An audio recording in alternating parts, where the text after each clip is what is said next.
Opa, bom dia chat, salve, let's go aí para mais uma live aqui no dia 2 do regional de Utrecht Holanda. Comendo um negocinho aqui enquanto tô esperando, né? Estamos esperando começar e vai começar, chat, vamos lá.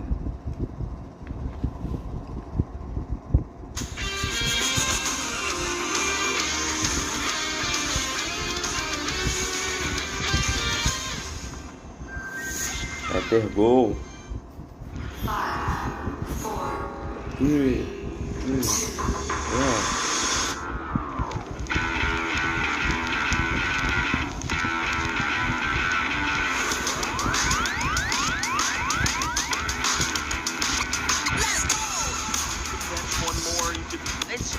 It's just a basket. There, it's over. Fernando Cifuentes is found it. You've been patient. You've been waiting all this time, but you ready. You've been putting in that grind, so let's go.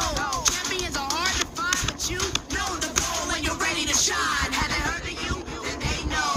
You got your sights set on that road. If it's time to battle them, then let's go.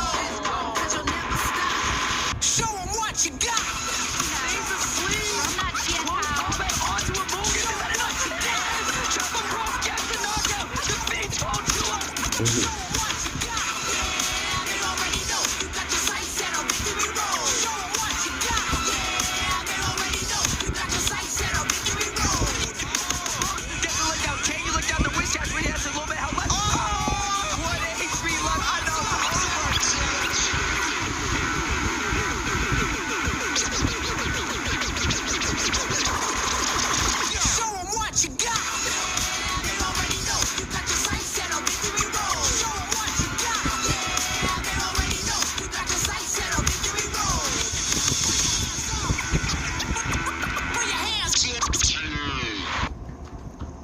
Good morning, Pokemon trainers and fans. Welcome to day 2 of the Utrecht Special Championship event. After exhilarating first day, filled with intense battles and strategic gameplay, our remaining trainers will now battle it out for the coveted championship title. I myself am Lee Provost and joined by our lovely co-casters Marcus Hamann, David Partington and Luke Scrommy. How are we all doing this morning? Excited for the events? Marcus, how are you feeling coming into day 2? Yeah, absolutely stoked.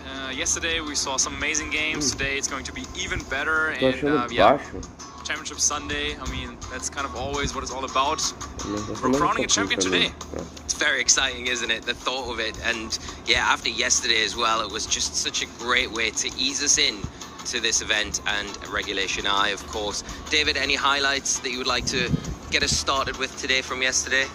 Yeah, I really liked a match that we had earlier yesterday where we saw a really unique restricted pairing in that Ho-Oh and Eternatus, which was really, really cool. It's not something that I really thought of coming into this, but actually kind of made sense on paper, where you've got that poison and dragon typing that Eternatus has to kind of threaten Miraidon in or out of its Terra Fairy, as well as all the other Terra Fairy Pokemon that feel very safe going for it. But instead, you've got this Life Orb Eternatus that's just kind of absolutely smacking with Sludge Ball and Dynamax Cannon, doing an awesome job. Yeah, one of my highlights definitely from yesterday. Hopefully we see more of that today. But before we get into anything else, we need to have a look at where we've been, where we are, and see where we've got to go. EU calendar. So far, we've had a lot of events so far this season, and we're here in Utrecht this weekend. Lou, do you want to take us through what we've got to come after this event? Well, there's not a lot left to come in this season So so far. You know, this is the penultimate event in Europe. We're obviously here in Utrecht, and then we have got Bologna coming up as our final event on the European Tour. Over the pond, though, of course, they're going to end the season at NAIC in the final international championships before we get to Anaheim, the pinnacle of Pokemon play. And I think that's one of the lovely things we're seeing, as Marcus was saying, you know, we're going to crown a champion today. There's only going to be 2 more left from the European region, and then Luca Ceribelli is going to be going to Anaheim and trying to defend his title. Yeah, it's very exciting, and more exciting for our trainers that have got those Worlds invites already, know that they'll be going to the World Championships in Anaheim later on. But David, it's all about those championship points this weekend. We can have a look at the championship point breakdown. Do you want to take us through it? Yeah, it certainly is. So from all of our 89 players that have made it into day 2, only one is going to be able to get that 350 CP for that win. But of course, at second place, it's not too far behind at 325, and all of those championship points are going to really add up for that world invite. As you can see on the right-hand table there, it's top 75 in the EU region here that will actually get that world invite. 76 is not going to cut it, so you need every single last point in that race to get to that world championship. Yeah, exactly that. And the amount of points this weekend can really make a difference to our trainers. I know I spoke with a number of players that were playing yesterday, and they managed to just feel like they've got about enough to lock up that world's invite. So hopefully it is enough for them, but with few remaining events left, they've got opportunities to do that. And of course, not only the championship points up for grabs this weekend, you've got a lot on the line for prizes. You've got those lovely medals that you get for winning one of these events, as well as a golden ticket, Marcus. Yeah, the winner of this event will get their direct invite into the Pokemon World Championships. And yeah, I mean, why do you don't have to do any math, you don't have to think about how do I rank up in terms of the leaderboards, right? If you win this event, you are in Worlds. And yeah, with only so many chances yet, I'm sure our players would love to get a lot of the booster packs as well that we're giving out, but yeah, I feel like it's really those championship points and the golden ticket that a lot of these players will be after. And yeah, if you get that win, then we've seen it in the US, in Milwaukee Regionals, someone came in the tournament with no championship points to their name, but then winning it all, claiming their invitation to the World Championships. And that's just how it could go here as well. Yeah, it's one of the really nice additions, I think, to the prizing that we've got this season. Of course, David, you did mention that we've got 89 players that progressed into day 2 of the tournament this weekend today. So they'll be playing on, duking it out for that championship title. And we can have a look at some of the players that are progressing into today's proceedings and have a look who will be, you know, going up against it. Who could be our next champion? Is there anyone that's jumping out to you, Luke, from this first slide? Yes, a couple of familiar names from the broadcast yesterday. If you viewers at home were able to catch it. Jamie Boyd, Michael Kelch, to name a few. These are trainers that we're able to see showcased there in various ways, unique teams. Michael Kelch really bringing this Leech Seed Calyrex Ice Rider that I was very interested to see, and it was great to actually see it in action on the broadcast. So if you haven't been able to check that out from yesterday, I really recommend going back and watching that match. Definitely go back and rewatch all of the games from yesterday. Some such exciting moments throughout the entire tournament, and twists and turns leading our players into day 2. Of course, now they are here, they've got a lot to play for. They've got everything on the line. Those championship points we talked about, those prizes, and the glory as well. Marcus, anyone on this next slide of players that's jumping out to you that you think could be the player to take the championship title this weekend? Yeah, we talked about him already. Of course, our world champion is still in the running as well. Luca Cherubelli will go to try and defend their title in Anaheim, but beforehand they have they're here to maybe claim another victory. Yeah, in day 2 here, saw them play on stream yesterday, played pretty well, so that's definitely someone to look out for. And then I wanted to give a shout out to Roman Manukian as well, who's a local player of mine, and yeah, we're usually going at it in the locals, so it's great to see yeah, that he made yet another day 2 starting to be very, very consistent, and maybe this will be his breakout performance.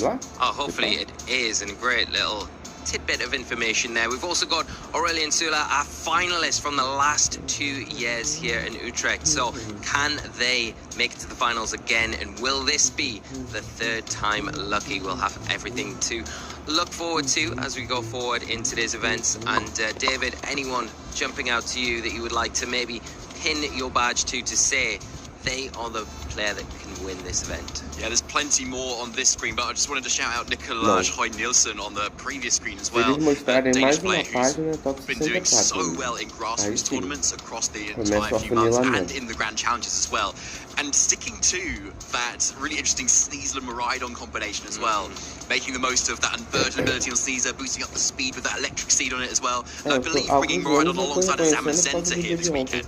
Yeah, exactly that. And also Dill Yeomans there on our graphic. You might see a familiar name there from EUIC, finalist against Wolf Glick recently, earlier this season, and making it into day 2 here. So Dill have another repeat, get to the finals, and maybe again, a little bit like Aurelien, get over the line and take that championship title.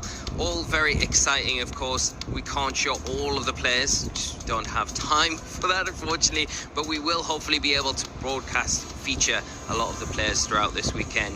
Now, Lou, I didn't get a chance to ask you about our day one highlights because we've got Marcus, we've got David. I want to know what anything stuck out for you yesterday. I mean, honestly, I just enjoyed jumping back into this regulation and getting to see it from a front row seat. But one of the big things for me was kicking off the day with Luca Ceribelli. Obviously, an incredible player, but also as we are approaching the World Championships, it got me almost more and more excited to see that caliber of play. And using his Miraidon, the Pokemon that, you know, he was able to win Worlds with as well, he's so well versed with, I think was a really nice treat to be able to see as we get into that run up the final stage before Worlds itself. Yeah, exactly. I couldn't agree more with you. And the one thing we didn't get really cover yesterday, we ran a little bit short of time in the intro, was our caster predictions. And one that I really wanted to come to you with, Marcus. You had Terapagos on your predictions.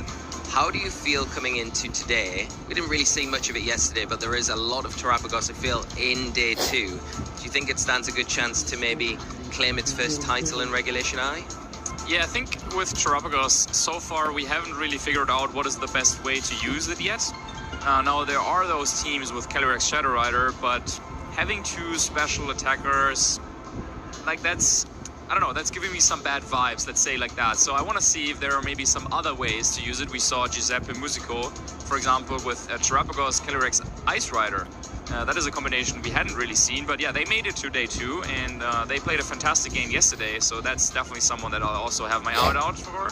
And maybe they can, yeah, get Terapagos up the rankings. Yeah, hopefully we do see that. David, what were your restricted pairing that you kind of pinned your hopes on for this weekend? I like how you said pinned my hopes on Ellie, because yes, purposely done. My hope here. I know we haven't seen it at all on stream yesterday, and I don't know how many are in day 2 at all. I know there's one. There's one? Okay. I know there's one. Take that. Yes, so that is what I'm pinning my hopes on at the moment, because it did a good job for me in the Grand Challenge. It could have done better, but I feel like that soft vest and its coverage moves to kind of stone edge those Ho-Ohs, crunch those Lunars, Calyrex Shadows, it's got a place in this meta, surely. And then just to be safe, I put Miraidon as my second restricted. I'm convinced with Groudon now. I'm convinced. If you want to keep up to date with all of the action over this weekend and future events, of course, check out Pokemon.com/broadcasts. That will give you all of the options that you'll need, give you all the choice to watch anything from VG, which I would highly recommend, of course, as well as TCG and Pokemon Go as well that we cover at these events. You can follow along on the Play Pokemon channel on YouTube and /Pokemon over on Twitch. And of course, all of our socials if you get in touch with us this weekend, cheering on players that you would like to follow, who you want to win. Make sure to use that hashtag Play Pokemon, obviously at Play Pokemon on X, Play Pokemon on YouTube like we've mentioned, /Pokemon on Facebook, and Pokemon over on Instagram. For that hashtag Play Pokemon, make sure you do include that. We might get a chance to feature some of your messages throughout the weekend. And of course, now we can move on to, we had a little competition ourselves. Do you want to bring it in and tell us a little bit about it, Lou? So yesterday I had the pleasure of being able to go to the fan zone and hang out with 2 of our amazing tournament staff members who were kind enough to give me a decent amount of their time and show me around the fan zone and all the different activities that you can do there. They have loads of different retro games, some crazy formats like metronome battles, but they also had this beautiful arts and crafts area that included Pokemon origami. And it was a really nice way for trainers to come and kind of like decompress from the event, try their skills at something new, but also have little competitions of their own. And the rivalries I can see growing over there, and you know, who could make the best origami of Metapod is still the question to be asked, because apparently that one's really hard. And just through the conversations with my fellow casters, we decided to have a little caster showdown of ourselves where we would all take a different Pokemon from the origami collection. As you can see, we get kind of guides like this that will talk us through how to build one. This is Blastoise, that was Marcus's choice. And we would then see who has created the best Pokemon origami, and you guys at home could vote. Now, what I will say is when I did this, I didn't realize that they were blank pieces of paper. I thought they came pre-designed with the Pokemon details on them. So we also had to get creative. And I think maybe it's time to show the viewers at home what we've done. Yeah, but that I think makes it even easier for anyone at home, because I think these instructions are also available online. So if that is true, anyone wants to try and beat us, you can do that. And like, yeah, look for these instructions online. But yeah, I definitely tried my best here. Let's start with you, Marcus. Let's go with Blastoise. Okay. Here we go. He's so angry. I like it. I think you did a great job, Marcus. It's a little bit like. Definitely Blastoise. Oh, Oh, Definitely have last There we next go. level. We can wear them as masks. Ela fez pela sorte de No, but I Uruguai. like him. He's looking pretty angry, ready for battle. I think that's a good thing for Championship Sunday vibes. How did you find the process? Oh, it was fun. I've never done an origami before, and then also drawing. I mean, like I don't think I draw like very good, but I like to draw every now and then. And yeah, it was nice drawing a Pokemon again for once. There we go. That's option number one. nice. And Well done. David, we're going to move on to a legendary Pokemon. Oh, yes. Yeah, one of the, maybe not the top restricted right now, but surely an underrated one. Mewtwo. Can you see it? Yes. Yeah. Right? He's got some great eyeliner Yeah, as well. I couldn't quite follow the instructions. I'm not very good at it, so I kind of had to wing it slightly. So one of the ears is like maybe slightly skew if. Are they ears? They're not even ears, are they? Maybe it's just hearing, like, listening out for something. Yeah, maybe it is. The ears perked Listening up. out for your votes at home. But we've That added a was little a bit of that really extra shine, popular you see, before. on the eyes there to kind of like make them sparkle. I think Mewtwo's using Ice Beam right now. A good move at the moment, especially was in previous regulations as well, versus those Landorus going around. So, yeah, Mewtwo. Okay, come on. That's surely the best one, right? Eu já vou, acho que eu vou It's a tentar tough act to follow café for us já. now. Well, On our side. I picked yours up yesterday, and I don't think I was understating, because I think yours is. Well, no, Oh, I'm caraca, de the homem, try-hard, but we'll go with this, This is okay? great. So I've got little Vulpix, Vulpix. okay? Little Nossa, ficou Vulpix. bonitinho There's dela. actual Vulpix in the room. He's so cute and fluffy, and I love him. But I have to say, the folding of the paper was not my skill. It took multiple attempts to try and get him looking like this, and then I had to draw on his face. So he has a little hard nose, because he's adorable, and he's got little fluffy hair and cute ears, and he's ginger, so he matches me. We're a little family over here, so if you want to vote for the little family, vote for Team Vulpix. No, it seems a little bit sus. Looks like you 3D printed that. Just Yeah, I know, off a template there, Lou.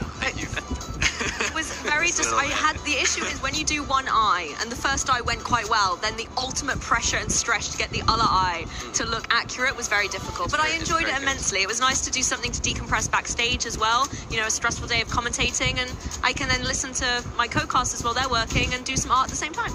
What about you, Lee? Let's round us off strong. Well, I'll let you guess. It's obviously. Who's that Pokemon? Who is that Pokemon? It is Steve the Sableye, and he's a shiny Sableye as well. So for all you shiny Pokemon fans out there, then there we go. I found it pretty difficult to do the folding, but Yeah, I like the 3D-ness of it all. The way you've made the eyes sort of kind of shows the roundness of the head. Yeah, actually, it's quite good. The head shape is perfect. Yeah. You look at it straight away and go Sableye. well, I think we should all hold ours up, Okay. so we can get everyone at home to vote for who you would like to win. I feel like there are some really good ones, We're all and just maybe getting not some. closer. No, little Vulpix. I will. Yeah. Which one is the best one? Who at home thinks who's done the best job? I feel like Lou, yours. Honestly, you guys have done a great job. I think all of yours. But I'm not a shiny very Pokemon, convincing. I'm not a legendary Pokemon, and I'm not one of the OG favourite Pokemon. So just vote for Vulpix, please. But The voting is going to voted. be in the Twitch chat, and you want to vote for Blastoise, Oh, yeah. just making that clear. Or a sympathy vote for Steve the Sableye, Okay. the shiny Sableye. Vote for the little ginger. You're just so cool. Come on. Restricted meta. That's where we are right now. You know you want to vote for Mewtwo.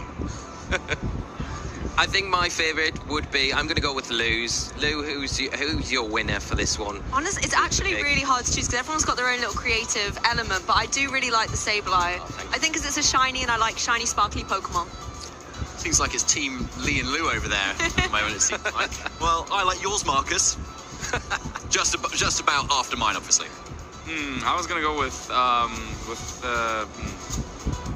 You can vote for yourself. Surely. I go for Go for yourself. YouTube. Yes, okay, yeah. Okay. That's against them, Lou. That's against the world. I mean, that's how the caster duos are going to shape out today as well. So we'll keep this rivalry going, I think. Yeah, I think so it's good fun. We'll have the decider. Everyone at home is going to have the decider on whose is the best, of course. I think you guys all did an amazing job. I love the Blastoise, the Mewtwo. They're all very convincing, look exactly like they're meant to. There's a little bit of a story behind mine, of course. We'll get to that after the results have come in because it may affect things. But if you want to vote Sableye anyway, go for it because, yes, I think it was fun as well to like engage with something else at these events as well. You know, on the broadcast we showcase all the competitive action, but we talk a lot about all the other things that happen in the venue, and we do get to show you through video clips, but bringing an actual physical part of the action to the stream, I hope, is something you guys have enjoyed at home, because it's been nice to kind of do it ourselves and get involved and see what else the event can offer for people coming to these events. Yeah, and it's not only just the origami as well, you've got the art competitions as well. I remember going to an event, I think it was in Lille, and there's speedrun competitions on Pokemon Red, and I think they do them on Crystal as well, and they're so much fun to do. You get to a certain point in the game as fast as you can, get your first gym badge, how fast can you do it, and they have some really great pricing on the line. And well, I've got the results in. So we can't put them on the screen. It's just what I've been told. So you're going to be honest, right, Lee? Of course I'm going to be honest. It was Sableye. No, it was not. It was not Sableye. It was... Wait for it. Vulpix and Lee! Well done. Thank you guys for Team Vulpix. Woo! There we go. I've actually won something in competitive Pokemon. Contest. I will take that, you know, my competitive, to be honest, when I sit around the caster desk with 3 incredible competitive Pokemon players, you know, worlds qualifiers, champions, left, right and center, sometimes it's hard, you know? And then I now have a title to my name. I am the origami champion, so thank you for making my dream come true. I will be back in the origami contest.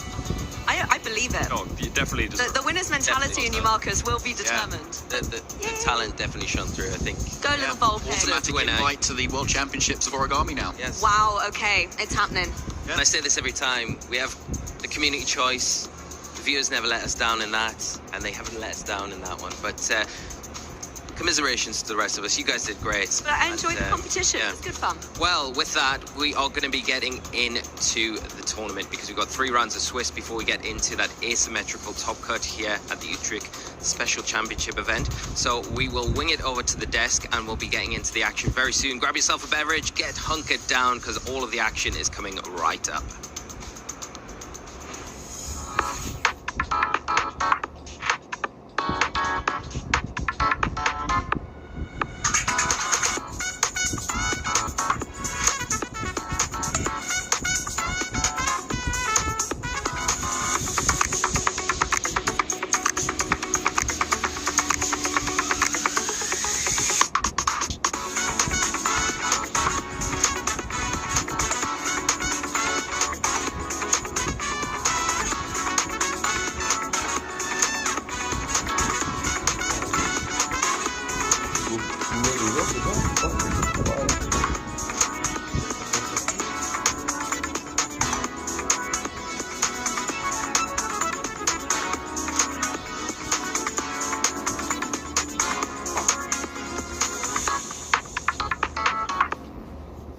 This weekend, the 2025 Regional Championships are bringing the electrifying action of Pokemon Scarlet and Pokemon Violet to the global stage.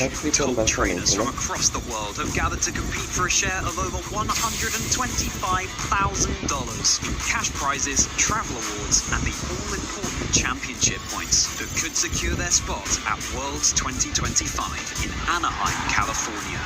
The journey to the top is a true test of skill and strategy. This 2-day event kicks off with Swiss rounds, where trainers face off in best-of-3 matches using an open team list format. In this format, each Pokemon's Terra type, ability, held item, and moves are fully visible to the opponent, making every decision crucial. To advance to Day 2, trainers need to rack up total match points to exceed the threshold for their division. On Day 2, the competition ramps up as trainers continue through more Swiss rounds until the top cut is determined. Then the battle reaches its peak in a single elimination bracket, where only one trainer will emerge as the regional champion. Who will etch their name into the history books this weekend, and who will punch their ticket to Worlds 2025 in Anaheim? Don't miss a minute of the action. Stay tuned all weekend long to watch the battles unfold live. To stay up to date on future Play Pokemon events, visit pokemon.com/play. And from the couch behind the desk, I am Marcus Hamann, and I am joined by David Partington here for Day 2 at the Utrecht Special Championships. David, we couldn't win. No. In the origami, I mean, we kind of had this like team synergy. We did. Yeah, but it wasn't enough, was it? I feel like if it was like a VGC competition, we put like, you know, Mewtwo and Blastoise versus the Vulpix and Sableye. Yeah, what are they going to do? I mean, they could, you know, they could set Drought, obviously with Vulpix, and then you can kind of prankster Sunny Day to kind of keep that sun up. Or you could like prankster Gravity and Hypnosis maybe. I don't know if Vulpix learns that, but yeah. Anyway, yeah, good synergy between the two of us, but then also I think great synergy in a lot of the teams that we've been seeing yesterday and that we will see today as we're heading in the later stages of the tournament. And yeah, I don't know how you feel, but whenever we look at the graphic of the season, how it progresses, and we're seeing how many events we've had in this wonderful season so far, the closer we're getting to Worlds, the more excited that I get. Like, I was just thinking about this, and like I feel like I like all parts of Pokemon season. Like I like the early part where it's like all fresh and new and everyone's like, oh, who's gonna be like the big stars this season. Then I like the middle part when it's like more like established, players are qualifying for the World Championships, they're accumulating those championship points. But then I also like the later part of the season, because now we're playing the format that we will be playing at the Pokemon World Championships, and we might not learn like who will become the World Champion today, but we will learn something about the format today. We will learn something more about which players will qualify for the tournament, and that's just something that gets me really excited. Yeah, it's a great point, and we may have already seen the world champion already play, for instance, this weekend, for instance, or even the team that's going to win as well. We might have already seen it, because we're obviously waiting to see what sort of teams become established in this relatively new regulation. And it seems like, you know, Miraidon and Lunala is just a really common and really just solid composition that we might see kind of take those top tables. So yeah, you need to really start learning the metagame at the moment if you're looking to kind of compete in these final weeks, really, of this regulation, of this entire season before Worlds. Or it might be one of those cases where in a couple of months we will be looking back at this tournament and we will be like, what were we running at the time? Like we thought Miraidon was good. Well, all of a sudden it turned out that, I don't know, like Rhydon and like Raichu are on every team, and everyone's using like 2 Lightning Rod Pokemon, and like, yeah, no one uses Miraidon anymore. But yeah, that's what the metagame looks like at the moment, and this is what the statistics are looking like. Miraidon definitely on top of the charts at the moment, right? Yeah, at the moment certainly is, and nothing seems to be consistently stopping it either. But let's see how our trainers have kind of prepared for, at least for this weekend. And as you can see, these are our top 4 restricted pairs from day 1, and in a minute we're going to compare that to day 2. So you can see the popular Lunala Miraidon right at the top there, but only closely followed by that Calyrex Ice Ride Miraidon, which I know that you were having a good go of in the Grand Challenge. Yeah, certainly a strong duo, and one that definitely players had on their radar. But yeah, let's take a little mental snapshot of what the metagame looked like for day 1, and then let's have a look at what the metagame is looking like for day 2, because yeah, I would expect things to shake up quite a bit. We were talking about this yesterday, but there's so many restricted Pokemon pairing that are viable in this format, and yeah, I just want to see like how are things really shaping out here. I would expect Calyrex and Zamazenta probably still there. Maybe Calyrex Ice and Miraidon. That is something that I think we saw a little bit more of yesterday than it was represented there. So maybe that's one that could maybe even take the top spot. Could do. I wonder if we even see a Terapagos kind of pairing there as well, like you kind of predicted, Marcus. Yeah. We'll have to see if that is enough. Let's see. Or the Groudon. Or the Groudon. Oh, we know there's one in there, so I'm not sure if that's going to be the case. But yeah, there it is. Terapagos next to that Calyrex Shadow Rider. So it's a good call on your cost predictions there, Marcus, for that. And yeah, as you said, Calyrex Shadow Rider, Zamazenta, potentially in a similar position, but up in usage from that 10% in day 1, now in that 14.6%. Wow, yeah, it really looks like a lot of players have had a look at what was going on over in the US, in Milwaukee, and this Lunala Miraidon combination, not really the top pick when the format was announced and when the first players were starting to think about what could be good. Like people were talking about Terapagos and Zamazenta, which also has risen up to 2nd place. Players have talked about Calyrex Ice Rider and Miraidon, which we still have here in 3rd place, still climbing a little bit in terms of the usage, but I would argue both, like Lunala Miraidon was not something that was on players' mind, and also this Calyrex Shadow and Terapagos combination, it has seen quite a bit of talk online. Is it good? Can it actually do something? But yeah, players have identified ways to make this combination work, and yeah, it looks like going into day 2, the metagame is a little bit more established already, and yesterday, I think the top pairing was only at around like 12-13%. Now we're seeing, yeah, 22, Dá uma that's like dormida aí, que ninguém vai ver. Eu duvido que não vai. using Lunala and Miraidon, and this makes it easier also for players, of course, to Eu prepare duvido que não vai. for these type of settings. Ainda mais que já vai Because ter if you're batalha going daqui a into pouco. a tournament and you really don't know what to prepare for, because everything seems to be viable, then this might be a good idea to look at how you play against Miraidon, Lunala, or any of the other pairings if you're going to tournaments. Yeah, it's a really good point. Like, you can start to actually run those more counter teams that can predictably kind of counter those more common pairings and competitions that you're going to see. And what I find interesting is that the Corrida Lunala that we saw in day one in that full slot has now kind of dropped out of it as well for that Tarapagos, and with another kind of pairing with a Cataracte Shadow Rider. So I wonder if it's that more like supportive Cataracte with say Sable and Encore that we've seen quite a lot of, that is able to kind of shut down more of these techs, like the Leech Seed Miraidon, for instance, kind of locking it into that. Leech Seed Cataracte Ice Rider, locking it into that, for instance, or all these Grimmsnarl sets that are going around that are immune to Prankster control and status moves, but not to Cataracte Shadow Rider, locking it into a useless light screen or into a Spirit Breaker that isn't doing much. I feel like it's got a really good place in this meta. Yeah, absolutely very notable points there. And as the road has started, let's have a look at some of our notable matches now, since players have already played one round today to kind of get a couple more wins under their belt in order to qualify for tomorrow. And we see Nick Holmer, I believe, is the only undefeated player at 9-0, still undefeated, will go up against Pascalis Dermentis. And that is going to be a great match, but looking down a little bit further, we see Sinister. Yes, that is one of my caster predictions. And Jamie Boyd with a Chestnut also making it quite far into the tournament. Still at this point, 8-1 are both of these players, and then also Michael Kelch and Samuel Pereira also at an 8-1 record. But the match that we will feature is Nikolaj Højnielsen versus Alexander Ubach, and that is going to be a really good one there. I think I shouted out Nikolaj on the couch earlier today, actually. I was really excited to potentially see him, so I'm really excited to see him right now use that sneezer that he's been almost his like signature kind of combination that he's been using, right? With that electric seed, activating that unburden thanks to the electric terrain that Miraidon sets up, getting really fast and going for those really disruptive moves that it loves to use. Yeah, Nikolai also known for using Ursaluna Blood Moon, so a lot of favorites joining up into that team. And then the Zamazenta, not really a Pokemon that I think they have used before. Of course, Nikolai and his brother Frederick, they are preparing quite a lot for some of these tournaments, and it's really working for them. Some of the most consistent players in Europe for sure in the last 2 seasons, I would argue.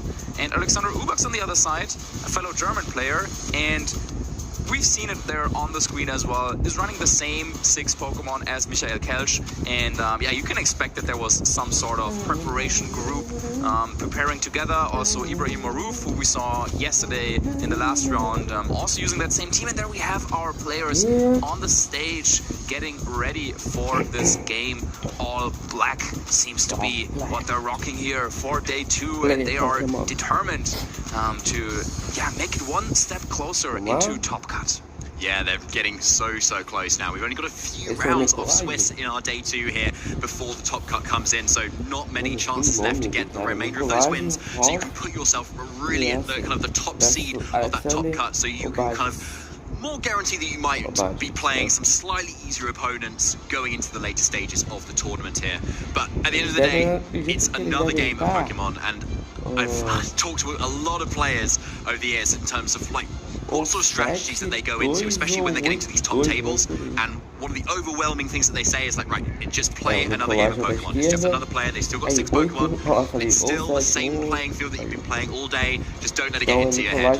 Yeah, both of them doing amazing so far in this tournament, 8-1, and then here we see a couple of their previous results.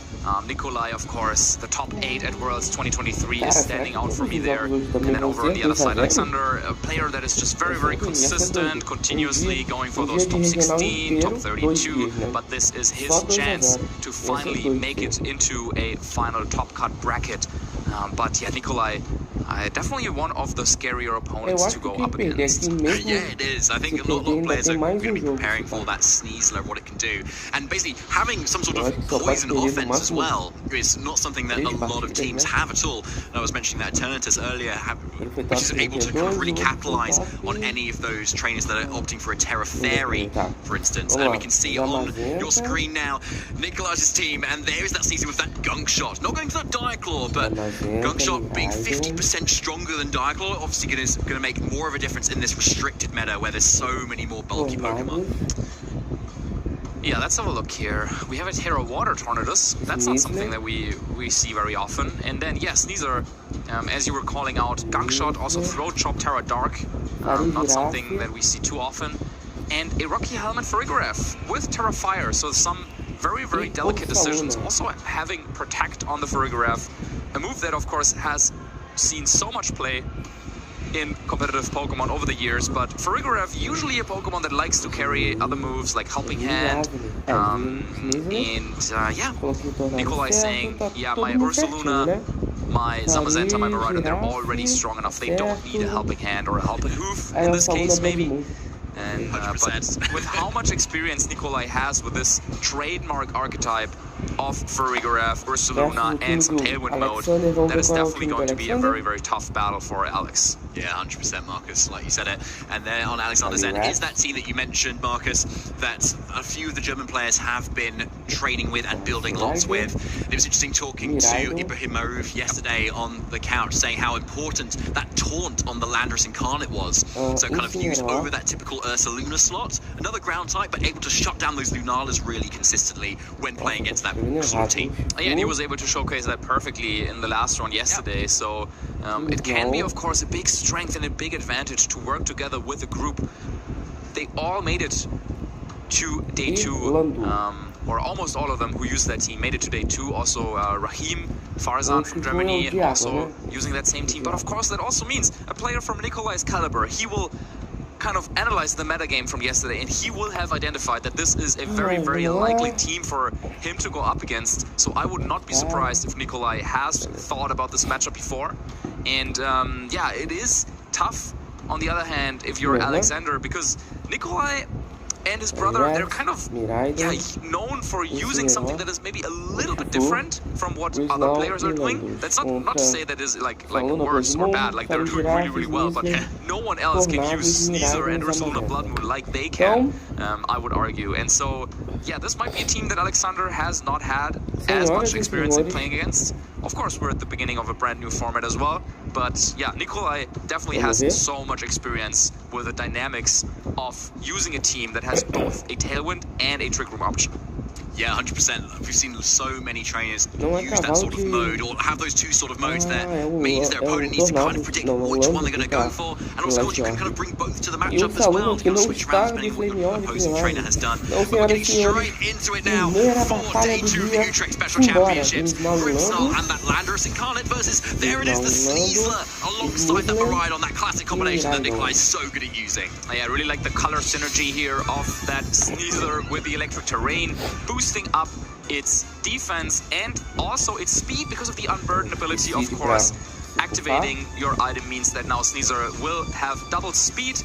On the other side, though, Alexander with Grimmsnarl has a Pokemon with Prankster, and that would be able to outpace even the fastest Sneasler and go for a Thunder Wave potentially. And then Landorus in a great position here, actually, as it is threatening a ton of damage, maybe even KOs probably on both Pokemon over on Nikolai's side with that Earth Power. So already here on turn 1, I mean, Sneasler does have Fake Out, so it should be an easy Fake Out plus something.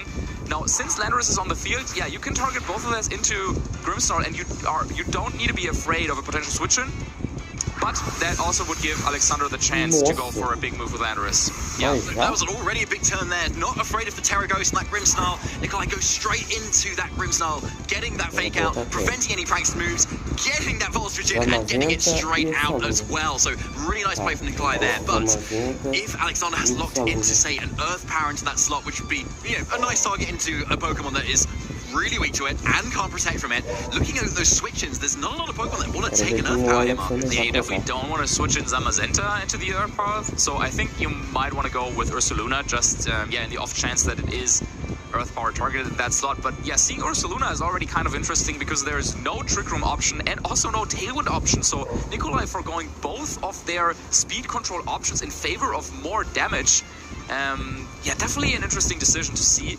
But yeah, it seems like Ursaluna is the Pokemon that will join the battle right here. Yeah, so here it comes. It's not that Assault Vest that we've seen on other teams, that Life Orb instead, but it's the Earth Power into the Sneasler instead. And yeah, no Focus Sash on that either. It's just a really, really powerful move to use into any slot right now. Yeah, now we're down to a 3 versus 3 situation already. Not really any field effects were going on. Of course, well, Electric Terrain is being set up, but there is no screens from the Grimmsnarl. There was no Thunder Wave or anything. So we're playing a regular 3v3 VGC kind of. So yeah, an even trade, one could argue. Yeah, maybe.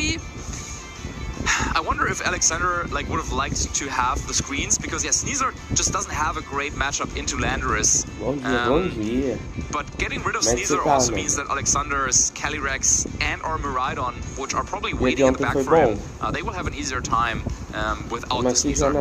Yeah, 100%. And it's such a fast Pokemon, right? And I'm glad you mentioned, Marcus, there was a lack of speed control really on Nikolai's end to bring here. But of course, Alexander, we don't know what they've brought in the back at the moment, and they still want unrevealed, but at least it's that Calyrex Ice Rider to come in first. Now, be really interesting is the speed interaction between this Ursaluna and the Calyrex. Yeah, and on Nikolai's team, Zamazenta is really there to deal with Calyrex Ice Rider, because look at this board position. You have two Pokemon, Ursaluna, Bloodborne, and Miraidon, weak to Ice-type attacks. You cannot really have that happen. But because it is Landorus next to it, it is not trivial of how you bring Zamazenta in. So you could think about going for a Terrestrialization here, just to mitigate some of that Ice-type damage that will come out from Calyrex, most likely. But which Pokemon do you want to Terrestrialize? The Ursaluna or Miraidon? One thing that you could do is you could Terra Miraidon and switch into Zamazenta, potentially. But if there's an Earth Power covering that slot, that wouldn't be great. So yeah, Draco Meteor, there's a ton of damage options for sure for Nikolai, but you gotta kind of call out what Alexander will do, because a double target into Ursaluna, depending on how fast Calyrex is, but that might be enough to just knock it out. Yeah, we'll have to see how that plays out. Ursaluna is making itself even more normal than normal. And first of all, it's going to be that Volt Switch with that Miraidon doing over 50%, a very healthy amount of damage there for Nikolai. And again, keeping that Miraidon really safe by making sure it switches right back out. Why this Choice Specs Miraidon set is just so common and absolutely omnipresent. Zamazenta coming in, activating that one-time boost of that Dauntless Shield. But there's the Landorus power first of all. Oh wow, he clings on just about. But Calyrex Ice Rider outspeeds into that Ursaluna, completely wasted Terra, and that absolutely goes down. Yeah, Ursaluna Blood Moon really not known for the best special defense, and this is what we were talking about. Nikolai going for the Terrestrialization there, but Alexander reading into that play perfectly, going for the double up, Earth Power and Glacial Lance, now getting the knockout, getting the boost on the Calyrex. We have leftovers to recover a little bit more. Big turn for Alexander. Yeah, 100% there. And a little bit more information obviously going into the future game, so Nikolai maybe not going to make that same sort of play next time, maybe slightly caught out by the speed on this Calyrex Ice Rider. And now the problem for Nikolai is how do you deal with Landorus? I think the easy answer would be to go for Draco Meteor, and this is something that he could have gone for in the previous turn, but was maybe too afraid of a potential Protect play to come out. But yeah, without Draco Meteor, you can't really deal with Landorus, but then, well, Miraidon would be locked into Draco Meteor, you can't switch it out anymore, and that's going to be really, really difficult. However, the one thing that Nikolai has going for him right now is the fact that with both Miraidon and Zamazenta, you have two powerful and fast restricted Pokemon that could potentially outpace and take 2 KOs here. So there's a double protect though, smart decision from Alexander, because we know that this Miraidon is Choice Specs, has to lock into something, and then this gives Alexander a lot more information, especially when they've still got their Terra available, giving them a lot more information going to the next turn. So Marcus, what do you think that Alexander is going to do to respond to what Nikolai has locked into? So it depends a little bit on what the final Pokemon is on Alexander's side. If it is Miraidon has Terra Fairy available, and since you now saw that Miraidon on the opposing side is locked into Draco Meteor, if you have Miraidon in the back, and if you can save Terrestrialization, all you need to do is knock out Zamazenta, and you can even do that with like Electro Drift. So I feel like the main priority for Alexander would be to just go for the Zamazenta. You don't even care about saving Landorus, you don't even care about Terrestrialization, but as long as you can get this Miraidon in safely, you should be able to win. So there's that one-hit KO with that Draco Meteor that Nikolai goes for. The Behemoth Bash, the signature move of Zamazenta into that Calyrex Ice Rider, which actually survives this hugely powerful super effective attack. And actually Trick Room goes up here, which is going to be really interesting, especially if there's a Miraidon in the back for Alexander. Yeah, unless there isn't. Well, that is quite interesting. It could also be Urshifu. I was going to mention this in the pre-game analysis, but Urshifu looks so good against Nikolai's team, but no, it is Miraidon. Interesting. Maybe let's talk about Urshifu before the second game, but maybe Alexander is just very, very confident about the fact that, this Miraidon will be able to take Behemoth Blade, or Behemoth Bash, rather, coming out from Zamazenta, because, it seems so telegraphed. Miraidon will go for the Terra Fairy, so you could kind of go for an attack with the Zamazenta. Like, you could go for that Behemoth Bash right away into Miraidon, predicting that, and I don't know if that was necessary for Alexander. Like, if, let's say there was like a Glacial Lance, then I would be like, well, this game is kind of over. But because, the Trick Room, I mean, I feel like there's still some options now for Nikolai, but Wide Guard, I think you want to go for the Behemoth Bash, really. Yeah, let's have to see if players are kind of predicting that, because you can't obviously protect your own Miraidon if you're on Nikolai's end. And again, I think we're going to see a little bit of the interactions of the speed dynamics between these Pokemon that might be really crucial into the future games. So there's that Terra Fairy to make it immune to any further Draco Meteors here, but making it slightly weak to Behemoth Bash in the process. Calyrex Ice going on the defensive with that Protect, and it is the Wide Guard coming out from Zamazenta, calling the Dazzling Gleam from Alexander, but has he gone for it here? Let's find out. Is he electric? Yeah. There it is. Listening to you, Marcus, into that Zamazenta, and that is a one-hit KO. Nice, yeah, so we didn't actually get to see how exactly the speed interaction would have played out between those two Pokemon, but Alexander identifying exactly what we were talking about. You just need to get rid of Zamazenta, because with Terra Fairy, we just saw it, immune to Draco Meteor, and that game is now over. But I just kind of wonder if Nikolai went for this Behemoth Bash into Miraidon, maybe with a critical hit, you could get the knockout there, and then all of a sudden there was a way back for Nikolai in this game, but the chance was small, and he tried to go for another read there with a Wide Guard, but Alexander Uvax taking the first game and just one step closer to our top cut here in Utrecht. Well, if there was one thing from that, Landorus was so strong, right? Like, immediate offensive pressure. Nikolai doesn't bring anything that can kind of even resist it. Like, only the Tornadoes on his team can resist it at all. And do you even want that in that matchup with something that's so slow and bulky like that Calyrex, the Incineroar, the Grimmsnarl on that team as well? How do you think Nikolai's going to adjust to this, Marcus? So I think typically Nikolai's team likes to go for Trick Room in similar matchups, just to try and like position Ursaluna against the Miraidon teams. But against this particular combination of Calyrex, Ice Rider, and Miraidon, with potential partners like Grimmsnarl, maybe making everything a little bit more bulky, and also Landorus with the taunt, it doesn't seem so easy to get the Trick Room set up. And then even if you get to set up Trick Room, there's Calyrex with Leech Seed, which can try and stall out Pokemon like Zamazenta. So typically, I think the Pokemon that Nikolai would want to center his game plan around would be like Zamazenta, Ursaluna, Bloodborne, maybe Farigiraf, but all of those don't have the best matchup into this Miraidon and Calyrex Ice Rider combination with Leech Seed and Leftovers specifically. So it seems kind of hard for Nikolai to come up with a plan. But despite that, he still was in a position where he could have won the second game. I think had he played maybe a little bit more ambitious there in the end game, there was a chance. So I kind of wonder, do you want to switch things up completely? Sneasel was nice, but maybe Sneasel is better to have kind of like later in the game, because it just looked like Alexander was ready. He was ready to take like some trades, he was ready to make predictions, but let's not forget about the fact that Nikolai had multiple opportunities. I think there were 2 turns in the game where he could have gone for Draco Meteor into the Landorus, but didn't decide to do so because he was probably afraid of maybe a Protect, maybe some prediction coming out. But that never happened. Alexander was confident enough that he was maybe saying, okay, even if you take the KO here with Draco Meteor, I can now bring in my own Miraidon and get the momentum from that. But maybe Nikolai needed to just go after the Landorus a little bit quicker. Yeah, and that seemed just to happen turn after turn, didn't it? Like the Landers was just still there, getting to do exactly what it wanted to do. Well, let's head into this game 2 here of round 10 of the Utrecht Special Championships. Landers is there again, next to that Grimstyle, and again the same leads for Nikolai as well. The Maridon and that Sneezer, but I'm sure we'll see a very different game. Same mind game as in the first turn. So, well, the quote-unquote obvious play would here to be Sneasel could go for fake out into Grimsnarl, and then it could be a Draco Meteor to knock out Landorus. However, there's a lot of things at play. Grimsnarl could go for Terra Ghosts. You could avoid the fake out that way. Landorus could protect. Miraidon, even if it got AKO with Draco Meteor, then you kind of open yourself up for Calyrex Ice Rider to come in and use the position on the board to its advantage. So you really want to be very, very careful what to do here. And it seems like Nikolai wants to go a different route. Terra, Fairy, Dazzling Gleam, of course, also a very, very powerful option, kind of covering both. This will KO Grimsnarl if it does not terrestrialize, but it will also do a decent chunk of damage to Landorus, and it will ensure that Miraidon is not in KO range for Earthpower anymore.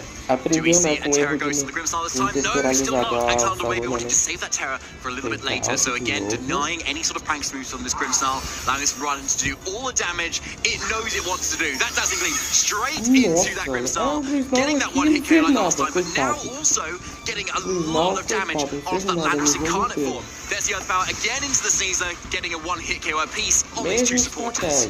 So we had the same leads, and now we have a very, very different turn, as David, you were calling out. Now, instead of Miraidon going for a Volt Switch to get the KO, it is Dazzling Gleam. But the difference being, Nikolai has already terrestrialized, but he got a little bit more damage on Landorus. So Landorus now would be in range of another Dazzling Gleam, unless, of course, Alexander goes with the Terra Poison on Landorus to withstand that.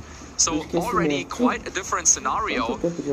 Nikolai, he probably knows whether Zamazenta can outspeed Landorus. I feel like if Zamazenta is faster, then you definitely want to bring in Zamazenta. Because then even with a Terra Poison, you could outspeed and get the KO with a double up onto Landorus. However, the question is, okay, which Pokemon does Alexander bring in? Because if it is, let's say, Miraidon could go for a Terra on their own and then go for a powerful Electric Drift.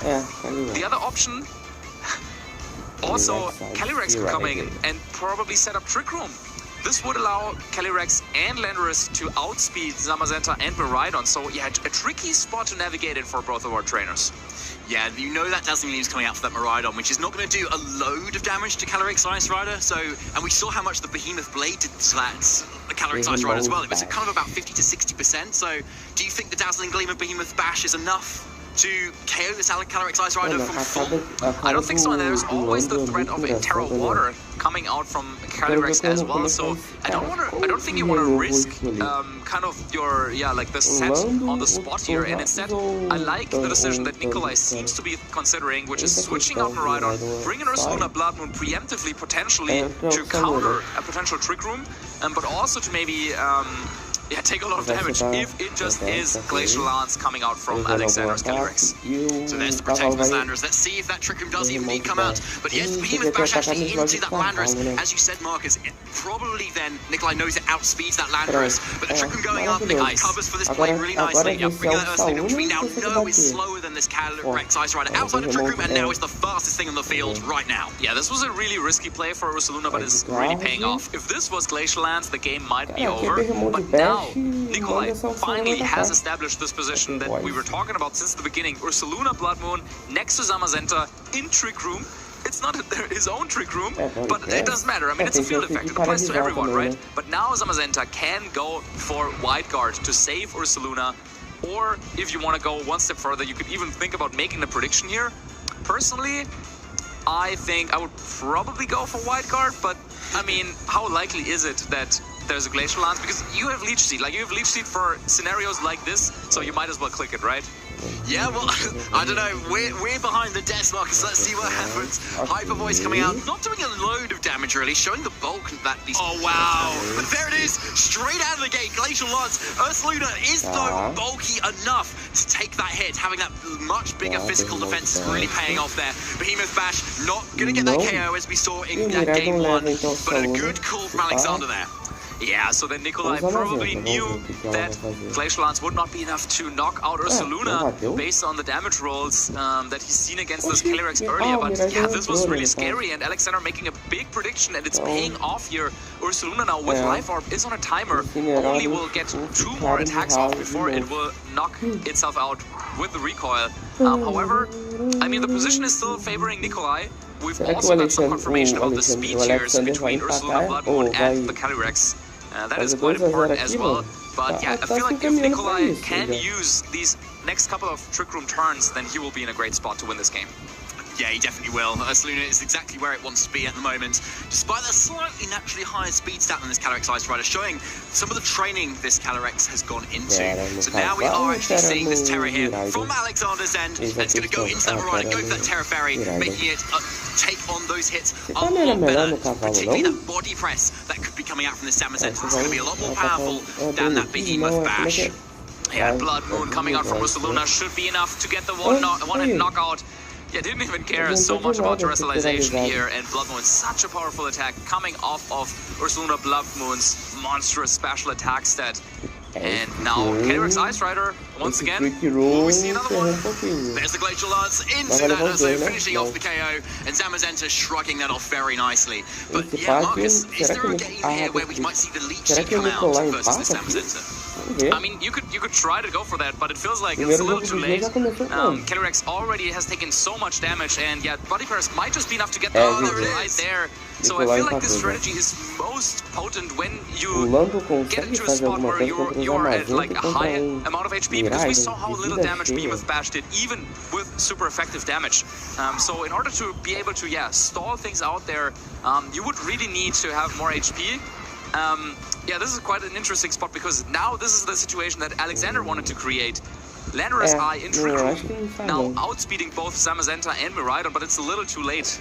Yeah, Landorus is like looking around like, oh, where are all my friends? Like, where did they go? Yeah, there's no more Calyrex, there's no more Miraidon either, and even though the Sludge Bomb will do a ton of damage to Miraidon, Nikolai can clean up the game, and we'll go to game 3. Mano, se Krita levava, well played for Nikolai there. I think like that pivotal turn where that Ursaluna came just as the Trick Room went up was absolutely huge for Nikolai to really swing it into their favor there. Absolutely using that information from game 1, gained from the fact that the Ursaluna went down in the Trick Room to that Calyrex Ice Rider, and then utilizing that to their advantage to, well, play Alexander at their own game. Yeah, I think there were 2 like really crucial turns in that battle. The one that you pointed out, switching in Ursaluna Blood Moon, really great strategic foresight from Nikolai, understanding the position, understanding the pressure that he was applying, and the play that he forced out of Alexander to go for that Trick Room. And then the other one was when Calyrex went for Glacial Lance, hit Ursaluna Blood Moon, but was not quite powerful enough to get the knockout. So this is important information for both players going into game 3.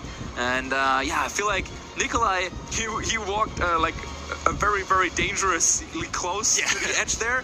But because Ursaluna could take Glacial Lance from what I assume is quite a defensive Calyrex Ice Rider, it was fine in that scenario. So Nikolai will learn from this, Alexander will learn from this, and this is what I love about game 3, because now both players will have all the information.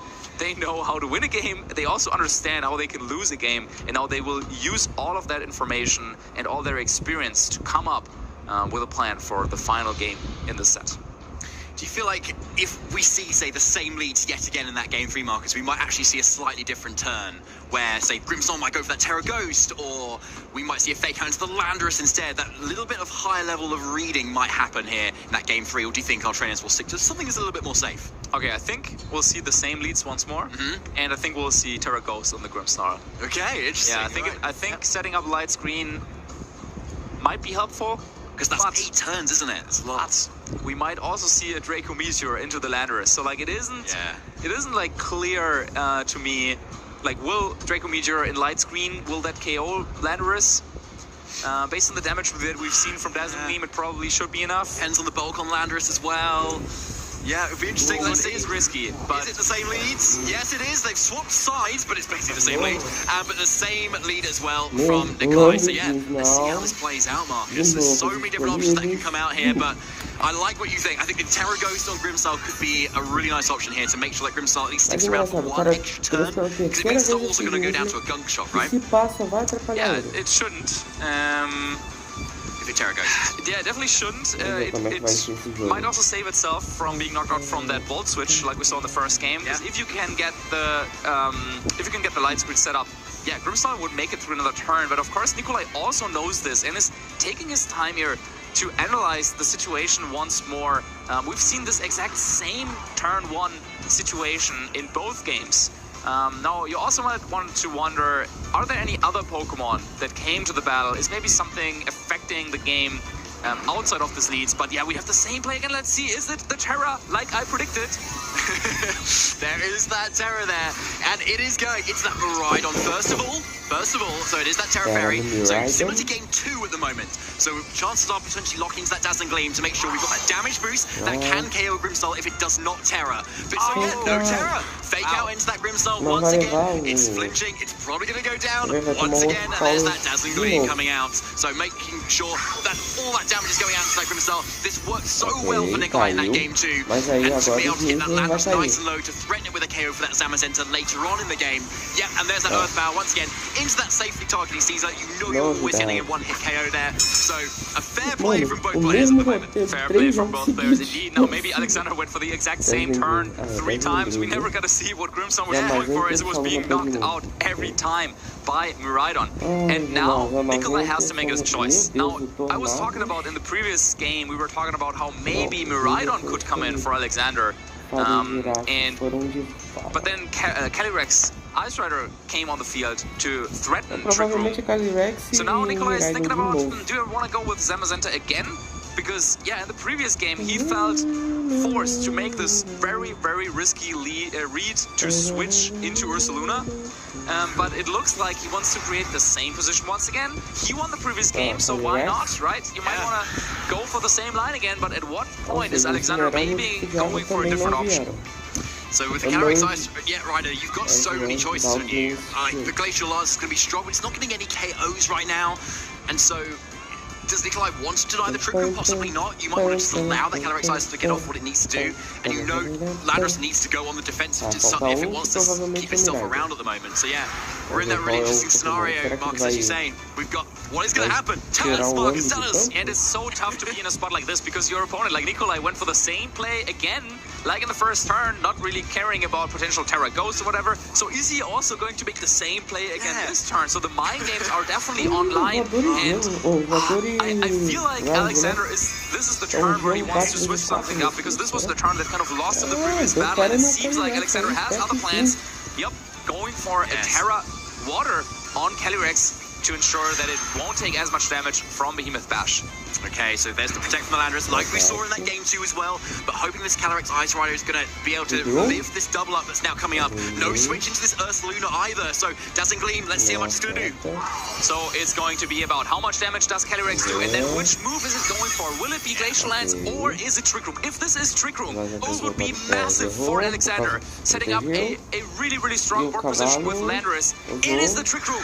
Huge moves from Alexander there, so even if there's that Ursaluna in the back for Nikolai, it's still such a great position here. We know the Landorus and this Calyrex are going to outspeed both of these targets, but Miraidon can't protect either, so even though it might survive that Glacial Lance, it's going to go down to that double up. Yeah, that was a big play by Alexander. However, now Alexander has Terrestrialized as well, and we know Calyrex only has Glacial Lance as their attacking move.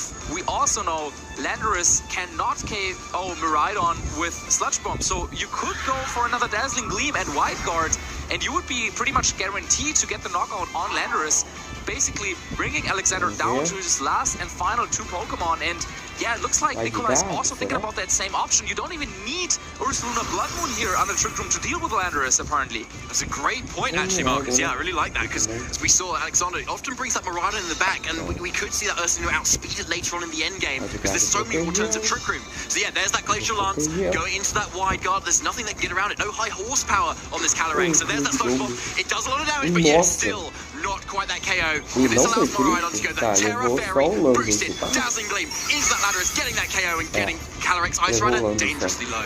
Yeah, and Alexander, all the work that Alexander did, winning the mind game, going for Trick Room. Now, this play kind of made that go to waste because Alexander's main sweeper for this Trick Room scenario was Landorus, but it was not quite powerful enough to get anything done under Trick Room. And now, well, Miraidon and Calyrex Ice Rider, they really don't want to face down this Ursaluna Blood Moon and Trick Room. And it seems like Nikolai has found a way to really kind of neutralize the Trick Room play from the start. And one thing that is so important in these Miraidon mirrors is, in a situation like this, where like Miraidon on Alexander's side, once again, you would want to go for like a Draco Meteor later on in the Ursaluna Blood Moon, but you're forced to lock into a move right now, and you cannot switch out anymore. And Nikolai has all the tools that he needs to stop it.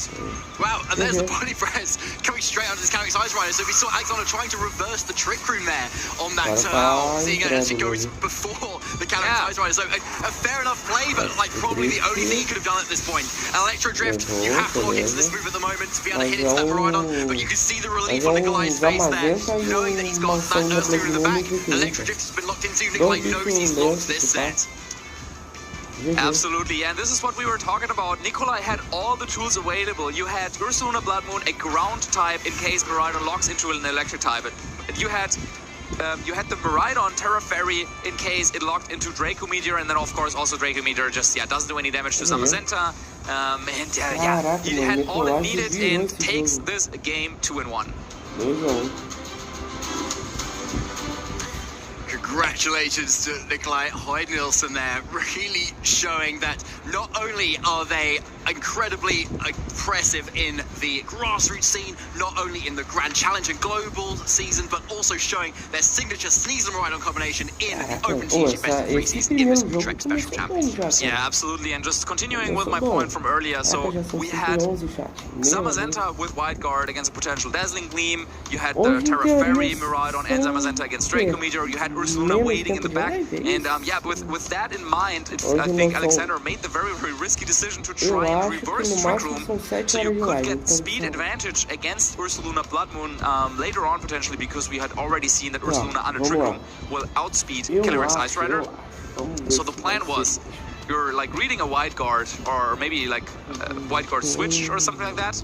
You take the knockout on Zamazenta, and then you just hope that Calyrex can somehow get the one-shot on Ursaluna Blood Moon later on. But yeah, that was like a very, very fine line. But yeah, it just came down to the fact that we were talking about how, this big read, he goes for the Trick Room, Ursaluna doesn't switch in, but it turns out that Nikolai didn't even need to make this risky play there, just going for Wide Guard and Dazzling Gleam, and this is something that really showed the downsides of running Leech Seed on Calyrex Ice Rider, because if there was any offensive move, like if there was high horsepower, for example, a double up of Sludge Bomb and high horsepower on Miraidon, that would have been enough for the knockout, and that would have kind of eliminated that play from Nikolai. But yeah, looking back at what happened in this game, all 3 battles, we had the same leads, and while it didn't go so well in the first game for Nikolai, of course, he found a way to navigate this matchup later on in this best of 3. Yeah, and there's the Trick Room that we saw set up, but to Alexander's detriment, unfortunately. And yeah, a lot of big damage from both of these Miraidons coming out with that Choice Specs boosted attacks, but in the end, Nikolai was able to use the speed dynamics that were eventually revealed across this set, that is not revealed on a team sheet, to be able to take this game and showing his prowess at this sort of format.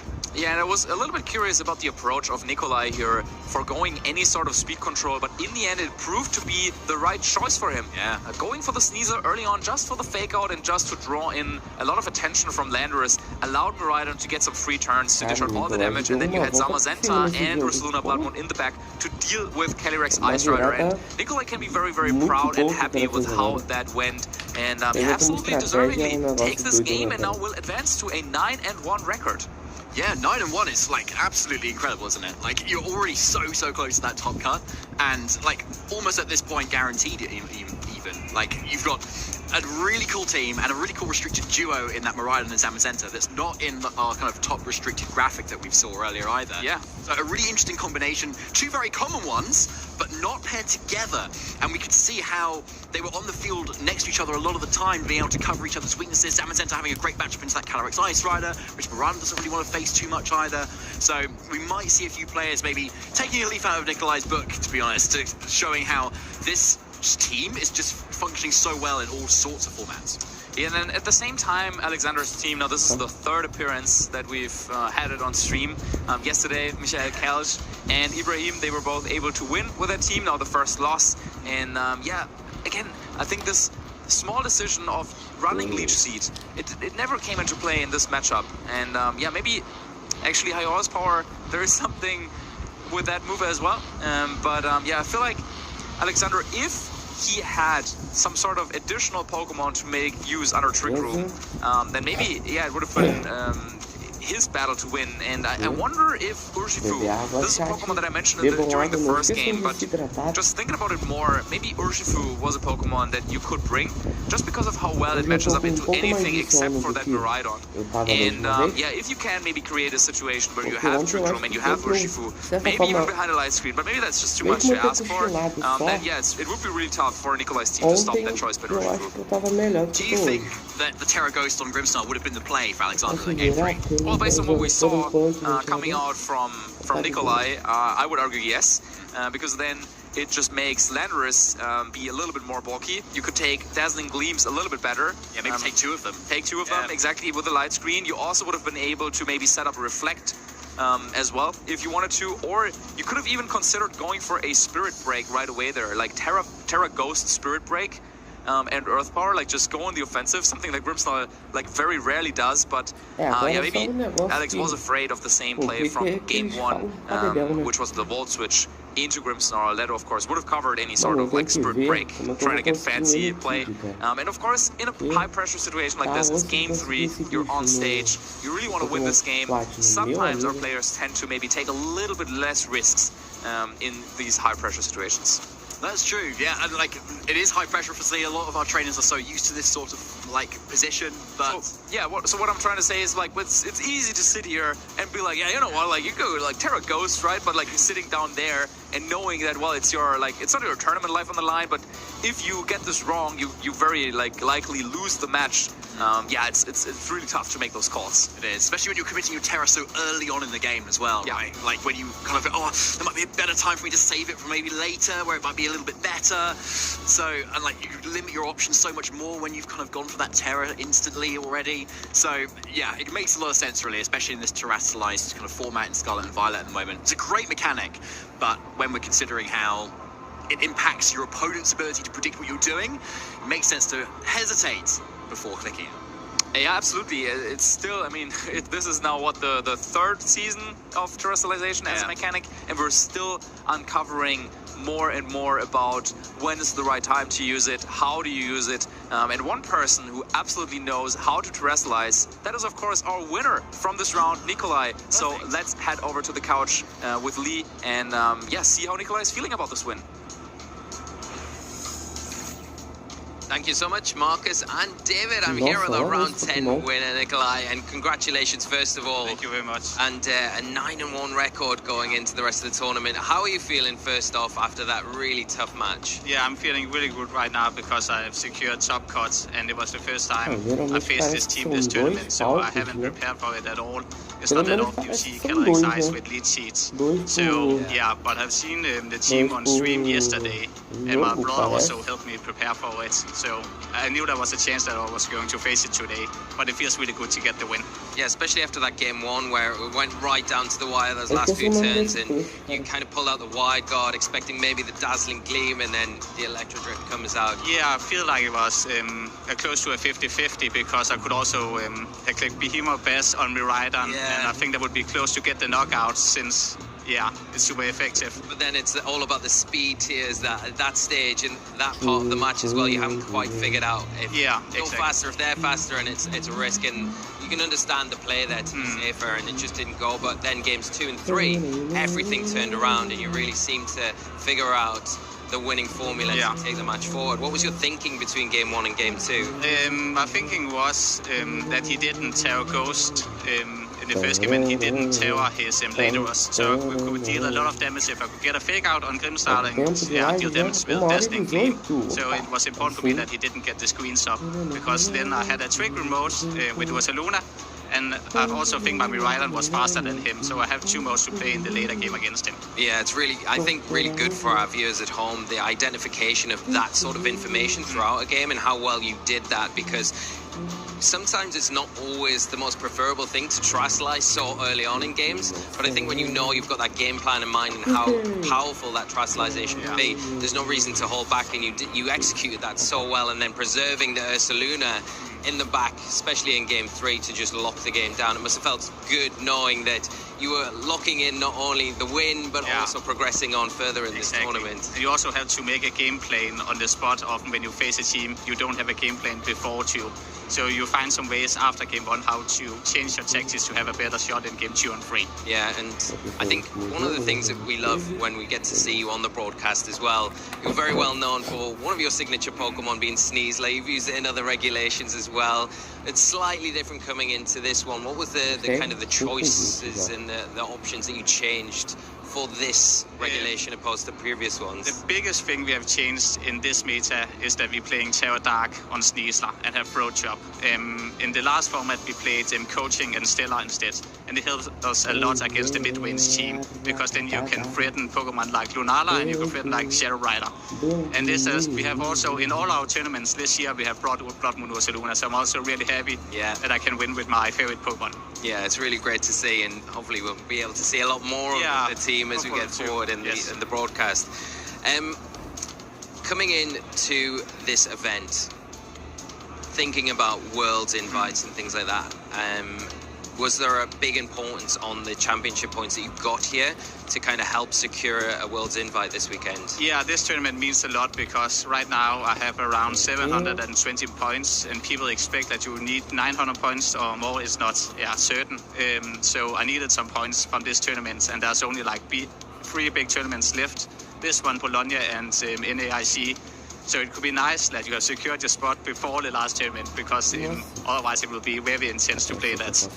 So yeah, and it's only me who is here. My twin brother is sitting at home because he already secured his invite. Yeah. So it would be nice that we both can qualify to Worlds. It would mean a lot to me. Is there a set number of championship points that you need to get this weekend to secure that in your mind? Yeah, I think that if you get a little bit more than 900 points in total, so I will need like 200 points from this tournament. So I think top 8 would be pretty sure for a Worlds invite. Oh well, good luck with securing that. And, yes. Are you planning on going to Bologna? Yeah, NAIC? I'm going to both Bologna and NAIC for the last 2 months. We'll look forward to seeing you there. Before we let you go and take a breather before the next round, have you got any shout outs to your brothers at home? Exactly, I want to give a shout out for the Danish community, for traveling together and have fun and practice, and a special thanks to my good friend Oliver, who always helped in creating the teams and making some fun ideas, and a special thanks to my twin brother and my mom. Yes. Oh, that's lovely. Well, thank you as well for showcasing your talents on stage. Good luck for the rest of the tournament, Guy, and we'll be right back with the action very soon. Let's hear it for Olha o Gold aí, chat.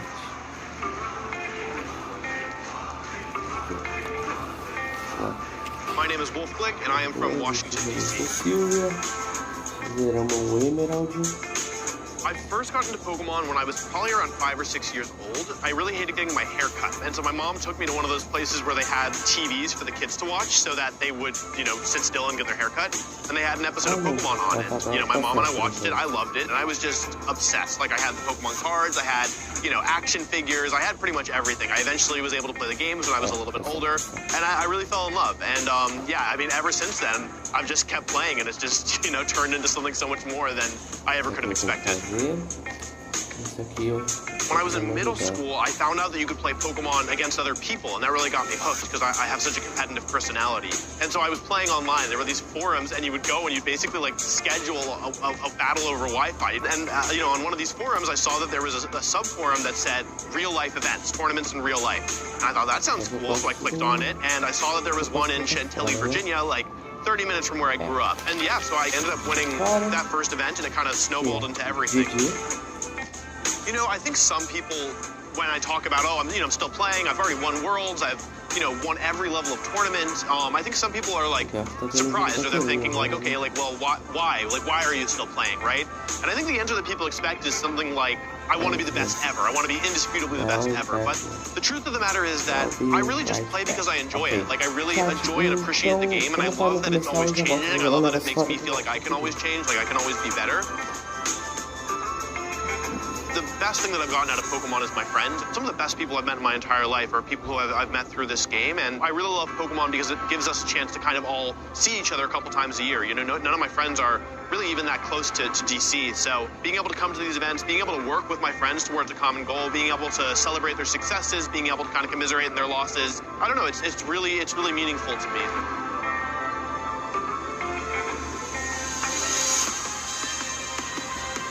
I think the game's also taught me a lot about failure, you know? People look at me and they see, like, oh, all the trophies, all the accomplishments, right? But there's a lot more failures than there is victories. It's really hard to kind of truly try to be the best in the world at something, because when you fall short, like, been kind of told pretty directly, you are not good enough, you are not the best. And so one of the best things that I've got out of that is just the ability to cope with failure, to say I tried my best and I wasn't good enough, and I'm okay with that. Well, I mean, I'm a little biased. I think winning Worlds for me will be probably one of my favorite moments from competitive Pokemon history. I think there's lots of other great moments, but personally, if I'm being honest, the Fake Out Swords Dance play in the finals of my Worlds, it'll always kind of have a special place in my heart. Fluffy Flick is your 2016 World Champion after so many years of hard work. I can barely stay in my seat right now. Probably my favorite player is Shoma Honami, the 2015 World Champion. When I watch him play, I feel like he sees the game in just such a completely different way that I do. I just think it's so cool. Aaron Trailer is another one. He just is so willing to break apart the way that the game works at a higher level, and I think he's doing something that nobody else is doing. My starter Pokemon, that's a tough one. My first starter Pokemon was Charmander, but I really like Emvor. He's one of my favorites, so I feel like I have to kind of represent my boy. My goal every season is to win Worlds, just plain and simple. It's a lofty goal. It's one that I've achieved before. It's also one that I failed much more than I've achieved. And barring that, I would love to see one of my friends win the World Championship. Tá colocando muita expectativa nele, cara. Tomara que ele ganhe. Tomara que ele ganhe, porque o pessoal tá colocando muitas fichas nesse cara. Se ele não ganhar, nossa, imagina, cara, como o cara vai ficar.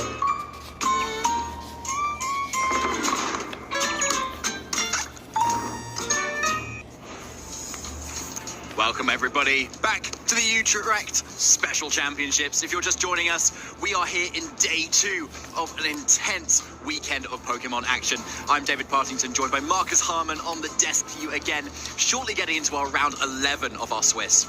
Yeah, what a great game we just saw, and also great hearing, of course, here from our winner there together with Lee in the interview. And yes, it's just great. Like it sparked some images in my head, like the twin brother sitting at home, of course, everyone cheering on from the Danish community to support Nikolai on his journey to Utrecht here, and then also Bologna and NAIC to try and qualify for the World Championships.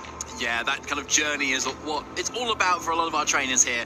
You start off that season with 0 CP, and you just try and eke at it as you go along, trying to get as much as you can. And of course, we've got this season where you've got that top 75 from the EU and the NA regions to get into. It's not just that number of CP that you need, you actually need to be in that top bracket of all of the trainers in your region to prove that you are the very best. Absolutely, and getting the support from your community for this journey is of course very, very great for our players, and just like them, we are also in need of some support from our community here, as we will have the community choice for round 11. You will get to choose which game we will see in this final round of Swiss here in Utrecht. Yes, and all of these matches here are win and in, so all of these trainers are currently at 8 and 2. They need that win to be able to get into that top cut here, and there's a few notable mentions here. Giuseppe Musico we had on day 1, who got a quite convincing win just using their Calyrex Ice Ride along with their supporting cast with the Terrapagos, versus Dill Yeomans, the EUIC finalist, who of course lost to Wolf Glick in that incredible final there. Yeah, coming at us with Iron Valiant and Sinistra, definitely one of the more unique teams that we see here. But then also the other matchups, Roberto Parente, strong player from Italy, going up against Samuel Pereira from Spain, I believe, and a player who was doing very, very well yesterday with Ting Lu, starting the tournament with 7-0. And we've got Jorijn Rijmakers as well, I think was in the top 4 at EUIC last year as well, the year that Niels Dunlop won as well. So a really strong player from the EU region running that Calyrex Shadow Terrapagos that has now actually made it into that top 4 bracket in our usage stats. Yeah, going up against Adam Cherafui from France. Yeah, another one of those very, very strong players traveling out here and using Rhydon Lunala, the combination that was the talk of the tournament. Infamous, you could say, almost at this point. It's so strong and probably the #1 enemy to beat for all of our trainers here, especially having obviously won that Milwaukee regional a couple of weeks ago as well. Yeah, and you can go into the Twitch chat and vote for your favorite match, of course. Then also Roman, who I gave a shout out over on the couch, one of the local players that plays at my locals, going up against Cohen. With Entei, I think also a Pokemon that we talked about a little bit yesterday, making an appearance, one of the only trainers to bring it, and so far they're doing pretty well with it, already at 8-2 and only one more win to claim their spot in the top cut. Yeah, if you like Ho-Oh and what it can do with Sacred Fire, but you don't want to use up a restricted slot, then yeah, go for Entei, which can do exactly that as well. And on top of it, having that inner focus ability that makes it so powerful, because you can't get intimidated, you can't be flinched as well, so it makes a really powerful lead. I would love to see all of those games, but maybe now as the voting is kind of concluding, is there a favorite game for you personally, David? I mean, like, I did have a brief chat with Dill just now as well before we came back in, and he was feeling pretty good, honestly. And with that Iron Valiant and Sinister, they were like a really strong Pokemon and really interesting too, so I'd love to see how they operate. Oh yeah, that would be a great match. Dill, second place at Internationals. Giuseppe, a regional champion, all the way back in 2018. That would be a great one for sure. But then also a lot of our up-and-coming players making it so far into the tournament. And yeah, it's great to always, of course, see what are some of these newer players doing. How are they so successful, so that we can see maybe they're doing something a little bit different from some of the more established players. And Dill was one of those players, or used to be one of those players, as they made it all the way into the finals of EYC. And now already we're talking about them as if they've been around for like years and years. But no, this is kind of their breakout season with this big second place at EYC. 100%, and it was a really interesting positioning too, because I think they had a lot of success with that very similar kind of Iron Treads Miraidon sort of build that they were using a lot in the grassroots tournaments leading up to EUIC, doing really consistently well, building up a little bit of notability of that team as well, and really take it pretty much all the way to an incredible finish. Yeah, let's see what the community has decided here and which game we will be featured as we have a look at the results. And it is going to be Roberto Parente against Samuel Pereira, two very strong players indeed, both of them using different restricted pairs, and both of them using some of the more common pairings for sure here. Roberto with the Lunala Miraidon, and Samuel with that Calyrex Shadow Rider and Zamazenta, a combination that I feel like we haven't really seen too much of so far. Yeah, we haven't really at all. It's a team that it's been on our radar for a lot of the time, and with that Calyrex Shadow Rider being so supportive more so on these sort of sets, kind of adopting that role that Screamtail used to have on that set instead. But obviously on Samuel's team, it's that Calyrex Shadow Rider next to that Zamazenta instead. So Raging Bolt is there. We've not seen a lot of those Pokemon. Chien-Pao, we've not seen a lot of those Pokemon either, even though they've been so common in Regulation Set G. And Ting Lu, of course, could be the big star of the show. We were talking about this yesterday as Ting Lu might be just that exact Pokemon if you're looking through the entire Pokedex and you are looking for a Pokemon that beats Lunala and Miraidon. Two special attackers. One of them weak to dark type attacks. One of them weak to ground type attacks. One of them attacking with ghost and psychic types. The other one attacking with mainly electric types. Yeah. Ting Lu is the Pokemon for you. And I think Samuel, this is probably the matchup that they might have prepared for the most. Also Chien-Pao, another Pokemon that I think can do pretty well in this matchup. And yeah, I think we're going to get to see the Ting Lu. It's always kind of like, sometimes you have these like tech Pokemon and they're for like very, very unique scenarios, like very unique matchups, and then we get to feature them on stream, and then it's like another matchup. They're not actually attacks. One of them weak to ground type attacks. One of them attacking with ghost and psychic types. The other one attacking with mainly electric types, yeah, Ting-Lu is the Pokemon for you. And yeah, I think Samuel, this is probably the matchup that they might have prepared for the most. Also Jianpao, another Pokemon that I think can do pretty well in this matchup. And yeah, I think we're going to get to see the Ting-Lu. It's always kind of like sometimes you have these like tech Pokemon and they're for like very, very unique scenarios, like very unique matchups, and then we get to feature them on stream, and then it's like another match in 2020. And just this season with a very different team. In Stockholm, they were using a Koraidon team with Venusaur and Didi, with Iron Crown. They're always up for some tricks. Top 16, yeah, in Stockholm, and then of course also top 16 at the World Championships. At the highest stage, Roberto has proven that he is very, very capable. And yeah, with Lunala Miraidon, now I would say using a little bit more of a standard team right now in the metagame. Yeah, with that Whimsicott though, which is an interesting addition there, which is kind of the Pokemon that is not usually seen on that composition, at least over the last couple of weeks though, instead.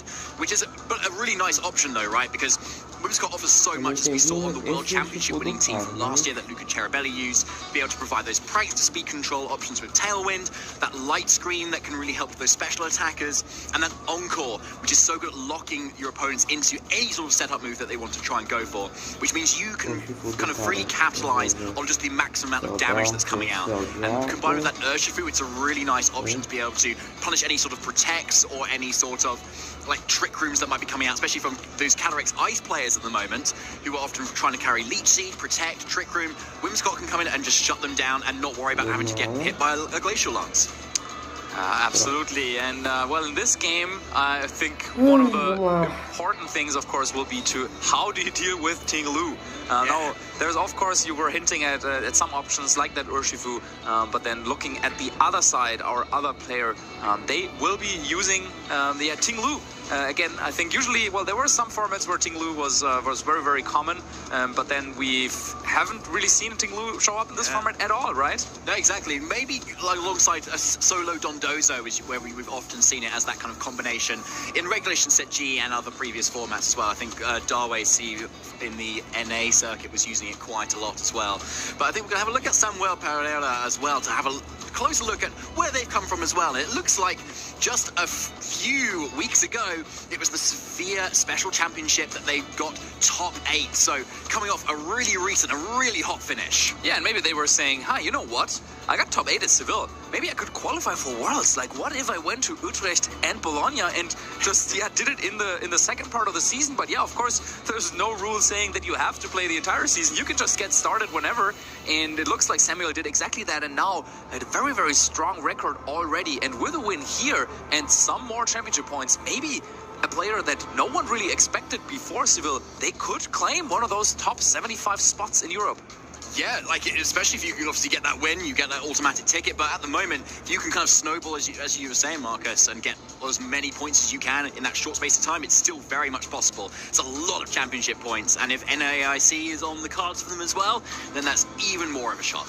Yeah, or maybe, yeah, as you said, just winning it all. But of course, there might be also some more local tournaments that you can get some points in. There's, of course, also online tournaments. Well, not anymore this season, but maybe Samuel also was able to get a couple of points over the course of the season. And yeah, then with another high finish here, maybe it's enough to reach those. Yeah, we heard it in the interview earlier. Nikolai was saying that he was expecting the cutoff to be maybe around like 900 points. Of course, it could also be slightly higher or lower, depending on how things play out.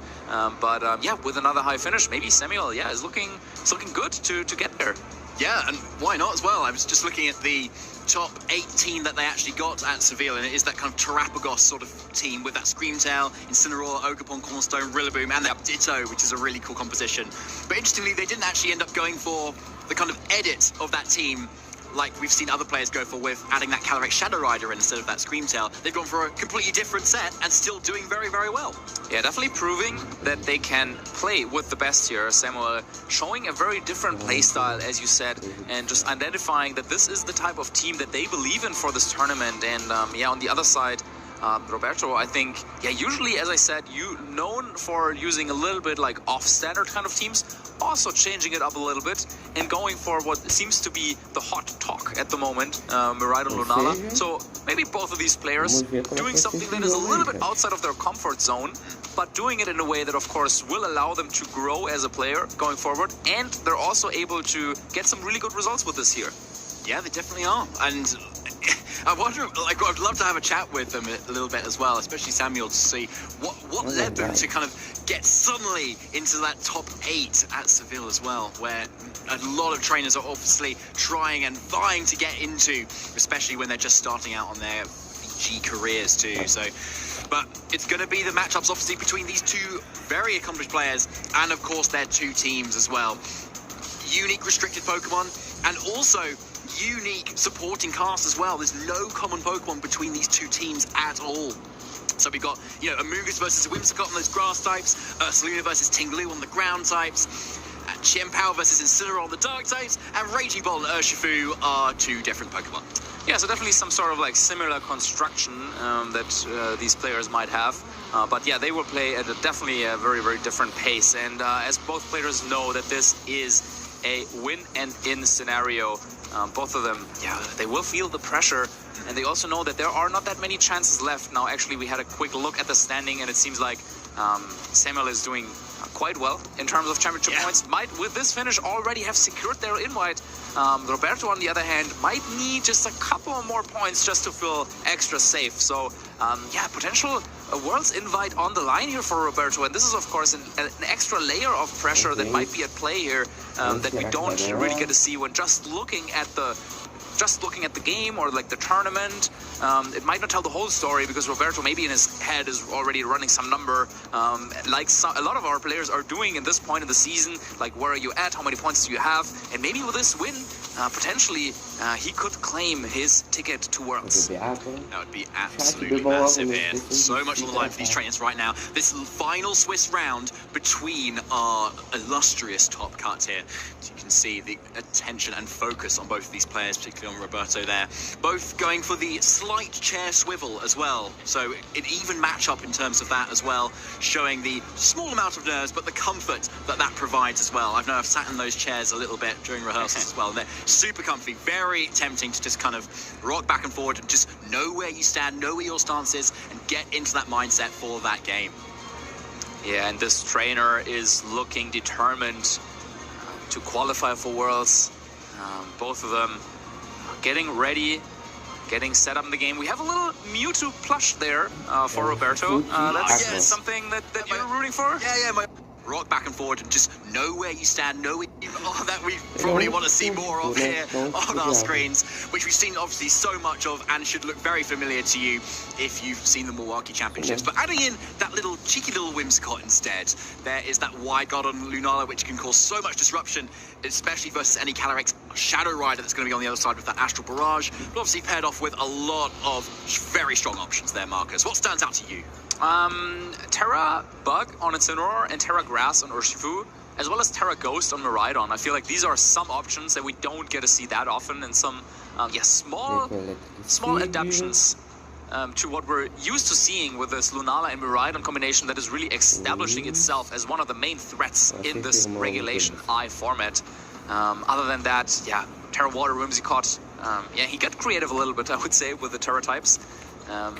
Also, Incineroar holding the Assault Vest, not something that we're so used to seeing from previous regulations, as well as this Choice Band Urshifu, but two sets that have kind of started to pop up more and more now in this new Regulation I, where you get to use two restricted Pokemon, and that also changes the dynamic of your non-restricted Pokemon quite a bit. Certainly does, and interestingly, those are actually the same 6 that Luca Paz got top 4 with at Milwaukee as well. Not the exact same set, but at least the same 6 Pokemon as well. I think there's been slight changes, some Terra types, as you mentioned, Marcus, some more unusual choices like the Terra Grass on the Urshifu. Luca Cherrybelly yesterday, for example, was also using, I believe, the same 6 Pokemon, so it is something that is, definitely picking up in usage. And Samuel on the other side, as both players are exchanging their team sheet, they get to see the exact same information as our viewers at home, and then they will be able to see for Samuel that he is using Calyrex Shadow Rider, Focus Sash, and Encore with the Terra Ghost, and that's something that we're also more used to seeing now in this regulation. Terra Water Zamazenta. That's also not something that you see every day. Terra Stellar Life Orb Jianpao. Quite powerful version of Jianpao. Dealing a ton of damage, of course, with those same type attack bonus boosted moves. And then Ting Lu, star of the show, I want to call it. It's an Assault Vest set. Now finally, the secret is out. Stone Edge to maybe cover Ho-Oh as well. Maybe it's not only for this Lunala Miraidon, but for any Miraidon matchup at this point. Yeah, that looks such like a strong option, doesn't it? Especially when you're bringing it up versus all of those such bulky Pokemon. And say an Urshifu comes against it, which is in this matchup, which threatens super effective damage, you can just Terrasilize into that Poison type, and still with that Assault Vest, take on those special hits that the Miraidon and the Lunala can offer. Or you use your Amoonguss and Raging Bolt, two Pokemon, of course, that have, some of the best Pokemon to have against Urshifu, and especially against a choice banned version, since you could go for Thunderclap, you have Rocky Helmet Amoonguss, you can kind of predict what this Urshifu might go for, and I feel like this might be the dynamic of the battle. I would expect Roberto to really try and make use of Urshifu or Ursaluna to take out Ting Lu, because those are the only two Pokemon that can really do a ton of damage to Ting Lu. Let's get into it. The final round of Swiss before Top Cut. Who is going to get into it here? The win and in for both of these trainers. There's that Zamazenta with Marcus. There it is. Ting Lu has joined the field, but versus that Urshifu, which we were talking about, which definitely heavily pressures it here. Yeah, that's the kind of situation that we were thinking about, and for Samuel, the question is, does he have Amoonguss? Does he have Raging Bolt? Does he maybe even have both? Because Calyrex also, probably not the best pick in this matchup, because similarly, Roberto also has a lot of tools to deal with Calyrex. So let's see, I think this first turn we're expecting some sort of maybe Tailwind play, maybe even just a Moonblast, and then a very powerful Surging Strike. Or in close combat, that would also hit both opponents for super effective damage. Yeah, so a really nice lead from Roberto here, but can he capitalize on it this time, though? There's a lot of defensive options from Samuel. Both Terra has been on the field too, and as we can see, it has now been committed to.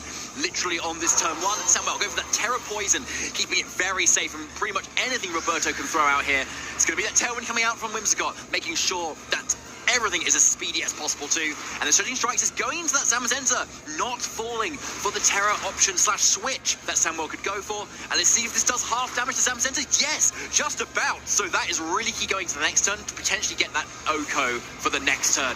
Not before that body press, doing a whole lot of damage. And is this a knockout with that Sand Tomb? Critical hit Sand Tomb. Wow, that might actually be massive, because Sand Tomb does some residual damage, but just barely Urshifu makes it through the turn. And this is really important here for Roberto, because Urshifu, the main damage dealing Pokemon, has one more turn to dish out a powerful Surging Strikes.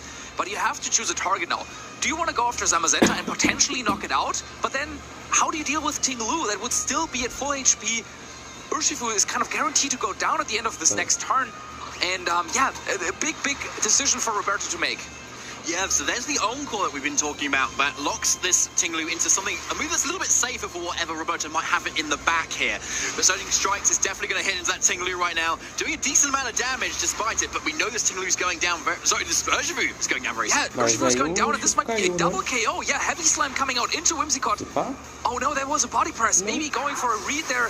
Oh, if that was Heavy Slam, that could have been a double knockout, but instead, due to Encore now, Ting Lu forced to follow up with another Sand Tomb. And while it is great to do some residual damage to Whimsicott, of course, it's not quite the knockout that Samuel might have liked.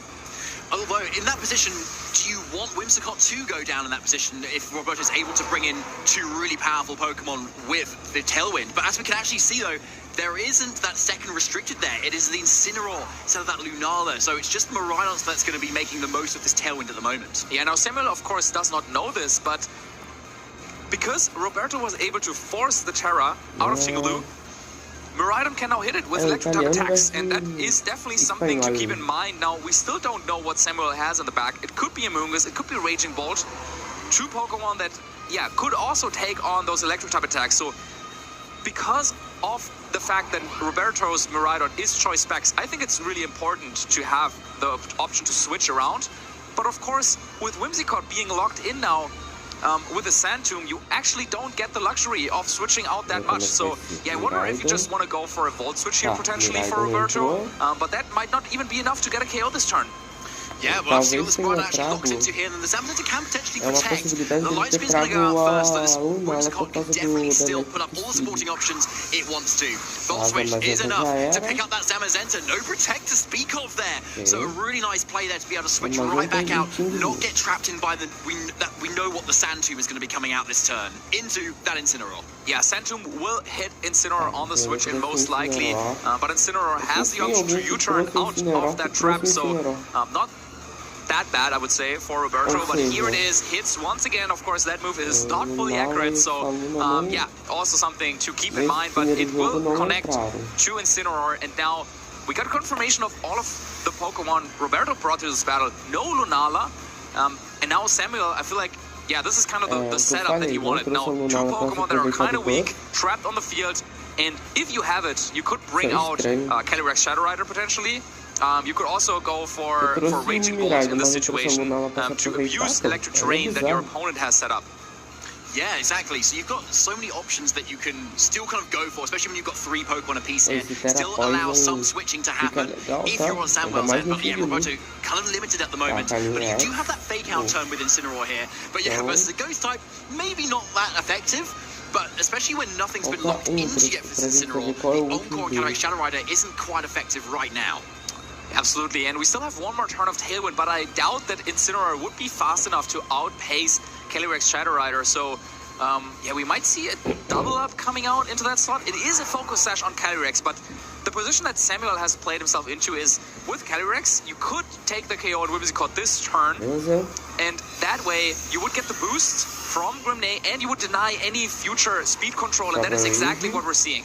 So there's that Ash Barrage, that huge powerful move that can't be blocked at all with no wide guard there. Critical hit on the Whimsicott probably wasn't going to matter there.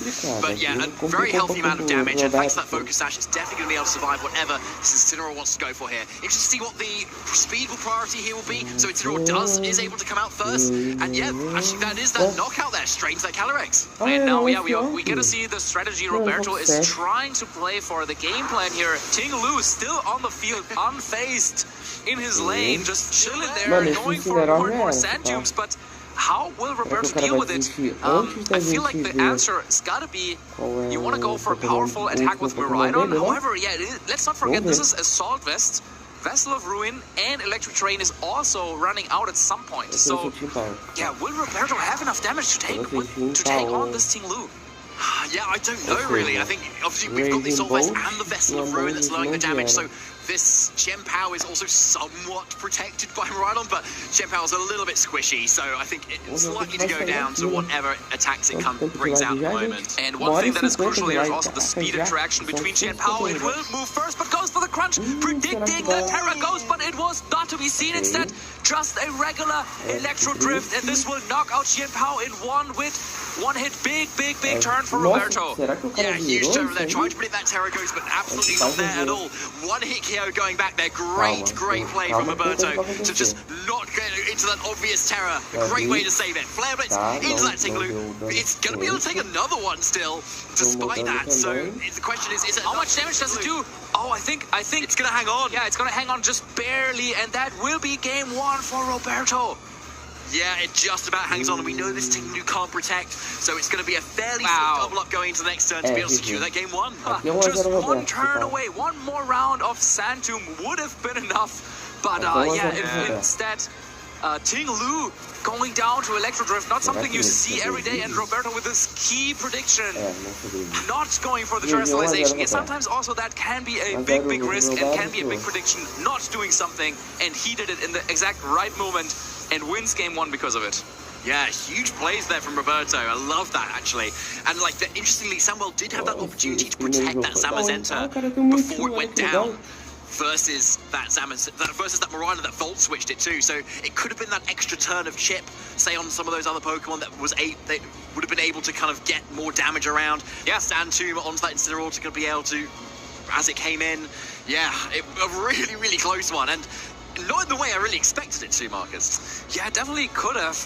This Ting Lu just on the field from turn 1, definitely so tough to knock out. But yeah, Roberto had things calculated out and just very narrowly finds a way to victory just in time before the residual damage was stacking up too much, and had to make this final decision. Do you go for the Terra Ghost to try and predict an Ice Spinner, or do you predict the Crunch and go for no terrestrialization? I wonder how the damage calculation look if Chen Pao went for Ice Spinner, because then you of course remove the electric terrain, and this would really decrease the power of Miraidon. But you kind of gotta expect that after Life Orb chip damage to Chen Pao, Electro Drift, even in Vessel of Ruin, would still be enough to get the KO there. Probably. But that's a good calc to know if you're planning on using Ting Lu and Qian Pao. Yeah, it is, especially if you've got the Ice Spin in a particular move too. But let's see how things switch up pivotal in this game 2 of our final Swiss rounds here at the Utrecht Special Championships. It's that Ting Lu and Zamazenta yet again, but a slight switch up for Roberto here in that Miraidon and that Urshifu Rapid Strike. And I actually like that quite a bit from Roberto, because even though Urshifu will not be able to outspeed Zamazenta, we kind of know that it doesn't have to, because Urshifu will be able to take on a body press. And so now, because it is an Assault Vest on Ting Lu, Roberto could go for a double up into either slot and threatens a KO right away. So Ting Lu is under a lot of pressure, and this causes Zamazenta to likely not protect, because you don't want to lose a Pokemon to double up. And this opens up the opportunity to go for the double up on Zamazenta. Very positional play, identifying this option for Roberto. Yeah, we saw how much damage that Surging Strikes did in that last game, and it did just about the amount of health that this Zamazenta has at the moment. So we'll see if it's able to pull it off at the moment. Not before that body press does, a similar amount of damage as it did before. But yeah, there it is. 1 strike, 2 strikes. It looks like it's going to be enough here, Marcus. Yeah, securing that knockout on this hugely powerful restricted, so early on in this game is a massively huge advantage for Roberto. Yeah, and switching out Miraidon also means that whatever Ting Lu is going for, Miraidon is still waiting in the back. Now, of course, this time around, no terrestrialization coming out, as Samuel understands that this might have been a little bit too soon in the previous game, because with Terra Poison, this allowed Roberto to go for this late game plan of taking out Ting Lu with Miraidon. So this time, maybe a little bit of a risk there by Samuel, saying that, okay, you're not going for the attack into Ting Lu, all right, then I'm not going for the terrestrialization either. However, once again, Urshifu just very barely hangs on there, and we know that Ting Lu can't protect. Of course, you also, it's hard to protect against an Urshifu. So yeah, we might want to see, is there Qian Pao maybe for a priority attack to knock out Urshifu that we know is trapped on the field and we know is locked into Surging Strikes, so no way to get out of that position for Urshifu. Yeah, so the question is, what is Roberto going to do with that Whimsicott, knowing that Sucker Punch is most likely coming out in there just to guarantee that Urshifu can't do anything but Surging Strikes, which we know is going to go into that Ting Lu.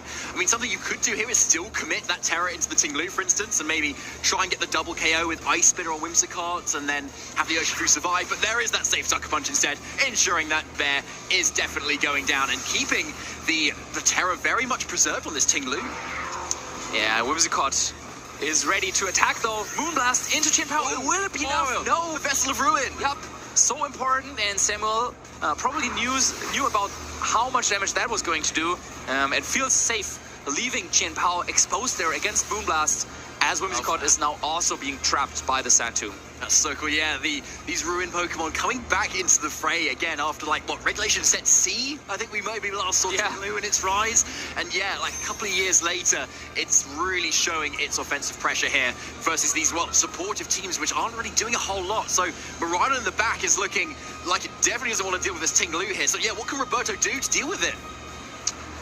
That is a very good question. Well, you have Incineroar. You can go for a knockoff maybe to get rid of Assault Vest. You could also go for a U-turn to potentially do some damage there. Yeah. We have sort of Ruin on the field, so this could work against Samuel in this position. I was going to say, it's Terra Bug U-turn. That could be good damage.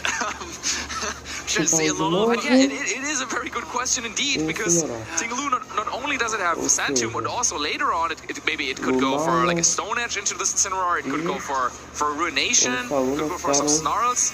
And yeah, Ting-Lu. Samuel was playing the waiting game there, waited for Urshifu to get knocked out, and now doesn't need to terrestrialize Ting-Lu anymore.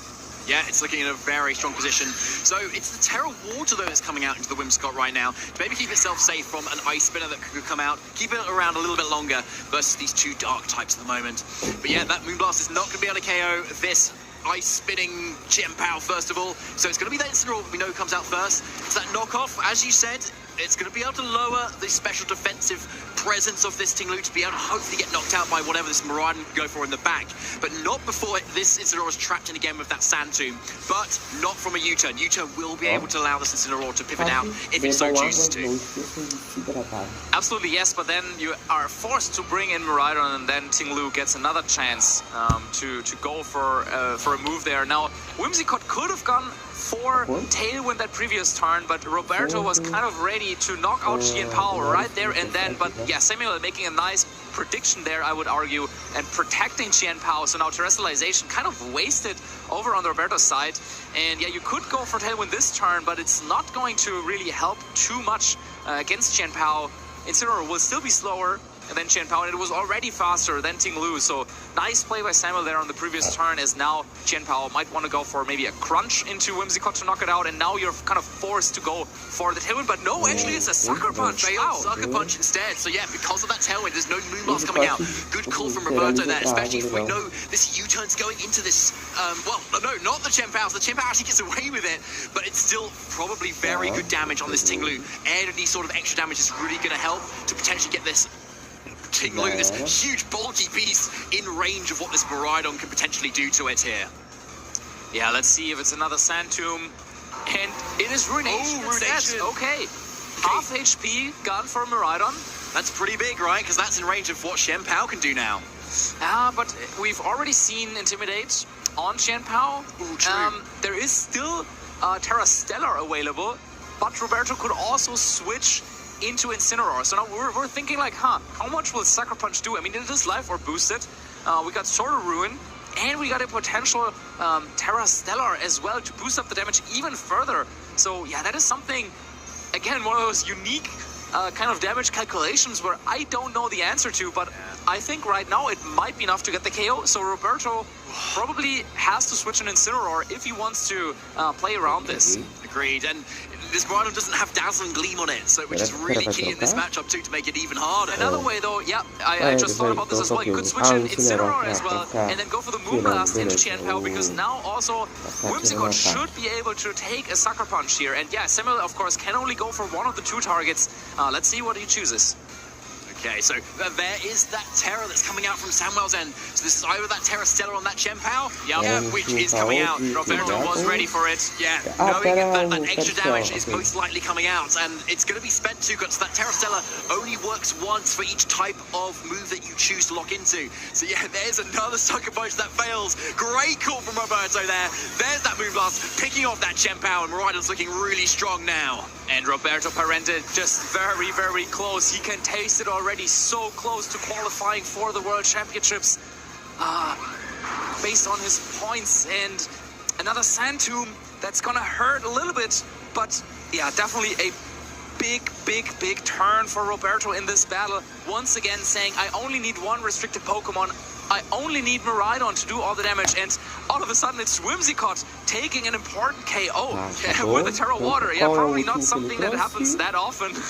But yeah, Roberto identifying this very great strategic play. Yeah, the little fluff that could take you out like this massively powerful cat on the other side there. But here's the Calyrex that Samuel's been saving right here for the end. Not chipped yet by that Focus Sash, but I believe there might be another turn to Tailwind. Yeah, the game's not over yet. Ting-Lu still 2 turns to Tailwind. Not terrestrialized, and still difficult to take out for Roberto. But that was a big turn now for him previously. But still, you have to identify how can you get rid of Ting-Lu. Now, you can, of course, double up into Calyrex once more with like a Moonblast and knockoff, but also Whimsicott getting dangerously low on HP, and if Calyrex can get some boosts and outstall this Tailwind, then all of a sudden you're looking at a boosted Calyrex against Miraidon that has already taken half of her health. So the game is far from being over. Yeah, it definitely isn't. So yeah, there's one of those protects at least that needs to come out here. So good call from Samuel to kind of cover for that, because Whimsicott and Incineroar, we saw, was doubling straight into that slot. And this Tinglu may not be able to quite get a KO on either of these targets. We'll have to see, but either way, Miraidon will then come in fairly safely. But then Samuel has to deal with it. Yet another turn of Tailwind going into the next turn. Yeah, it is that Ruination. It's not going to get any KOs and does still not put it in range of any potential Sand Tombs that could come out later either. Yeah, great defensive resource found by Samuel, protecting Calyrex in the face of danger. And now, of course, Encore is online because Tinglu didn't have enough power to knock out Whimsicott. Whimsicott is quite frail, but Tinglu going for like Snarl, like Ruination, Sand Tomb, all those moves only do a little bit of chip damage to Whimsicott that has already taken quite a lot. And now Encore could lock Calyrex on the field. So yeah, do you try and go for the double protect maybe if you're Samuel? Surely, yeah. I think you have to try and you need to get rid of that Whimsicott, because you need Calyrex outside of Tailwind to be able to actually deal with this Miraidon that's in the back that's hardly taken any damage, and it needs to be able to do it. Protect fails! It does not! There is the protect, it fails, and so Encore comes straight out into that Calyrex, locking into the protect. Useless for turn after turn going forward now. Exactly what Roberto needs to see, and chipping away onto that Focus Sash, ensuring that one more attack can KO it. Incineroar switches out into that Miraidon. Locking Calyrex into protect and potentially locking Roberto for top cut. Let's see, Miraidon joins the field once more. What did Tinglu do? Maybe with a Sand Tomb? Maybe with a critical hit, you could get something done, but no, it is Sand Tomb into Whimsicott to knock out Whimsicott with the residual damage potentially. But that allows Roberto to bring Incineroar right back in for fake out. Calyrex locked into protect, and Miraidon will have a field day. Absolute field day, yeah, exactly. It can lock into pretty much, well, it needs to lock into that Draco Meteor, right? Like, it needs to be able to hit this Tinglu for as much damage as it can. It's still fairly healthy, so you've got a fairly safe fake out. You know the Calyrex is going to be protecting here, and then just whittle away. Even if Draco Meteor doesn't KO, you can then hit it on for the next turn. Thing is, you do need to hit those Draco Meteors. Yeah, and where do you go? So still 3 more turns of protecting Encore for Calyrex, because it attempted to go for the double protect. Now this also could have been something for Samuel to consider in the previous turn, maybe something to analyze for our viewers at home. Maybe it was better to let yourself be Encored and then try and like wait things out, because yeah, Miraidon will need to lock into Draco Meteor, but where do you target right now?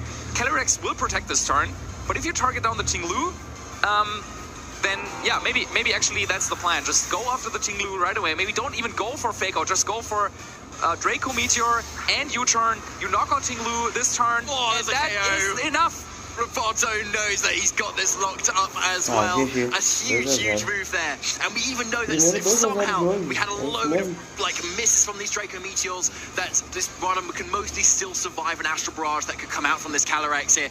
Not worried about that Encore. It's got a decent amount of health there. There's that double protect. It doesn't go off at all.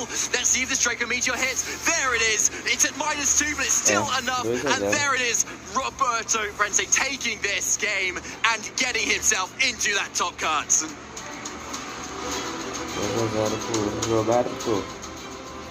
Getting himself into top cut, and with how the leaderboards are shaping out, also likely claiming enough championship points to maybe feel safe about his invitation for the Pokemon World Championship. So such an important battle here for Roberto, not only for this tournament, but also for the grand scheme of things. And he played it so well in a very, very tough matchup. I have to stress this point again. Tinglu, we talked about it. You go through the Pokemon Dex, you identify one Pokemon that is good against the team that Roberto had, and he had to play against it in a win and in, on stream, against a player of Samuel's caliber, just coming off of a top 8 in Seville, doing so well this season as well. Already over 1,000 championship points to Samuel's name, someone who is qualified already for Worlds. It seemed like the odds were really stacked against Roberto, but somehow he made it work. He identified a game plan, bringing only the Miraidon, only one restricted Pokemon, using Urshifu early on to do a lot of damage, and then also finding very, very cute plays, cute and committal, I want to say. Whimsicott calling the Terra Stella, going for the Moonblast, and just every turn in this battle mattered so much for Roberto.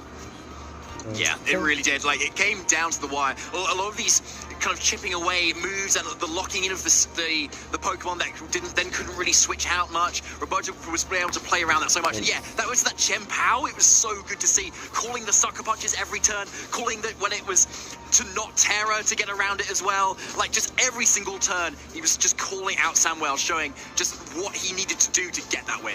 Yeah, and Roberto was playing so well here. Finally, you can see the relief there. Finally, Ting Lu was knocked out, but every turn trying to call the targets. Where do you need to put the damage? Where do you need to go with the surging strikes? He was locked in, and yeah, Samuel also identified some nice situations, locking in Pokemon with Sandtomb and really disrupting Roberto's game plan.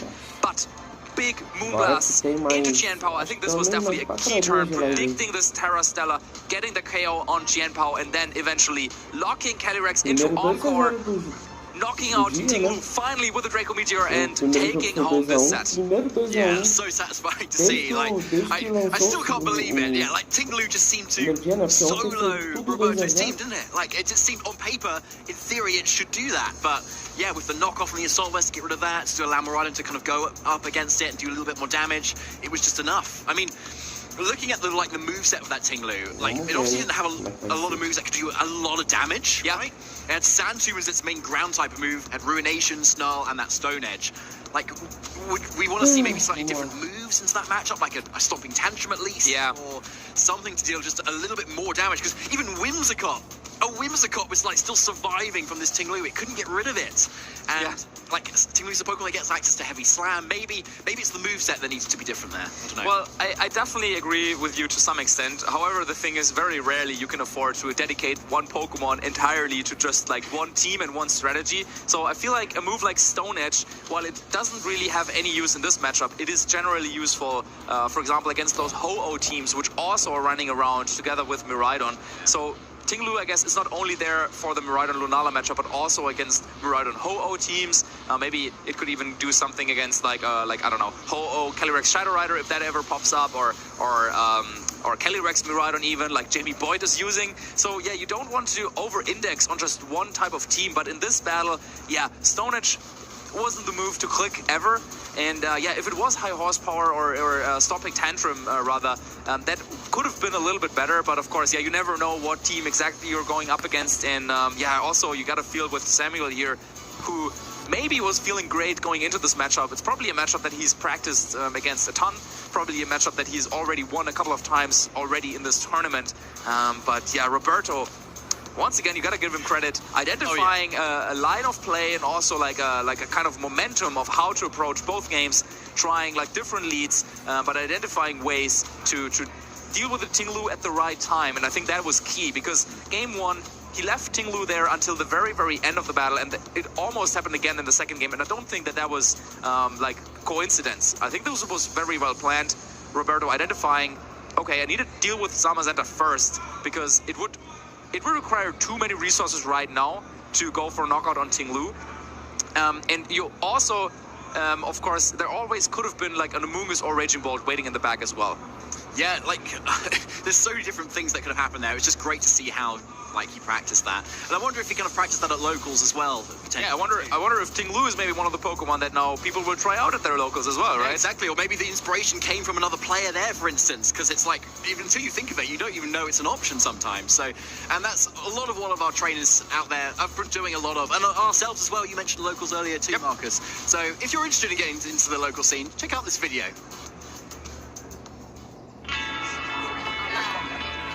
Play a Pokemon. Hey, do you want to play? Yeah.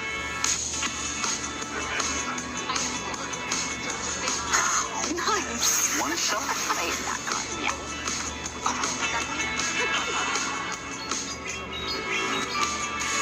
I'll use Twin Cannons. Great game, guys. Bye. See you next week. Come play at your local Pokemon League. Yeah, Pokemon.com/play if you want to learn more about your locals. We got our event finder there, where you can kind of see what tournaments are around in your area, and then using that QR code, you could do that right now. Maybe you feel like you want to play. I know My next local is gonna be next weekend actually. So yeah, maybe if you're in my local area, then could see you there if you scan the QR code. Yeah, if you want to lose to Marcus, head on over. Yeah, or win, or I don't know.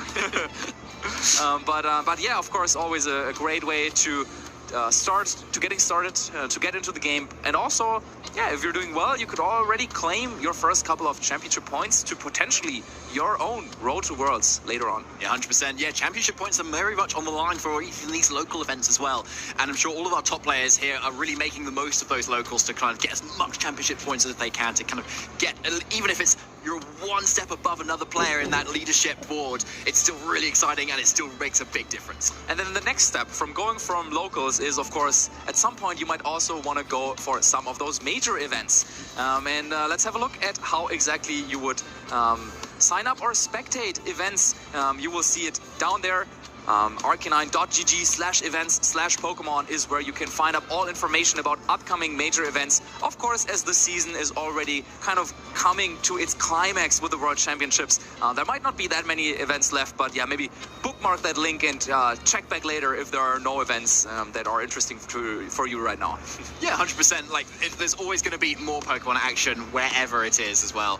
So, like, yeah, we've now just had our final Swiss round match, haven't we? So it's now up to the top cuts, and be interested to see what Roberto thinks of that and his chances in our interview. Let's kick it away. Thank you, casters. I am joined by the winner of that last match, Roberto, and what a fantastic way to end Swiss. You looked very emotional towards the end. Talk us through how you're feeling. I'm feeling great now because I really wanted this top cut. Yesterday I closed my day one at X1. Today I lost the past round. In the first round I got no show. So it was kind of traumatic to be on stream and maybe lose there. But I'm really happy to be here now. Fantastic, and I'm so looking forward to seeing how you're going to do in the top cut.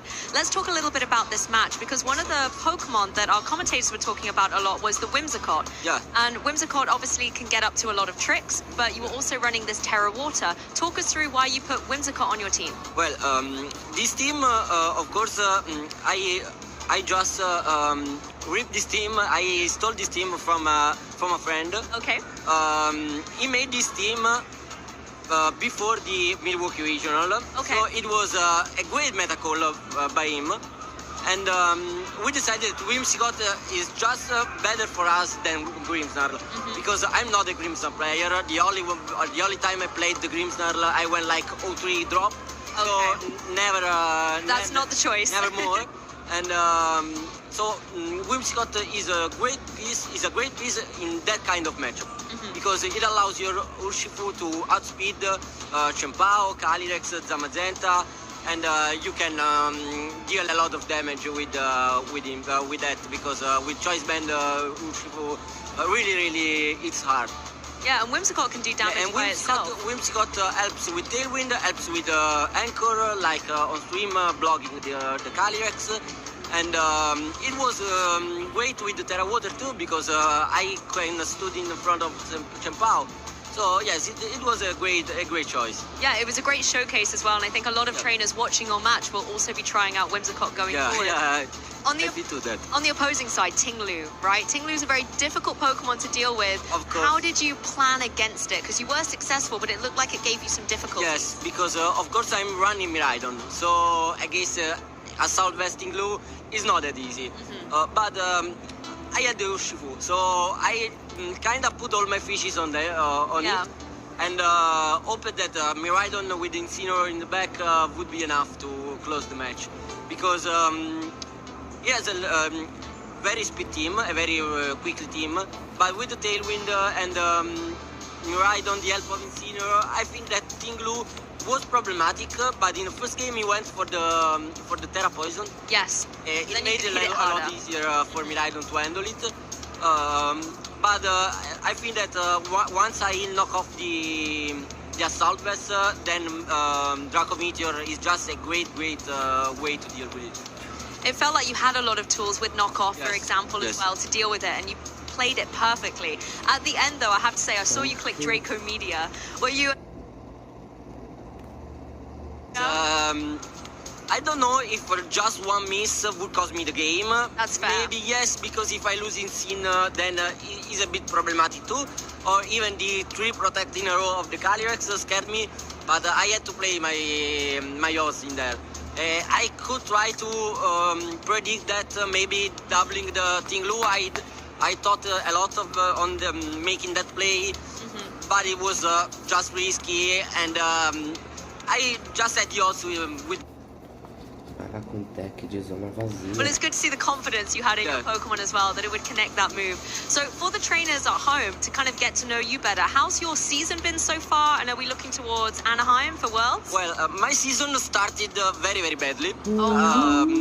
I'm glad I managed to top cut in Stockholm 2 months ago, and now I'm here. So in the last part of the season, I'm trying to improve my score. I think that I could get a lot of points from this tournament to not ensure, maybe not 100%, but to get me very close to the invite. Yeah.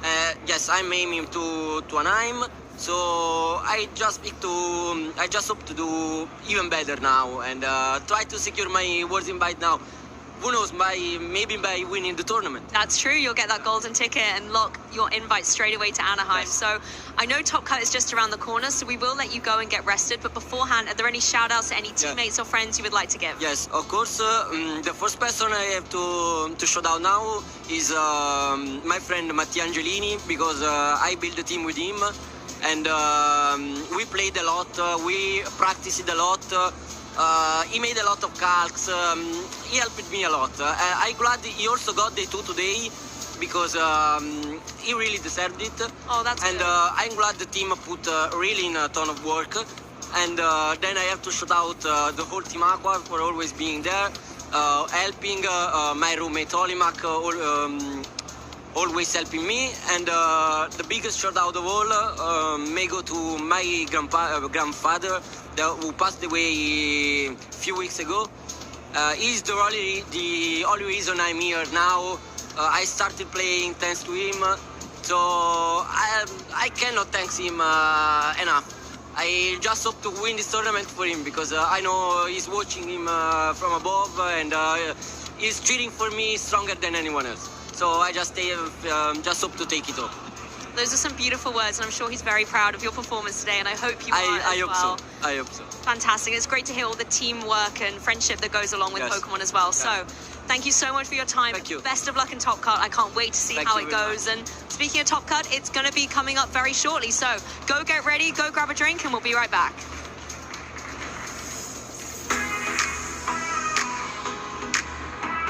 Beleza? Para a próxima, já é o top 16, será? Não, top 32 já. Caraca, ó. 5 minutos já. Top 32 já.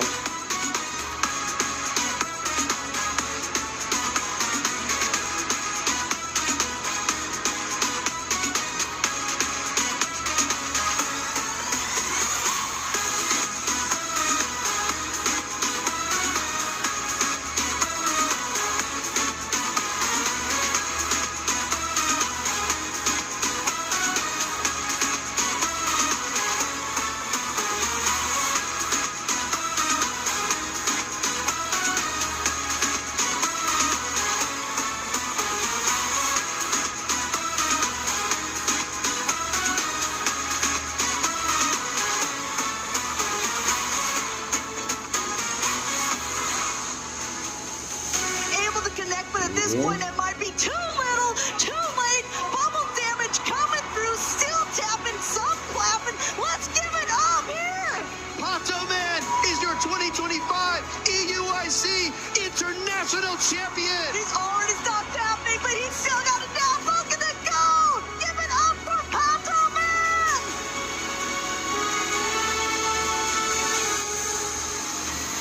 Multiple members of Peru on Rayquaza, Mimikyu and Repness. 84 is in, Rayquaza is at half right now, only 10 seconds left on the clock. Tempo is here, but there's just no time. Overlord moves to the middle, and Luminosity Gaming is going to stop them, and they are going to win the ALS Cup.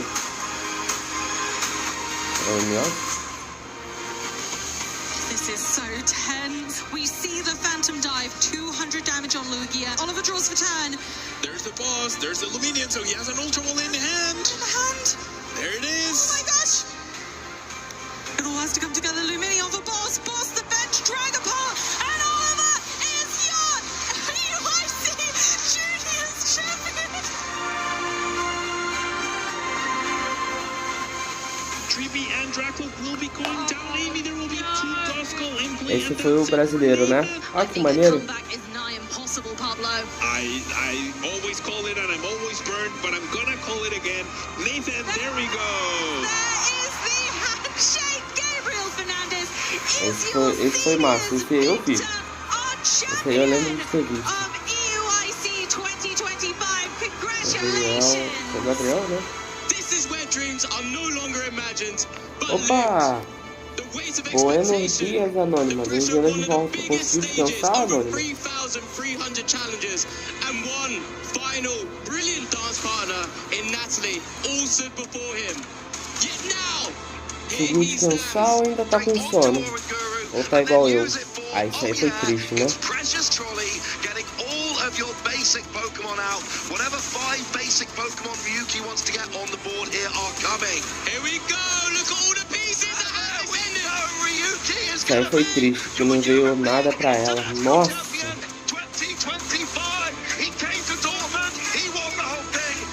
triste, cara, isso aí. Here comes a big ass connecting down into the Torkoal. No damage to the protecting Calyrex. It hangs on with 13. Chat já volta rapidinho no banheiro, já falou. Which is it into the Torkoal there. Torkoal is down. Ismail seems to be once more on this back hoof. That's it. Your EUIC Junior Champion, Fabian Musicant. It's not going to be enough damage there. Ian's Urgefu soaking this up. This game is slowly but surely coming to a wrap. It has been Ian's that have been going for the close number. To Louis Urgefu, it's going to be the KO. We have our senior EUIC champion, Ian Larson. With the electric drift, it is moving before the Fluttermane. Here we go, which is an into the Fluttermane, and it is going to be enough. Throw is able to close this out with Ferrograph's only option, able to go for the Psychic in Immune. Wolfclick is able to take the title. He takes his second international championship and becomes your 2025 European International Champion. I'm just thinking about the scope. I could not have won this final if I didn't have the support of some incredible people. Amazing, man. Back-to-back UIC. Ich fühle mich super erleichtert, weil ich war sehr nervös am Anfang. Live shout out my friends, my locals and my family for helping me to get to this point. All my family, my friends, I love you all. めちゃめちゃ嬉しいです。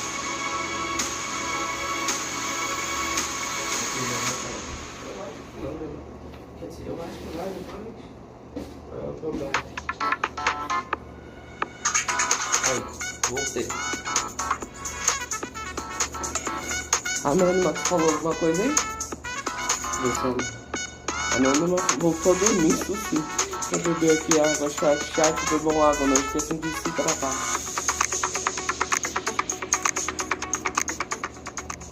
Estamos quase lá, chat. Welcome back, Pokemon trainers. If you're just coming and tuning in, my name is Lee Provis. I'm joined by the lovely Lou Octescromy, and we are about to head into the top 32 here at the Utrecht Special Championship event, and I cannot wait. Me neither. I mean, this is one of my favorite parts of the tournament because we hit the knockout rounds now. Swiss is over. There's no more redemption for these trainers in the sense that you lose your match, you're out of the competition. You win, you advance to the next stage. And this is where things get really, really intense on the battlefield. Yeah, because now we're past that Swiss round of the tournament, of course, and we're getting into the knockout stage. Any loss at this stage of the tournament means, unfortunately, that you are out. But if you win, of course, you're progressing on to that next stage, getting closer to claiming that title for your own, which is very exciting, like you say. And we've had some really great matches for us to kick off the broadcast this morning. I'm sure there's a lot more to come. And some interesting Pokemon choices as well. Like, I was not really expecting to see Ting Lu, so it's great to see it on the field and kind of showing that it still has some capabilities from the Treasure of Ruin Pokemon, where Chi-Yu and I think the Chi-Pow have been obviously a lot more dominant. So it was great to see it in play, even if it wasn't victorious. You know, it definitely has a mark to be made out here, though. Oh, definitely. And I think there's it's find its place. It's got a place in this format. Just find that right place with it. Unfortunately, Roberto was just able to kind of guide through that Pokemon pretty well in that last set and get into the next stage of this tournament. But I'm sure it's not the last we're going to see of Ting Lu. Maybe for this weekend, but maybe I'm definitely sure not for the rest of Regulation I. I like as well the supportive Pokemon, and this was a nice thing I was talking to Roberto with, you know, talking about the Whimsicott, because it has so much utility, but we are often seeing on these team builds maybe Grimmsnarl being a little bit more traditional, but Roberto, for example, was saying it's just not my kind of Pokemon, we're not vibing, it's not going to be a good synergy match here. And it's interesting to see trainers then thinking, okay, well, where are the Pokemon where maybe I have history with, or I have that confidence in, and then building those support moves onto their team. Yeah, and it's a lot like with Luca Cherubelli when we kicked off yesterday with that Whimsicott in particular, where that is something that you're comfortable with, you know how it works, it functions. You maybe have to slightly tweak it depending on the format that we're currently in, but is worth looking back at those Pokemon that you've had success with and maybe trying to integrate them into those current teams that you're working on to see if that is the missing piece to the puzzle. And at the end of the day, this is the penultimate event in the European calendar, so for a lot of our trainers, it could even be their last chance to lock in those championship points to try and get their qualification for the World Championship. So everything is on the line, not just from the linear perspective of this tournament, but from the bigger angle as well of the season as a whole. If they want to make it to Anaheim, they've got to get into that top 75 rankings of the European season, and some of them may fall short, some of them might make it, and this is one of the events that could determine exactly what that list could be. Yeah, and I know from speaking with Nikolai earlier that we were able to feature on our first broadcast game.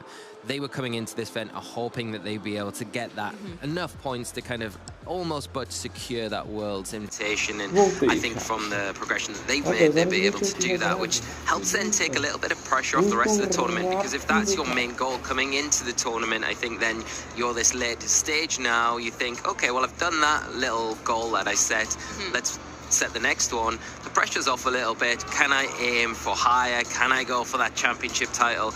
And it's nice for the player that have been able to put that kind of hard work in up to this point, feel a little bit safer and have the reins almost taken off. I like the reins there, with all the Calyrex that we see running around. Yes, tying up the competition and tying up our restricted pairs as well, because we are seeing a lot of Calyrex Ice Rider. We're seeing the occasional Shadow Rider coming out, but I think the Ice Rider has definitely been the most dominant this weekend. I would 100% agree with you. I think it's strange with Calyrex Shadow Rider. It's one of those Pokemon, Marcus was talking about it on the broadcast yesterday, where it's coming into events and coming into new formats, it feels like the strongest option. It is so powerful. Yeah, but then we come to these events and it just kind of peters out a little bit, and it never really kind of hits those peaks that everyone expects it to, whereas the Ice Rider Calyrex, we've already seen it have success. It was in the finals in Milwaukee, and in this tournament as well, we're seeing a little bit of an adaptation with that Leech Seed and that having a bit more success, and it is probably, if you were to say at the moment, the stronger out of the two options, I think, for sure.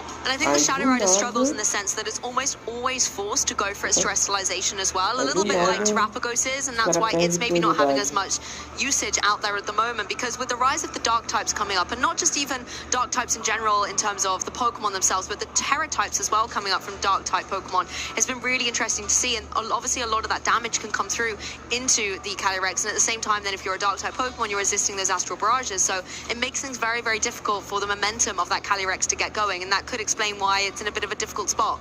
Yeah, and I think it's not got the defensive capabilities of something like Lunala, which has that similar typing, you know, to it. And I think with the Shadow Shield ability on the Lunala, it almost gives you a bit of a cushion where you're able to kind of switch it in a bit more freely, take those attacks a bit better, whereas Calyrex feels like it's so frail, it kind of taking those big attacks can put you in those detrimental positions, and then you're not really able to get the most out of it.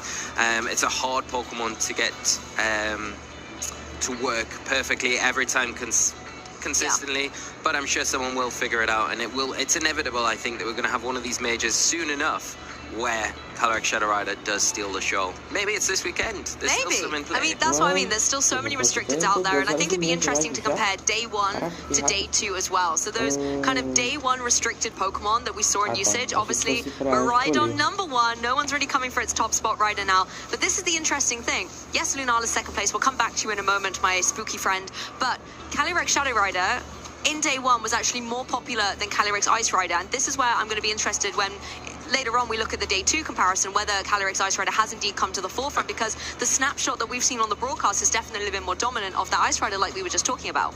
Yeah, I think you'll be exactly right in your prediction, Lou, with that swap over there. It wouldn't surprise me at all. Miraidon up there with 43% usage in day 1. So I think it was translated quite well in the broadcast games that we featured yesterday, how predominant Miraidon was and how potent it still is in this format. Nice to see Pokemon trying to make their way onto this board, the likes of Ho-Oh and the Kyogre. Ho-Oh in particular, one of my favorites, and I do have a lot of belief in that Pokemon in particular in this format. Kyogre, again, it's one of those solid choices. We've not really seen too much of it, though, throughout the Regulation I yet, but I do feel like there is the potential there for that Pokemon. I know that combination with something like that Ice Rider Calyrex has been picking up recently as well. We can have a look at the day 2 restrictions. Yeah, let's do the comparison. Do that comparison, see how things have shaped up. But wow, interesting. Completely wrong. The other way around. The Ice Rider's fallen down. The Shadow Rider has went up the ranks. But, you know, this is also very interesting, though, because from the broadcast side of things, it has been all about Calyrex Ice. So the little snapshot that we're able to bring to you tells one tale. But then when you look outwards and look at the bigger picture for the rest of the tournament, it's actually interesting to note that the Shadow Rider is doing well. We just need to maybe find some more of them to bring onto the broadcast. So we'll take note of that for Top Cup for sure. But I definitely want to talk about the spooky Pokemon. I told Lunala I'd be back, and let's talk about it now. It's one of these Pokemon that I think has evolved throughout this format so far, because we've seen a lot of trainers running Power Herb with the Media Beam and being able to get that devastating damage off, you know, in one turn rather than 2. But a lot of trainers now have said, actually, yes, that's a very flashy tech. It's nice to get that damage off, but it's easy to predict and you can protect into, and you still leave your Lunala quite vulnerable. So we're seeing Lunala's running Electric Seed to boost up its defense, or we're seeing some Lunalas run the leftovers in the combination with a Rillaboom with that grassy terrain to get all of that recovery and reset the Shadow Shield. So I am noticing a lot of changes going through Lunala right now. Yeah, I'm really surprised to see the Shadow Rider actually take a jump over Lunala, if I'm completely honest. But I didn't even notice that. Yeah, and you're right though, with the Lunala, it's one of those Pokemon that can be quite flexible, and with how you integrate it within your team, we're seeing a lot of Calm Mind variants in this tournament in particular, and players having success with those sorts of builds. But the Shadow Rider doing well, and like I said, maybe this is the event where we do see the Shadow Rider Calyrex kind of take the trophy in the end. But like we mentioned, from day 1 we had the Ho-Oh, we had the Kyogre. We've actually got Terapagos making its way onto the board now, and that they where are we looking? 7th place there. So interesting to see that is making its way into the statistics as well, and whether or not that combination with the Shadow Rider Calyrex is going to be up there amongst the top mix of teams this weekend. And of course, it's not just about the restricted either, Lou. It is about those non-restricted Pokemon. We can have a look at the usage stats for these as well, and this is the usage stats for non-restricted in day 1. Well, there's my boy, #1 spot, the Incineroar, but close on its heels is going to be that Urshifu, the Rapid Strike variant, bringing that integral part of the Fire Water Grass Core to fruition, and it's really nice to see both of these doing well.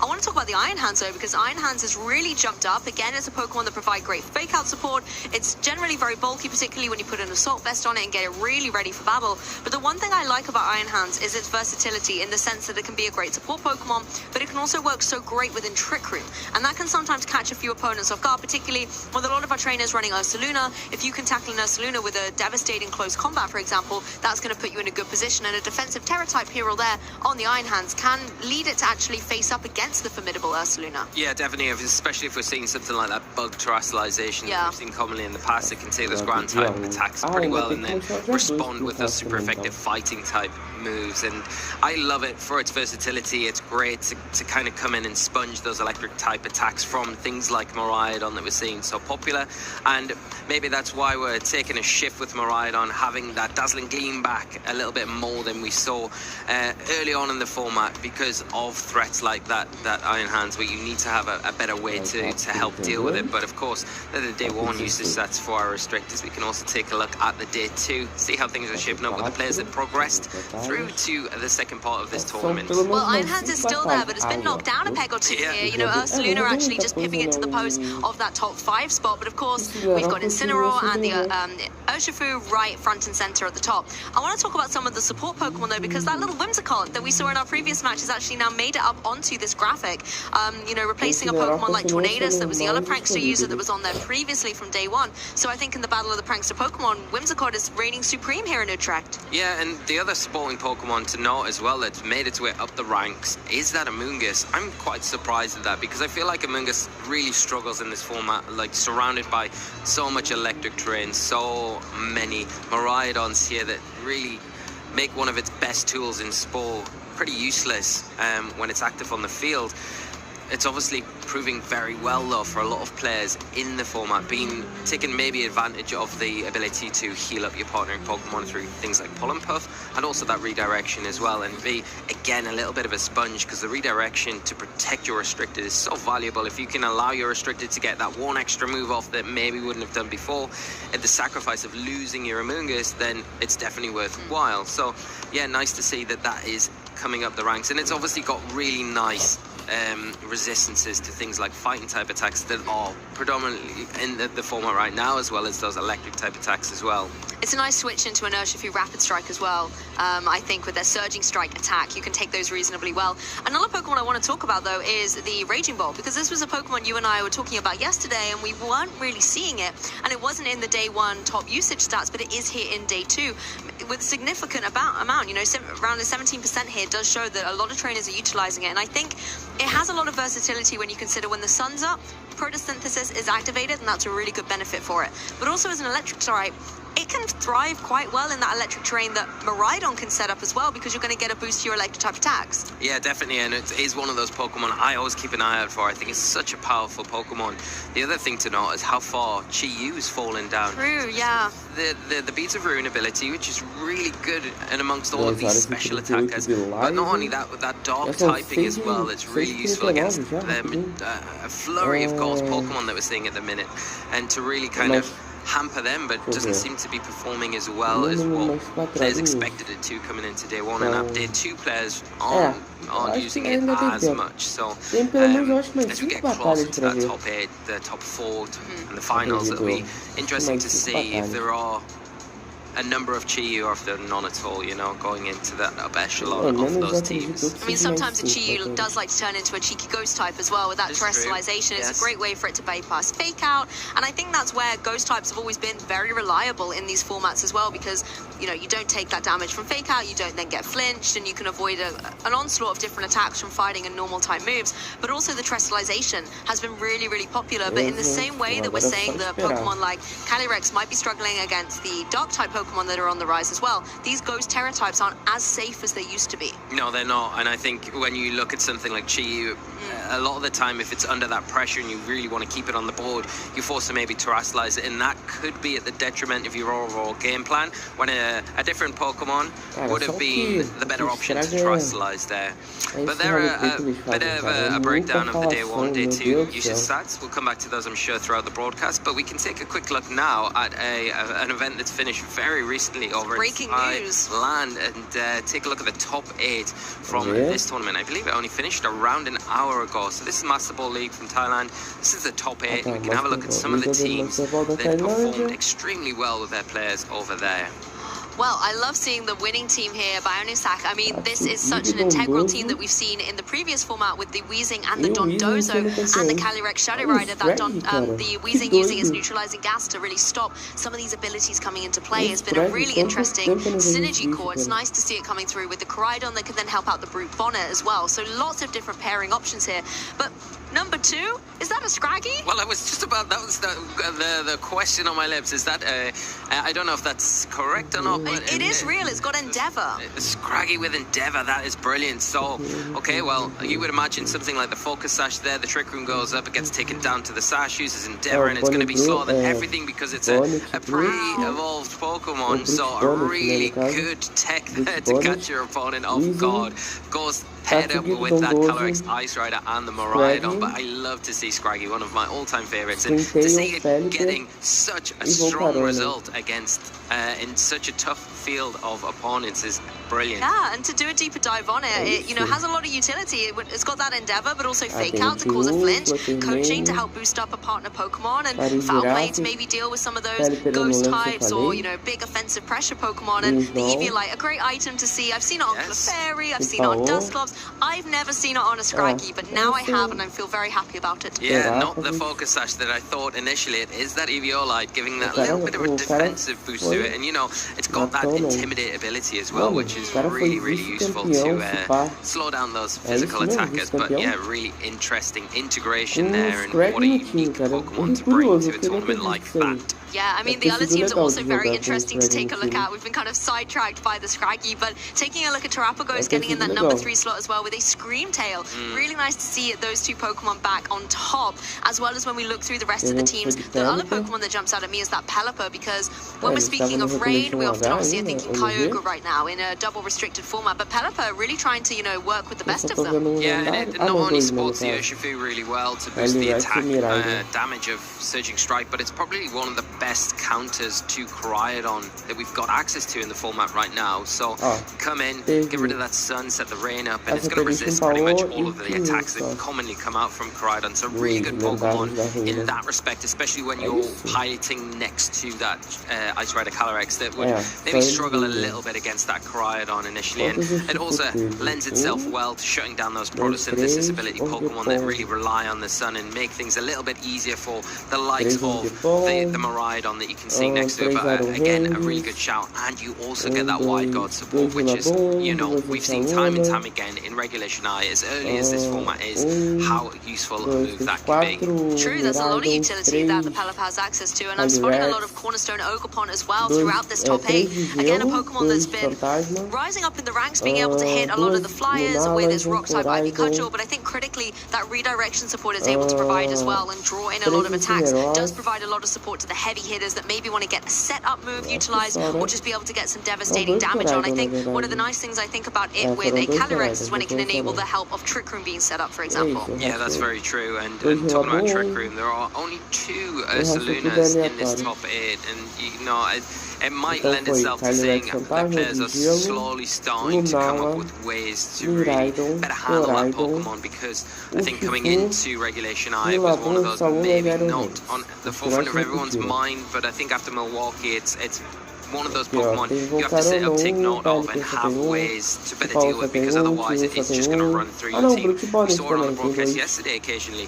but not all of them making it into top 8, and it'll be interesting to see the comparison with Ursaluna conversion in this tournament to our own here this weekend in Utrecht. That's true, there's a few similarities when taking a look here, you know, Rillaboom and Iron Hands, obviously Miraidon and Lulana doing well too, so within the restricted I'm not seeing too much, you know, diversity between our tournament and this Master Ball League tournament, but maybe amongst the other supporting Pokemon there are a few changes, like we said, the Ogerpon, but also the Brute Bonnet. I mean, we're seeing a bunch of Amoonguss, and I know there are some trainers out there who really champion Brute Bonnet and really like the fact it has this priority Sucker Punch and its additional bulk as well, but I'm interested to see how it's actually done so well in this top 8. It even won the tournament. Yeah, it's great to see. It has got that photosynthesis ability as well, so it can benefit from the sun, and I just love the priority attack options that it has, obviously with the Sucker Punch, and you can run it a lot of different ways as well. We've seen the loaded dice as an option on there, the Bullet Seed is an option if you want to go down that route, but generally it does pretty much a similar job to the Amoonguss. It's a little bit faster and way more offensive and can deal with those ghost types so much more effectively, so it makes sense that it's doing well in this ghost-ridden format at the minute. I think as well the beautiful thing about the Paradox Pokemon is, you know, they're incredible Pokemon, but it's nice to have that nostalgia kick as well when you look at them. Sometimes I vividly remember playing through my game and spotting a Paradox Pokemon for the first time and then trying to figure out where its origins were or where its future form had come from, and that's always a really nice memory to have. But there are going to be some more memories to be made this weekend, so we can take a look at the standings to see which trainers are still in contention to make those memories even more intense throughout the rest of this Championship Sunday. I mean, wow. There's an 11-0 there with Nick Holmer. What an incredible record. They've got to be feeling confident right now. Have to be feeling very confident coming into this tournament. I mean, going undefeated in the field of players at the Raw at this tournament is just incredible. Bom dia, Marlon. Tudo bom? Como é que você tá, cara? Salve pra você. You know, you've done everything right up to now. It's just about staying on track, continuing that streak, and hopefully going on to win the whole thing.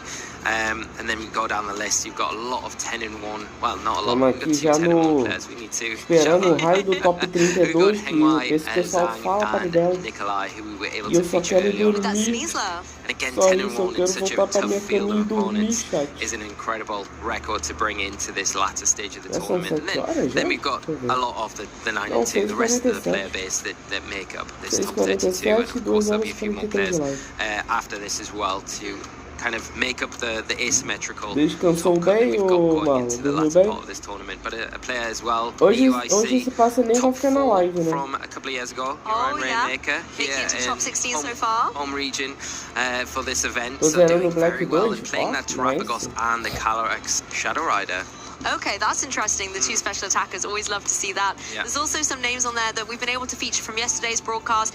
Giuseppe and Michel, for example, as well as Aurelien. So it's great to be able to see those contenders having gone through day one and being able to have a snapshot of their story so far. Maybe we'll be able to see how they're doing in Top Cut later on. The whole dream is still alive, so keep the whole, I mean, it had fallen out of the statistics, but that doesn't mean that it's not capable of winning the tournament. Depois da live de hoje eu vou soltar lá no Discord e vou mostrar aqui também. All of our trainers will be feeling confident to take the title at this stage. They've got this far, but we can have a look at the notable matches from that next round and see who we're looking at, what the matches are, and which ones we're going to be covering. Oh, well, the feature match is going to be Francesco versus Max, and we are going to be seeing double Calyrex, so it's going to be great to see that front and center as well as that Terrapagos. Some other interesting Pokemon here is the Whimsicott once again, but that Raging Bolt Lee, we finally get to see it in action. Yes. The other notable matches, though, I wish we could go through all of them. It would be incredible to showcase all of this Pokemon action. But Hurson versus Luis and Florian and Alexander, Roberto and Bram, so many awesome matches. Yeah, really are, and I think, you know, it's a shame that we can't feature more, and that's just the nature of the broadcast, of course, but it's nice to be able to show the other games that are going on. Hussein as well with that Annihilate. I love the integration of that and the Synergy as well alongside the whole, I think really good innovation, and nice to see that team performing very well up to this stage in the tournament. Going to have a hard one next, of course, against the tried and tested Shadow Rider Calyrex and that Zamazenta core, but we can see a few more Terrapagos in here. We've got Florian running that with the Shadow Rider Calyrex, so that feels like it's one of those teams where it is popping up, it is performing pretty well at this level. Yeah, a lot of consistency with Terrapagos generally, but it's just not always able to get that number one spot. It gets lots of top cut finishes and a lot of prestige, but not always the glory at the end of the day. I think the other interesting thing coming through here is on Max's team being able to bring that Ogerpon Hearthflame, because I remember when the Ogerpons first kind of jumped out into our metagame, Ogerpon Hearthflame and the Ogerpon Wellspring Mask were the two that really everyone was jumping through here, is on Max's team being able to bring that Ogerpon Hearthflame, because I remember when the Ogerpons first kind of jumped out into our metagame, Ogerpon Hearthflame and the Ogerpon Wellspring Mask were the two that really everyone was jumping between, and you kind of had to decide whether you wanted the more offensive or defensive capabilities and typings respectively. But at the minute, it's really a little bit more about the Cornerstone Ogerpon that's been in usage, so it's nice to kind of see the Hearthflame fulfilling that role again. Yeah, I do like the Hearthflame a lot. I think because of the Mold Breaker ability on there, it can lend itself and the benefit of ignoring those abilities and hitting through. The Cornerstone is so hard to look past with the supporting ability that it offers, and then if we do look at that, the Ivy Cudgel being a rock type attack as well, that's actually really quite good into the format at the moment, and can lend itself to just being generally across the board a more preferable attacking option than maybe the fire is in a lot of situations. Yes, and both of our trainers, you can see, are ready on the stage, about to start their top cut here at the Utrecht Special Championship. So it's a very monumental moment for both these trainers. It's the knockout rounds now, so one of our trainers will be advancing to the next stage of the competition, but the person who loses this match will be knocked out. Yeah, unfortunately, that is just the case. And I mean, you've got to, even if you do go out of the tournament at this stage, it's still a huge accomplishment tournament to get to this stage of the tournament, and I think it's always good experience now taking this away and using that experience for your next event to obviously improve, look at what went wrong, how can I better this performance going into the next one. So it's not always a negative. I think you've always got to try and look for the positives in every situation, and even if the inevitable is going to happen, one of these trainers does walk away after this and they're out the tournament, it's still something to look back on with a lot of positivity to say, I did amazing to get to this stage. What could I have done maybe a little bit differently to get a little bit further? But of course we're getting ahead of ourselves because we've got the match to go before we get into Victor and non-Victor. Exactly, and this is actually Francesco's first day too, so almost every additional bit of victory that you can get here is almost like the cherry on top of a fantastic tournament so far. Max, I think, has a little bit more experience. I believe in Birmingham, if you were able to watch that showcase, Max was able to get top 16 at that tournament, so knows what it's like to be in these top cuts, maybe has that little bit of extra experience, but I always say sometimes the unknown competitor is the most intimidating, because a lot of Pokemon isn't just playing the Pokemon in front of you, it's also playing the player. Are they going to be more of a risk taker? Do they play a little bit more methodically? And if you don't have that information on the opponent, if you can't read them and their play style, they can be really, really hard to predict, and you might overestimate things and overpredict, and that could then throw your game plan out the window. Yeah, with how important each and every turn is, especially at this stage of a tournament, any wrong turn or little mistake you make can be the detriment between winning and losing the event. So it is exactly like you say. We've got Max's accomplishments. We've covered those top 16 recently at the Birmingham Regionals, and then the top 128 at the Lille Regionals earlier in the season as well. Francesco, of course, with the no accomplishments yet, but they are going to be added after this event, which is great. Another thing why it's nice to see the rise of maybe those unknown players come through, because now they're adding their accomplishments. The next time we see them, we know where we see them from. I always like adding new chapters to the Pokemon history books as well, and particularly on the broadcast, it's always preserved as a beautiful memory for these trainers. It could be where many trainers' journeys start out, but let's dive a little bit deeper into the team. So that Acompanhando running a very standard set to what we've seen in the past. The Ivy Culture, Woodhammer, Follow Me, and Spiky Shield, nothing too untoward here. The one thing I'm really looking at a little bit is the Chien-Pao with that taunt, always good to have to shut down a lot of those setup moves that we see on the other side. But the fake tears on Whimsicott, that's a blast from the past, and when you've got some key special attackers like the Calyrex and the Raging Bolt, fake tears, reducing the special defense of your opponent can be devastating. I love the fake tears integration here, and the ability to weaken that special defense to allow Pokemon like the Raging Bolt, and in particular that Calyrex, to get that extra damage and get them over the line to clinch matches is so useful in those really awkward positions that you can find yourself in sometimes. The encore is really nice, it pressures your opponent to maybe not go for those setup options so much, and I love the integration of Substitute on the Calyrex. I think that is brilliant, because you've got ways to support that setup as well. With the Wide Guard, you can have an opening there to get that Substitute up, and also with the Follow Me redirection from the Ogopon. Once that Calyrex is behind a Substitute, it becomes a big threat to deal with, and then with the Life Orb, if you get a couple of those special attacking boosts from maybe a knockout here or there, it become a really hard Pokemon to deal with.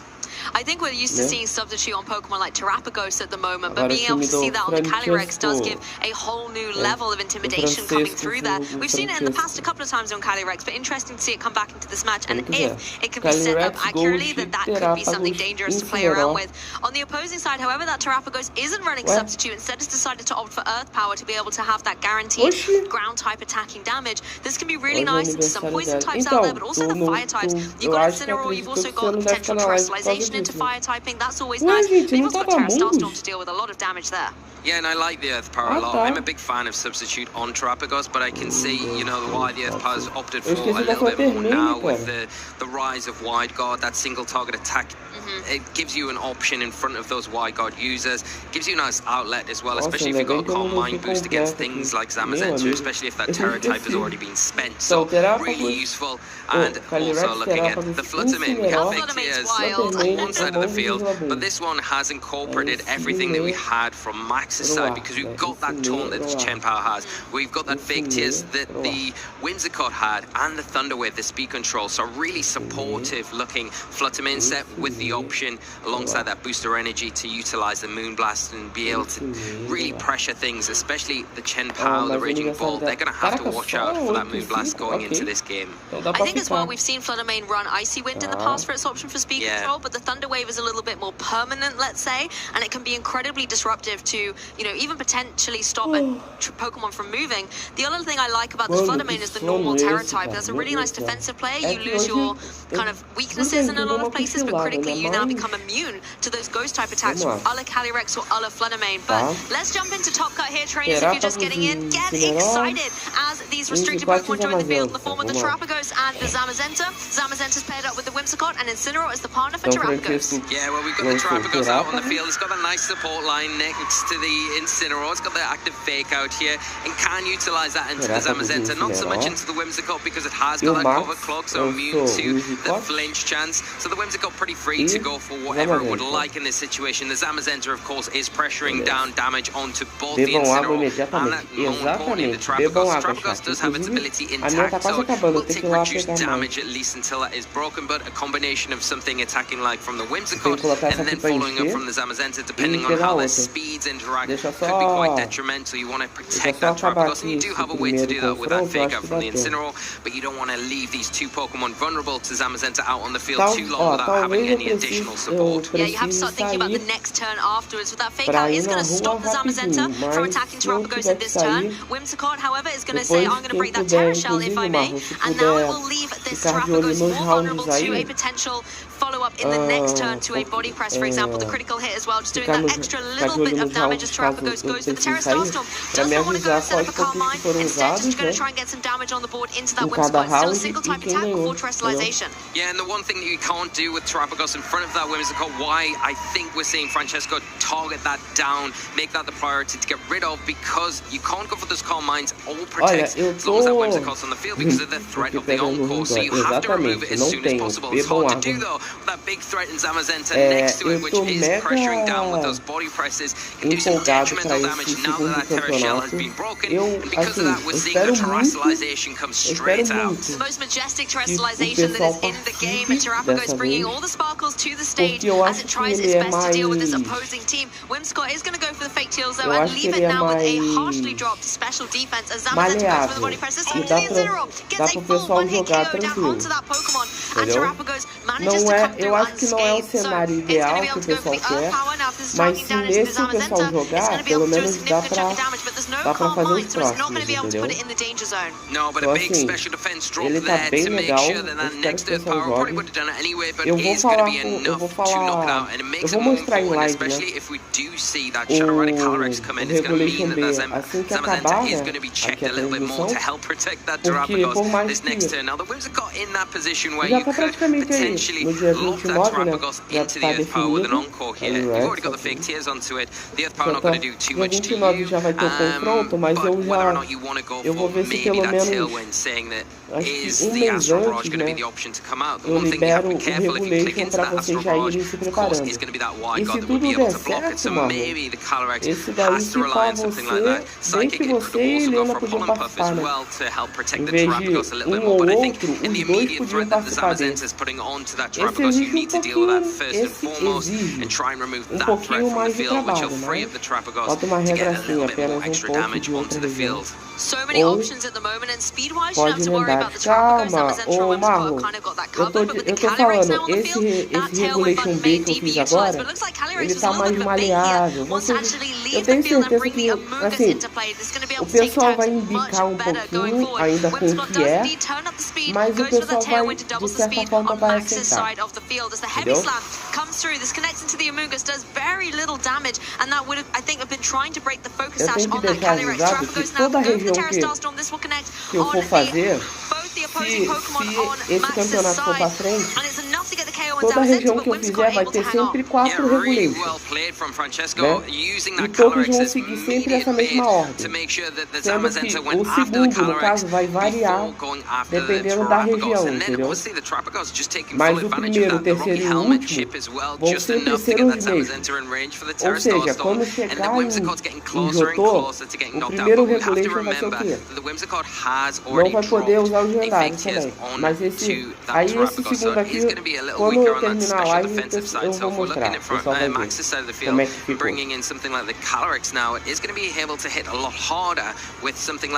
Dragapult voltou no Samurote. O Alexandre também. Poxa, eu queria torresmo. I'd almost quite like to see a fake tears go into the Amoongus and then Psychic. If it goes to Terapagos, fair enough. If Amoongus wants to try and redirect it, it's going to have to take some significant damage as well. The key thing though here is the Pokemon on Francesco's side are doing what they need to do to enable success for the Terapagos. They're providing that support. Terapagos, yes, it's taking a fake tears, but it's taking very minimal damage otherwise. This is the Covert Cloak variant though, so it's not using leftovers to be able to regain that HP. So that's something that Francesco has to be mindful of. Yeah, definitely. You do have the option of that substitute. It's going to kind of get you out of trouble from a spore if you aren't prioritizing dealing with the Amoongus straight away. That's what comes out from that side. But I think the one thing you have to be aware of is this. Whimsicott is going to be taken down with the next Terrastar Storm, which then removes the Encore, which then opens the door up for that Terrapagos to start really getting those calm minds under its belt. But another fake Tears Loot into that Pokemon. Calyrex is trying to deal with the Terrapagos. It targets down into that slot. It gets the knockout. Terrapagos is gone, but Amoongus still on the field, able to maybe try and get a cheeky spore down into that opposing Calyrex. Yeah, what a momentum swing this is from Max. Going for that second fake Tears, getting that Grim Near boost as well, and catching that para Helena e ela vai gostar, ela gostou, topou, ainda não falou.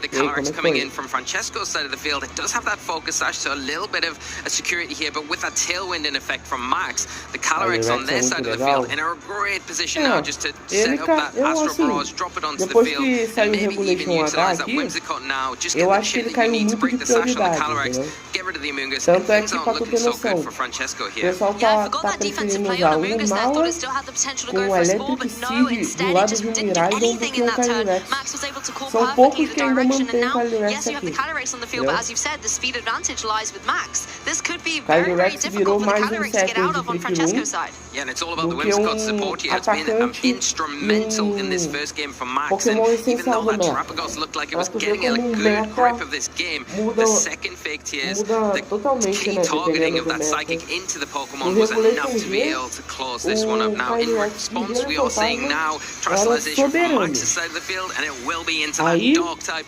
giving it that nice resistance to the opposing Astro Barrage that could come out from Francesco's Calyrex. Yeah, it doesn't even have to do the work to set up a substitute to avoid Astro Barrages when you can go for the Terra Dark and provide a fantastic resist. Also, the poor Amoongus is going to fall fate to that Encore. It's going to be forced to have to go for some protects as the Astro Barrage comes through, takes the Calyrex right down to its focus side, but Amoongus is out of here. I feel for Amoongus, it really hasn't been able to have much utility in this game at all, even though it is traditionally quite an offensive threat. Yeah, definitely that, and I think the Protect turn, I think it really cost Francesco on there, and you can see the reason why. You don't want to lose it to a Psychic, but I think it really shows how well Max kind of took the opportunity there and really capitalized on it to this point with that Whimsicott to be able to close this game up pretty freely. Whimsicott's done a lot of work in this game. It deserves a bit of rest, and the perfect Pokemon to replace it is the Ogerpon, another grass type that can come to the forefront and provide a little bit of support.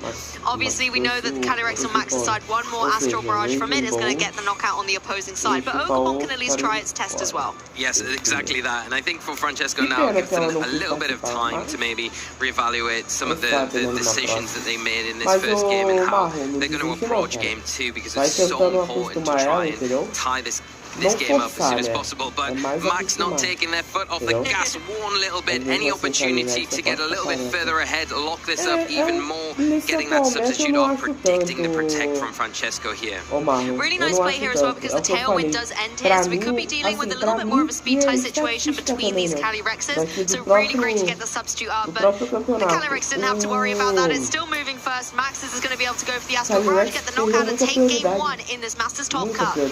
What a great play by Max to execute the game plan as well as they did against some big threats here, especially after they didn't really get too much of a return from the Zamazenta. I mean, going for the heavy slam into the Calyrex, and then it going down pretty easily without getting much damage or any damage into the Terrapagos. What you think the Zamazenta's been brought to kind of counterplay the Terrapagos a lot, but once it went down, you thought, okay, well, Francesco's doing everything right in this situation. You're chipping down the Whimsicott, you then got rid of it, so you get rid of that on-call, but you just couldn't quite get rid of it in time, and that additional fake tears that was used by Max was just enough, and the targeting of the Psychic as well into the trap was really smart there.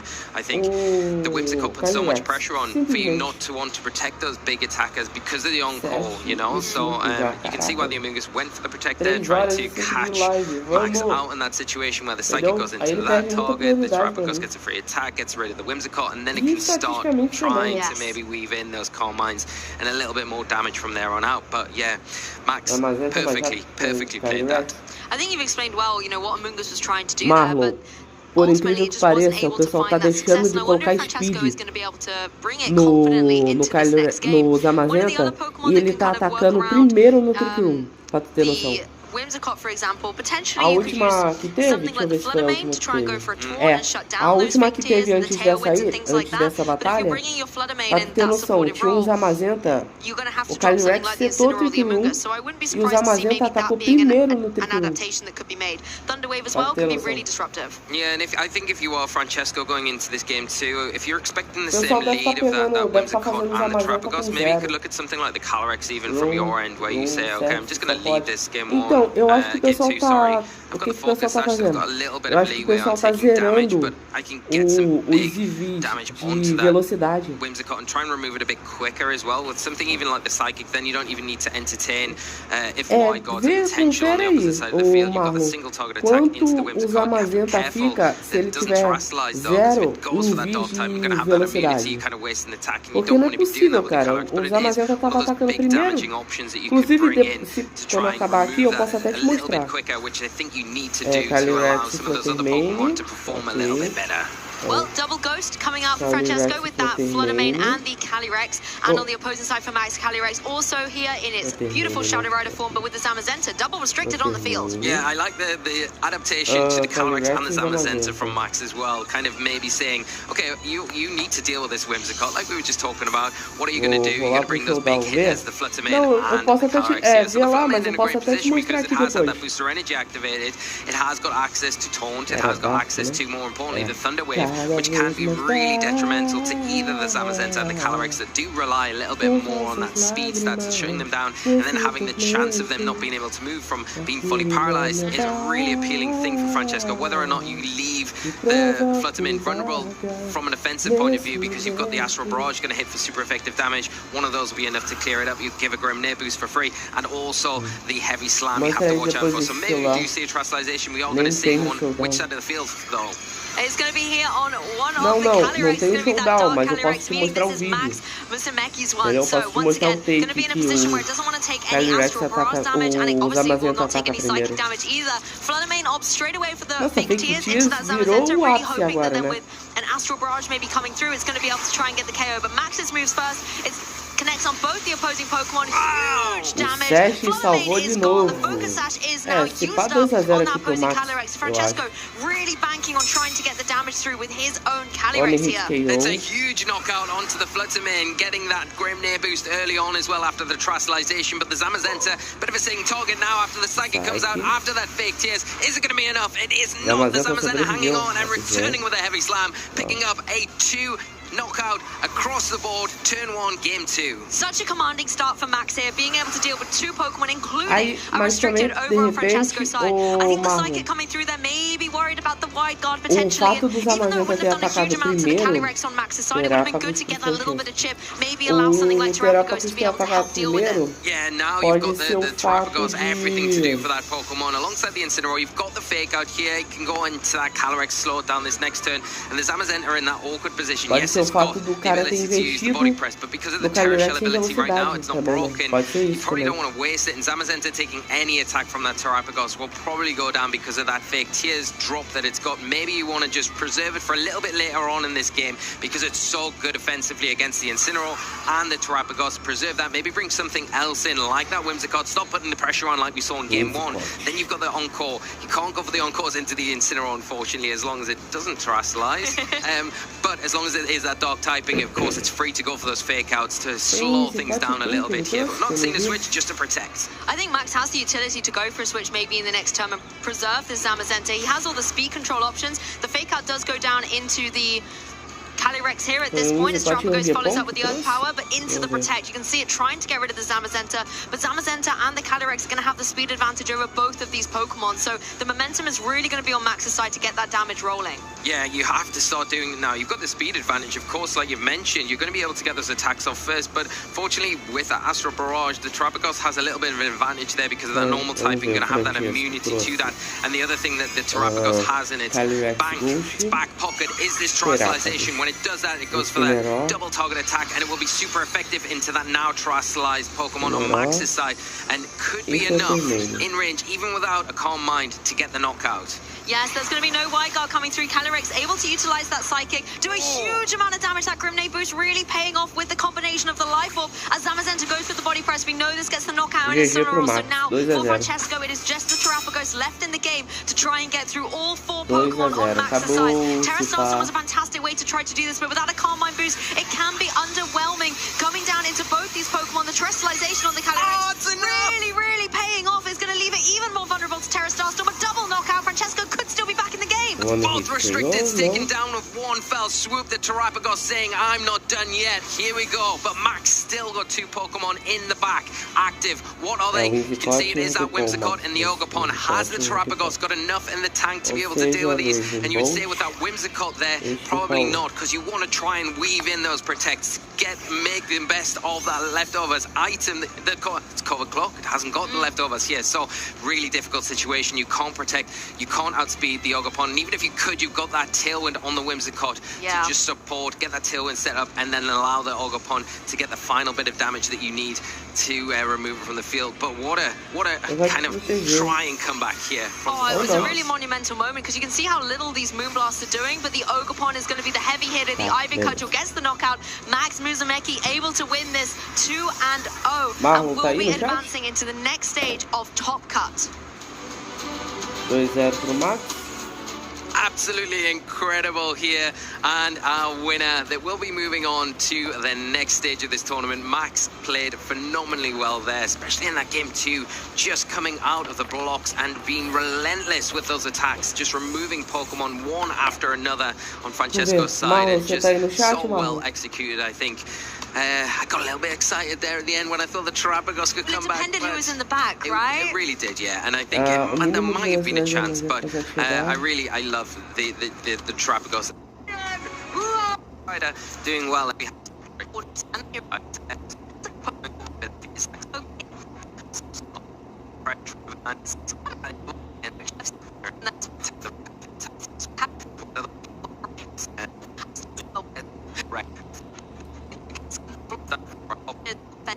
Ah não, essa é a batalha que a gente tá vendo agora. How you integrate it with this is a lot.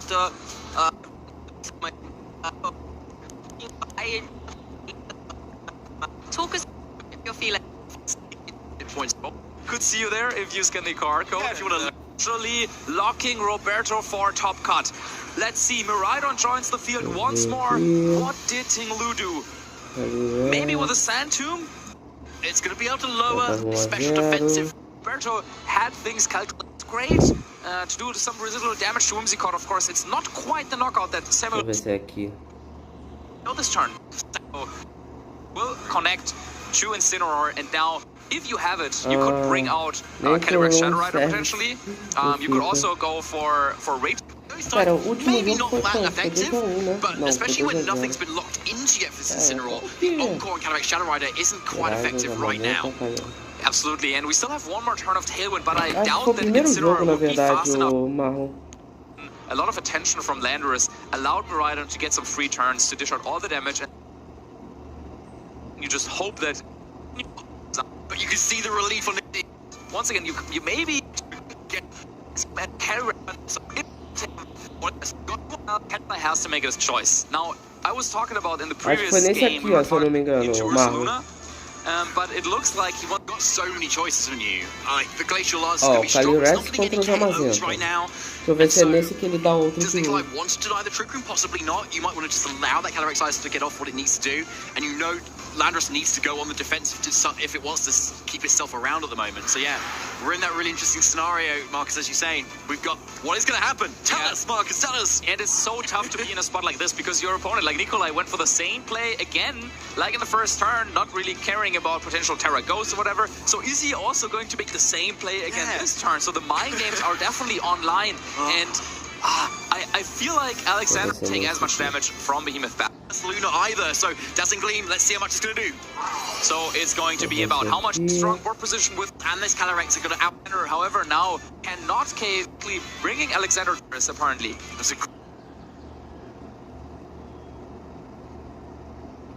Pera lá. Quando você quiser, tá? A transmissão agora. So yeah, there's that Glacial Lance going into that wide guard. There's nothing that can get around it. No high horsepower on this Calyrex. So there's that slow getting Calyrex Ice Rider dangerously low. Kind of made that go to waste because Ursaluna Blood Moon and Trick Rider Mirrors is to lock into a move coming straight out of this Calyrex Ice Rider. So we saw Alexander trying to reverse the Trick Room there on that turn. Wow, seeing an 8-1 record in the not something that lembro se é no primeiro. Speed on the other side. I think you might want to go with, of course, well, for a terrestrialization here, just to mitigate. One thing, Draco Meteor, there's on how fast can that Volt Switch in with that Miraidon doing over 50, getting that one-time boost of that Dauntless Shield. But Blood Moon really not known for the best special defense, and this is what we were talking about. Nikolai going for the terrestrialization there, but Alexander reading into that play perfectly, going for potential protect. That's going to be really, really Pokemon that could put something, and then this gives Alexander a lot more information to what Nikolai has locked into. So it depends a little bit on what the final Pokemon is on Alexander's side. If it is Miraidon has Terra Fairy available, and since you now saw that Miraidon on like Nation, but as long Zamazenta into that Calyrex Ice Rider, which actually survives this hugely powerful super effective attack, and actually Trick Room goes up here, which is going to be really interesting, especially if there's a Miraidon in the back for Alexander. Yeah, that unless there isn't. Well, that is quite interesting. It could also be Urshifu. I was going to mention this in the pre-game analysis, but Urshifu looks so good against Nikolai's team, but no, it is Miraidon. Interesting. Maybe let's talk about Urshifu, before the second game, but maybe Alexander is just very, very confident about the fact that, this Miraidon will be able to take Behemoth Blade, or Behemoth Bash, rather, coming out from Zamazenta, because, it seems so telegraphed. Miraidon will go for the Terra Fairy, so you can kind of go for an attack with the Zamazenta. Like, you could go for that Behemoth Bash right away into Miraidon, predicting that, and I don't know if that was necessary for Alexander. Like, if let's say that was like a Glacial Lance, then I would be like, well, this game is kind of over. But because, the Trick Room, I mean, I feel like there's still some options now for Nikolai. But Wide Guard, I think you want to go for the Behemoth Bash, really. Yeah, let's have to see if players are kind of predicting that, because you can't obviously protect your own Miraidon if you're on Nikolai's end.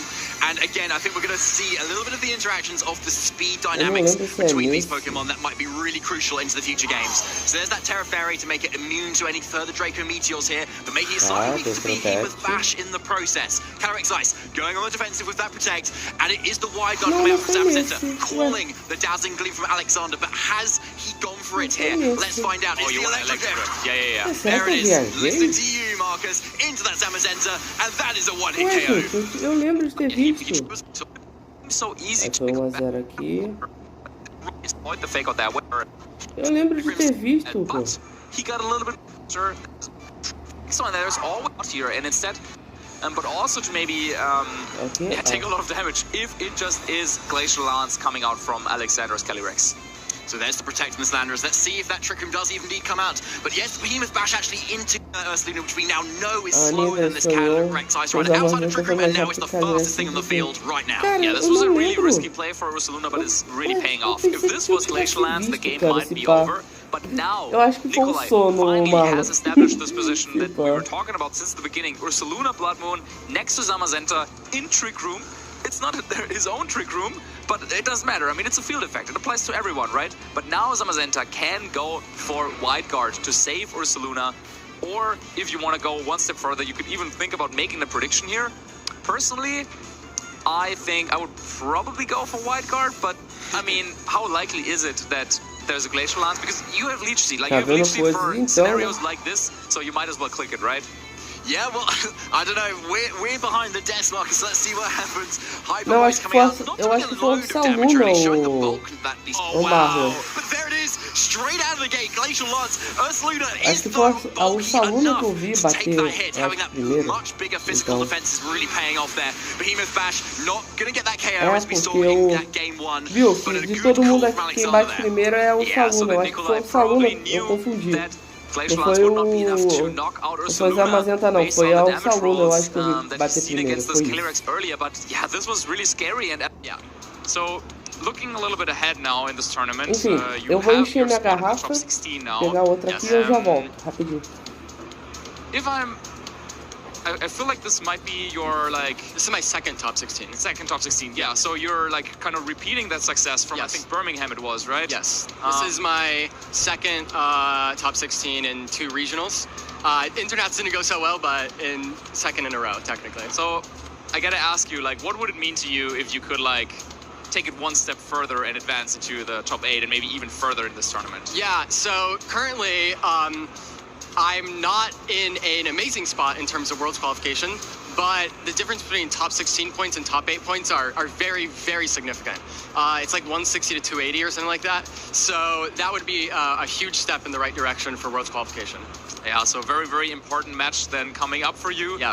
But I've heard before you're not kind of in this alone, but you have your little prep group.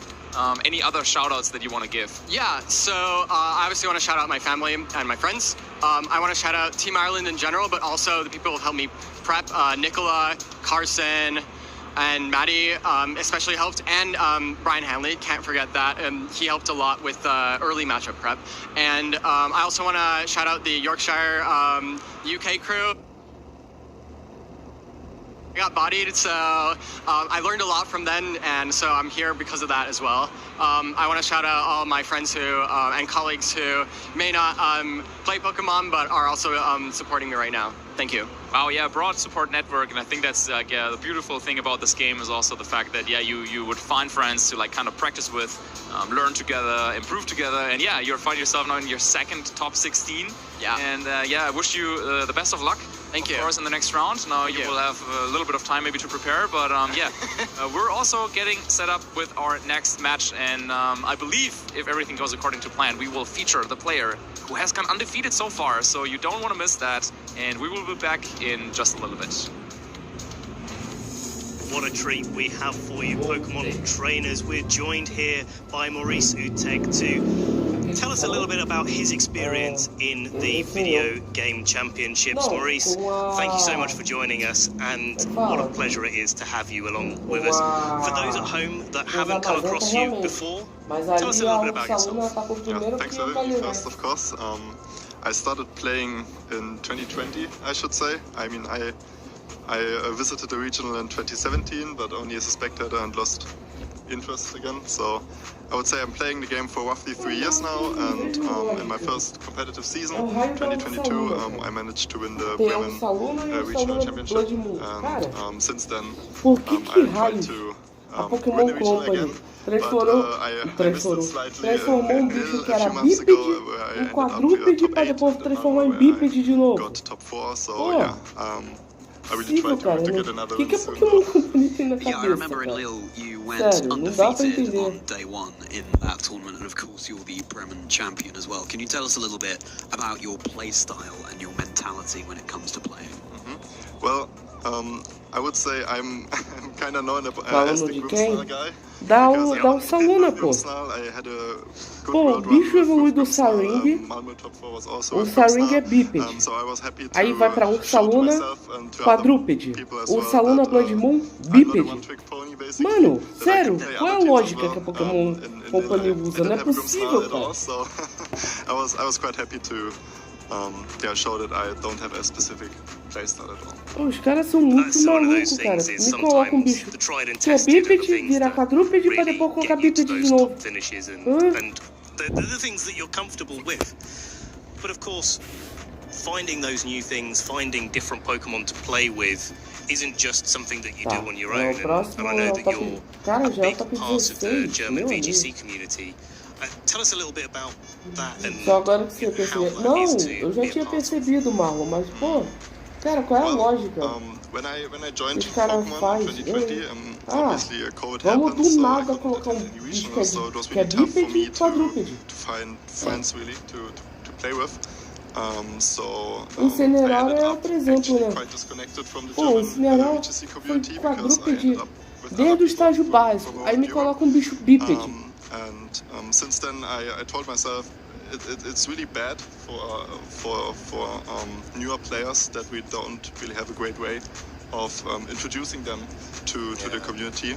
So there was this Discord, Warrior Esports, where I ended up going, and we managed to make a great spot for newer players, especially of the German community, of course. And it's really nice to see this being so active. I don't have that much time anymore, but it's so nice to see that we have like some training sessions twice a week, and there are always people in voice chat and talking. And yeah, it's great to see what we build up there. That's fantastic. Não reclama do meu Incineroar. Daria pra tancar um lutador andando. Então, né? Pô, ia ficar maneiro se ele ficasse todo peludão, cheiudo, tipo um Arcanine da vida. Só que com a fisionomia ainda, né, do Incineroar, aquela cara de bravo dele mesmo, entendeu?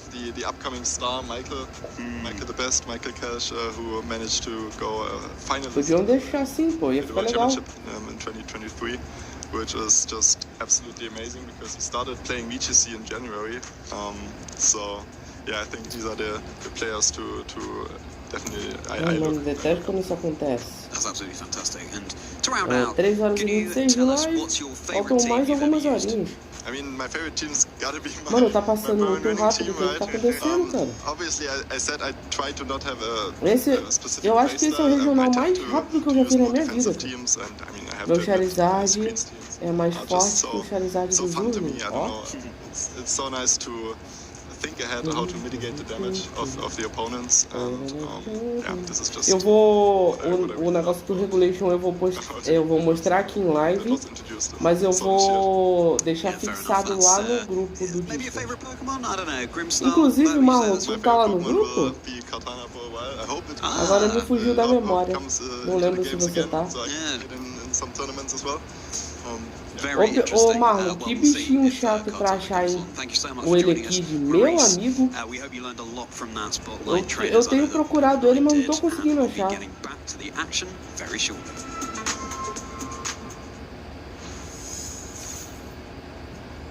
I'm Ben Kiriakou and I'm here playing the regional championships. Não tenho mais disso. Por que você não tem mais? A long time ago, way back in 2011, where I competed in my first national championships. The favorite team I've ever used was back in 2018 season, where I used a Mega Salamence and Incineroar Florges Kartana and Tapu Koko and Suicune.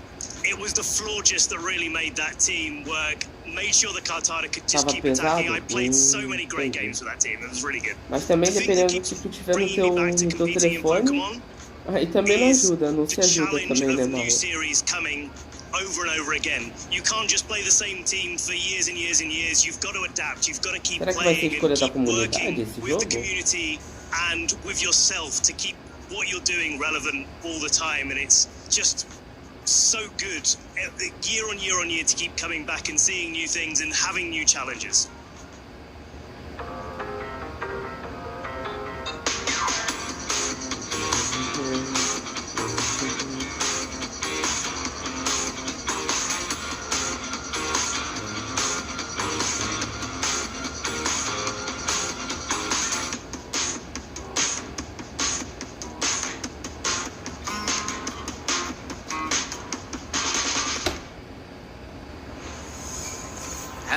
Pokemon trainers, welcome back to the Utrecht Special Championship event. My name is Lee Provost and I'm joined by Lou Actros-Chromi. If you're just joining us, we are about to get into the top 16 here of the event. Things are really heating up, especially after that last game. What a great game for us to come back in to kick off top cut of this event. I think honestly we've been speaking so much about the restricted Pokemon, but little Whimsicott is almost trying to say I'm a restricted too if you think hard enough, because it's been so integral to so many teams to enable success for not only the other Pokemon on the field, if it's trying to do some kind of support setup, for example, but also it just has been so good for the trainers. They're feeling confident using it. Yeah, and I'm going to time travel a little bit back to the start of yesterday, because you were the person who called it out at the beginning of this event, asking if this would see a lot more usage, be successful in this format. When we saw the usage stats and that tornadoes there, you thought, is that going to hit Whimsicott to the post? Grimmsnarl as well, that's popular. But no, Whimsicott seems to be the better option for a lot of players in this tournament. Consistently doing well when we're able to feature it as well. You can't underestimate the cute Pokemon, right? They are also devastating. I mean, Scraggy was a great example of that, right? Yeah, Scraggy at the Master Ball Cup in Thailand has done so well. It came second place. Like, who would have thought it? But I think sometimes these cuter, more unused Pokemon, like Whimsicott's pretty popular, but still, it's nice to see them coming to the forefront. It definitely is. Well, we can have a look at the top 16 bracket now of the tournament and see which players progress through to this stage of the tournament and what their route to the final looks like here. We've got Nick Homer is undefeated going up against Lewis Markle in the first match of the top 16.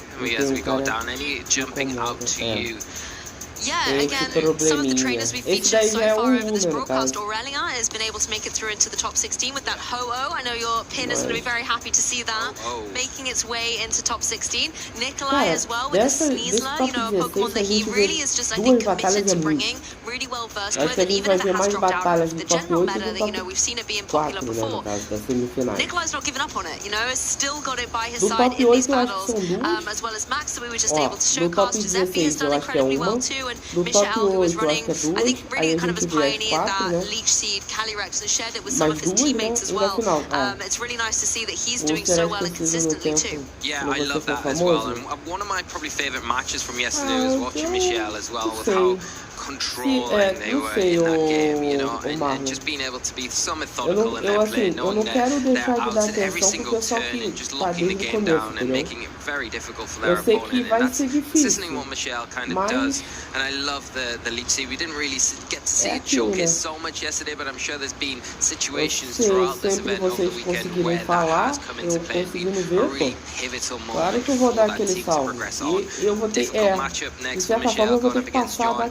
Not going to be easy, but I mean, you would expect to see these names at this stage of the tournament. These are all hard hitters. They're all going to be duking it out for that number one place. Exactly, and what I love at this point of the competition is, you know, we had hundreds of competitors yesterday. Now we have 16 remaining, and then in a matter of an hour, we will have 8, and so on and so forth. And this is where the competition really gets intense, and you get to know these trainers a little bit more as well as they start carving out their tournament story, getting towards that final. That's the end part of the brackets they all desperately want to get to be able to showcase whether they can become the special champion or not. Yeah, well, we can have a look at some of the notable matches. Of course, we've had a look at the bracket, but some notable matches for you to keep an eye out for at home, and the match that we will be featuring, of course, will be undefeated Nick against Lois, and that is going to be an incredible one to feature because there are some really interesting Pokemon on that team. The first thing that jumps out to me is that Serena. Oh, yes. We've seen it in previous years, combined with the Kyogre to great success. It's nice to see that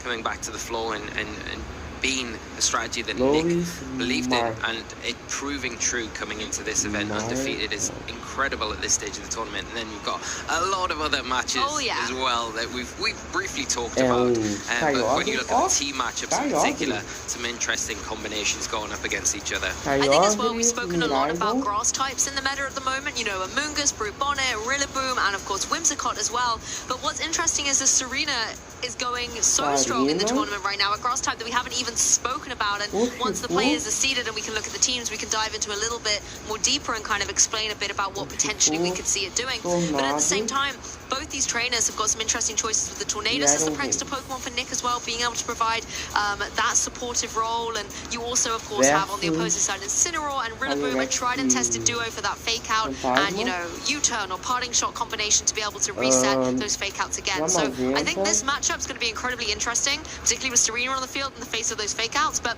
looking at some of the other ones as well, the Entei on Cohen's side, I love to see that doing so well. Yeah, it's one of those Pokemon that always consistently kind of pops up in these top cuts of tournaments and proves that it's still a really good choice. Normally one of those Pokemon that you see Michelle kind of piloting and pioneering to use, but Cohen having extremely good success with it in this tournament. That inner focus ability that it does have, giving that immunity to fake outs, flinches, and having that kind of attack lord initially from Intimidates is so useful, and it hits so hard. It's another Pokemon like Ho-Oh with that Sacred Fire that is so useful in a lot of situations to have that good chance to burn opposing targets that rely so heavily on those physical type attacks. And then you look at Oliver's team, you see the Roaring Moon there, not something we see so often used occasionally now and again, but when it is piloted correctly, like Oliver has done, it does do a phenomenal job and offers that dark typing as well as dark offensive threats to all those ghosts that are flying around in the format at the moment. And there's a whole range of restricteds as well in those notable matches. We had Terrapagos, we had 2 Kyogres as well,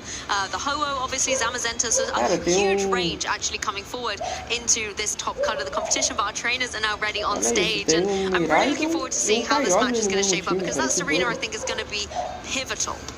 It is really, when you look across the board at what Lotus has got to offer. You've got the 2 grass types that are going to threaten that Kyogre before terastallizes, with Grassy Glide on the Ogerpon as well. If that Grassy Train's in effect, that can be really threatening. Well, that's shut down, that priority is blocked by the Serena, so that's really useful. And the Serena has some nice tools for its own as well, with that triple axle going to be hitting super effective into those opposing grass types. Rillaboom has to be wary of that, can't utilize its Grassy Glide, its fake out like it would normally do. Shifu even has to be careful around that Aqua Jet, and again, and full priority on the Incineroar with that fake out again.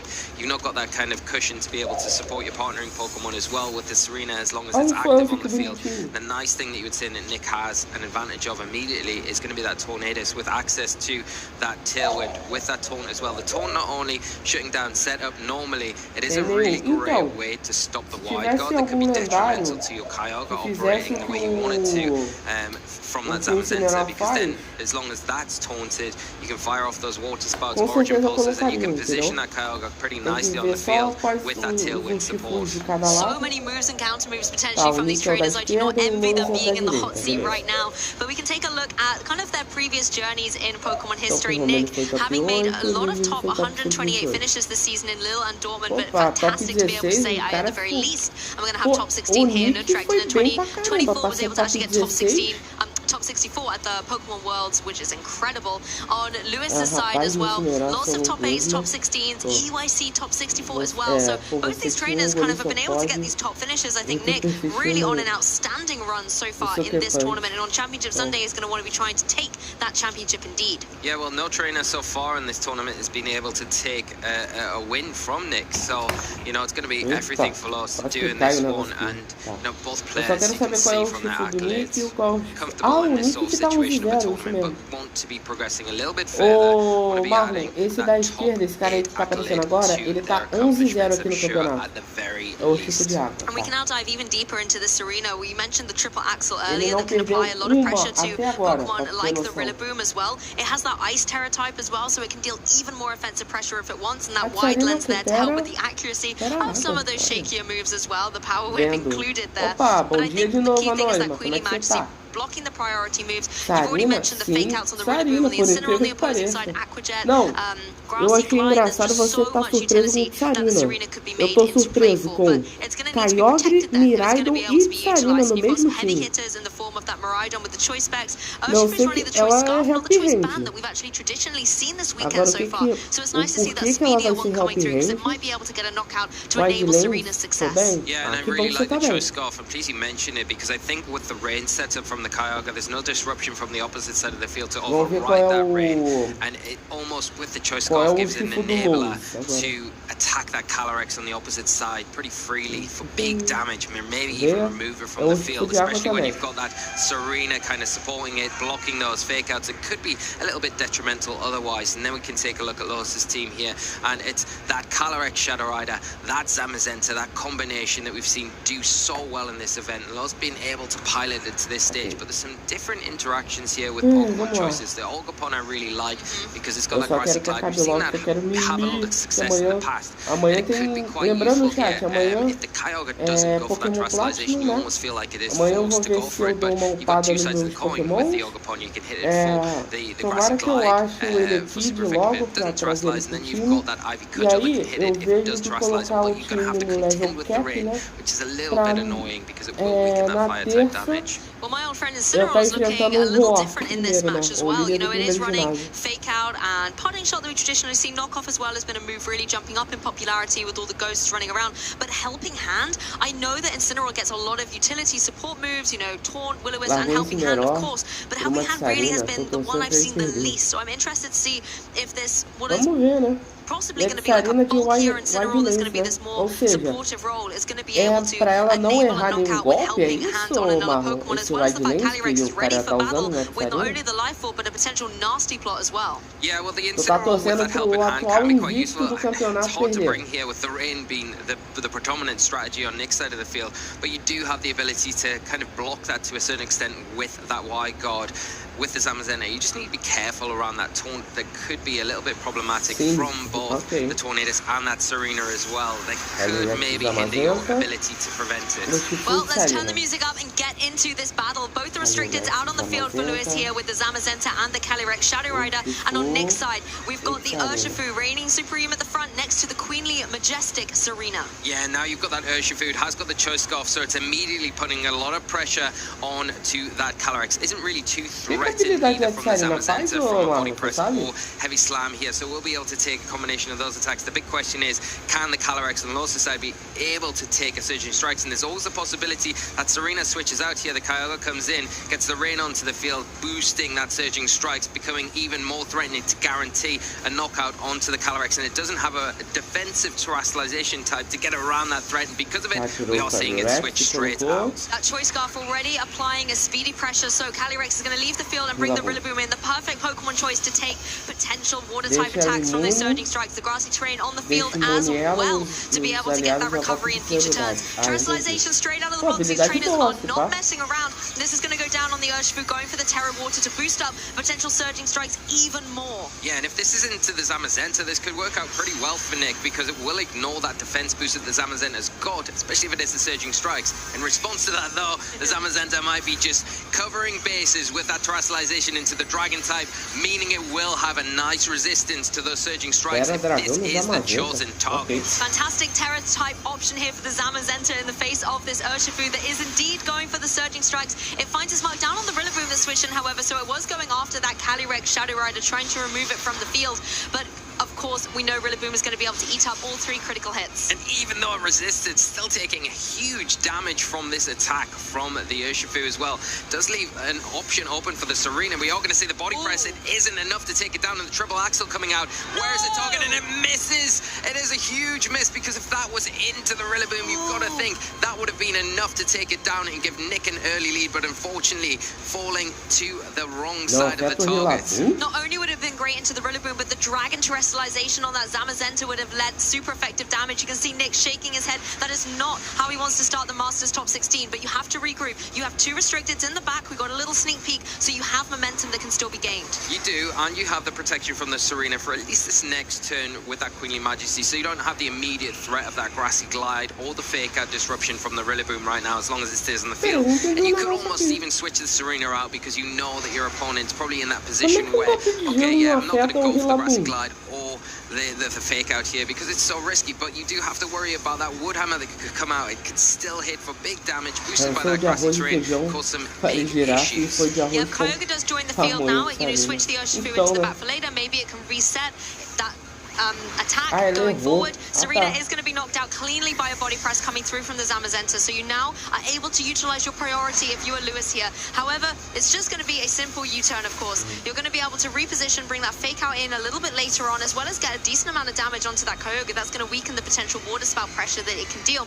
But in the face of the Zamazenta that has that wide guard, the Kyogre, considering it only has Origin Pulse and Water Spout, cannot safely go for either of his water type attacks. Not safely in front of the Zamazenta, like you quite rightly mentioned, and having to rely on the ice beam that it's got. It will hit for super effective damage into the Zamazenta, but without that, Serena now, the Ogerpon becomes a way bigger threat, especially with that Grassy Glide. It can fire that off pretty safely into the Kyogre. Now that Terrasalization's been spent on the Urshifu on Nick's side, the Kyogre doesn't have a way to get rid of that weakness. Now it's a bit of a sitting target where the Ogerpon can protect the Zamazenta, and the Zamazenta can concentrate a bit more on that Urshifu. It does have to be careful though, because if you're wanting to prevent maybe a water type attack coming out, it does spend a turn going for the wide guard. Do you want to go for it? I think the threat of the wide guard being there is probably enough for you to get a body press out onto that Urshifu to try and start whittling that Pokemon down. You make a good point that the Zamazenta doesn't even want to take the Ice Beam either, so it puts the Zamazenta into a difficult spot. The Grassy Glide not enough to be able to get the KO on the Urshifu, so Urshifu can retaliate, locking in with Surging Strikes once again. It's going to find its mark on the Ogerpon, and these 3 hits are going to be more than enough to clean up the Ogerpon and take the Pokemon down. Yeah, big knockout here. It does leave the Zamazenta open to going for an attack here, and it probably will be, where would you say, going into the Kyogre maybe to wear that down here, but I think the immediate threat is the Urshifu. You've got to start chipping that Pokemon down, getting body press onto that target, or not the option for the Kyogre, because it is a clean knockout. Yep, able to just remove that Kyogre from play. As you mentioned, you still have to worry about the Urshifu. It is a low HP though, so I think anything you throw its way is going to be able to get that knockout, but this is the big contender. The Miraidon comes into the field, is going to be able to do a lot of good damage as well as overriding the terrain. I wouldn't be surprised to see Lewis try to bring the Rillaboom back in just to be able to stop the Hadron engine from being activated and the boost from the electric terrain helping Miraidon. Yeah, this is not the position that Nick wants to find themselves in here, but we are seeing that Rillaboom back onto the field, so the electric terrain will activate, overwritten, like you quite rightly mentioned, by the Grassy Surge, so straight away just denying any boost for that Miraidon and bringing back into play that Grassy Glide for the Rillaboom, the fake out support as well into either of these targets. One's Choice Specs, the Miraidon, and one is Choice Scarf, so you've got your options open here. You probably want to go for that Urshifu because it is the bigger threat, but then do you want to leave the Miraidon alone as well with that Draco Meteor that's threatening down onto that Zamazenta now? And it could be a bit detrimental here, and why we're seeing that Protect come out for this turn only. Even Dazzling Gleam is going to be difficult here for Lewis to deal with, unless you want to go for those white guards. The Grassy Glide, however, is a really nice way to clean up the Urshifu, and if this Miraidon has gone for the Draco Meteor, you're going to be able to try and get rid of this opposing Rillaboom. It has had its health damaged by the Surging Strikes earlier on, but as you can see, it goes into the Protect, so Miraidon unable to get the damage on the board, and now you have to face down against both these Pokemon. You're locked into Draco Meteor. You can only target one of them. It's whether or not the opposing side can deal with it, and Nick says, yep, this is too much for my Miraidon to climb. This game has not gone my way. I need to refresh, get ready for game 2. Yeah, really, you know, even with the full health Calyrex in the back, you think the Draco Meteors are just a little bit out of reach to remove all 3 Pokemon that were remaining on Lost side. So locked in from Nick, and things just not going their way in that match. I think like they would have maybe saw, and that's testament to Lost and how well they have prepared for this matchup coming in and just executed a perfect game plan almost against these big threats, removing that Serena so early on and so easily, so it wasn't really effective. It was unfortunate with the triple axle. Very unfortunate. You think then you get rid of the Rillaboom and then you don't have to worry about the terrain more, so you kind of win. When your Miraidon comes on, you got the Hidden Engine boost, and maybe the option to lock into the Draco Meteor isn't so efficient there, needed there. You can go for that. Maybe Electro Drift or the Dazzling Gleam in those situations. It could have been a bit more helpful. I think as well the Terrestrialization on the Urshifu, I can understand it, particularly if the Calyrex Shadow Rider had stayed in there for Lewis. You were able to get a lot of damage going through, but then when Kyogre came onto the field and was facing down against an Ogerpon and a Rillaboom, both with Grassy Glide priority, and your Serena was long gone, then it made it very difficult for the Kyogre that I think would have loved to have that Grass Terrestrialization to be able to give it a little bit of defensive capability on the field. Yeah, and I think you've got to give a lot of credit to Lewis as well for leading with the Calyrex, because it was a complete bait, really, in that first turn. Switching it straight out into the Rillaboom, saying, yeah, this is a big target you need to go after, and that's exactly what Nick did. Fell for the trap, went for it, and it gave enough room for the Zamazenta, and that situation to get those key body presses off into the Serena, putting it in range to remove it quickly, and then that made everything really way less effective. The Urshifu was kind of pinned to that position with those active threats, and just really difficult. Yeah, I mean, that triple axel was very devastating for the Serena because, as you said, you can switch out the Calyrex, bring in the Rillaboom, but then if you're covering with the triple axel, then that Rillaboom is going to be in a dangerous spot, and I think it was only a 1% chance to miss thanks to the wide lens boosting up the accuracy of that attack. But we're in game 2. This could be Serena's redemption. It looks like a very similar lead here for Lewis, but a slight change on Nick's side. Instead of the Urshifu, we have got the legendary Kyogre out front and center, sending the rain and dampening the field. Yeah, it is going to be threatening with those water spouts, with those origin pulses, but has to be very careful around a potential Wide Guard coming out from the Zamazenta that could just protect it and this Shadow Rider Calyrex, and we're just seeing things, no Wide Guard coming out, and Astro Barrage straight away onto the opposite side of the field. Astro Barrage comes through, does 50% to the Kyogre, and puts the Serena in range of a knockout from a follow-up from Zamazenta, but instead its target was going after that Kyogre, and that's a clean knockout. Kyogre unable to move, and Nick down restricted straight away in this game too. Serena finds his mark with a Power Whip, though not enough to get the KO, but does put Calyrex into a difficult spot if something like the Urshifu wants to come through. Yeah, and the Urshifu, you lose your Kyogre pretty free here. I mean, to the double up there, and don't get any utility other than the rain, but that might be enough here, because now the Urshifu coming onto the field with that Choice Scarf, it is going to be the fastest thing in play at the moment, and puts a lot of pressure on Lewis' side, especially that Calyrex slot. There's that easy option of just switching the Calyrex out now for the Rillaboom here. You could do that, but if you're concentrating too much down on that Calyrex right now, Zamazenta becomes a bit free and can start throwing those body presses out. We know it's going to outspeed the Serena, it's going to be able to remove that threat, and then once that's gone, the Queenly Majesty ability also goes away with it, opens up the door for being able to utilize those priority attacks, that disruption through fake out that might be looking in the back for us. And I think as well you can switch out the Serena and bring in the Miraidon if you want, if you think that Shadow Calyrex is going to switch out. This would be nice in the way that, you know, potentially if the Rillaboom came into the field first and the terrain was there, you could then overwrite it, but it looks like the Calyrex is not going to be switching out in this moment. So the Miraidon comes onto the field, it could be taking a huge amount of damage for its troubles. However, there is a lot more speed with this Urshifu in play, so it's going to be able to terrestrialize once again, get an extra boost to its water type attacks. So something like a Surging Strikes is going to be formidable, and it's going to be finding its mark on the opposing side of the field. Which target is it into? And it is into the Calyrex, not getting caught out. Nice play from Lewis to say, oh, I switched it out last time, so you're going to go after it this time. If you don't, I'm going to punish you. But no, Nick not falling for it, getting rid of that big threat in the Calyrex. It does, like we say, switch into the Miraidon, leave that Zamazenta to get a free body press off, and very useful into this Urshifu. But the nice position that Nick's got now is, if that Zamazenta goes for the Terastallization, you can, if you're Nick, go for the Surging Strikes and then double into it with the Draco Meteor. And even if you bring out something like the Rillaboom here, it's dangerous to go for something like a Fake Out or a Grassy Glide, because there's an easy switch then from the Miraidon into that Serena, which is now being preserved in the back from Nick.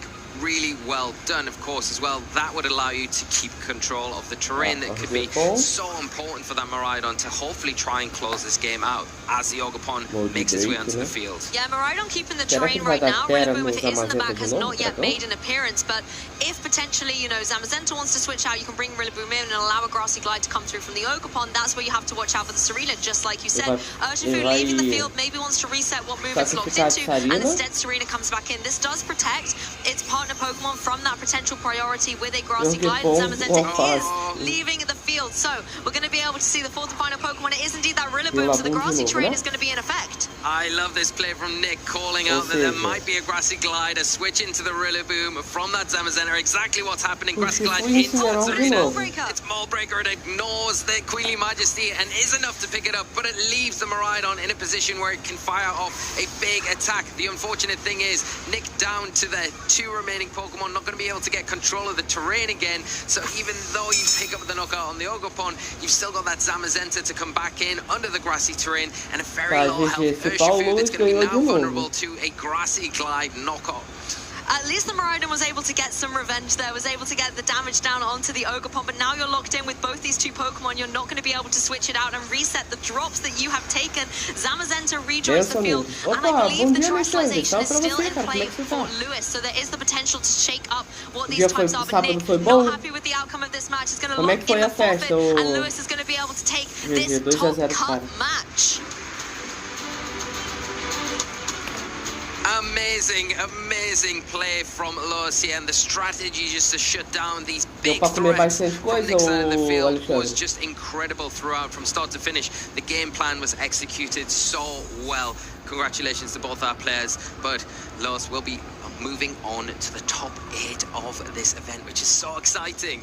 Really great to be able to see their gameplay, particularly with those restricted Pokemon, the way Zamazenta and the Calyrex Shadowrunner kind of interchange so beautifully on Lewis's side there. I think it was really well played, as well as the positioning of that Rillaboom. When you're up against a Miraidon, another one of the big dominant terrain setters in the meta at the moment, you need to get that terrain control. Shutting off the Miraidon is such a great way to weaken it with that Hadron engine, you know, locked off. So it was really great to see the Rillaboom played, but I have to say, I feel for Nick, particularly from that game 1, and then it's so hard knowing that you're in a good position to come back into game 2. And just unfortunately, the ball break on the Ogerpon, I think Nick was even shocked at the beginning, maybe overlooked it a little bit like I did at the beginning, but to see it come through and be like, bring Serena all you want, I've got this, really showed that Lewis's team had such strength in this match. Yeah, big miss there from the triple axel, but like you say, I think utilising the Ogerpon with that mold break, a really good identification from yourself, Lou, to say, you know, that's one ability that you can take advantage of to ignore that Queenly Majesty. Didn't really get much use out of it in that first game because the Serena went down so early, but in the second game in particular, it was really pivotal in the way that Lewis was able to bring it in and just close out the match so perfectly in that situation and keep control of the terrain at all times with that Rillaboom, positioning it so well. And you think when Nick's kind of called out, yeah, you're going to switch that Zamazenta out, I'm going to switch up the board a little bit and kind of try and get a momentum swing, just denied by Lewis every single step of the way. But Nick has still done so incredibly well. That big damage on the Ogerpon at the end, showing that there is power in this team. You know, up until this point, it was undefeated in the tournament. So an incredible run. Just unfortunately, it has come to an end. But for Lewis, he is actually still advancing. So his run is still very much alive with such a great team as well. I did love the Ogerpon half flame mask as well. I think I love the support that it gave. The synergy it has with the grassy terrain, courtesy of the Rillaboom, does give it a lot of offensive pressure, particularly when you're coming down against a Kyogre matchup. These grass types are going to be happy. Yeah, and the terrestrialization type on the Zamazenta as well. You can see that dragon typing, it has been used quite commonly in the past, but coming in so useful, especially in this match when you're coming up against those scarf threats like the Urshifu that maybe otherwise would have been so detrimental in that situation. You just kind of nullify that threat completely, even if the rain goes up. And I think the big thing for us was eu vou mostrar o regulamento B aqui do campeonato, beleza? Já o segundo campeonato, né? E vamos ver se dessa vez vocês vão participar, né? You're not doing well in the match, and I think that's testament to the setup of Lewis' team, how they positioned their Pokemon on the board and had those threats like Y-Guard. You never saw the Y-Guard at all. No, it was but the presence of it was enough to really be a factor in the decision making from Nick's side. And the speed as well, I think, was very much on Lewis's side with the advantage there. Not only the Calyrex, but the Zamazenta was quite speedy when it was facing down against Pokemon like the Serena, for example. That said, the Choice Scarf Urshifu, that applied a lot of pressure very early on, and even when things were maybe going wrong with the other Pokemon, Urshifu, I still think, played incredibly well, getting that offensive pressure with the Terra Water as well, and I think threatening the Calyrex consistently with those surging strikes did mean that Nick constantly had that pressure to apply. Yeah, and I'm a little bit surprised that we hadn't seen the Tornadus in that match. When you look at Lewis's team with the Rillaboom, with the Ogerpon, with the Urshifu, and the access to that immediate speed control through Prankster, you feel like, well, yeah, it's a great Pokemon to bring to this match. You can put yourself ahead of these faster threats in the Calyrex and Zamazenta, and then you can threaten with that Hurricane. You've got the single target attack, so you don't even need to worry. Bleakwind Storm's not an option for you. You can go for those single targets, you can remove those big grass threats, and then that helps your Kyogre in the end game to hopefully be able to clean things up. But, you know, like I always say, it's easy to sit here and digest and say ifs, buts, maybe it's a different story when you're up there. You've got that pressure of everything going into that next stage of the event, because it can all hinge on that pressure sometimes, and it might get too much for you. You might just have a really bad match de dormir do Stitch? Ô, você não quer me dar essa máscara de dormir não, Alexandre? eu gosto pra caramba do Stitch. Umas 3 horas e 57 de live. Quase 5 horas tem. O que é Stitch? Você não falou essa atrocidade, Marlon. Hey, do you want to play? Yeah.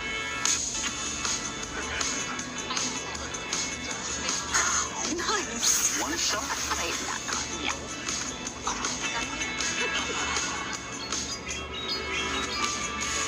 I'll use twin cannons. Great game, guys. Bye. See you next week. Come play at your local Pokemon League. Pesquisa, I pô. always love seeing that video because it not only showcases locals for the competitive video game, but also Pokemon Go and the Pokemon trading card game. And sometimes I know some trainers who go to like different locals for different parts of different competitive Pokemon. So it's always nice to see people starting out their journeys or also testing grounds for bigger tournaments. Yeah, multi-talented trainers. Oh yes. And not one of my fortes. But if you want to find out about locals in and around your area where you reside, you can use this QR code on the screen now and it'll tell you all about everything you need to know centavos aqui que dirá R$1. É R$1, you, and it's definitely something I would 100% encourage. And it's not too late either. I know the 2025 season is kind of coming to a close over the next couple of weeks or so, but local events will still be happening up until that point. You can still get involved with the action and maybe start thinking about whether the 2026 season is something you really want to actively pursue and you test the waters a little bit now. You'll also be able to go up against trainers maybe competing for worlds, trying to get those last championship points, or maybe testing out what battles they want to have. So it's going to be an interesting experience for sure at your local events. Definitely. And like we always hear as well, you know, Marcus going to locals, you're going to see players of that world's level caliber do attend locals. So if you want to meet some of these big, well-known players, maybe at your local is where you'll find them. And not just locals, also at our regional championships and our special championships as well. By using the link below with RK9, you're going to be able to, you know, come to events either to compete or maybe spectate. I know a lot of trainers who maybe don't have, you know, a team ready or don't really know where to start, so they come along to an event, soak up the atmosphere, talk to a few new friends that they meet here, and then the next event, they are the ones competing. Yeah, and like you mentioned at the start of the show today, there aren't just the competitions going on. There are lots of other things going on. You can do origami, like your forte. Try and make the Metapod that everyone is still trying to make. That is the challenge, yeah. Or you can play the side games that are on, Metronome, Battles, there's all sorts going on. Lots of fun to have, even if you come and just spectate the event as well. There's a lot of nostalgia at these kind of fan zone fun areas. You've got a lot of the old games as well, like Pokken that used to be one of the competitive formats, and I think there's a couple of the old games on different Nintendo consoles, so it's really interesting to be able to go back and have a little bit of nostalgia and be like, hey, I played this game a long time ago, let's maybe move it up to the modern side and look at the games that are being played today, and it's just a great experience overall. It definitely is. Come and get involved in those Pokemon Stadium minigames, but before we get into the next stage of this tournament, we have us ready for an interview so we can get a lowdown of that last match and what their analysis was from it. Lewis, congratulations. What a win. You're into top 8 of the Utrecht Special Championships. How are you feeling? I'm feeling very good. To win the first time I am on stream. And I think my opponent played really well. He had a very scary team. He went undefeated in Swiss. Yeah. And I'm very happy that I was able to win. Yeah, you were the first person to beat him this entire weekend as well. And in a 2-0 fashion as well. So, I've got to talk about that game 1 as well. Yeah. When you, like, the Rillaboom comes in, and like, expertly dodges that triple axle as well. Pretend to hit. Did you have more of a game plan, though, going forward after that? Well, if it hits, I would probably try to focus down to the Urshifu first. And if I somehow got rid of the Urshifu, then my Calyrex maybe could have cleaned up the game. But I didn't expect him to double the Calyrex slot with Surging Strikes plus triple axle. He played very well there, and I got pretty lucky to dodge that. Okay, excellent. E esse é o penúltimo regional. E que final do mês é o último regional. Antes da gente ter o internacional e o mundial. Lindras. Sobre 3 minutos ontem. Ó. E aguarda pra ter aquele docinho pra mais tarde. The way he led, that was pretty good for me because I could just double up his Kyogre immediately removed that from the field, and then my Acompanhando kind of just cleaned up from there. Yeah, and I want to talk about the Acompanhando as well, because we've not really seen Acompanhando Half Flame at all this weekend or in regulation set I at the moment, and especially not even combined with the Rillaboom as well, to have that kind of grassy glide priority thing going around. So what made you decide on this entire team? I think this team won an online tournament, and I just copied it.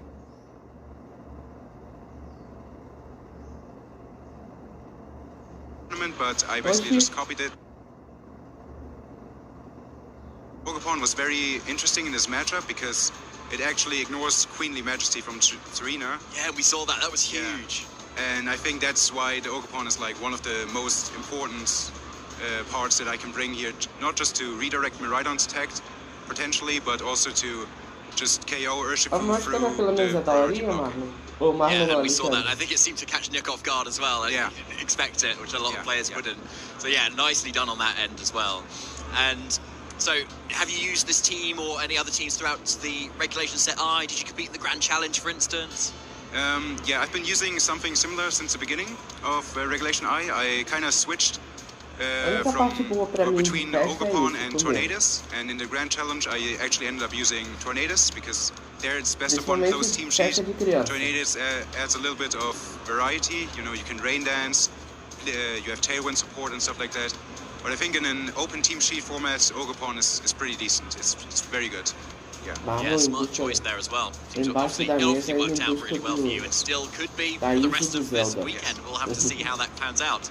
So, but having a look at the bracket as well, I don't know if you're familiar with who you might be facing next, but we've either got Koen van Kaan or Oliver Ackerman that you could be facing. Okay. So Koen has Lunala, Miraidon, Entei sort of team, and Oliver has another Kyogre with a Zamazenta and a Roaring Moon. But what would you rather face?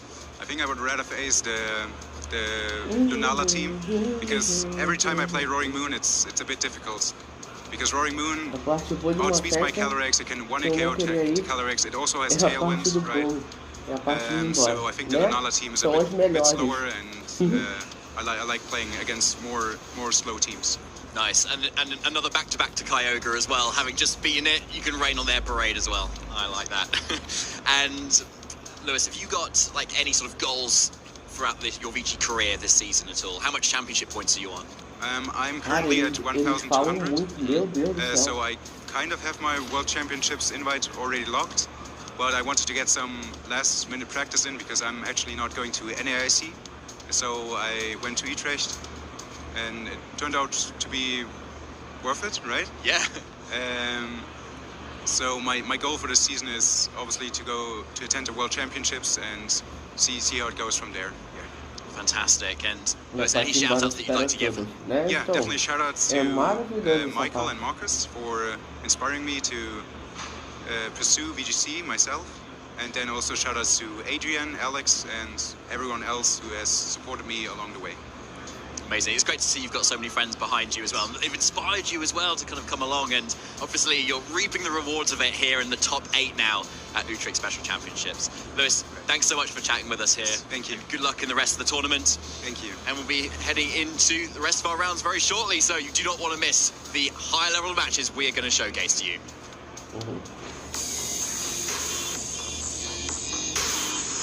Yokohama.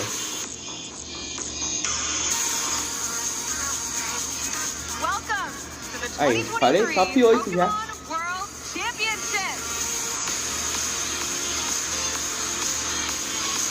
Aí no top 8 deve ter 2 batalhas. Ou uma. Aí as semifinais a gente assiste todas. Aí a final a única. Então, it's been an incredible experience. They're going all out for this world. The opening ceremony with the drums. Tem pelo menos aí mais 3 ou 4 batalhas ainda pra gente ver. So exciting just to walk down the street and see all your favorite Pokemon everywhere, and to watch your children's faces as well when they light up and they see everything. Pokemon just brings such joy to everyone's lives when it's things like this. It's amazing. O Alexandre torcendo contra o progresso do irmão dele. Saltaria, there's only some health left on the Azumarill, and its Axon is going to be able to Shadow Claw down, and he will be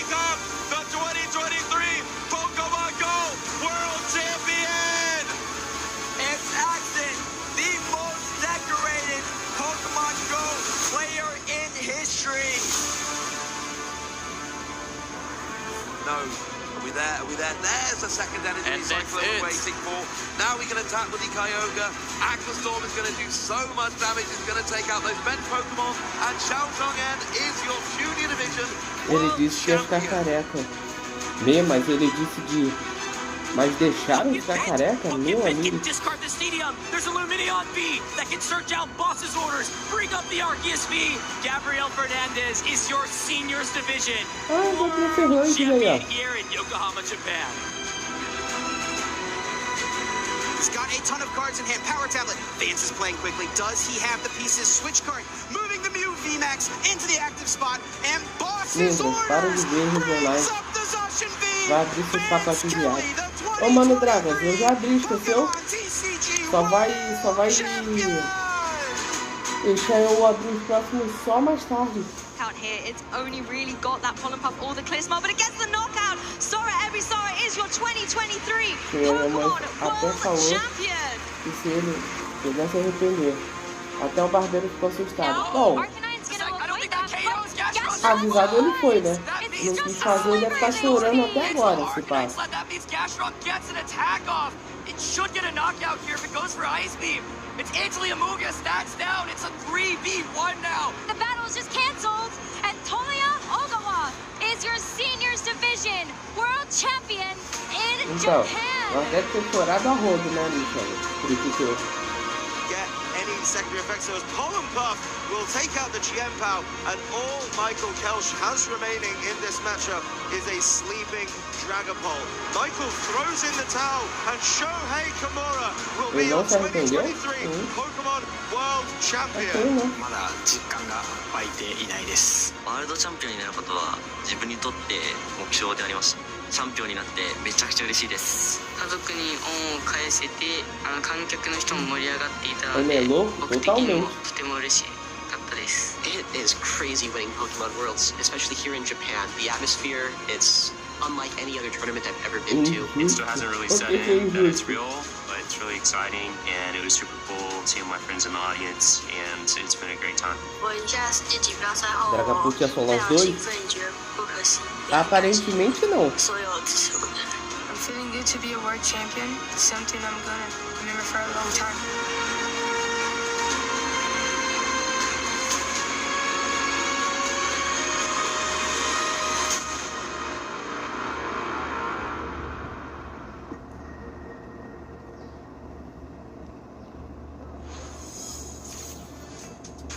I'm Victor Medina. I'm a BGC player, and I'm here just to get better, to try to qualify for the World Championship and to play VGC. My favorite Pokemon is Lantern, but my favorite Pokemon competitively is Tornadus because he can set up the Tailwind really easily and make a lot of damage. My favorite part is the people within the community. I feel like there's a lot of great players. I can call them friends now. I think it's great. All the community is very welcoming, so I really liked it. I think my favorite team I use competitively is probably the one I use in NASC 2023 that is called New Balance. It's Chiyu, Fluttermane, Amoonguss, Tinglu, Gyarados, and honestly that team has a very oppressive mode with Fluttermane and Chiyu, and also a very balanced mode with Amoonguss, Gyarados, Hans, and Tinglu. Well, there are a lot of players I look up to, but Sejun Park is the one I look up the most. It was the first finals I watched, and it was a really incredible team. He's a really incredible player, and I really look up for Sejun, yeah. I am Iker Rodrigo, and it feels amazing. It's enough! Iker Rodrigo is your 2025 Sevilla Special Champion! To be honest, I was not expecting to win. So about the last match, before the game, I was thinking like Dragonite plus White Ward was a big deal for my opponent, so I was trying to get into that position, and it went well. So coming to the tournament, I was very afraid into playing into Coraidon, the previous regional champion team. To be honest, it was auto loss for me, so my matchup was to avoid it. And I faced two of them during the tournament. I was able to win one because of luck, and thankfully I didn't play anyone on Top Cut, so I was pretty lucky in that part. So my practice for this tournament was not too much, because I have been using this team for 4 months, so I was pretty used to it. Coming into the tournament, there were some challenges that I was not prepared for, like Rocky Helmet on Bozo, Coraidon with Indeedee, but for me it's like, I won't prepare this because it's already an auto low, so I will try to not face it, and that's it. My favorite Pokemon, I think, is Groudon. Why? It looks like kind of a dinosaur, so that's probably why I like it. And Groudon is always better than Kyogre, so... I used to play a lot of balanced team, but since I became champion with Hyper Offense, so maybe now I start playing more Hyper Offense. So my motivation now is, now that I won a regionals, is to win Worlds. My advice for new people and people that have been playing during a long period of time is that every single time you lose, take a look at the replay and think about why you lose and what could you change so that loss could become a win.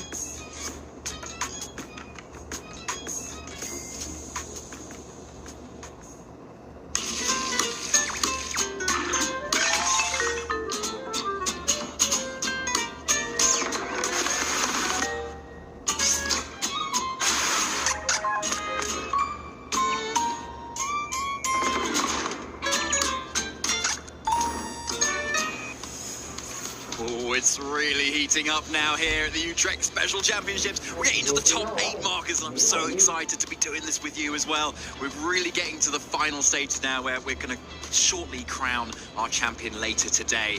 How are you feeling? Absolutely, yeah. It's coming down to the wire. Only a couple of trainers left in the tournament. Well, 8 to be exact, and one of them will be crowned a champion in just a couple of hours, and we are here to guide you through that action. Yeah, there's not very many at all, and great to see that Lewis Markle from that previous match is also in that contention as well. Yep, it was really nice to kind of interview him as well, because he gave you a shout out as well as someone who's you inspired him to kind of get into VG as well. What was your? How did you do that? I guess you just kind of turn up, don't you, and go? Yeah, well, I mean, I don't know, like what exactly I did, but of course, yeah, it made me feel really good to hear about that, and yeah, it's just great. Like I want to try and like inspire others to play this amazing game, and yeah, if it goes so well, then with someone like Lewis, who now is having yet another great result, like yeah, he's a player that I've talked to every now and then. Like sometimes we would try and collaborate, and yeah, he's definitely like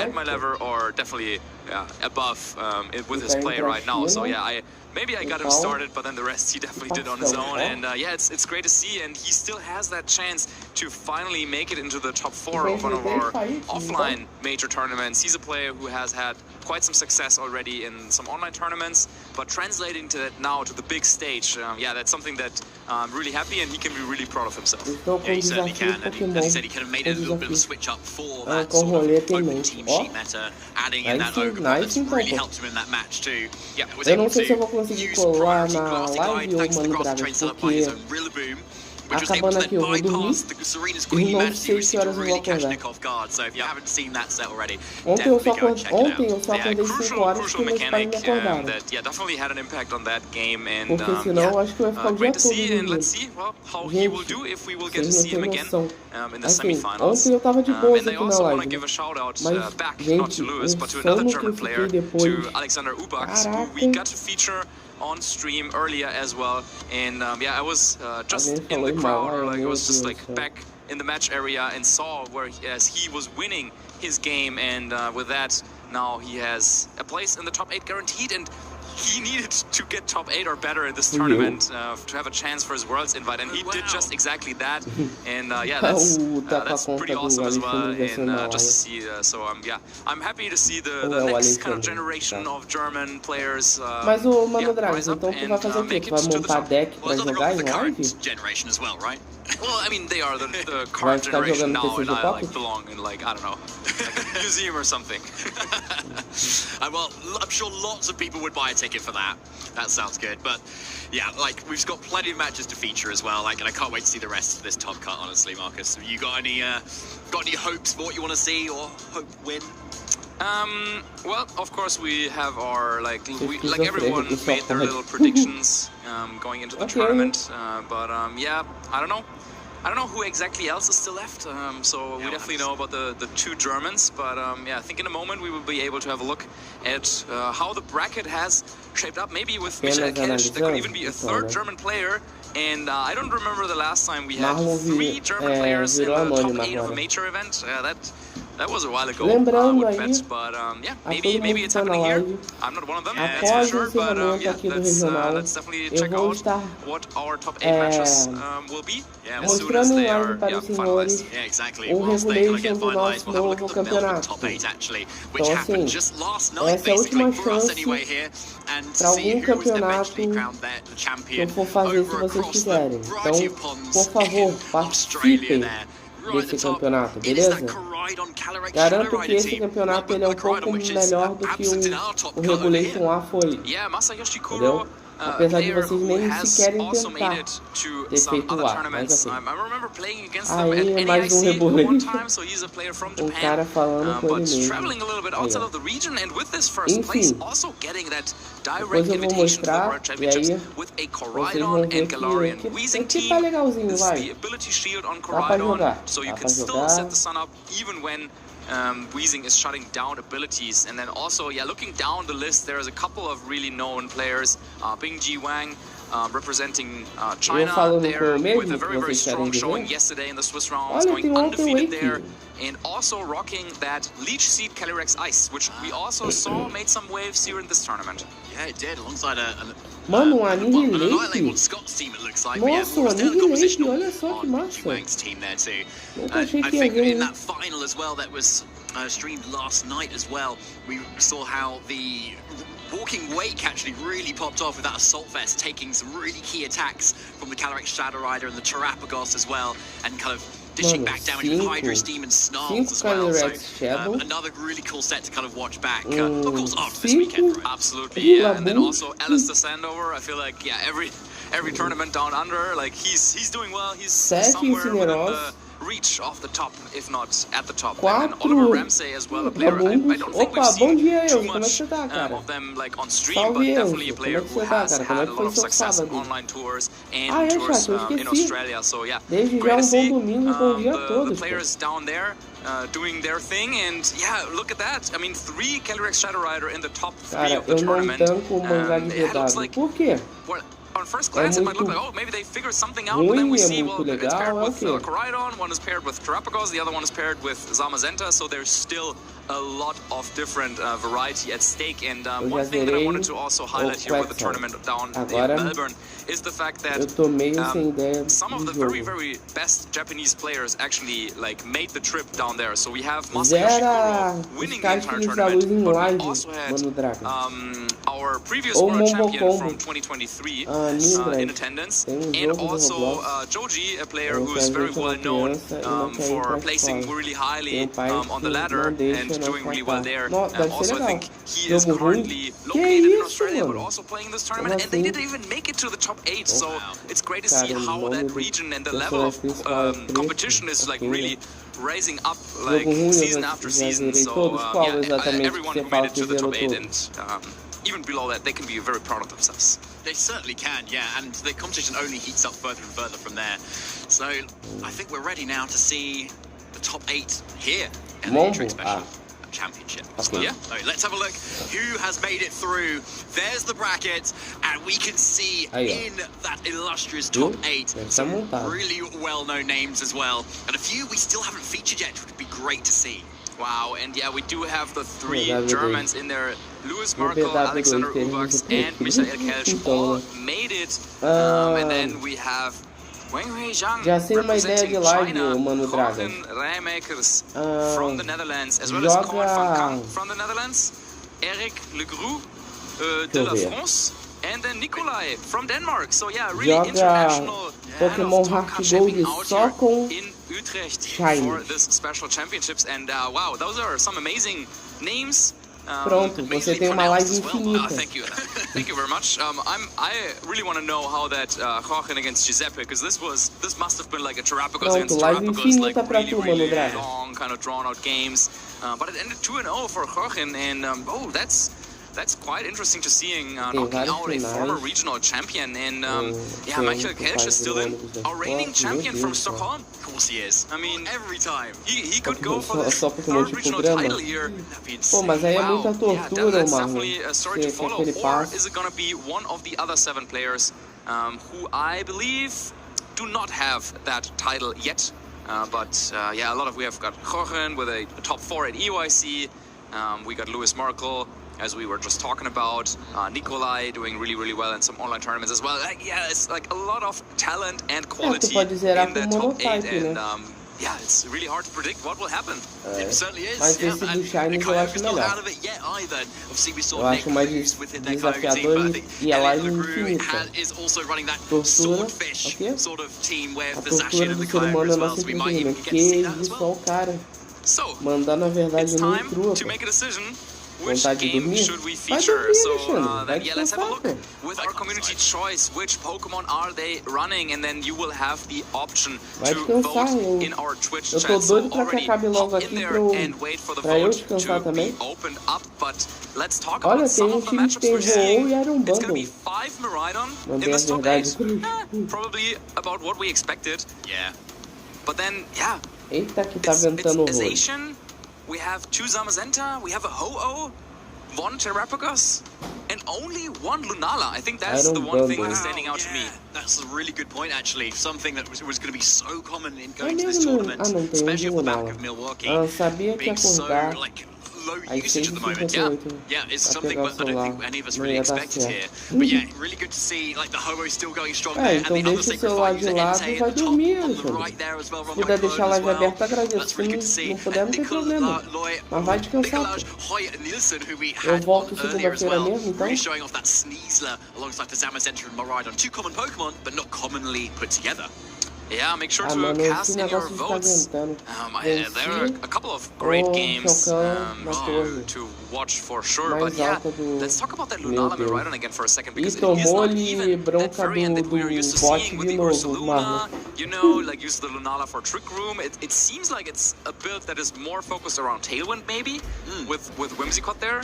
Or the Trick Room mode is really focusing on this Eye Enhance. So yeah, different approach from what we were expecting with Lunala Miraidon, right? Yeah, definitely is, and that Entei could be a very strong option, especially into Lewis's team as well. So I hope he's got an answer for that going into that. I mean, quite interesting to see Hengwei's Zhang's team on the bottom right there too. Very similar to Joel S's team from Milwaukee, who got that top 8 game with a very similar composition to using that Iron Bundle alongside the Miraidon Ho-Oh e pisca teu olho várias vezes. Fica piscando durante 1 minuto. Você vai ficar com sono rapidinho. Yeah, absolutely. I'm like looking for some more like insights. We got a couple of fire types, but not every team has one. As Nikolai and Eric, they didn't see the need to bring a fire Pokemon to the battle. Acabei de acordar? Cara, eu tô acordado desde 4:30 da manhã. The team choices that our trainers have been making. We got different types of terrain, we got different types of speed control, different types of redirection, support Pokemon, damage dealers, everything in this top 8, and yeah. You got it all here this weekend. Absolutely. Yeah, only 2 Grimstorm as well, like that is another Pokemon that I had high hopes for. You spotted something else? Where's the Ursalunas, apart from the Blood Moon Ursaluna? Oh. Where are they all? That's true. They've all gone as well. So, wow, yeah. So yeah, it seems like these players have really been able to capitalize on, you know, what was maybe popular, prepare for those Ursalunas and kind of bat them away.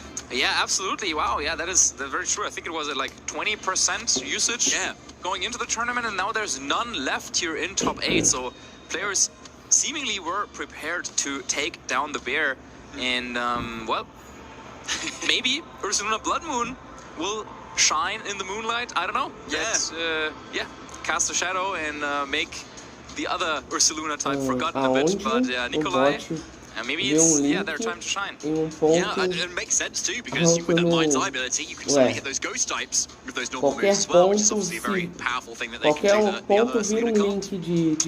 Absolutely. Well, what we can't do is wait any longer to have a look at those results, because I want to know which battle are we going to feature, and it will be Michael Kelch. Yes. The German champion against Hangwei Zhang.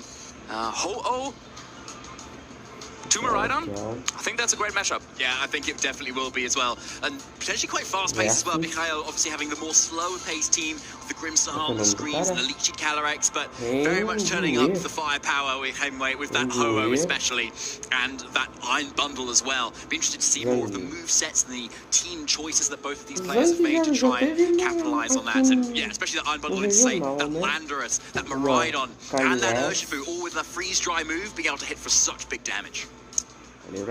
Yeah, wow. Michael making it against the odds in a way. Later yesterday, like, he was having a really good, very strong tournament, like we're used to seeing from him at this point. But then he wasn't feeling so well towards the end of it, and was even thinking about, like, well, he's already qualified, right? Like, does he even want to continue playing, or is he maybe, I don't know, taking a like earlier trip home? But he said, well, you know what, like, I'm here, I'm determined. I want to show what I have. And well, I said it yesterday when he was on for another round, but Michael, who's going into this tournament before, and he was saying, you know what, I have a great team, I'll finish top 8 or better. And that man delivered in the top 8 with a new team that he hasn't used before like that. Leech Seed Calyrex Ice, new innovation into the meta, introduced by him and his other friends. And going up against Ho-Oh Miraidon, though, that will be a tough challenge for sure. Yeah, well, that is not a new innovation into the meta, introduced by him and his other friends. And going up against Ho-Oh Miraidon, though, that will be a tough challenge for sure. Yeah, well, that is not an easy matchup to go up against, especially if you're not taking on like a rock move or a water move in the rain as well to kind of take it down. So we'll have to see what kind of cooks up, but surely they've got a plan for Ho-Oh, you know? Like, it's been a common enough Pokemon. There was at least one, I think, in top cut of Milwaukee, and a few a little bit further down as well. So you've got to be prepared for it in this matchup and in this meta. You have Miraidon, right? It's not like Ho-Oh is like walling your entire team. Like, you have Miraidon, you have Urshifu Water with a Choice Band, you have Incineroar as well. So I think, Michael definitely has the tools, but still, Ho-Oh, I think, is one of the Pokemon that introduces a little bit of a different dynamic in terms of how the battle is paced, because we're not used to having a Pokemon, a restricted Pokemon, that can heal like with Regenerator like that. That's usually something that Amoonguss does, right? But Ho-Oh has the ability to soak up damage, switch in and out, and then also the supporting kit between Tailwind and Fishing for some birds with Sacred Fire also is quite unique to Ho-Oh specifically. So yeah, for sure, Michael will have some sort of idea of how to go up against this team. As you were saying, we had Joel S in Milwaukee with a top 8 finish with a very similar composition. But still, I don't think the Ho-Oh is like fully understood yet. Like, which item does it want to use? Which Terra type does it want to use? Which partners? Do you need to have Iron Treads because Miraidon is so bad against, or so tough to play into? Or, yeah, what about different kind of builds like we're seeing here? Urshifu is the attacker of choice, but that might make the team a little bit weaker against Miraidon, for sure. Yeah, that's a pretty good point. And what I quite like about the Calyrex Ice Rider Miraidon duo is that often the Ho-Ohs are carrying Terra Grass, for instance, so you can hit it super effective with either of your restricteds either way.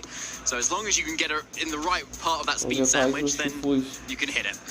Yeah, exactly, and I think that is something that Miraidon teams really like to do, like set up the speed sandwich between Miraidon on the one hand being a fast Pokemon, hitting on the special side, hitting with electric type attacks, and then on the other side we have the ice type physical damage coming out from Calyrex Ice Rider that can also, of course, set up Trick Room, which provides some support for the rest of the team. You have Urshifu potentially that you can try to put into position. We saw in one of the previous stream games, Alex was trying to set up his Landorus Incarnate under Trick Room against opposing Miraidon. So it's really a team that can operate on different speed level, and it's really down to Michael to identify those positions of how he wants to set up his sweepers in the right spots. And so far, that has worked out really well for him, making it all the way into the top 8. And now the question is, can Ho-Oh stop him? Or will he become our back-to-back regional champion well, winning the regional, and then I think he didn't attend in Seville the special championships. Now the second event in a row for him. Yeah, that's almost like Wolf Klick level of accomplishments. Yeah, but Michael has only been playing for like a fraction of the time in VG as well. So, like, can you imagine if he'd been playing for as long as Wolf?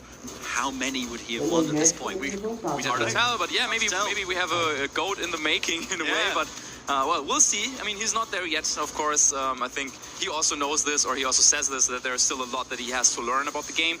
But it really, like in the last 2 seasons, if we have a look at what he has done in just 2 years, in just 2 seasons, yeah, we see just how many accomplishments he was able to stack up, basically, and yeah.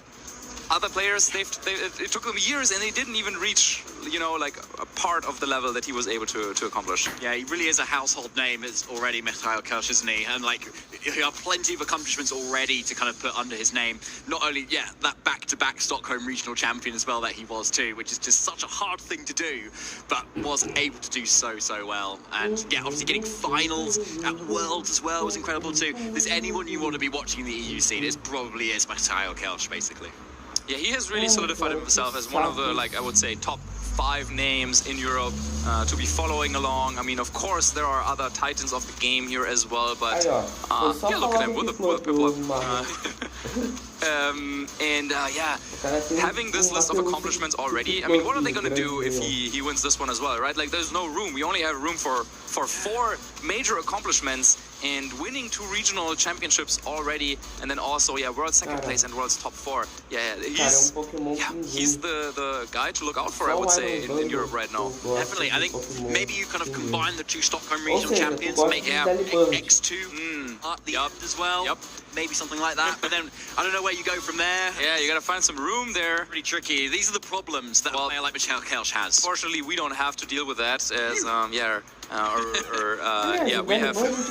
we have someone who thinks about this stuff. But yeah, looking at his team a little bit more again, Michael is a player who he was very known for using very like similar type of teams for a while. Like in Regulation H, I remember he was using the same kind of Magmar balanced team for like multiple tournaments, and he was always saying how, oh, like this tournament I'm going to bring something new, and then he didn't. He ended up using the same team. Yeah. He ended up doing well, right? But like maybe like not to his standards, right? Like he wants to go in and win tournaments, but now for this tournament specifically, he said, well, I have a team. I really think it's like really good. It's like outstandingly good, even from his already very high standards. And so seeing that come into effect and seeing how he was able to do so well with something a little bit more unique, yeah, that is quite amazing to see. And it's always great, of course, seeing some of our best players in the circuit battle it out on the stage. Yeah, it really is. And he's such a player who is so open to the community about like the teams that he uses and the help he gives to everybody else.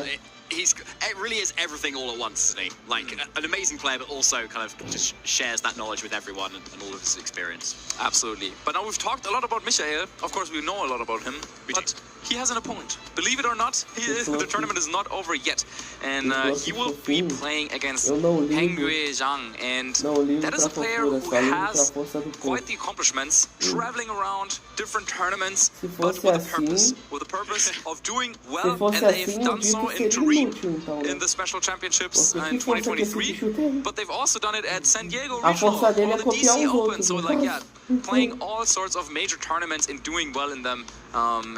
Yeah, I've seen them out in the playing area yesterday.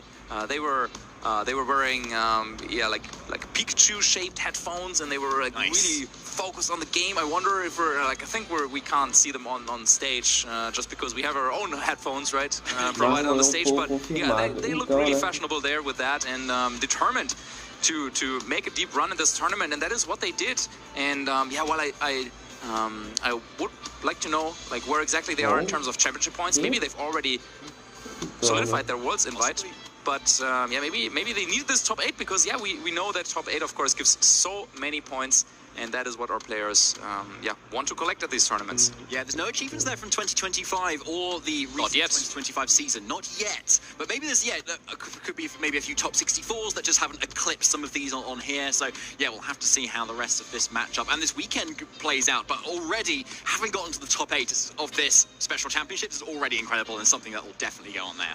Absolutely. But now, as both of these players are sitting down, one thing that is for sure is that one of them will walk away not only with a top 8 finish, but with a medal and with a top 4 finish to their name on the left-hand side, Michael Kelsch, and on the right-hand side, amazing. And that Togedemaru as well. Looks like life-size, actually. That's pretty cool on the right-hand side there. It's not on Hengwei's team, unfortunately, but maybe one to consider for future matchups, given how common Miraidon is. And there's 5 of them in this top 8 as well, so yeah. Well, that sounds like a Pokédex trivia question, because I would have not known how big Togedemaru is. That's a good question. Yeah, maybe we should like little different sizes of Togedemaru, and then which one? Yeah, which one's the real size? And then like you've got like the Dynamax version as well, which is like the size of this building.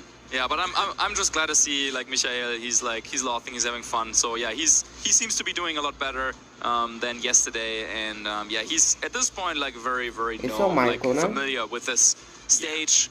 He like went up there, probably said like, "Oh yeah, hello, Mr. Judge or Mrs. Judge." I didn't quite see it there.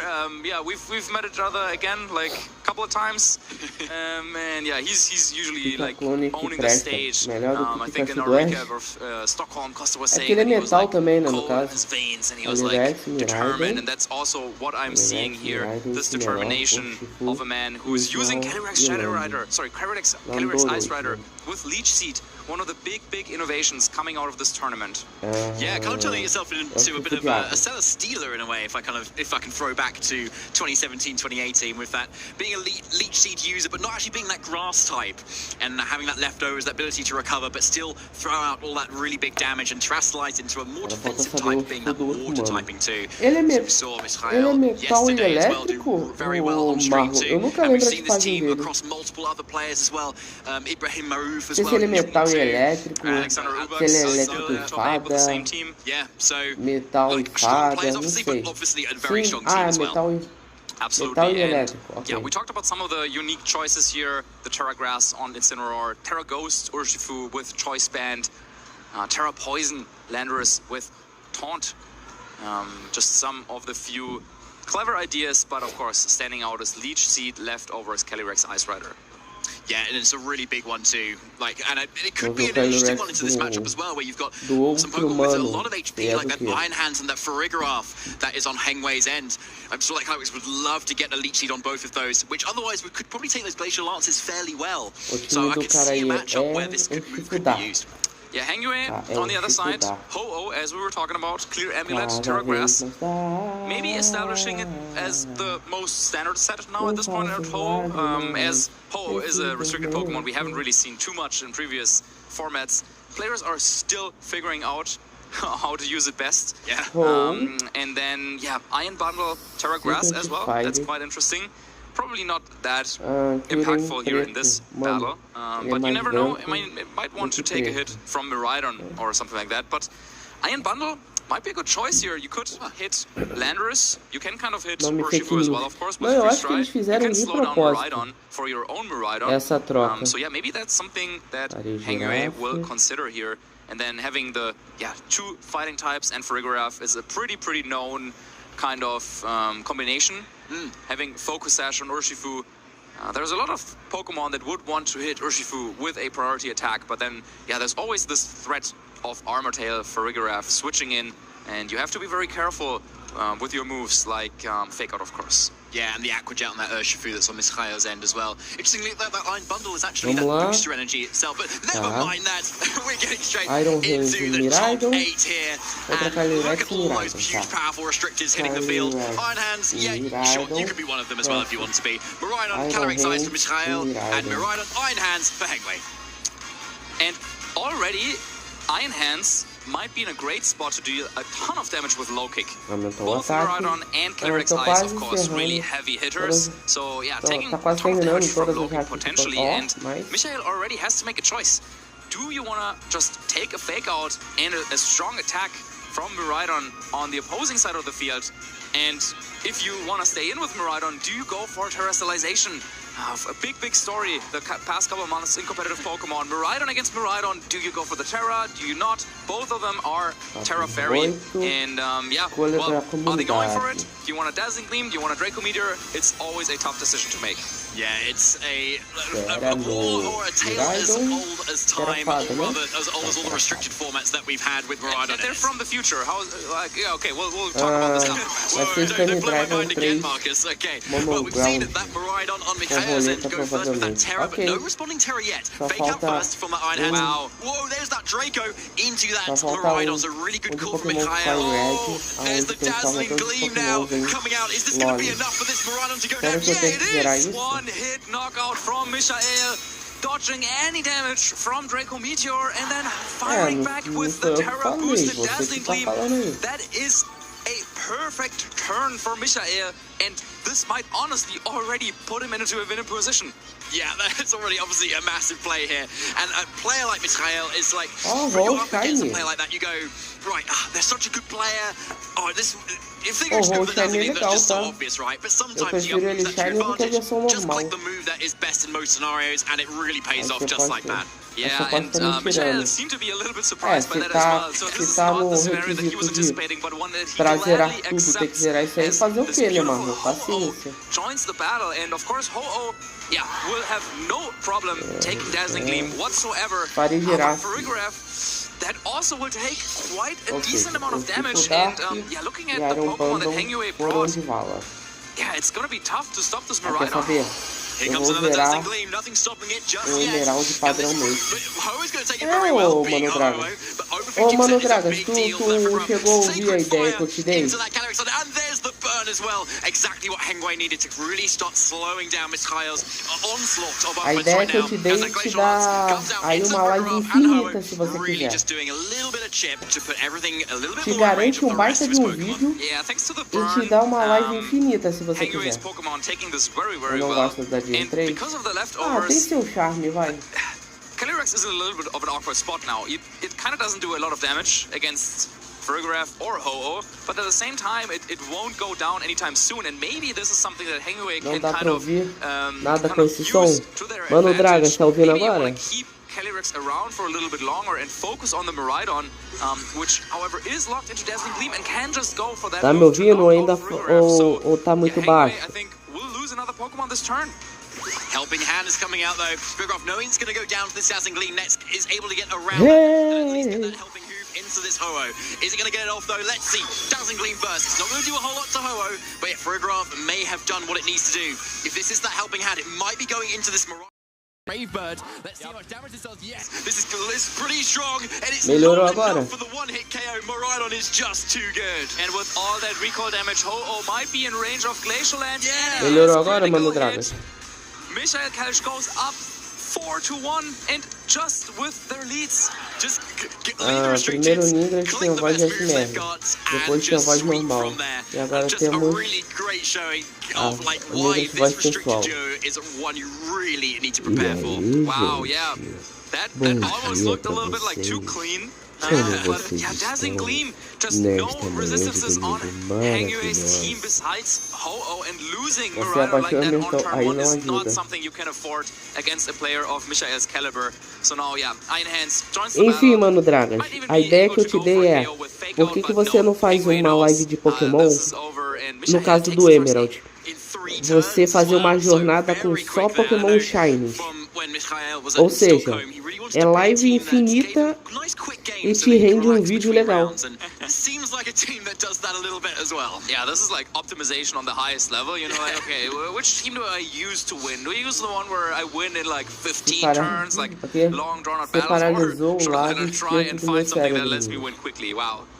Yeah, so obviously, anyway, still had a little bit of options there. Like that first turn obviously was very pivotal. Yeah, Draco Meteor going right into that Miraidon, getting that call wrong, and also getting the call wrong not to Terra on themselves as well to take the Dazzling Gleam too. So, Marcus, how could that turn 1 go a little bit more differently, even if Hengway sticks with the same lead? Yeah, so this was a very, very big risk that Hengway was Paralisou o lado to take here esquerdo. in game 1, turn 1.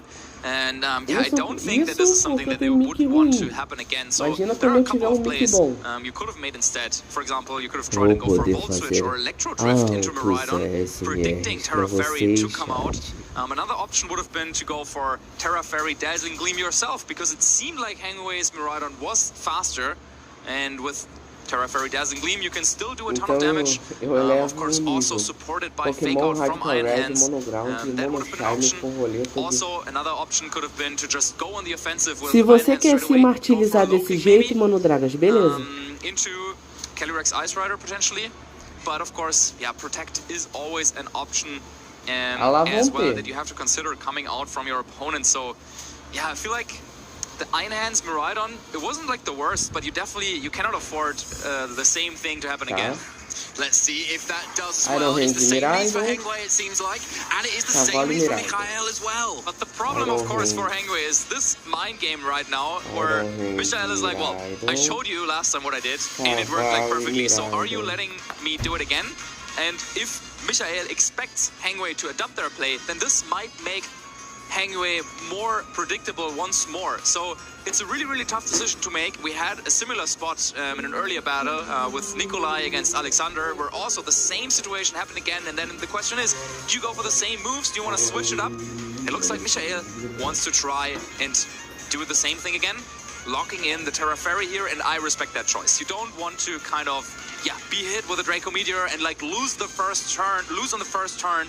Similarly, like he won on the first turn, this could happen. Yeah, exactly. So I really like this call. So there is definitely a Terra coming out from somewhere, and it is going to be that Miraidon. Whose side is it though? Because they're both Terra Fairy as well. So there's no clue as to who is it going to be until it comes out this very turn.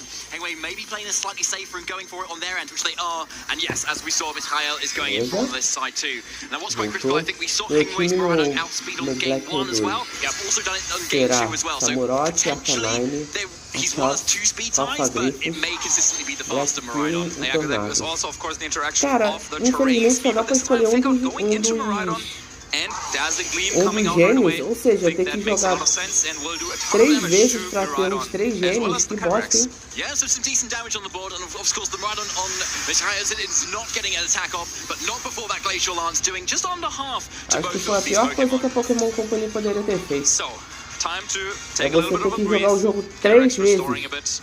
On the leftovers, but now Miraidon very likely in range of another one of those Dazzling Gleams, and Hangway having the advantage here, I would say, in terms of the damage trait, because yeah, if you're outspeeding, if you have the faster Miraidon, you threaten this 2-hit knockout with Dazzling Gleam, and yeah, Michael wants to preserve Miraidon, switches it out, makes a lot of sense. Yeah, so be able to bring in something that takes that a lot better, and that is going to be that Assault Vest Incineroar, taking that attack a lot better now. It's a Dazzling Gleam and not like a Draco Meteor or an electric type move.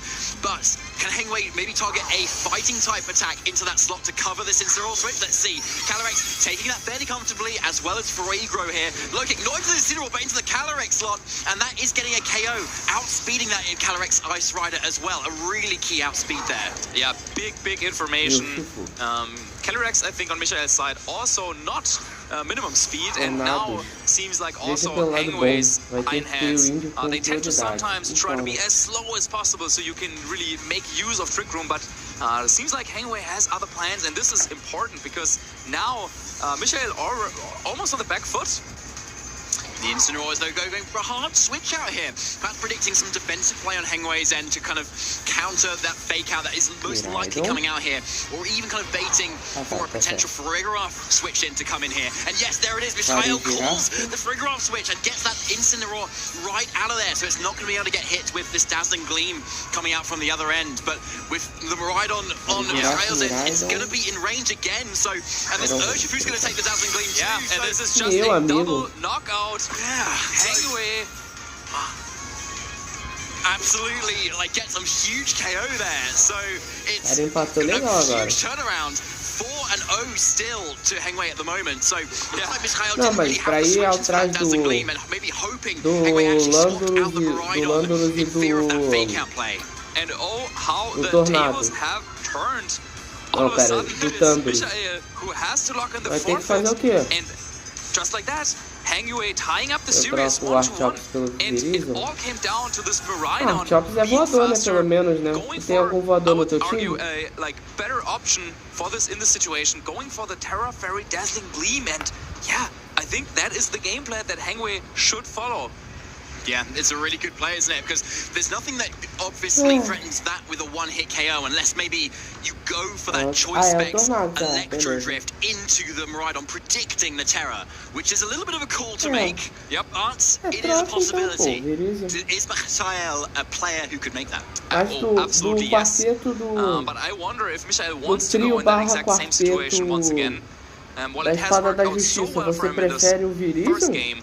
Now, the second game didn't go his way at all, so I wonder, is he really willing to go into a situation once again where he knows that it could be about a turn one prediction? Or would he rather try and come up with a plan where he doesn't have to go for that line?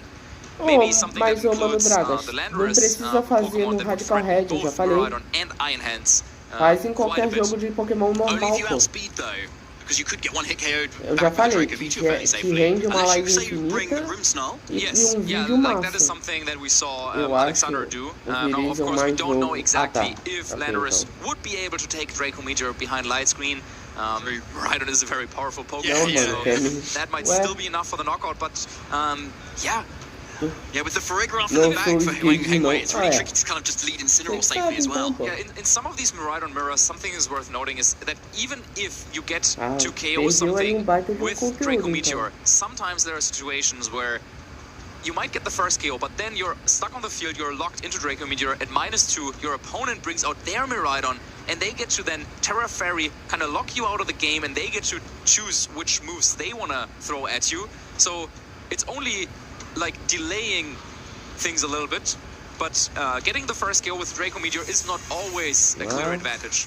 We'll have to see who wins this in this final game of this 3-game set in the top 8 of the Utrecht Special Championships. Is it going to be Hangway Cheng or Mikhail Kelsch who makes it into that top 4? Hangway sticking with that Iron Hands Miraidon, but there's the switch up, Marcus. Mikhail makes the Incineroar play instead here alongside that Calyrex Ice Rider. Yeah, now that we got confirmation that Iron Hands is outspeeding Calyrex Ice Rider, it makes sense to try and go for a more Trick Room based game plan. Incineroar there to intimidate Iron Hands. Yep, makes sense. You have Assault Vest, so you can take on a hit, and you're threatening Fagot as well, which might force Hangway's hand, and maybe you can bait out a Farigiraf switch in, maybe you can like force the Iron Hand to switch out in the situation and then capitalize on that. So yeah, the immediate Iron Hand switch here, no fake out, which would have been a fairly safe option for Hangway. So really trying to go and try and capitalize here on a potential fake out. So here's the Farigiraf. But again, Mikhail didn't really fall for it last time, but will he fall for it again this time? We'll have to see. But at least then the Iron Hands isn't attacking. But first it's going to be that Terra. I imagine on the Miraidon's end, so he'll potentially take that Glacial Lance that could come out to it. It knows it's going to be able to take at least one hit at this point. But there's the move it's going to lock into. Could be really big going into this turn, especially if it's that electric type move into that Calyrex Ice Rider. It could do a lot of damage. Choice Specs Electro Drift in that electric terrain is not quite enough for that one hit KO. So it's going to be that U-turn instead that switches this Incineroar out, and we're yet to see what Calyrex Ice Rider goes for. Now we have a position where Michael can very, very safely bring out their Miraidon, because we know that there is no threat of Dazzling Gleam, there is no threat of Draco Meteor, and this is what I was talking about earlier. Now, Hangway was able to do a ton of damage, but now is locked on the field in Electro Drift. So there's the Glacial Lance instead, going to both of these targets, doing a decent chunk of damage as well. And maybe because of that U-turn chip on that Miraidon, it might now be in range of yet another Glacial Lance, if Hangway allows that move to come out. But of course, you have to wonder, will Miraidon stay in and go for another Electro Drift? Because Michael has prepared a little surprise there. Landorus waiting in the back, could switch in here, absorb any electric type attack, and that would really shut down Miraidon on Hengway's side, so Hengway really needs to switch out Miraidon this turn if they want to have a chance in this battle, I feel like. Yeah, it's a really good call out there, Marcus. We'll have to see what happens, because it looks like Mikhail has never even brought out the other two games, and so has maybe conditioned Hengway to think that it's never going to be in the back yet. But they made that play. Nice job there. Not falling for the trap. No, exactly. So we've had a lot of trap setting and things moving around here, so Ho is a little bit safer here, because it's unlikely you want to do you still could do the electric move into that, to be fair. It was Terra Fairy, so a risky play, but at least it's not going into this Landorus. But it also could have been Iron Hand switching in, so that's why Michael decides to go after Farugarev and gets the KO. Really big play by Michael, and gets to reposition, gets to knock out Farugarev. Now Fake Out can reign supreme here on the field. Incineroar, that makes a lot of sense. And you kind of have your opponent in this awkward position where they can't really switch in Miraidon right now, because it would be susceptible to like a Fake Out and double up from Landorus. So they gotta go to Iron Hands, but also Iron Hands, you could go for Fake Out and Earth Power into that Pokemon as well. So tough spot to be in for Hengway. The only thing that might save Hengway is if this Iron Hands is trained to be really, really fast. We saw it outspeed the Calyrex Ice Rider, but obviously we saw the Incineroar outspeed Mikhail's own Calyrex Ice Rider as well. It outsped his own Urshifu Tem previously. no okay, não sei, Marrom. Eu sei que Brilliant Diamond Shiny Pearl, por algum motivo, eu tava fazendo... Eu não lembro o que eu tava fazendo no Brilliant Diamond. Eu tava passando por alguma multa. Do nada apareceu ela. Opa, salve o... Bom dia, como é que você tá? Salve pra você, bom dia, desejar bom domingo, cara. For Hengway to consider here in this position. So there's that fake out, and of course Iron Hands is a very bulky Pokemon, but with the sheer force, with that Life Orb, that Earth Power is enough for a huge knockout there on that Iron Hands. Nice and safe too, can't protect either, whereas this Ho-Oh definitely could. But Hengway takes advantage of that and does get an attack off this time. Sacred Fire doing over 50% to Landorus, getting the burn, not going to matter necessarily too much being a special attacker. So, while things don't look that well for Hengway, in terms of the Pokemon count, he was able to get significant chip over on Michael's Pokemon. So now Miraidon can come in and go for Dazzling Gleam potentially to still make something happen. But the problem is, Incineroar with Flare Blitz might be enough to get the knockout on Miraidon. I'm not sure if the damage calculation works out like that. Maybe if you're not sure, you instead go for the U-turn, try to reposition Incineroar and then bring it in later to go for a fake out. But yeah, this Miraidon still cannot be underestimated. Yeah, 100% not, especially when it has the ability to lock into anything on this turn at least, where it's at its most threatening, as opposed to the next one where it's already locked into something. But Mikhail does have the advantage of having all four Pokemon still available to him, so he's got a lot of options, but it is the Dazzling Gleam as the move of choice that Hengway locks into here. Is it enough for the Landorus? Yes. And I feel like you either have to go for Brave Bird and KO Incineroar, or you have to go for Tailwind. Let's see if Hengway has listened to you here, but wow, so fast! The U-turn comes out first instead. That is such a rapid Incineroar, but maybe not what Mikhail actually wants in this situation, because you don't actually know what the Ho is going to do yet. But at least if it's a Brave Bird, Miraidon is a fairly safe switch. Absolutely, and Incineroar is already waiting to join the battlefield. Once more, Brave Bird coming out won't do that much damage to Miraidon. And more importantly, Incineroar can switch in. There was no Tailwind, Fake Out, and Electric Move into Miraidon. It's hard to see what Hengway can do at this point. Yeah, that's looking really strong at the moment. I mean, we know that that's in... Yeah, it could just be Fake Out, really, can't it? Because, like, Sacred Fire maybe need a critical hit, maybe, to get up this Miraidon, but it resists both attacks. Like, it's looking really difficult for Hengway right now. Mikhail's positioned his Pokemon so perfectly. Yeah, Michael is so close from taking this game and making it into yet another top 4 in a major tournament. Fake Out into Miraidon, safe play, it will flinch, Electro Drift, targeting. Tu não gosta do Zoroark, do Hidreigo, tu não gosta de nenhum desses não, ou Marrom? Absolutely gone and out. It was the faster one, but not enough to beat Mikhail. And this Ho is left. That's sitting turkey on the opposite side of the field. Fire and Fly moves are just not going to cut it. Lost its Tailwind. Why not show off all its moves there? Yeah, why not? As well, if there was an option to get rid of Miraidon, Hangway could potentially stall out Calyrex and Incineroar, but yeah, unfortunately for him, Miraidon matches up so nicely. Well, yeah, Bravebird gets the KO. Okay, fair play, but Electro Drift will come out from Miraidon, and that should be the game. Yeah, there it is. The signature move from this bike here in Utrecht into that Ho-Oh, absolutely destroying it and taking it down. Michael Kelsch, after an intense vacation, gets into top 4. Chat, eu vou no banheiro rapidinho, já volto. Já volto. Once more, Michael Kelsch finds a way after a second game that did not look that convincing at all. Hangway finding a way to position Miraidon, and I think this is the big story of the series. In this Miraidon mirror, you have to create opportunities, you have to create openings for your own Miraidon, but it's so tough when you're always staring down your opponent's Miraidon. Is it gonna go for Draco Meteor? Is it gonna be Dazzling Gleam? Is it gonna be Electro Drift, right? So I really like what Michael did there in the third game, identifying that, okay, well, I will let my opponent lock into a move first, and then I can capitalize on that. So he was saying, okay, you can go for the big Electro Drift turn 1, doing a ton of damage to Calyrex Ice Rider, but I will get in my Miraidon, then I will have my Landorus as well, because now I know that you're locked into an electric type attack, and he didn't let go from that position, using the super fast Incineroar as well in the process to ask some questions. And yeah, then the other big play was the Volt Switch, KOing Farigiraf, ensuring that there was no protection anymore from Armatail. And yeah, priority moves like Fake Out could support Michael's team, could support his damage dealers, and with that, he will advance into top 4.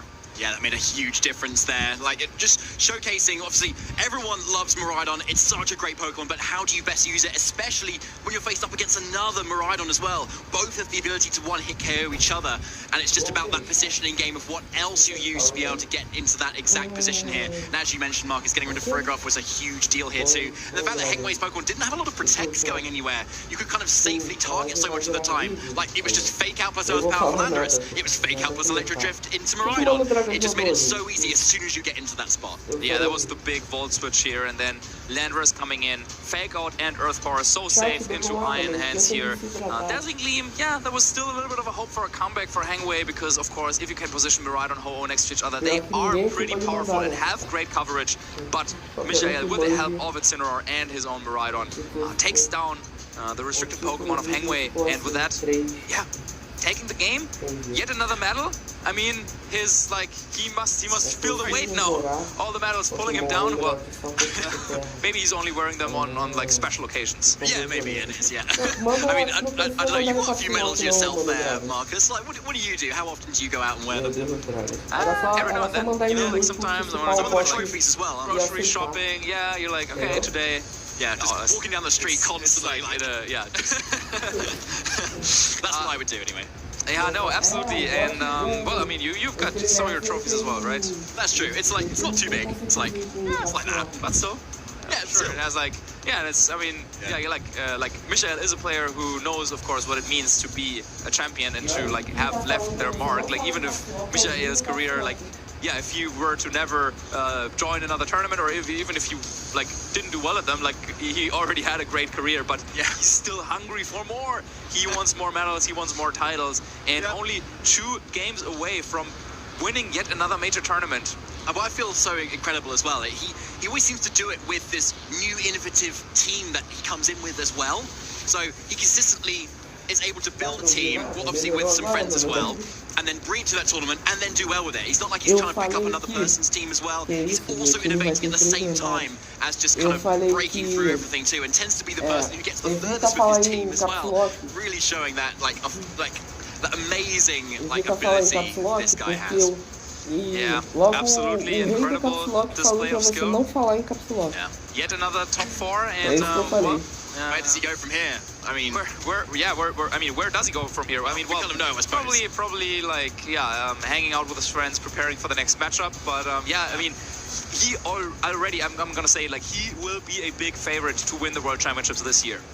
100%. Yeah, like he was so close in 2023. He's easily could do it again. He was so close in 2024 as well. Yeah, true. Oh my gosh, so amazingly close. I mean, well, should we hear it from him a bit more about how he's feeling, please? Okay, well, we got an interview. Michael, who are you? Thank you so much, David and Marcus. I am here with our top 8 winner, Michelle Kelsch. How are you doing, Michelle? And congratulations as well on making your way further into the tournament. How are you feeling going into top 4? Feeling amazing, especially after yesterday. Some stuff has happened. I had some health issues, almost collapsed and stuff. But now I'm back here and I'm just really happy that I'm feeling well and I'm playing well as well. Like I'm playing I think this might be the best tournament play-wise for me because I play very well with the team and I know what to do in most situations, and the team just really suits my style, and I'm really happy that I am able to pilot it to top 4 now. Yeah, it was one of the things that I noticed yesterday, how well you can control a match in really awkward situations, and you never seem to get flustered in any situations. I mean, there was one point in game 2 yesterday on stream where you looked at all 4 Pokemon, they're still intact, but they were all on very minimal amounts of health. Yeah. But you were still able to kind of maneuver the board very well and methodically kind of get the win, and I think that's a real art and something that you're brilliant at. You did that again here because I think you really capitalized on a turn 1 where you kind of took advantage of punishing no terrestrialization, and then it went downhill from there. And then it got a bit dicey game 2, but then in game 3, I think the Incineroar in the end game was the key to victory. And do you want to just talk us through about the speed of that Incineroar? Because it was something we noticed yesterday where the Urshifu actually went after the Incineroar. We're like, alô, marca de refrigerantes, but there wasn't actually. The Incineroar is very, very fast compared to what we're normally used to seeing. Yeah, I just really love that very fast Incineroar because that just ensures, since I don't have Farigiraf on my team, having the faster fake out is very important, and I thought I really want to be faster than opposing Incineroar, maybe some Rillaboom, and also if I run with max speed Incineroar, since as you said, the Urshifu is slower, I have some nice interactions like going for knockoff into a Rocky Helmet Pokemon, and then go for Searching Strikes, and instead of taking 50% recoil with my Urshifu, I take no recoil instead.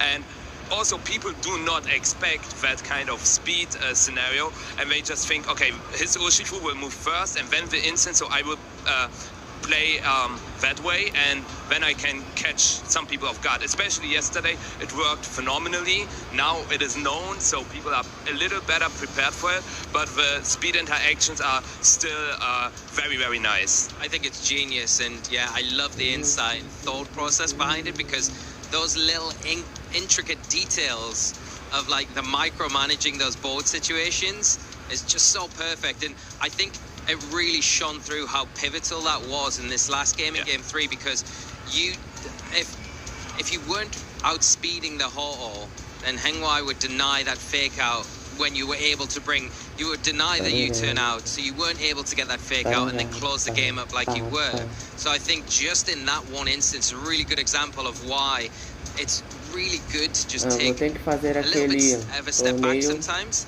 reevaluate how these Pokemon are interacting in the current metagame. Yeah, 100%. I'm just super happy that everything on the team works as we expected. Like with my friends, we built the team on Friday, which is kind of crazy. So we had the idea of Kelly Ice, Miraidon, and Grimmsnarl, but unfortunately, Grimmsnarl is the weakest link on the team, and I just we had to create the team on Friday, so we didn't have a lot of time to prepare. We also played no games with the team. We just went with intuition, and the cool part in this region is that you can exchange thoughts between the rounds as well, and the team itself pilots pretty well, and I also got messages right after day 1 that some people also used that team in a local, and they perform with it as well, so I'm just really happy that this team seems to have an impact on the meta from now on. Yeah, and you've got a knack of being able to do that in new formats, I feel. We've seen it time and time again. You had the Zamazenta team with that Latios that you were able to kind of cultivate, and that had a huge impact on events going forward, so I'd imagine this is going to have the same. One thing I really wanted to ask about was the leech seed with the Calyrex. How have you found that coming into the event this weekend? I'm a very big fan of leech seed. I clicked it very often because the problem is if you do not have leech seed, all these wildcard Pokemon like Zamazenta and Lunala, they just sit there and they just spam wildcard, and if you play high horsepower, even high horsepower doesn't do anything to Lunala, and even against +1 Zamazenta it doesn't do a lot, but if you leech seed them, you actually win the 1v1, and the cool part is also that if you remove certain key threats to this Calyrex can also just 1v3 as well, because you just leech seed with one Pokemon, leech seed the other, and then after protect you heal 50% of your health, and that is just very nice, because you outplay these wildcard Pokemon, and you also have like this bulk that you can just stay on the field for a very, very long time. Yeah, it reminds me a lot of Ferrothorn and how you can end game with that Pokemon. Well, of course, we haven't got it in Scarlet and Violet, unfortunately, but you kind of make and do with the Calyrex in place, but it's a little bit better offensively, of course, as well. Yeah. Just getting on to your tournament run in general, I know Marcus at the top of the show yesterday mentioned that you felt very confident coming into this event, and it's definitely translated pretty well, aside from all the outside effects that you had going on yesterday, so it's really great to see. Are you confident going forward that you might feel like you can win the whole thing with how you're playing? Today, I think yes. I haven't looked at the remaining matchups, so what I can face, because there's one certain restricted combination. I won't mention it yet, but it's a very, very common restricted pair that is just really, really hard to play against, where I have to make multiple hard reads to get in a winning position. So I just hope I don't face that exact restricted pair, but other than that, I feel very confident that I can make it. And Regulation I is more fun than I initially thought. At the beginning of Reg I thought, okay, this regulation is not going to be good, because there are too many like speed ties, people talking about Koraidon, Miraidon, Flattermane speed ties, or the Calyrex Shadow speed ties, but I think the meta evolves in a way where speed ties doesn't matter too much, where speed ties do not matter too much, so that's why I'm a bigger fan now of Regulation I as well. Now we're just gonna have to deal with Incineroar speed ties. Lembrando aí quem tá aí na live, mais tarde aí tem a live do Mano Dragas, eu acho que é 3 horas, né? Se eu não me engano é 3 horas. Shout outs to my friends that supported me yesterday and então não percam aí a live do Mano Dragas. So shout outs to Rahim, a minha live deve acabar antes, senão eu até mandava pra vocês pra lá. Mas depois quem tiver aqui e puder passar na live do Mano Dragas depois pra ajudar, beleza. Vou ficar até os 7 demais com 3 pontos. Será que tu aguenta, Marlon? That's amazing. Well, sit tight, everyone. We'll be getting into top 4 very soon, so grab yourselves a beverage before we get into these crunch matches of this special championship event. Beleza. Agora o top 4. Hey, Pokemon trainers. Welcome to Pokemon Championships History, a series where we showcase important matches throughout the history of competitive Pokemon. Top 4 finalmente, meu Deus. 2015 Pokemon World Championships in Boston, Massachusetts. This classic moment happened in the Seniors Division Championship match between Mark McQuillan from Great Britain and Koki Honda from Japan. VGC 2015 was a season most remembered for 2 things: Mega Kangaskhan and Japanese trainers dominating the metagame. Japan this year came parece mais pro cachorro. Pra mim, a Canais parece mais um leão. Eu não tenho muito a ver não, né? Mas ok, né? Beleza. Eu aguento, tem um Copa-Grifo, Stock Protect, Samurott com 100% de chance. As nearly 67% of all top cut teams across all 3 age isso no Pokémon Black. had Mega Kangaskhan É on their isso team. no Black 2, Mark no was the caso. last trainer who could stand in the way of Japan claiming all 3 VGC titles in Boston.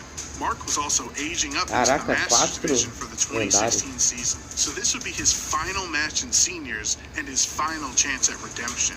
Mark had been on the world stage before. At the 2014 World Championships, he fought through the tournament only to lose in the seniors finals match. So with the weight of the world on his shoulders and the fear of finishing second 2 years in a row, Mark had to find a solution for Kangaskhan, and his answer was Machamp. But before game 1 could start, the casters had one simple question. Mark M, does that M stand for Machamp? Question. Mark felt incredibly confident in this matchup. He even winked at the camera when he correctly predicted a lander as switch-in. Cresselia disrupted much of Koki's game plan by setting up trickery and skill-swapping away key abilities. When it was finally knocked out, it was time for the crowd favorite to join the fray. There's the Machamp, the crowd is going wild right now! Machamp's ability is No Guard, which disregards accuracy and ensures that all attacks hit without fail. Mark used Dynamic Punch as the main attack, because without its dubious 50% accuracy, it is now 100% a problem for Kangaskhan. That's a no-guard Dynamic Punch, a move that normally has 50% accuracy, but thanks to that ability, never gonna miss. Mark finished up game 1 in convincing fashion, and was now one win away from fulfilling his dream of becoming world champion. Na cidade, the crowd was captivated by Cresselia and Machamp, realizing they were the ideal brains and brawn combination that was capable of defeating Kangaskhan in a format ultimately warped by its success. Did you ever think that you'd see a parental bond Cresselia and a Machamp in the senior division final championships here? I don't think that ever crossed my mind once. As game 2 progressed, Mark built up momentum by Então making all the quando right chegar nesse plays. jogo eu já The sei will of the que eu crowd vou had been precisar determined, dar uma and certa Mark was farmada aí eager to nesse give lugar them the Machamp para sweep ter they uns so certos itens desperately legais. wanted. É muito caro os itens aí? Into that same slot! Ladies and gentlemen, will it pick up the knockout? It picks up the knockout! It's a crit! That is a critical hit on É an muito caro os incoming itens Kangaskhan, lost the nessa parental bond, and cidade, now lost its no will to torneio, no play. caso, no Dynamic torneio. Punch is just gonna punch this Heatran right in the dome. Is it gonna pick up the knockout? It picks up another knockout! Sim, Mark breathed new hope into VGC by showing that no pique, Pokemon can exist without pique counters. aqueles jogos do Soul Silver lá. Você tem que jogar 300 mil jogos para conseguir um item. Mark Machampion McQuillan. Mark and his Machamp played a flawless set in the finals and brought a title back home to Great Britain. He also redeemed himself from his 2014 loss, gave VGC trainers around the world one of the most dominant and memorable Pokemon matches of all time. Thank you for watching, and let us know some of your favorite moments in VGC history by using the hashtag #PlayPokemon.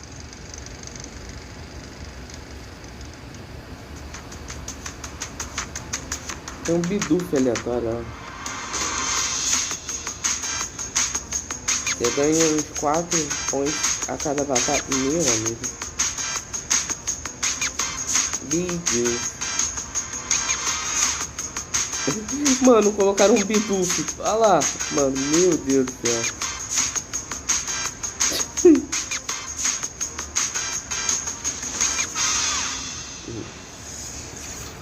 Welcome back, Pokemon trainers. Mano, we are here. a pira dos caras, colocar um biduf, depende da pontuação. Se perder menos pouco, você ganha mais. Ah, tá. Nindoquinho de Shine ficou azul, igual a Nindoquinho ficou azul. Porque Nindoquinho Shine não podia ser quanto igual a ele. Mas é, não é não? I think ran out of people to interview. So they didn't want to talk to him anymore. Yeah. Não, é verde? Come here. A Nindoquinho Shine é verde? Fantastic. He's a great interviewer, so I'm sure Agora he got eu não a few lembro. words out of Bidoof as well. But yeah, we've got to talk about our top cut here, Marcus. And it's going to be incredible to see, and we're going to show you very soon of that top cut as well. Não, e eu acho engraçado você reclamar dos Shines. Você reclamar dos Shines. Tu já viu os Shines da versão de Galar? Do Articuno, Zapdos e Moltres? Se você vê aquilo ali, você vai falar, não acredito. É que isso não é nada pra mim. Ah, entendi. Oh, Marlon, e o Proporock? Tu não gosta do Proporock não? Do Sendai ou não? Mano, eu já vi que o meu time vai ser... Ou vai ser, entre aspas, padrãozinho, ou vai ser diferentaço no Pokémon Black and White. Já é melhor que um Shine verde? Não. Não é. Não é mesmo. one of the many regional championship A versão Shine das aves lendárias de Galar é basicamente a cor normal das aves lendárias de canto. Só pra tu ter noção com a criatividade do cara foi em fazer esses bichos. O Moltres de Galar é um baita bichão vermelho e preto. O Articuno é um bicho roxo, lindo pra caramba. E os Aptos é aquela galinha laranja e preta. Aí vira uma galinha amarela, uma galinha azul e uma galinha vermelha. Pra quê? And the question remains, will Michael Kelsch claim his third regional title, or will one of these two or Nikolai claim their very first major win? Lewis on the left and Alexander third. All other games, a clean 2-1 like Worlds is probably not going to happen for me. I had some decent results, but not like he was lacking this like one deep run into a tournament, and now he has it. Now over 900 points as well, probably locking up his invite for the World Championships. But of course, if you've reached this stage, you don't want to stop there. You want to go all the way. You want to go home with first place. Of course, you've come so close this far, and you are 2 sets of Pokemon away from clinching that title as well. And we've got some interesting teams as well. We've seen both of these trainers on the stream before as well, but obviously not up against each other. We've got again Michael Kelsch and his team building crew's team again. O Moltres de Galar Shine nem tem como defender, não, realmente. Cara, nenhum deles tem como defender. Eu prefiro muito mais o Moltres de Galar, o Articuno de Galar e os Aptos de Galar do que as versões de campo. Podiam ter deixado mais bonitinho. Using that Rillaboom to shut off all those Maridon electric terrains is probably something he's been doing all weekend. Tu prefere o Shine do Moltres de Galar ou Marlon? Exclusively, and he was clicking Sing on turn 1, and he was hitting those Sings, and he was doing well. Top 16, a top 8 even at Stockholm Regionals with his trademark team, but now he was able to take it one step further without his trusted Sing Clefairy. Now he's here in the top 4, and he wants to leave his mark. He wants to take home the Utrecht Special Championships. Yeah, he's already made it that one extra step closer here.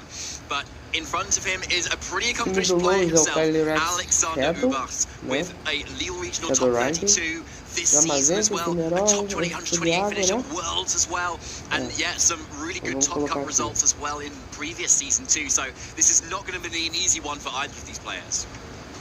And you can see there on stage having a little bit of fun with each other. They know each other well. They have practiced against each other. They have played against each other. Probably not in this format too much, as it's still relatively new. But they have a decent idea of what's going on. And here we see once again Lewis's team, that Life Orb, Terra Dark, Calyrex, Shadow Rider, paired up with Terra Dragon, Zamazenta, and then the good old Fire, Water, Grass Core, Incineroar, Urshifu, Rillaboom, and Ogerpon Hearthflame that we saw. Mode Breaker, not something to underestimate in certain scenarios with that double Grassy Glide. So some priority moves, a lot of very, very good, I would say, fundamentals coming out of Lewis's team. Pivoting with Parting Shot, U-turn, that's something that you can do. Double Fake Out, you can hit through Protects, you can White Guard, a lot of options. And choosing the correct Pokemon to bring to each battle and how to adapt your game plans on the fly, that is something that Lewis is really, really good at, and something that he will need to bring to the table here as his opponent, Alexander, also a very, very strong player, and has a little bit of a different team, a little bit of a, let's say, different type of approach. It's not going to be about this like water, fire, grass core for Alex, but it could go like one of two directions. He could try to go more for this like Trick Room based approach with Calyrex Ice Rider, or to go for a more like screens, bulky Grimmsnarl mode.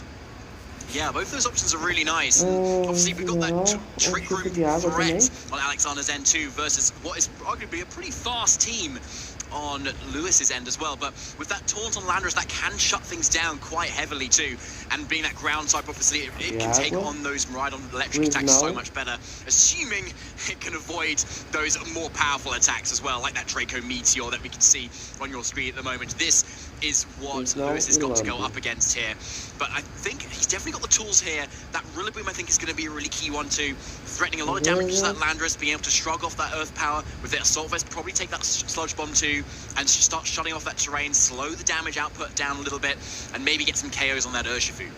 Yeah, Rillaboom really, really good against kind of the right side of Alex's team, but kind of bad against the Calyrex and Incineroar. So you really need to pick your Pokemon very wisely. And yeah, here once again we see Alex's team, the team of the tournament so far. 2 appearances in top 4. Michel Catch also using that exact same team. And yeah, it's another Miraidon team, but with Calyrex Ice Rider. And yeah, but that might be the next type of metagame progression for Miraidon teams. Maybe Calyrex Ice Rider is the better partner after all, better than Lunala. But Alex definitely wants to prove that here.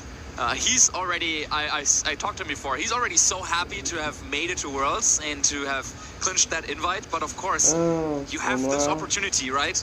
Like, it feels almost like you're kind of in a race, and you're so close to the finish line, and sure, there's going to be more races in your career, and you could try again, but you're here now, and you want to win this title now, and Alex definitely wants it. Having a team sheet, that will help, so glad that was handed in there as well. Of course, both of these players, we would expect them to have some sort of idea of what is going on your opponent's team respectively. But yeah, it helps to have it in written form as well. Something that glares out to me, Mark, I don't know if it does for you as well, is for Lewis, Helping Hand on Incineroar plus Astral Barrage on Calyrex. Yep. With that Terra Dark, looks really strong right now. There's no wide guard. Grimmsnarl can't thanks to Thunder Wave you if you go for the Terra Dark. And it'd be a really hard call to go for that fake out if you had led the Incineroar. So what's to stop Helping Hand Astral Barrage right now? Yeah, that's a great observation there. And yeah, Helping Hand, a move that we have seen a couple of times on Incineroar, but it never really caught on too much, just because Incineroar has many great options and many great moves that it could go for. One thing that I would consider here is the fact that, well, Calyrex cannot really touch Grimmsnarl at all, and while Terra Dark would be able to stop Thunder Wave, you still have Spirit Break, you can still set up Light Screen, and I would expect Miraidon to definitely take Helping Hand, Life Orb, Astral Barrage behind the Light Screen, and then you open yourself up to take maybe either Dazzling Gleam would be disastrous, or also Electro Drift would probably also get the KO. So I think the position of Incineroar and Calyrex, like, that is something that could be really strong. But you can't just like open up with it and just like win from there. So yeah, this might be a position that Lewis might try to play towards. And this is one of the beautiful things with a team like this. You have that many options to pivot out and to reset your board until you've shuffled enough to find that perfect position. And this might be one to look out for sure. Okay, I like it. And that's Zamazenta as well. It's such a bulky Pokemon as well. Be able to kind of shrug off things as well. So yeah, if Shoryu goes up for Alexander, like, yeah, how do you knock out Zamazenta? Like, that is the question for Alexander for sure. I mean, he definitely has an idea of yeah, what to do here. But yeah, there is a Landorus. Yep. There is Miraidon as well, so there are some options, but let's get into game 1. Yes, the classic lead of Urshifu and Incineroar for that guaranteed surging strikes, and the Rillaboom reveal though as well, alongside that Calyrex Shadow Rider on Lewis's end. It looks like a little snapshot from Regulation Set G, but we're definitely Regulation Set I, and the stakes are very high right now in this top 4. Okay, faster fake out should usually be from Rillaboom, but because we know that this is this quick cat, the fastest Incineroar you've ever seen, Intimidate activates before grassy terrain, and this already is something that, yeah, you're not used to playing against a fast Incineroar like this. Usually if you have Rillaboom, you would expect fake out to be faster, so already something that Lewis has to kind of play around, but I'm sure that he is versatile enough with his plans to come up with something here. Rillaboom, of course, being threatened by a Flare Blitz as well, it could just be outsped, and that's something that Lewis has to keep in mind. Not only is Fake Out faster, but potentially also Flare Blitz would hit before U-turn. That's a really good point, actually. So you've got to really watch out for that amount of damage that could come out. But we've got the opposing Incineroar from Lewis's end coming in instead to get a little bit of Intimidate damage down. So if a close combat comes out... Oh my goodness, okay. Surging Strike straight into what was that Calyrex Shadow Rider here. And a decent target for it too, but Incineroar is getting heavily punished for coming in at this point. Yeah, Lewis wanted to make a repositional play, but no terrestrialization on Alexander. This could have been just a Psychic coming out from Lewis's Calyrex Shadow Rider to knock out Urshifu in one hit, but because Lewis understood the threat of potential terrestrialization from Urshifu, you don't exactly know how exactly is it trained.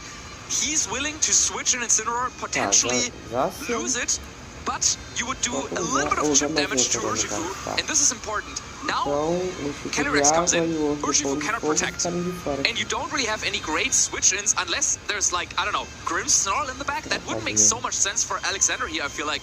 So it might seem like a kind of bad turn of events for Lewis, but I think he was okay losing Incineroar like this, because now that allowed him to maybe go for Terrestrialization, Terra Dark, and go for a big attack this turn. Yeah. Oh wow, but there is Grimmsnarl in the back. There is Grimmsnarl in the back. Is not something you see every day there. Usually a great Pokemon to lead to the perfect switch in that Alexander's made. No terrestrialization either. So he's left it restricted at home as well. A great game plan that Alexander's come up with here. Little critical hit there, and the life orb. What's it going to be from Incineroar? Oh, it's just a U-turn predicting Terra Dark. This could have been knockoff, but U-turn coming out. So yeah, Lewis's Calyrex lives to see another day, and Alexander, without taking that much damage on Grimmsnarl and Incineroar, gets to reposition, brings in Miraidon.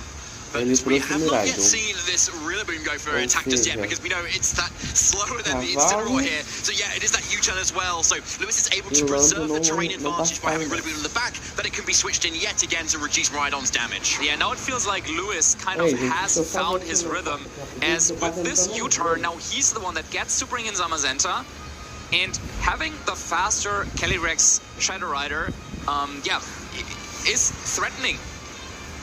Lewis might want to switch Rillaboom in to override the terrain again, but at the same time now Alexander, has to think about, okay, should I, I don't know, go for like a Thunder Wave into Zamazenta? Is he just going to protect Zamazenta as he's repositioning? And yeah, it's, I don't think we will see a KO this next turn, but yeah, terrain control for now back in Lewis's favor.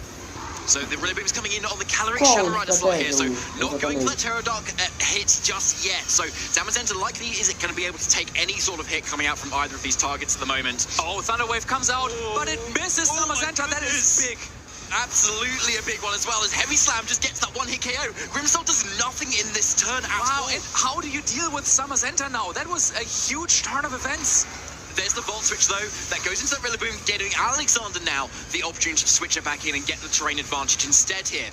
But this means that either Incineroar comes in here, or Urshifu, likely that Incineroar's get that Intimidate. You've got that Fake Out pressure as well, especially into the Rillaboom that can't protect too. And then you can bring in Urshifu at the same time and get that Fake Out plus Surging Strikes combination. Absolutely, yeah, but like, the damage is kind of already being done. Zamazenta outspeeds Miraidon, that's one important piece of information, but dodging the Thunder Wave means that Zamazenta now also will outspeed Urshifu still, and Urshifu, due to the Rocky Helmet chip damage from before, will be in range of another Body Press. So that means that right now, as both players have Fake Out active, if Urshifu comes in, you could kind of trade Fake Outs, and Zamazenta can just go for Body Press into Urshifu, and yeah, it's hard to see how to deal with that. If Urshifu is in Body Press KO range, which looking at this range, Maybe it's actually not. I mean, if this is like a super bulky Urshifu, it might be able to take a Body Press here. But yeah, if this KOs, I feel like Lewis is in a fantastic spot. Yeah, it's going to be really interesting right now, like especially with the fact that Alexander chose to leave their restricted at home, really kind of putting all the eggs in that Miraidon basket for this end game here. But it might rely on kind of winning that electric terrain war as well, making sure everything's faster. But yeah, that Calyrex Shadow Rider is always going to be faster instead. So there's that Fake Out into the Zamazenta, keeping at least that Incineroar slightly safer, and the trading of the Fake Outs into the Urshifu. Yeah, trading fake outs, I think, procura os ataques, né? Procura os ataques, Battle Pass, Solidance e Substitute, e vê os pokémons que aprendem, vê se você consegue achar algum deles em comum, pô. O Sérgio da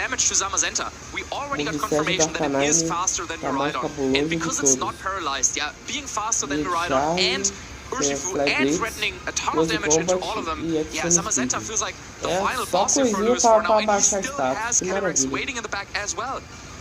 So, Rillaboom, you can see, is kind of considering over that Terrify here because that Incineroar does outspeed it, and so can get a Flare Blitz off if it so wanted to. So, if Lewis wants to try and prioritise KOing this Urshifu with a Grassy Guard, he wants to keep himself safe from that Terrifier. But then it's not being spent on either the Calyrex or that Zamazenta, which might want to take Electric type attack later on. So, it's the hard switch in for Incineroar instead, straight into the Miraidon. So this will be body press into Urshifu, and the question is, will that be enough for the knockout? If it knocks it out, then I feel like, yeah, Lewis kind of has mas a live vai ser 3 horas, né, mano, Dragon? Oh, it's enough! Okay, because that was probably a bulky Urshifu as well, given how slow it was. But yeah, it is enough instead. Gortrum is able to go for that U-turn though. Again, preserve that terrain advantage going into the future turns. Now having 3 up against 2. And that means Calyrex Rider can come in. Miraidon has to lose to a turn next turn as well as ainda bem que é contra bot, ou é contra o NPC que você tá jogando, né, Marlon? Senão seria pouquinho complicado que faz. 1-0 pro Lois. The kind of position you want to play towards. Having more Pokemon left than your opponent allows you to reposition while they cannot reactivate those abilities that only activate on switch in, like Intimidate, like the electric terrain that is being set by Miraidon. And yeah, Lewis has found a way. I think definitely the Thunder Wave. Dodging Thunder Wave definitely helped here in this first game, but yeah, he took what was handed to him and turned it into something great, into a great position, and now let's see if he can convert it.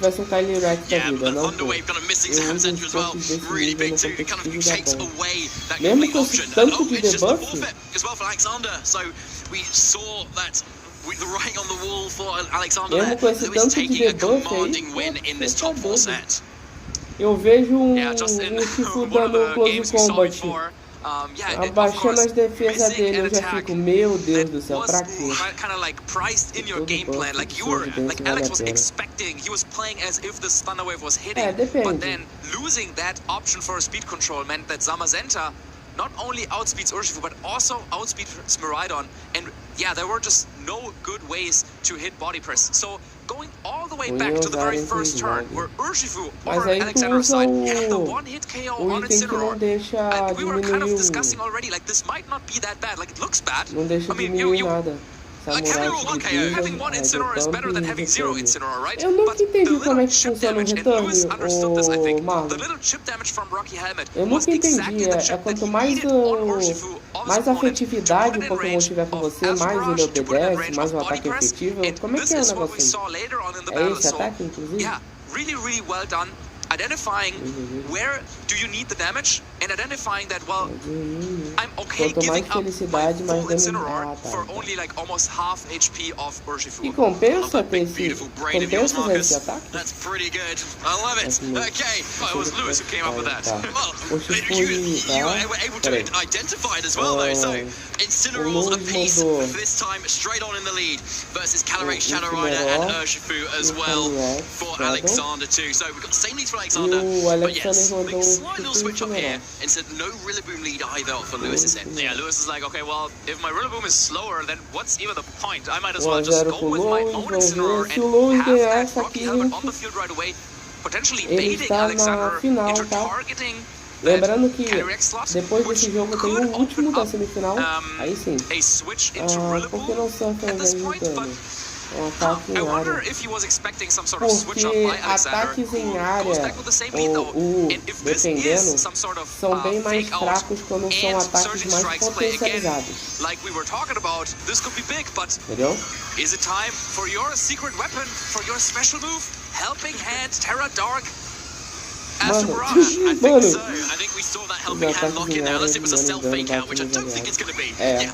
Chat, vocês viram isso aqui? Rapidinho.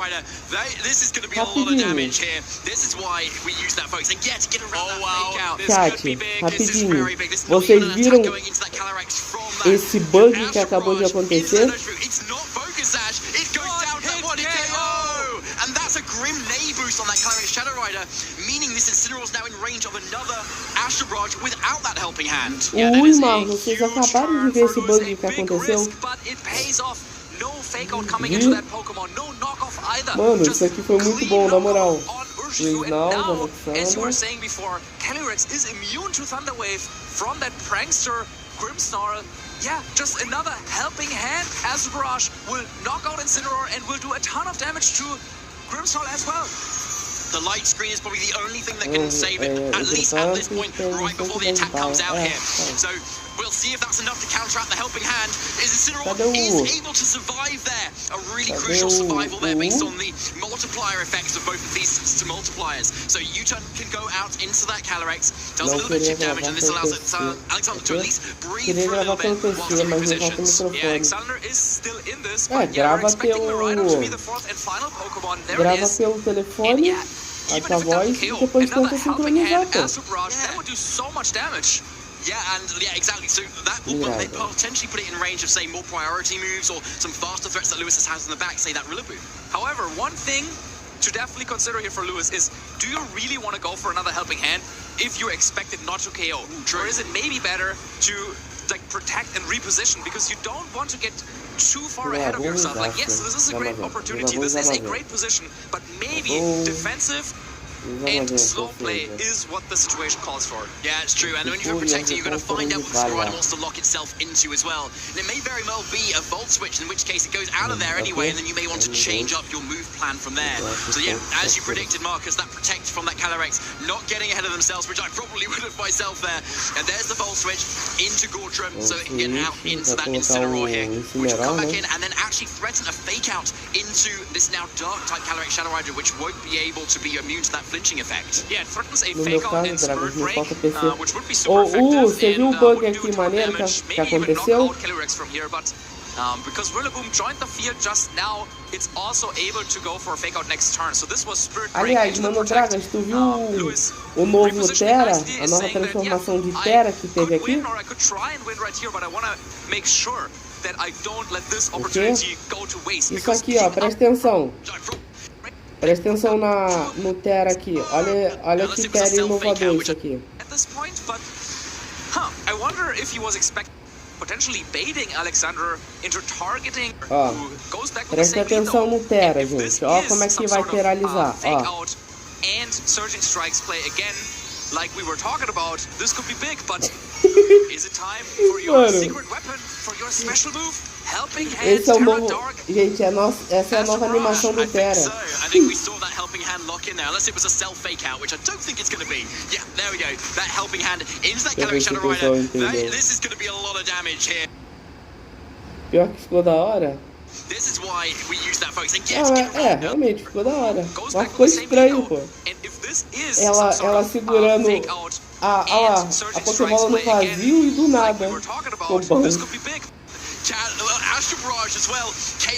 Tipo, a Pokébola no Terra no vazio, do nada ela segura. Grimmsnarl is not able to get much damage unless a Spirit Break comes out right now. Yeah, if Alex wants to have any chance of winning this battle, this has to KO. Spirit Break into Calyrex Shadow, and it's not quite enough. It's not quite enough at all, and still that Dark type is keeping it safe from that Thunder Wave. And we know this Calyrex is faster than that Miraidon as well. So it's just able to sit there. Incineroar's also coming on top of that and has a fake out. Yeah, you can go for a fake out, you can go for another Astral Barrage. It might not KO the Grimmsnarl, but Rillaboom is in the back, and Lewis Markle is so close to taking this game and making it to his very, very first finals at a major event. Yeah, wow. Like, masterfully played. Like, we've talked about positioning of both of these teams as well. But yeah, there it is. The forfeit from Alexander there. And Lewis Markle advances to the final. Lewis está na final, chat. a match between friends, exchanging a hug there. I'm sure Alex would have loved the opportunity to fight for his first win as well. But it will be Lewis advancing after playing so well in both games, using Incineroar and Rillaboom. A very, you were saying it before, from the ancient times almost of VGC, coming here to Utrecht and coming together with Life Orb, Terra Dark, Calyrex, Shadow Rider, and in that second game, it almost felt like he had this prepared at home. He was like, okay, there might be situations like this where I just get to Helping Hand, Asperage, get a quick KO, and then I can just snowball off of that in a way, and that is what Calyrex tends to do sometimes, because the boosts just keep on coming and they keep on going, and that is what Lewis did. And in the first game, I really think that this turn 1 play, switching in Incineroar, was so clever, taking all the recoil on Urshifu in exchange, made it so that later on in the battle, this body press could get the KO on Urshifu, and seeing that from afar is not easy at all. Yeah, definitely not, especially when you've got a player like Alexander, who's obviously very accomplished in themselves and is possibly aware of that game plan as well and knows their own counts too, but Lewis was still able to kind of get around all that and just position exactly where it needs to be, just as if he'd been doing this in Regulation Set G. We didn't see the Zamazenta in that last game either. It was just instant Rillaboom and what we always thought the most powerful restricted form, like Pokemon always was on paper, that Calyrex and Shadow Rider. I was talking to someone backstage earlier, and they were asking about, oh yeah, Lewis, who is that again? And I was like, oh yeah, I think that's the best German player that is a little bit under the radar. He doesn't have a big online presence or anything like that, but he is such a strong player, and now I feel like after this tournament, people will know his name, they will know who Lewis Markle is, and he has the chance to become the Utrecht Special Champion. Yeah, that'll be incredible to see as well, coming off of a relatively unknown kind of past in history too, and with a team as well that he's kind of crafted on his own as well, and kind of honed and practiced with in Best of One on the Grand Challenge, made some changes for grassroots tournaments as well, and bringing it here, he's ready, he's prepared, showing the dedication that he's put in, and it's really paid off. It has indeed, and Alexander on the other hand will of course also go home with a medal and with a lot of booster packs, with a lot of championship points, and with that pretty much securing his invitation to the World Championship. So also for him, this was an amazing result, an amazing tournament for sure, and I am very convinced that he will sit in the crowd in the first row and he will cheer for Lewis in the finals. Ele só vai mandar se eu mandar salve pra ele. Michael gets there as well, Aí não dá pra eu mandar salve, then maybe he would be rooting for Michael. It's so hard when you've got so many Germans in the tournament as well. You've done so well here. So yeah, and unsurprising as well, just a very strong community as well. And that's what helps a lot of the time, isn't it? Just having that community around you, those friends who can help you out, team build, practice with, to kind of build each other up and kind of get these successes at these events. Absolutely. I mean, yeah, we're still early in Regulation I, and this is the first major tournament in Europe. And yeah, already, I feel like we're learning a little bit more about the format. It looks like Calyrex, Shadow Rider, and Zamazenta, which, yeah, people were looking at it after Milwaukee. Some of them were saying maybe it's not that good. Now we could look at this result and be like, you know what, maybe it is that good, or maybe it depends on, of course, how exactly you play those Pokemon together and how well you play them. But yeah, Lewis definitely showing why Zamazenta and Calyrex Shadow was the big talk before this regulation started. And yeah, I'm really looking forward to hearing more from him about it. Let's hear more from him, Lucas. We've got an interview with our winner of that top 4 and now finalist, Lewis Markle. Thank you, casters. I am joined by our first finalist here, Lewis, at the Utrecht Special Championships. Congratulations on making finals. How are you feeling? I'm feeling very well. I wasn't nervous at all going into top 4 or top 8, which I'm kind of surprised by, and yeah, I'm glad that I was able to battle a good friend. Well, that inner confidence shows, particularly the way you played Game 1. It was very calm and collected. How do you feel with this team in the sense, have you put in a lot of prep with this specific team, or is it quite new for this tournament?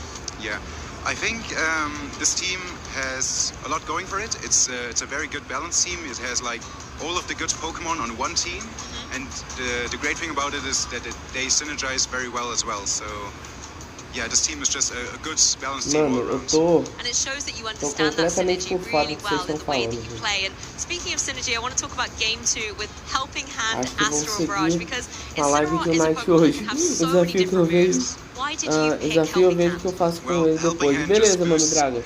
Calyrex Ó, lembrando damage aí, gente, mais uma to vez aí, ó. an Mano insane Dragas level. vai estar So a online lot aí of às 3 Pokemon horas, are eu EV acredito to eu. live, maybe Seja Astro às 3, Barrage então or assim. a Psychic. And I thought that my Então opponent's assim, first quem... was EV to live Astro Eu Barrage, acabando a and I live was aqui, afraid gente, that if it só were esperar Terra, I would algumas also live horinhas Psychic. So que o Mano Helping Hand Dragas just já gives já that ele abre extra live, damage beleza? that you need Faz for o these N de KOs. Nindas. Have you used it a lot Exatamente. during the tournament, or was Yes. it A like a Anônima special mandou moment? a cal aí, Helping Hand is faz one o of N de the Nindas. best moves on Incineroar on this team. Well, I think you've definitely made a case for it with that incredible match. So, looking forward to finals, so our trainers kind of at home can get to know you better as Assim, well. quem quiser, How's your 2025 season been so provavelmente far, and are we o Mano looking Dragas towards vai jogar Anaheim? com o chat, né? Well, my Então, 2025 quem season quiser, has been going pretty well. I pode got falar, top 8 at the Stockholm Regional, which was my best não é result Nimbras. so far. É Obviously now Nimbras. Utrecht is my best Então eu result, vou comprar seu canal. and I'm looking forward to play at the World Championships. Fantastic. What would it mean for you to win the tournament Mais today? tarde aí tem a live do Mano Dragas, quem quiser. É não sorry, what was the question Brasil. again? What would it mean for you to win Utrecht today? Well, that would mean a lot. I've been playing for around 1.5 Bom, years now, but I've been isso, following Chat, competitive eu vou no Pokemon banheiro for quite a rapidinho e já while. volto.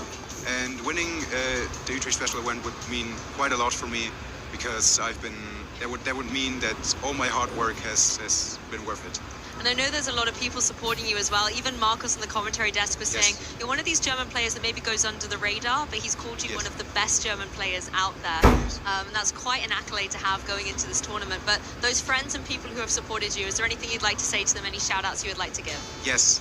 Well, definitely shout outs to all my good friends from Germany who have helped me along the way, who have helped me get better. Shout outs to Michael, shout outs to Marcus, shout outs to Alex, Adrian, and everyone who has just helped me get better along the way, helped me improve and also practice.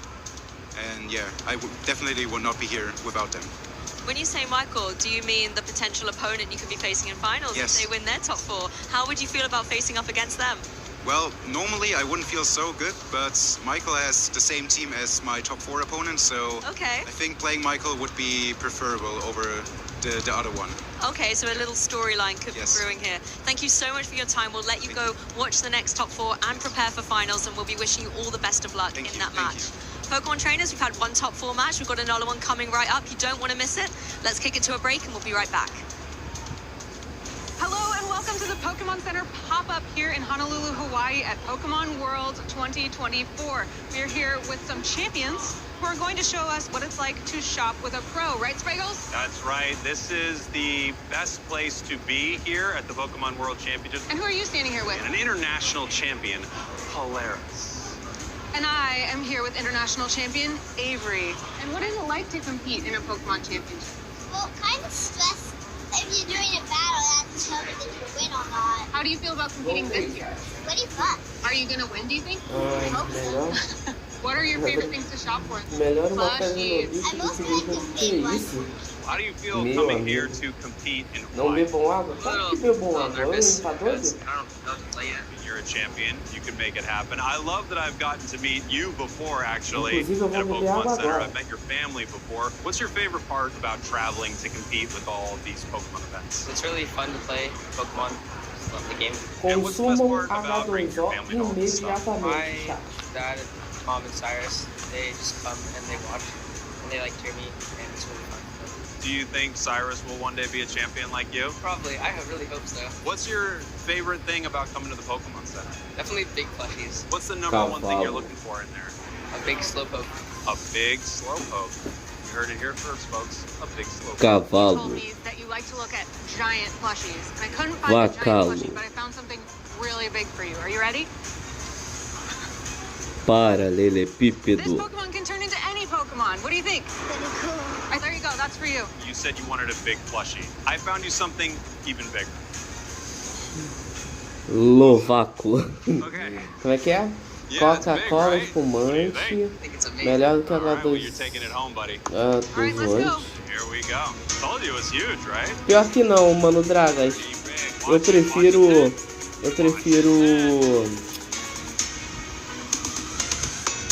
Cabaco. Eu não falo essa palavra, Não, já sei, eu vou falar a palavra do que o mandou. Lavo o rabo. Pronto.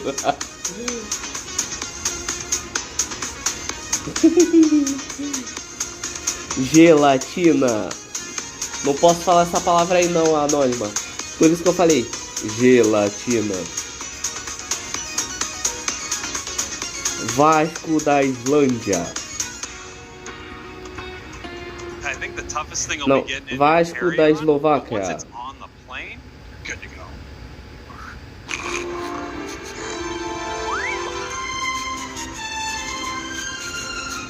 Vai se lascar,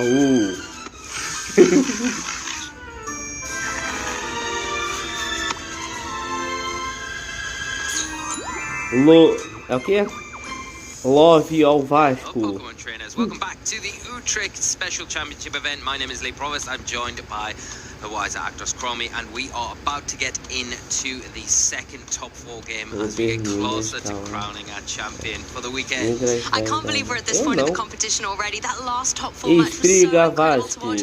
Lewis looked so in control the whole way through, and hearing his words ahead of the final, it's going to be interesting who his opponent's going to be and how that's going to be. Lewis feels confident, but we have to find out who his opponent is going to be, which is why we have the next top 4 ready to go. Yeah, we do, and I think just talking about Lewis for a second, I think he's like, when you look at a tournament from the outside in, and you look for those outstanding performers throughout a weekend, I think he's definitely ticking all the boxes for that and making his way, rightfully so, to the final. It's going to be a tough opponent for whoever progresses out of Nikolai and Michelle in this next one. And what a game we've got to feature next to take it to get that last finalist for this event. I mean, I've been talking about this Sneasler all weekend long, and I think some of the other casters have been able to obviously cast over Nikolai's game, but I haven't, so I'm really excited to see how Sneasler is going to contend in this top 4 of the tournament, as well as Michelle Kelch, who we were able to see yesterday with this Leech Seed Calyrex, and Lewis kind of saying, you know, I'd be quite happy to face him. I know he's a friend.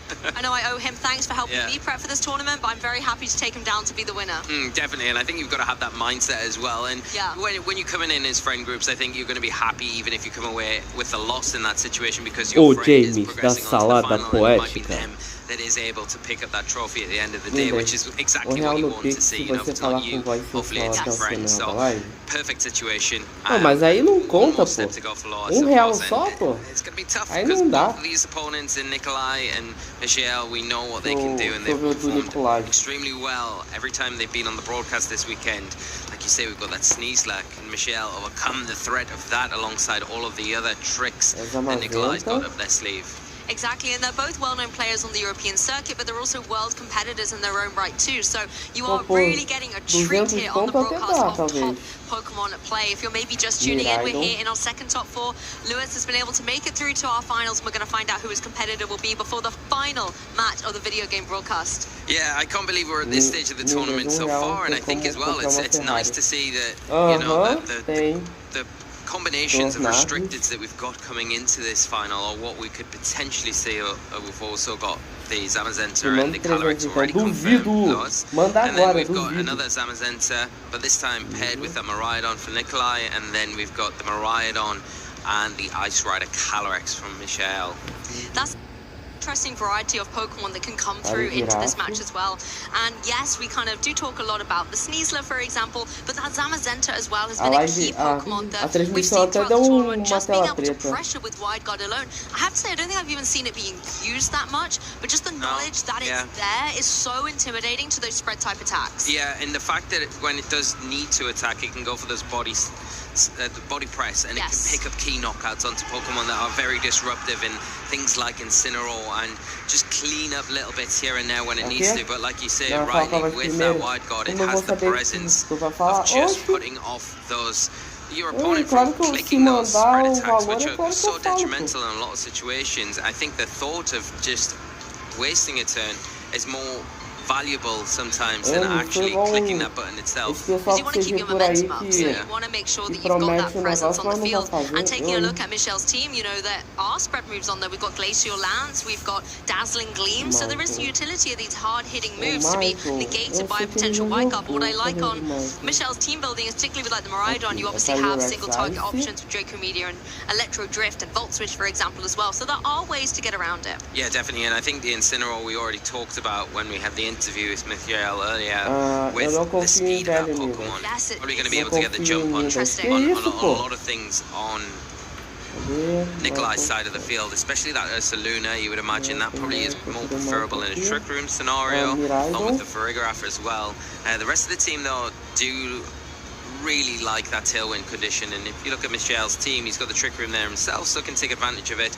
And some options on the team are slower than what you would normally expect to see. That Urshifu isn't the fastest of things, so that can take advantage of a Trick Room if that is opted for from Michelle. And definitely that Calyrex will come in and be able to perform wonders, because the Glacial Lance is going to be super effective against the Ursaluna. You can Leech Seed that, you can Leech Seed the Farigiraf, you can drop those Leech Seeds throughout the field and threaten a lot of the other things as well. And just in case you missed it, as a recap on who these trainers are, Nikolai running an incredible record from the past. You know, the Global Challenge as well, being able to get top 4. That's a very different format, so really well versed in different Pokemon styles, as well as getting top 8 at Worlds, top 32s across regionals and internationals. And Michelle being able to have this Worlds back-to-back consistency of finalists to a top 4 finish, as well as being a Stockholm regional champion on the double. Both these trainers are so incredible, and I'm looking forward to seeing them duke it out. Yeah, I think if you the overall picture from both of these trainers is that they are up-and-comers in the recent format and really hard hitters, world's caliber level players, and this on its own could be a final. So this is why it's such a great match for us, and we're only in top 4. We've got one more to go after this, so we'll be deciding who will go into the finals out of these two phenomenal players. And both of them will be so deserving, not only the incredible players in their own right, but the way they have played this tournament has been absolutely awesome to behold. Se tu mandar 300 agora, eu te coloco de mod da live. Use them in so many different scenarios does show their versatility as a player and their knowledge of the game. Yeah, you took the words right out of my mouth. I mean, you know, the unique choices that each of these players have chosen, and the belief in those choices as well to go forward with and bring them, and then have the conviction to kind of follow through to the point where they're at this stage of the tournament, almost in touching distance of that trophy. So we can take a look at Nikolai's team once again. And I think the big things that we're looking out for here are ways to kind of get an advantage over what Michelle's going to try and do. I think the Sneasel is quite useful, because no doubt that is going to outspeed their fastest fake out. Parece que the tá falando vai a little bit acabá-lo. of disruption there, and whether that will be enough to create a bit of a room for something like the Miraidon to come in and just start chipping away at things on Michelle's side of the field. We've seen from previous games where Michelle's Miraidon not the fastest and has been outsped, and that can be a little bit of an advantage. You just can't get punished for not trust-lizing with that Pokemon. So I think you've got to be really clear in your convictions. Which Pokemon am I coming in to use as my main attacking option, and which one am I going to not leave vulnerable in front of some of those bigger threats like the Calyrex and the Miraidon on Michelle's side. Tá dizendo que meu canal não vale nada, né? Então, beleza. On Michelle's side of the Incineroar, Urshifu, and the Calyrex, for example. But the other key Pokemon I want to focus on is this Ursaluna. It's the Ursaluna Blood Moon variant that we haven't seen so much recently. It tends to be the other variant that we're seeing more often. But the fact that you have this devastating Hyper Voice, or the Blood Moon even, that's almost like a button that just completely removes Pokemon from the field. So if you're able to get that Blood Moon down, particularly with a Terra Normal potentially, onto any of these Pokemon, it's going to put you into a great stand. You do have the potential for some Terra Ghosts on there that we know Michelle is running on Urshifu and Grimmsnarl, but Mind's Eye is able to get around that. So your usual strategies to kind of avoid these normal type moves isn't going to be in play here when you're facing down against a Blood Moon Ursaluna. No, not at all. And I think the preferable situation it would find itself in would be in that Trick Room environment. If you can get in that sort of environment, then it's going to be able to deal with a lot of threats on the opposite side of the field a lot better, and not have to worry about, you know, getting those Glacial Lances that might be a little bit annoying to deal with. The Leech Seed on there as well, and you can just constantly get those big damaging attacks off Michelle's side of the field. We've seen all of these combinations already. We've got that screen support from the Grimmsnarl. It might be difficult to bring against the Miraidon, especially knowing that it is that Fairy Terastallization. It has got that Dazzling Gleam, and you don't have Wide Guard on your side of the field to kind of mitigate that. You do have your own Miraidon to kind of counterplay though, and then that Calyrex, which we've seen be so good defensively, where it can start to disrupt and lay down those leech seeds to start sapping that health. I'm going to be keeping an eye on the speed as well coming through this game, because Nikolai does have the utility to go for that Tailwind with the Prankster ability and get speed right up on his side of the field.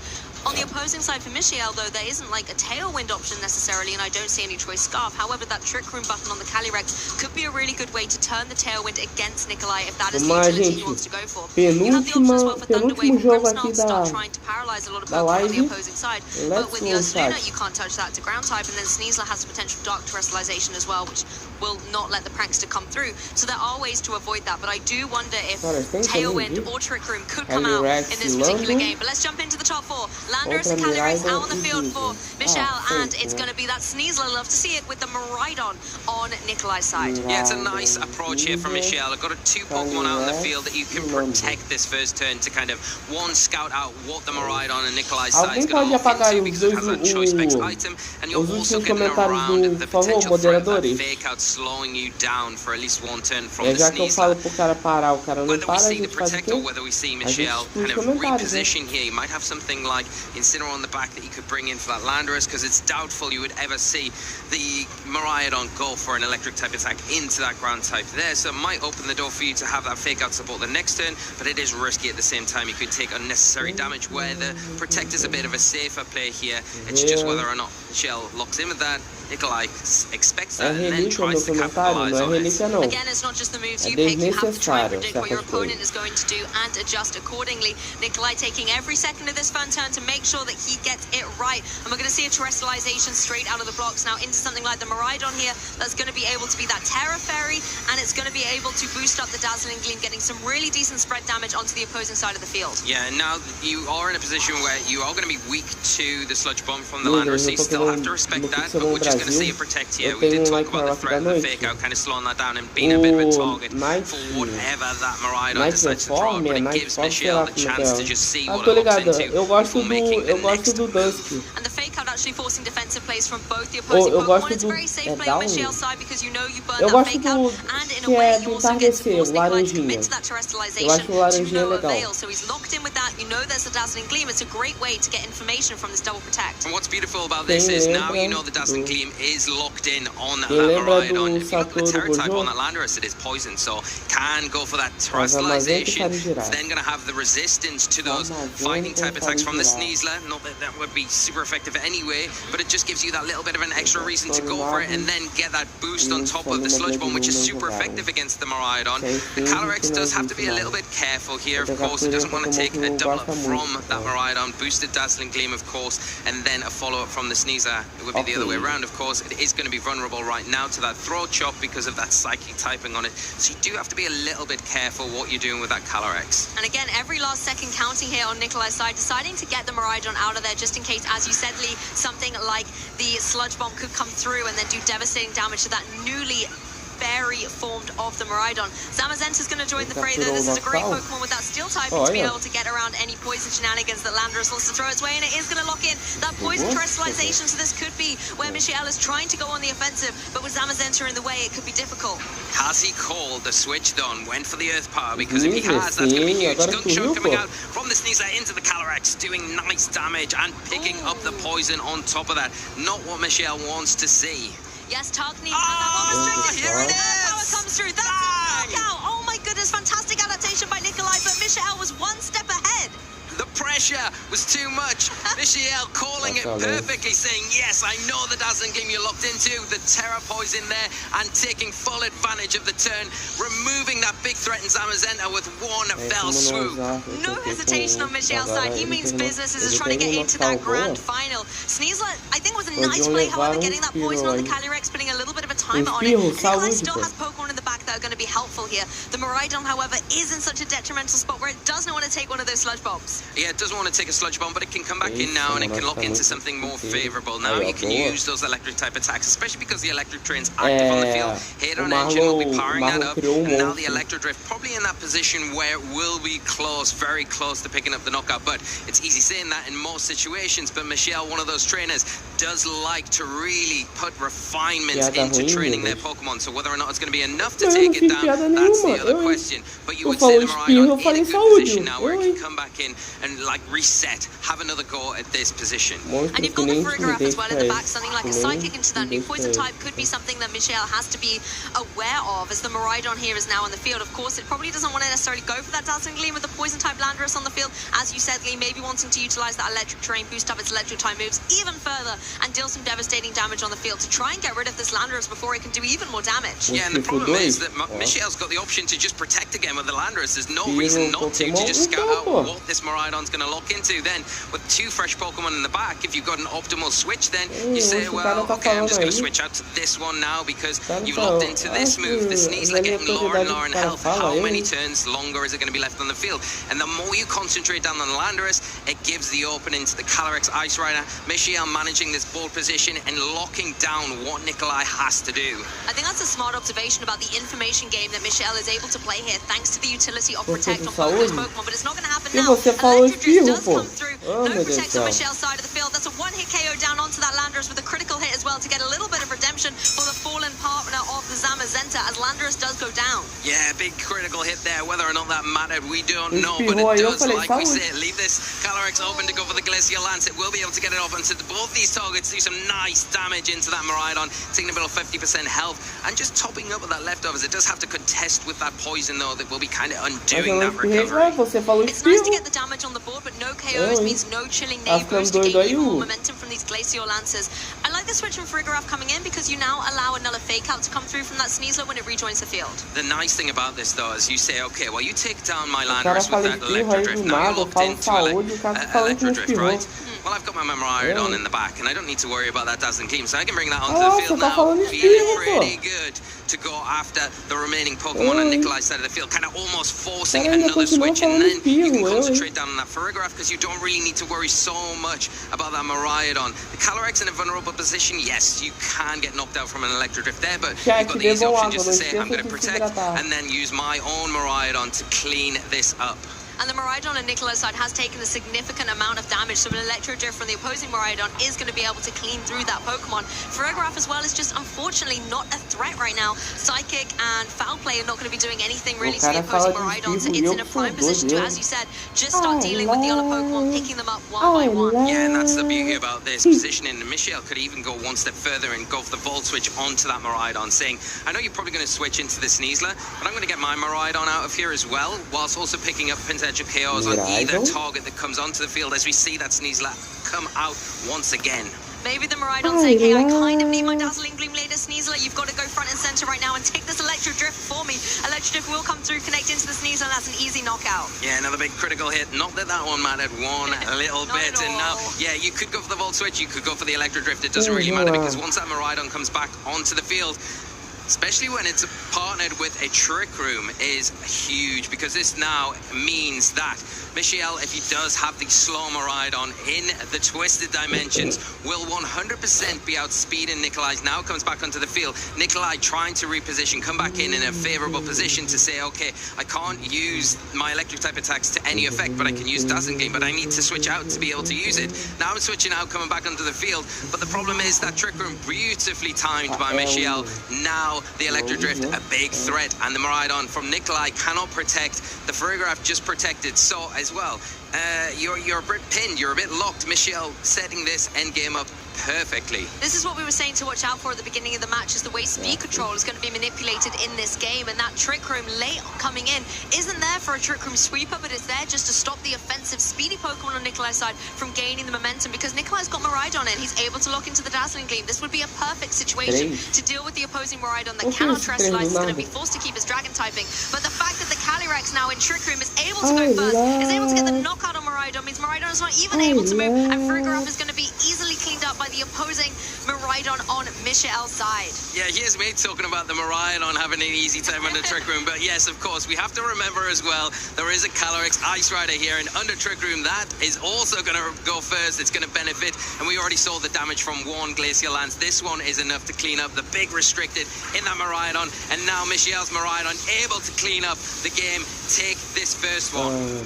It was nice for Furigam to try and get a KO there at the end against the Calyrex, but it was to no avail. The Miraidon just too strong, and even a full unrevealed Pokemon on Michelle's side hiding in the back. So Miraidon taking this, Michelle takes game 1, one game closer to the finals. Wow, what a first game for us. That was incredible. And the fact that Michelle had one Pokemon that wasn't revealed, it's pretty huge in that match, because I think that is really key information to keep hidden, because it makes it more difficult for Nikolai to prepare going into this game too. If you want to make adjustments, if you knew all 4, you would think, okay, well, I've got a really good picture of what I need to kind of combat against. But because there's that one Pokemon hidden, you've still got 3 options it could be. And if you get that decision wrong going into this game, things could get bad pretty quickly. But Alô, moderação.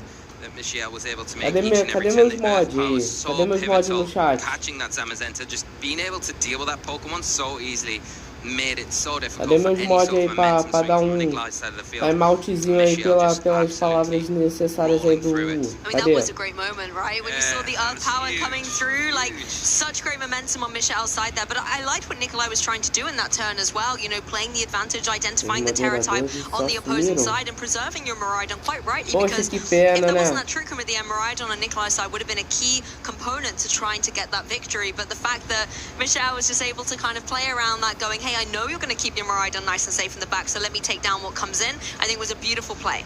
Yeah, and I think if you are Nikolai, I think maybe leading off with the Miraidon again in this next game might not be the best plan, because it's so easy for Michelle to lead with us protecting Pokemon and just scout out what you're going to do, kind of burn through the fake out disruption that you've got as well if that Sneasler does appear next to it. And I think it almost gives Michelle the advantage in that situation, where it's like, okay, I know what you're locked into, I've got like lots of flexibility with my Terra type switches in the back to make this a really awkward position that then I'm going to be able to capitalize off, and I don't think you can give Michelle the room to be able to do that. So maybe adjusting the lead slightly. The Sneasler was actually really good in being disruptive and making Michelle have to operate differently to what they probably want to. But whether we'll see a switch up or not, doesn't look like it. We said the Sneasler was effective, and that's why it's back for round 2, paired up with the Miraidon as the Landorus and the Calyrex Ice Rider come out for Michelle. So Electric Terrain on the field means the Electric Seed on Sneasler will also be activated, giving it this defense boost in the face of the Calyrex. What do you do differently here if you are Nikolai? Because you're in that same situation where Michelle has nothing really to think about other than going for that double protect, and I don't think he really needs to risk anything else. The only thing that Nikolai can do is maybe predict the double protect and get something off the field that's going to be a little bit more beneficial. Whether or not you've brought something like the Saluna in the back, I don't know. It's tricky, because you kind of want to have that Farigiraf, I guess, for later in the game, where there might be those situations where Fake Out could come out from Michelle's side and be a bit of a problem. So if you've got the Saluna, it could be a good time to maybe bring it out onto the field and expect this double protect coming out. Well, there's the first protect, a shake of the head on Nikolai's side, as the Calyrex also goes for the second one here. So just burning through that fake out. But Nikolai hasn't gone for a Terrestrialization here, so still has that preserved. But will be revealing what this Miraidon has been locked into. The fake out going down into the Calyrex, maybe trying to stop it going for a Trick Room here. And we're going to see the Dracomedia as the choice. And that was going down into the Landorus potentially. Now, this is a better choice. I think the Dracomedia threatens a lot more, and a really good decision from Nikolai, because now you don't have the optimal Terrestrialization from Michelle to kind of block that attack, and you don't really have optimal switches unless Michelle's got the Grimmsnarl in the back. True. But you've then got to guess the right slot. Where is the Dracometer go? And you would expect the Dracometer to probably go into that Landorus, because it is threatening the Sneasler right now, and it is threatening the Miraidon. So if Michelle does decide to switch, and it is the Grimmsnarl, if that has been brought, that could be a little bit of a detriment, but a much better choice here from Nikolai going into this second turn. I would be surprised to see a Grimmsnarl hiding in the back for this one. I think if it's coming in the game, it would be out front and centre, but then who knows? Michelle's always playing his own game as the Terrestrialization comes through. Gunk Shot will come through into the Calyrex. Will it get the poison again this time? Yes, it does. So Sneasler always hitting its marks with these Gunshot, making sure it's doing as much damage as possible as Miraidon does connect the Dracomedia into that Landorus. This is going to be a one-hit KO and just removes it from the field. Yeah, it's another situation. It's a nice knockout. You remove one of those big threats. It was very disruptive from that game 1. But the same thing can be said here. You leave that Calyrex kind of open to go for the Glacial Lance, get some really respectable damage onto the opposite side of the field. And now that Miraidon's in that situation where it's locked into Dracometia, you can bring your own Miraidon in. You can Terrestrialize. It's pretty risky though in front front of a Sneasler. So maybe another option, but at least you know what to expect from the Miraidon now, because it is going to be weaker. It is locked into the Dracometer, and it probably has to switch out this next turn, which might open the door for you to start taking advantage of that position. It is a little bit awkward. Do you lock in with the Trustalization if you're Michelle? That's the big question, because if you don't, then you can maybe just save that for a little bit later on in this game, get another Glacial Lance off, pick up that Sneasler this time, and get some good damage onto whatever comes in if you expect Nikolai to switch that Miraidon out, which I feel like he has to in this situation. I feel the Glacial Lance is incredibly scary at this point as well, because that's going to be able to get a double KO on Miraidon and Sneasler here. You might think, okay, Miraidon's faster, it can go for another Draco Meteor, but it's going to take that special attack drop, and you really cannot leave the opposing Miraidon unchecked in this match. Sneasler's able to go for that gunk shot though, fastest thing on the field into Miraidon. There's no Terrestrialization, so it does about over 50%, also gets the poison through, so Sneasler really doing his best to try and get his trainer and even Stevens here as Miraidon follows up with the Draco Meteor, and the double up is more than enough to be able to get the knockout here. Convictions keep the Miraidon on the field great and go for that double up because you're covering bases.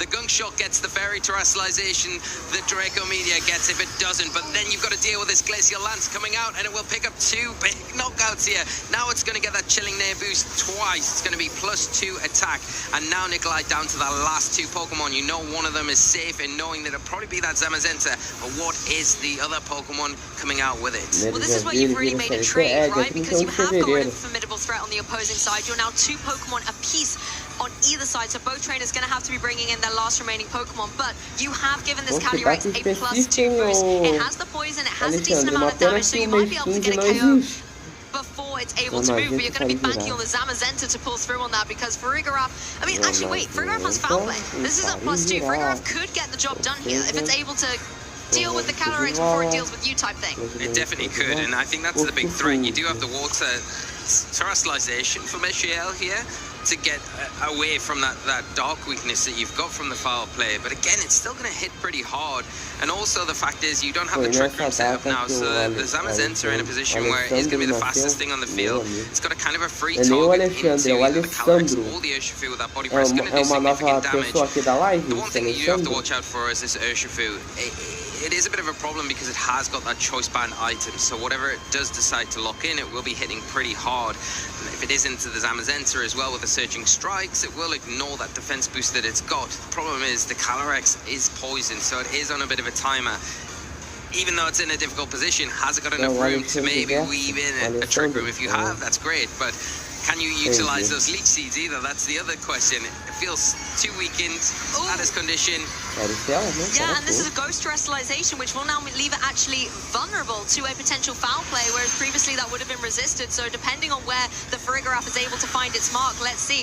Nikolai nodding his head. We're going to see the Protect on the Calyrex, so it's not going to be taking any damage in this particular turn, as the Behemoth Bash was going down into that slot, maybe trying to get the knockout, but it's going to come down to what this close combat is going to do. It's Choice Banded. It doesn't get the knockout. Farigiraf in a position to be able to retaliate. The defenses are even dropped further on this Urshifu, so Farigiraf able to go for something like the foul play into the slot is going to do a huge amount of damage, but can it get the knockout? That's a huge call here from Nikolai. Expecting the terrestrialization now is the most optimal thing that Michelle could do, and the tables are flipped around here in a hard lot from Nikolai, going to be able to tie this game up and take us to a game 3. I mean, this Calyrex on the field has been so formidable for Michelle the whole way through this set, but now it's got a little bit of a wall to get through. It is at +2. We still cannot underestimate that, but with the low HP it's got, and if Zamazenta obviously gets the edge on it with something like that Behemoth Bash, then it's going to be able to clean up the game. Yeah, and I think we saw the speed interactions earlier on where the Farigiraf definitely outsped the Calyrex. Outside of Trick Room, of course, without that Trick Room support, the Calyrex not in the best position at all. And the Behemoth Bath going to be super effective into this. And we do see the cancellation from Michelle, and Nikolai coming back and saying, I'm not done. I am wanting to get to the final. I'm going to give it everything I've got. And we saw exactly that. What a great adjustment going into that game 2. And now we will be going to a game 3. Exactly what we want to see. Heading towards the finals. I was kind of worried when seeing Farigiraf come onto the field, not known as being one of the offensive powerhouses, but the fact that foul play is able to do more damage when the opponents are more boosted in their physical attack. You've got a Pokemon at +2, then you've got a choice bound Urshifu that kindly gives you the Ghost Terror type as well to really give an opening for Farigiraf to claim victory. And now we are even Stevens going to the one game, the deciding game of who our second finalists will be here at these special championships. Yeah, that's it. And, you know, I think the one thing that you would say is in both games, 1 and 2, both players have been able to catch the other out with really big predicts. You know, Michelle in game 1 with the Earth Power onto the Zamazenta switch, and then in that game there, Nikolai calling the Terrestrialization onto the Urshifu, surviving that close combat, and being able to retaliate with a big knockout and really tie that game up. So everything to do. Michelle in that last game didn't really get much utility out of the Landorus. You're taking the trade, yes, but I think Nikolai playing into that game a lot better here, saying, well, yeah, we can play the trade game, I'll be locked into Draco Meteor, but I'm going to play it a lot better this time. I'm not going to fall for these traps almost, staying in, having that conviction with the Draco Meteor to get that Miraidon. Calling that it wouldn't terrestrialize as well in that point, because that's kind of dangerous. I mean, the gunk shot probably would have been enough anyway. You had the options there with that sneeze line, and it really came into effect there to make it difficult for Michelle. Well, game 3, deciding game in this final top 4. Calyrex, Landorus, out front and center, and Sneasler Miraidon. I think I've seen this show before, Lee. Yeah, we have, and we'll be going one more time. So we'll see what our players are going to do this time around. Can again expect maybe a double protect coming out, or whether or not Michelle takes the risk here. I feel like the sort of player that would take risks in this sort of situation where you maybe don't protect one of these targets, expecting the double up into something else, and then you can maybe get a slight advantage that way. But it is very risky, because if you get that wrong, you could lose a piece of your puzzle very quickly, and things can start to snowball from there. So Nikolai in that driving seat once again with that active fake out, got the Miraidon in a position where it can stop threatening knockouts very early on. Well, here we go, the fake out pressure on the field could easily force this double protect. Landorus goes for it, Calyrex goes for it. No need to change up the strategy at this point, but Nikolai once again has locked in an attack but not used that terrestrialization, preserving it and utilizing it later on in the game. If it's going to be the same play as game 2, is the Draco Meteor down into that opposing Landorus. So really just kind of going through the same script that won game 2 for him. Yeah, and I wonder if Michelle's made any adjustments with Pokemon that they've got in the back. We talked about that Grimmsnarl. Doesn't feel like the most optimal Pokemon to bring into this game, especially when you're looking at the Urshifu as something that can come in late game and start sweeping up. But if you do have that Grimmsnarl here, although it's going to come in on probably a gunk shot, it's not ideal, but it does allow you to preserve that Landorus a little bit better. Take the special attack drops from that Miraidon and then reevaluate, reposition a little bit later. Maybe enough room where the Calyrex can set that Trick Room up, because it is so valuable once that Trick Room is in effect, because then those Glacial Lances can start to stack up and you can get that damage quite quickly onto the field without worrying about getting knocked out first. And we see Nikolai do this time and time again, taking every second to really calculate the moves, make sure there's no sudden decisions that could lead to error. But you can see he's concentrating, hoping in this moment. Miraidon is indeed going to go for the terrestrialization here that Terra Fairy has now been locked in and committed to. So the Draco Meteor, if it's able to find its mark, we know that it can get the knockout to the opposing Landorus, but is it going to be able to do it this time? Sneasler goes for the throat chop, a lot of damage into that opposing Calyrex, leaving it vulnerable with that critical hit, but no gunk shot this time with that residual poison. Miraidon, however, doubles up, finds his mark. That's a double into the Calyrex and a guaranteed knockout. Yeah, big knockout onto that restricted Pokemon on Michelle's side, but it does leave the Landorus free to fire off an attack into either one of these, and this time it's into the Sneasler, and this time it will be enough, removing that poison threat. Sneasler goes down, but the Miraidon is able to dodge out of the way of a potential sludge bomb if that was something Michelle had maybe read into. And yes, your Sneasler has gone down, but it's helped get rid of a restricted, and you now have the opportunity to bring a free Pokemon in from the back. Yeah, and it's a much better position now without that Sneasler. You can more freely terrestrialize your own Miraidon if you're Michelle. The problem is that Nikolai has a kind of cover as well in that Zamazenta with that Behemoth's Bash that would be super effective into the Miraidon as well. So it doesn't make it as simple. You can get around the threat of the Draco Meteor a little bit easier, but again, by doing so, you put yourself in a vulnerable position against the Zamazenta. So your main priority is looking at that Zamazenta, dealing with that right now. And I think with an Electro Drift, you could be close to doing it, of course. You're going to, in the process, have to protect that Landorus, but then by doing it, you open up the door for Nikolai to reposition their own Miraidon, get it off the field without really any risk, get the Farigiraf in, and then kind of be able to bring it in later to choose once again one of those 4 4 moves, whichever one's going to be more impactful in that situation. But also the Landorus cannot be underestimated. It can go for Earth Power or Sludge Bomb respectively into either of Nikolai's Pokemon to get some super effective damage on the board. So either you double up into it, or you have to make an adjustment around it. And you can see that Nikolai switched out the Miraidon, brought the Farigiraf up into the field, and Landorus stays in play. Miraidon going for the Electro Drift, going into wall, once the opposing Miraidon, and Farigiraf unable to hold on. There's a one-hit KO. Farigiraf leaves the field as quickly as it was able to join, but does leave a little bit of Rocky Helmet damage that's always nice. But this Landorus has gone for the Earth Power, locked in against this opposing Zamazenta. It could be devastating damage. The Miraidon easily able to take that Behemoth back, but let's look at Landorus. Earth Power connects. This is a huge turn and a huge knockout as well. The conviction not to terastallize with the Miraidon, paying off for Michiel, and now it is 1 versus 3 Pokemon. Caraca, e o Michael ganhou aqui. Who needs double ups when you can get one-hit KOs? That's what Michelle Couch is saying. Being able to get the double there on both of Nikolai's Pokemon, forcing this Miraidon in. All it can really do is go for Dazzling Gleam and cross its little paws and hope that it's going to be able to get some critical hits. But Terastallization is still on Michelle's side. You can drop that Dragon typing, you can turn into the Poison typing.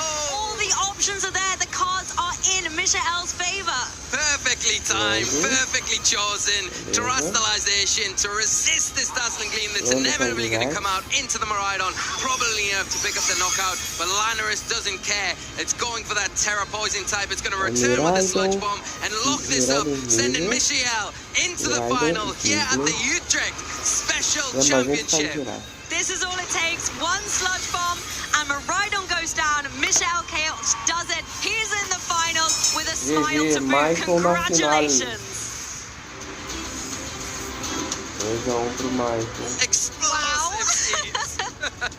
What an incredible match. You can see what it means to him as well, and commiserations to Nikolai, because I love the team. I love the way Nikolai played so composed, but you just could not get through the formidable force of Michael Couch's team. That Landorus, the Miraidon, the Calyrex, there was just so much damage coming from every possible angle. That was incredible. From minute 1 to the end of that game was just so incredible to see from 2 exceptional trainers. Massive congratulations to Nikolai. Commiserations for not getting any further in the tournament, but top 4 is nothing to be ashamed of. It is an incredible achievement, but Michelle, yeah, something else. Wow, absolutely something else. I mean, when it looks speechless, honestly. Não, mas engraçado, o só coloca a foto do Dante, não muda nem o... How Nikolai approached that game was so good, especially game 2, just with making sure that I've got covers for everything. The Terastallization, I'm not going to call out like I did in that game 1. Yeah. I'm going to cover it. I'm going to cover it with the Draco Meteor and that Gunk Shot. So it really makes it difficult for Michiel to get any sort of momentum swing there. And Michiel kind of saying, okay, well, if you take one thing, I'm going to lock you in. I'm going to make it awkward to have to make you reposition your board. Never quite got on top of that. That momentum swing never got the full way through for him in that second game. Nikolai really capitalizing in those moments perfectly. But that third game there was just so well played by Michiel. The adjustments, calling the exact things, getting rid of the Sneasler in the right moment was perfect with that Landorus, and yeah, just locked Nikolai out completely. I mean, it was a thrilling set in this game 1. You know, Michelle made that fantastic prediction with the Earth Power from the Landorus to get that first game, but then Nikolai made such a great adaptation, as you said, kind of learning from that turn 1 that played out the same way almost in all 3 games, and being able to adapt and take the victory, I think was really well executed by Nikolai here, using the Sneasler and particularly this Farigiraf at the end to be able to even out the score. Yeah, that was huge for Nikolai there, especially the call on the Terastallization. Now this game 3, I think Michelle was like, okay, well, you go for the Calyrex, I get the Earth Power off. I'm happy with that. If you go for the Landorus, maybe get the Trick Room off. So we don't know what would have played out there, but it worked out perfectly in the end, where the Landorus was the key component, getting some utility off that, getting the knockouts with that, and then that well-timed Terastallization right at the end was just so well done, saying, yeah, Dazzling Gleam's your most optimal play, and I'm just going to Sludge Bomb you. Yeah. Take me into the finals. Well, I cannot think of a more commanding way to advance into finals than to take 4 one-hit knockouts. You know, every single Pokemon just went down straight away on Nikolai's side. There was just no room to be able to get damage on the board. I think it was only the Rocky Helmet damage that came through, and then some other damage, obviously, but the fact that Michelle, every single time he connected with a Pokemon, got a knockout. Like, that's just unheard of. Yeah, it was real. You know, if you want to make use of your moves and make sure that you're getting the most value out of them, that is the way to do it. And like you say, every single hit was a knockout in that game. It was incredible to see, so fast-paced. And, you know, it was just one exchange after another. And Michelle was the one that managed to come out on top. Of course, the job is not done yet. We've still got one more. How have we got a final after that game? Oh, I mean, it's very exciting. The action just keeps going. Yeah, that game felt like a final in its own right. And, you know, with two such high-caliber players going at it like that, it's amazing. And, you know, this is actually a rematch of the top 8 from 2023 Worlds. Oh, wow, okay. And who was victorious in that one? Michelle. Oh, of course it was. It was 2023 Worlds. I'm getting my dates a little muddled. But that's interesting to see, actually, that they're going to have this history, having faced against each other. And when I spoke to Lewis after his top 4 game and asked, you know, how do you feel about going forward to finals? Oh, sorry, not the Lewis game. This game. Oh, this game? Yeah, this game. Oh, this game. Yes. Oh, my goodness. Too many amazing players to count. But that's interesting to see that there was that rematch already. But then going forward to this potential match between 2 German players as well that have trained together, worked together. You know, Lewis shouted out Michelle as a thank you in his kind of shout outs during the interview, but he said, I want to face him. I can beat his team. I'm confident. Wow. And then after watching the way Michelle's just played, I wonder if Lewis is a bit like, okay, might need to come up with another plan. But you just know they're both going to not hold back, have the ultimate respect for each other out there on the field. It's going to be an epic final. Yeah, and I'm sure they've both they've thought about lines into each other's teams, what they're going to have to do to kind of overcome the obstacles on both sides of the field. And that's the beauty about it, you know. I think both of these players have been standout trainers over the weekend. I said about Lewis before, and the same could be said about Michelle. It's like, do you look at this tournament and you think back to what really stands out for you? Michelle's definitely one of those trainers you think throughout this weekend. I always come back. It's exactly the same. So for both of them to get to the final, it doesn't always work out like that, but it's worked out perfectly for it this weekend. And I genuinely believe whoever comes out on top will be the most deserving trainer in an incredible event, you know. And Sneasler is still able to claim a medal in Regulation I as well, which is pretty awesome, you know. And I really liked a lot of the support of Pokemon on Nikolai's side, and the Frigoraph in particular being able to get that foul play big knockout, I think was really, really awesome. But I have to say, the way Michelle has so much utility on that team, we didn't get to see the Grimmsnarl, but knowing that it's there to be able to provide that defensive support, to be able to provide a little bit of speed control coverage for the Thunder Wave, does just show the versatility of that team. But honestly, seeing the way that the Calyrex, we know that it can go for these leech seeds, which I think we always really want to kind of see, but clearly it's for a very unique situation. But the Trick Room that came in the game 1, I think again shows that Calyrex isn't just the offensive powerhouse of these Glacial Lancers, it can really turn the tide of a match with its supportive moves as well. Yeah, it's got that consistent damage that you're going to see. It's probably not trained as offensively as maybe we've seen Calyrex Ice Riders in the past, but for good reason. You need that defensive stability to take advantage of the leech seed. But you can still see the damage that it's doing each and every turn. And if you kind of tend to ignore it, that damage soon adds up, and it soon starts removing those targets from the field. And then at that point, that's when those chilling nair boosts start to kind of influence the game, and then that damage creep happens. It becomes a little bit too hard to contain, and especially with that Trick Room where you think, okay, well, it's capable of operating outside of a Trick Room, but it thrives under a Trick Room. So when you can flip those dimensions and get it into position, like Michelle did in that game, you're able to just lock things up very quickly, and it makes it difficult for an opponent to kind of position against that. Well, I can't wait any longer. I think it's time to go find out from our second finalist, Michelle, how they are feeling ahead of the finals. So let's kick it over to the interview. Eu posso fazer isso depois no final da live. Opa, salve Zuni, bom dia, como é que você tá, cara? Being in the finals, right? It's only been a couple of weeks that you were in the finals of the Stockholm Regional Championships. Now you're in the finals of the Utrecht Special Championships. How does that feel? Honestly, incredible. I didn't think I could pull it off, especially with the little prep we had. Like playing 0 games and changing the entire team on Friday is definitely something I do not recommend. But it worked out. I mean, we saw the team made it to top 4 as well and had some other really good results. And I'm just happy that we made a really good call for this tournament. Yeah, and you were talking about this, we also saw it on stream, like Ibrahim, for example, like Alexander, yourself, and also Rahim. regional. Yeah, it seems to be like a very, very strong group of friends. Aí eu tenho que mostrar pra vocês o regulation, maybe all of you at Worlds as well. Yeah, that is so. I'm just very happy that all 5 of us are qualified, especially after the start of the season. Tu quer dizer alguma coisa pra gente? Very close friends were having a really rough time and were probably not getting their invites, but then they delivered in the grand challenges and in the regionals. Like, for example, Alexander, who we saw earlier today, he had to go top 8 in this tournament. And just after we saw that he made top 8, we jumped, and it is just a phenomenal feeling when you can cheer your friends on, and it's amazing. Yeah, I mean, doing well yourself, of course, is one thing, but sharing that success with your friend and also supporting each other, I think, yeah, that's mesmo, really, né? Really cool. Zulin, você quer falar alguma coisa pra gente? Game, though, your top 4. I have to ask one question. Mindres, como tu quebrou o cano? Qual cano? World's top 8. Yeah. Qual cano que você tá falando? Same opponent, right? That time, you were the one with the Farigoref. How did it feel that now he was the one bringing Farigoref? And did you have, like, I don't know, some sort of extra motivation in that game?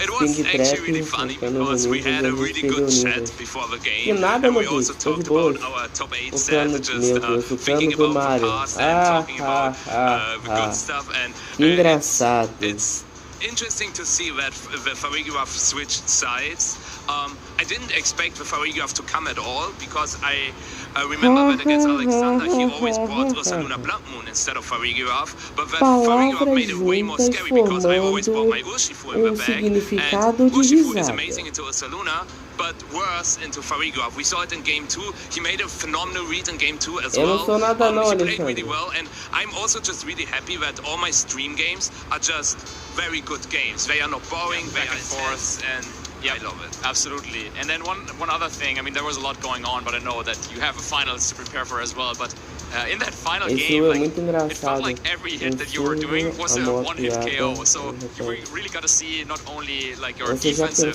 capabilities of the team in previous games, like screens and like HC leftovers, but you also have the really like the raw power of something like Life or Blanderous, choice specs to ride on. So how would you rate like on your team, like which one of the weights? Is it more about the power or about like the defensive balance? So it depends on the matchup. Since his team was very offensive, I had to respond with offensive stuff myself. I think I could have also tried a Grimmsnarl line with screens, but we saw that all the other 4 Pokemon were just really important.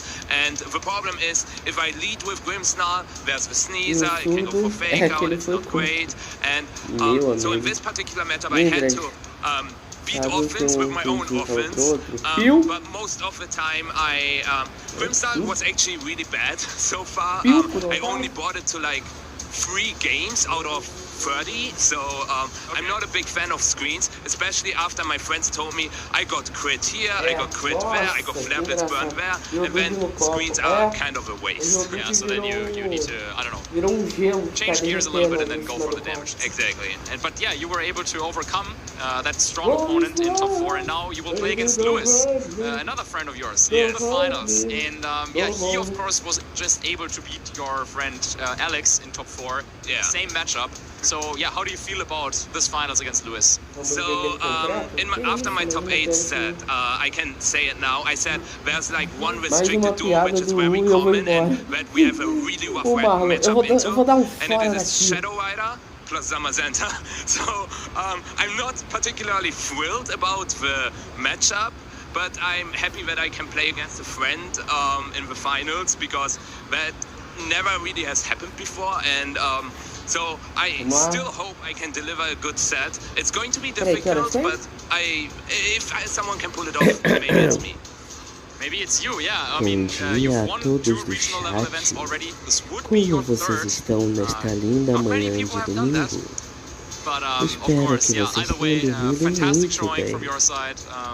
And then I would say, let's get ready for the finals. You probably have your friends who are, waiting for you to maybe prepare a little bit. Then I wish you the best of luck. And we'll see you on the big stage again. Let's do it. Let's do it. Then, we'll go to a very short break. Grab your beverages, grab your popcorn. You don't want to miss this. We will be back with the finals here in just a little bit. Que foi no gate? Seara. Com essa pergunta. Tu, ele, ela e nós em...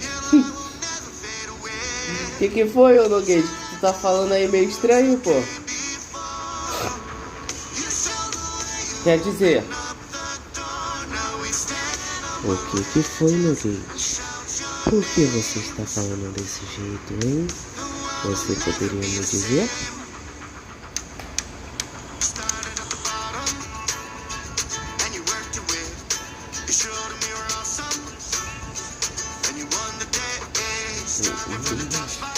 Mano, eu com ele, mas vai ver, meu Deus do céu. Olha a piada desse cara. Enaldinho.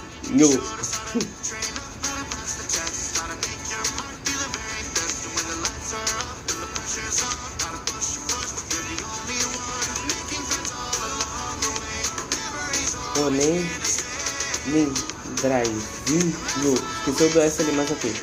Pô, quem se lembra do Alexandre na foto de bichinho de gorro de Natal? Meu amigo, nem lembra disso, mano. Tá arriscado ele colocar isso aí de novo. E essa música não sei se dá copyright. Então vamos tentar por cima dela, porque eu não sei se dá copyright. Eu acho que não dá copyright, né? Ó o Ghost aí, ó. É o Ghost. Era... Esse é relíquia, mano. Gente, tá ventando muito. Vocês não tem noção do quanto tá ventando. Se desse pra mostrar pra vocês, eu vou mostrar. Mas não dá pra mostrar. Chat, bebam água, não esqueçam de se hidratar. Consumam H2O imediatamente.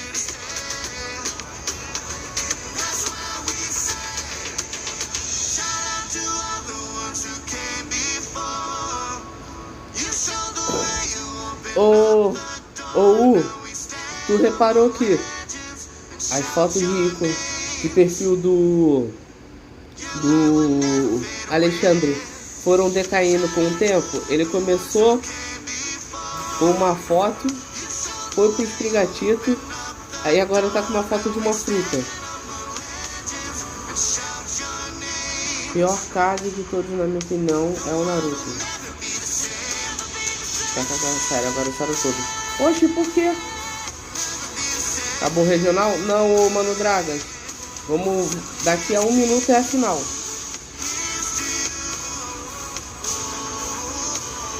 Mas por que o Sarutobi? Ô... Joguei.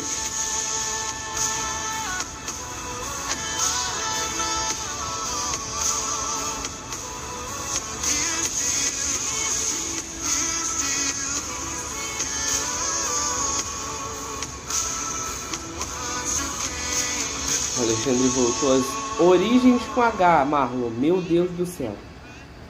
Quem se lembra que o Marlon não era moderador? A gente era feliz. Olha o time out vindo. Olho no lance.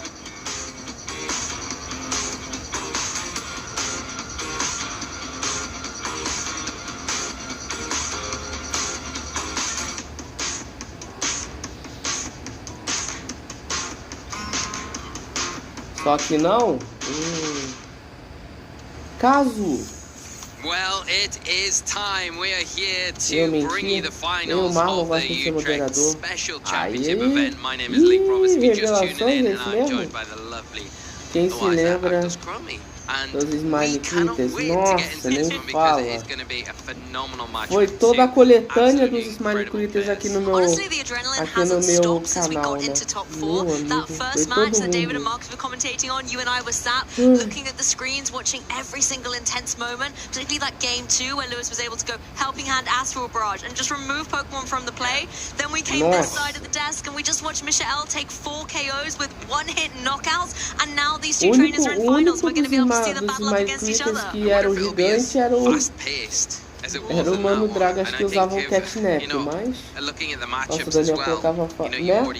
Nunca mais, é o que nunca mais apareceu aqui. Aí virou moderador de canal grande, aí esquece de nós aqui. O cara virou moderador de canal O cara, eu acho que, se eu não me engano, o cara tem bastante gente aí já, tá? E aí esqueceu de nós aqui, é mole? Just picking up knockout after knockout after knockout. Not going to be easy though. Of course it's not, but maybe.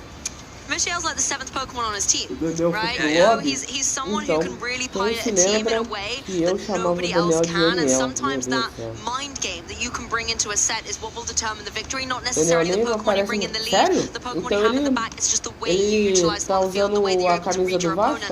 And Michelle is someone who is so well versed in that it can be unnerving. Yeah, it can be, and we can take a look at the bracket to see the routes of both of these trainers on their road to the finals here, and who they've had to overcome. Michelle's route taking down Hengwai first in top 8, before then that explosive top 4 match against Nikolai to make their way into the final. Lewis has had very clean 2-0s the whole way through, just kind of almost a straight line into the finals here. Michelle's been a little bit more troublesome here. We've had 2 1s, and that's been quite rare over the entire tournament this weekend. Almost all of our games, bar a few, have been 2-0 matches. So Michelle's had a little bit of a difficult climb into this final compared to Lewis. But between the two of them, you just know how well versed they were going to be. Lewis, I think, has got to be feeling confident because Alexander was running the same team that Michelle is running. And so Lewis not only already knows how it plays, but he knows he can win. He knows he can beat it. So that's got to be a boost. That's a huge boost, and I think for confidence going into a final, I don't think you could really ask for anything more than that preparation against such a strong opponent in Alexander as well. The only thing that you would say might give Michelle a little bit of benefit is looking at that game and maybe saying, okay, how did Los approach that both games? What was their strategy? What did they do? What did they click into? What did they switch out at this turn, in this position? Can I capitalize in any of those moments? Can I trade and come out on the better end of that trade? And I think that's what Michelle's really good at. Like you outlined, he's able to find those win cons out of seemingly nowhere that other players might not be able to see. And I think that might be the edge here where he can look back at that match and say, okay, there's an opportunity here. And I need to cultivate this board position if I can, and I can get my moment right. I might be able to steal this. It's not as one-sided as that, of course. I think Los has to do everything right on their end, but they've been doing that so far. You can see from the results. 2-0, 2-0, into the finals, confident. Speaking to them after the interview, they feel like they are ready. They've got their hands on the trophy, ready to lift it, right? Tenta se passar na pele do sabe todo. Você recém se aposentou. Você recém se aposentou. Você acaba de eleger cara infinitamente mais jovem que você para ser Hokage.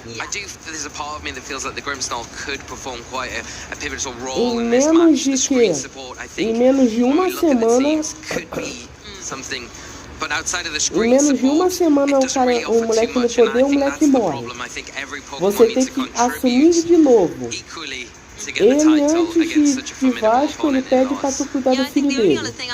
Sendo que tu tem uma vila inteira, tu tem o Danzo enchendo teu saco no teu ouvido, o conselheiro enchendo o saco no teu ouvido,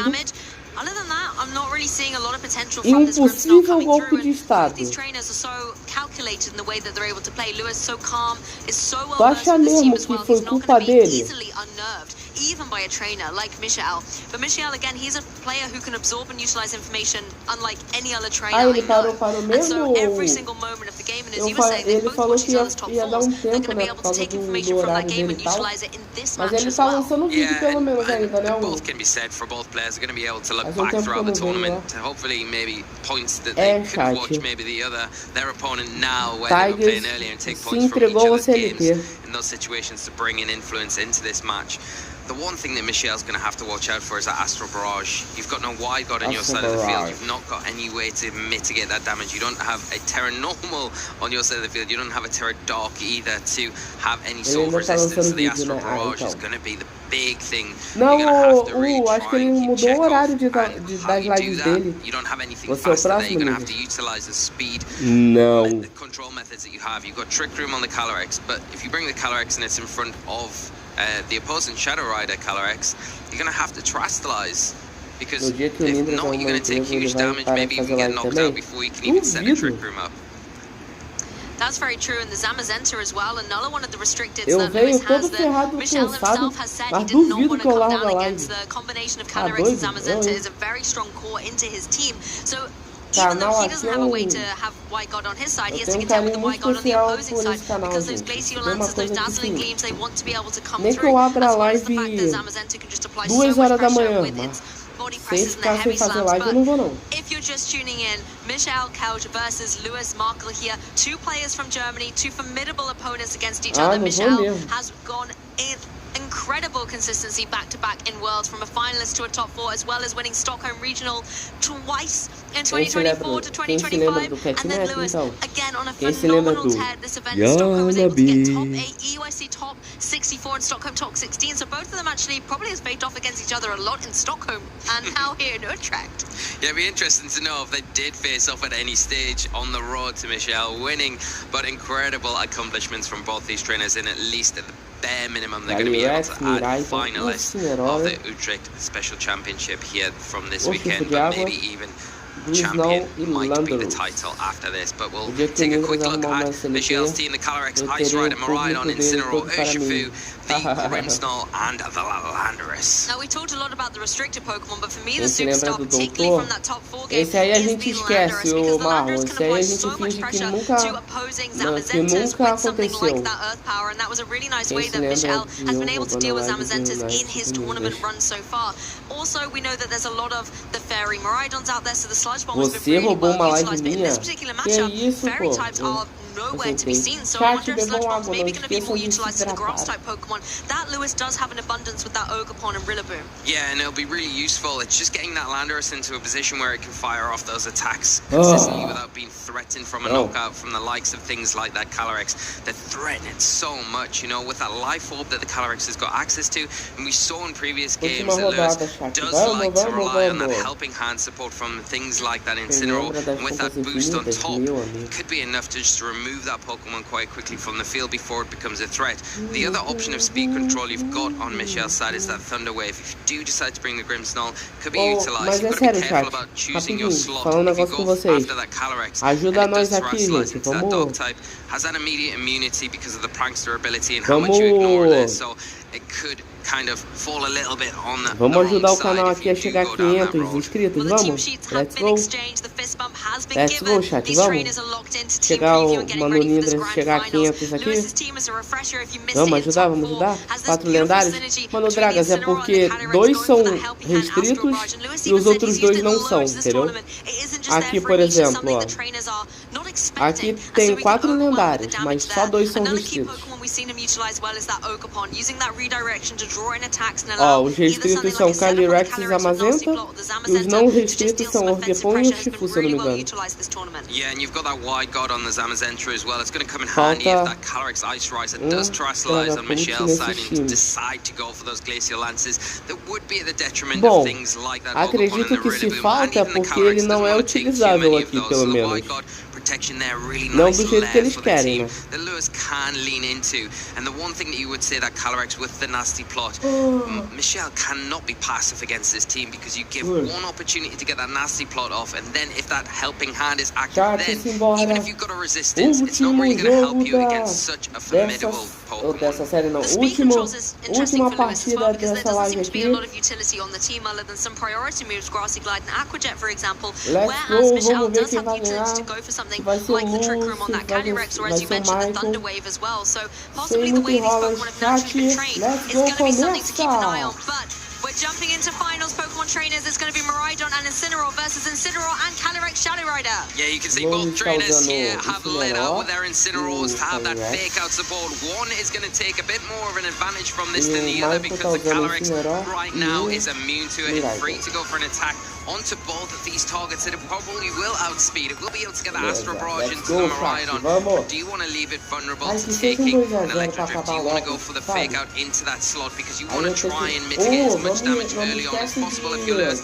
And then it does leave the opposing Incineroar that does threaten the Calyrex to go for maybe even knock off into the Calyrex. So you can't really leave it open too much, especially in that ghost typing. Maybe you want to commit to that terrestrialization early on here to mitigate that dog type threat. I think as well we know how speedy Michael's Incineroar is, but even if it goes for that fake out, the helping hand would have gone first. But Incineroar's leaving the field, we're going to override that terrain, shut down the hand on engine on Miraidon side and bring the Verasi terrain to the floor, and you can pressure some fake out into the next turn on that Rillaboom side.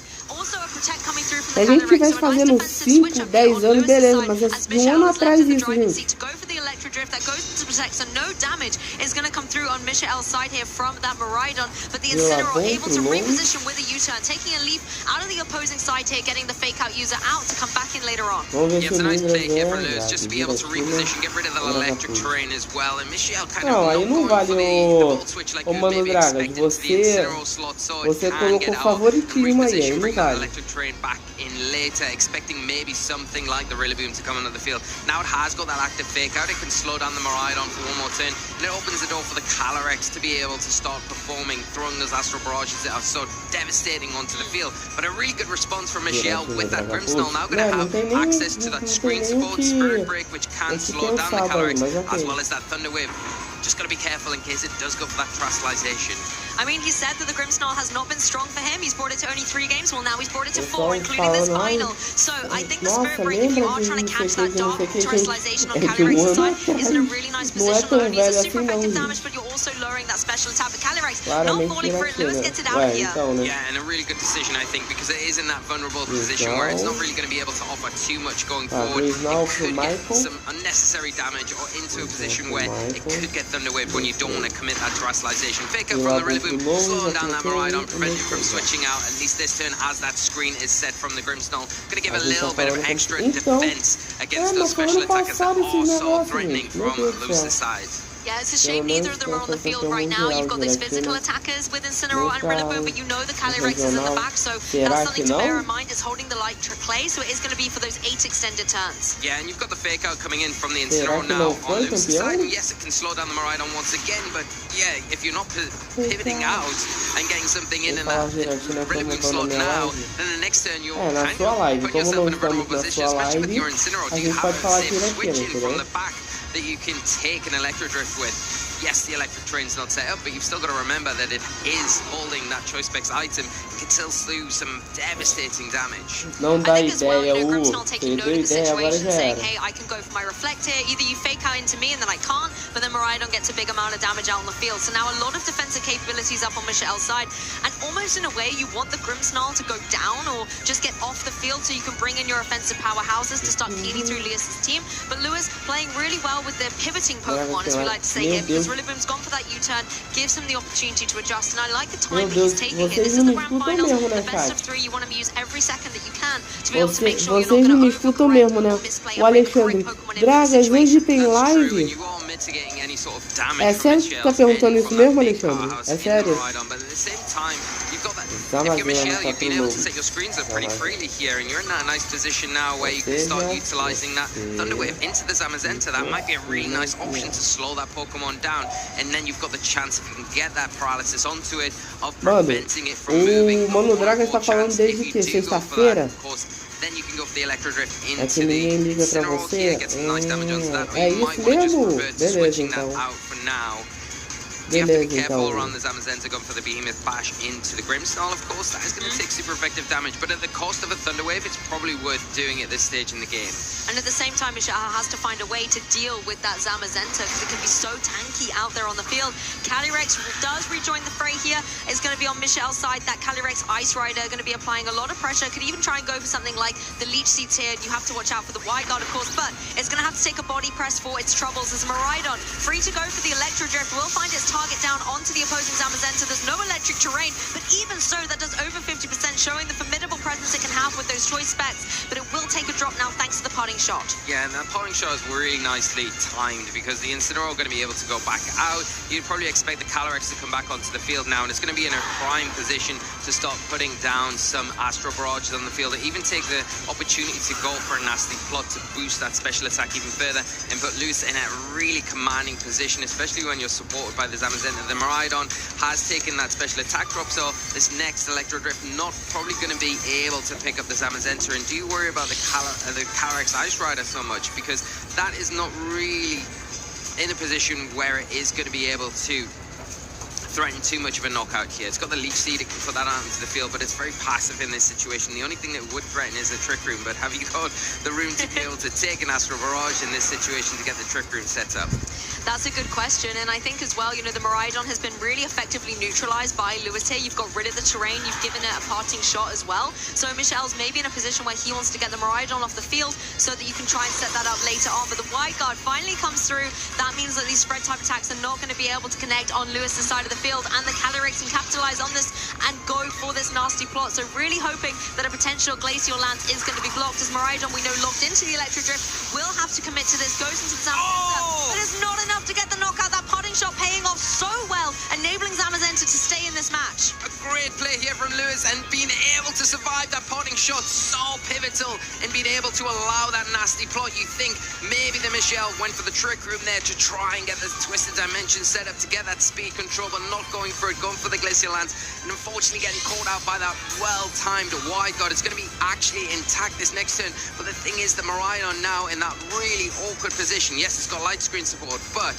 is it going to be enough to allow it to survive a +2 Life Orb boosted Astral Barrage? That's the thing, it's going to be so much damage coming this way, but we have just seen the utility of when the stats are manipulated, where the damage counters can roll. But such a beautiful turn for Lewis here. You also managed to make sure that Zamazenta's in play again. You haven't lost a Pokemon here, and the wide guard just so beautifully shutting down that opposing Calyrex. But it's time to get all beautiful and bejeweled up here on the final stage, as Terrestrialization has been locked in for this Calyrex Ice Rider, so it will be turning into a water type, trying to resist some of the potential Astral Barrage damage that can come its way, capitalizing on dropping its weakness and that light screen in play to try and give it the longevity on the field.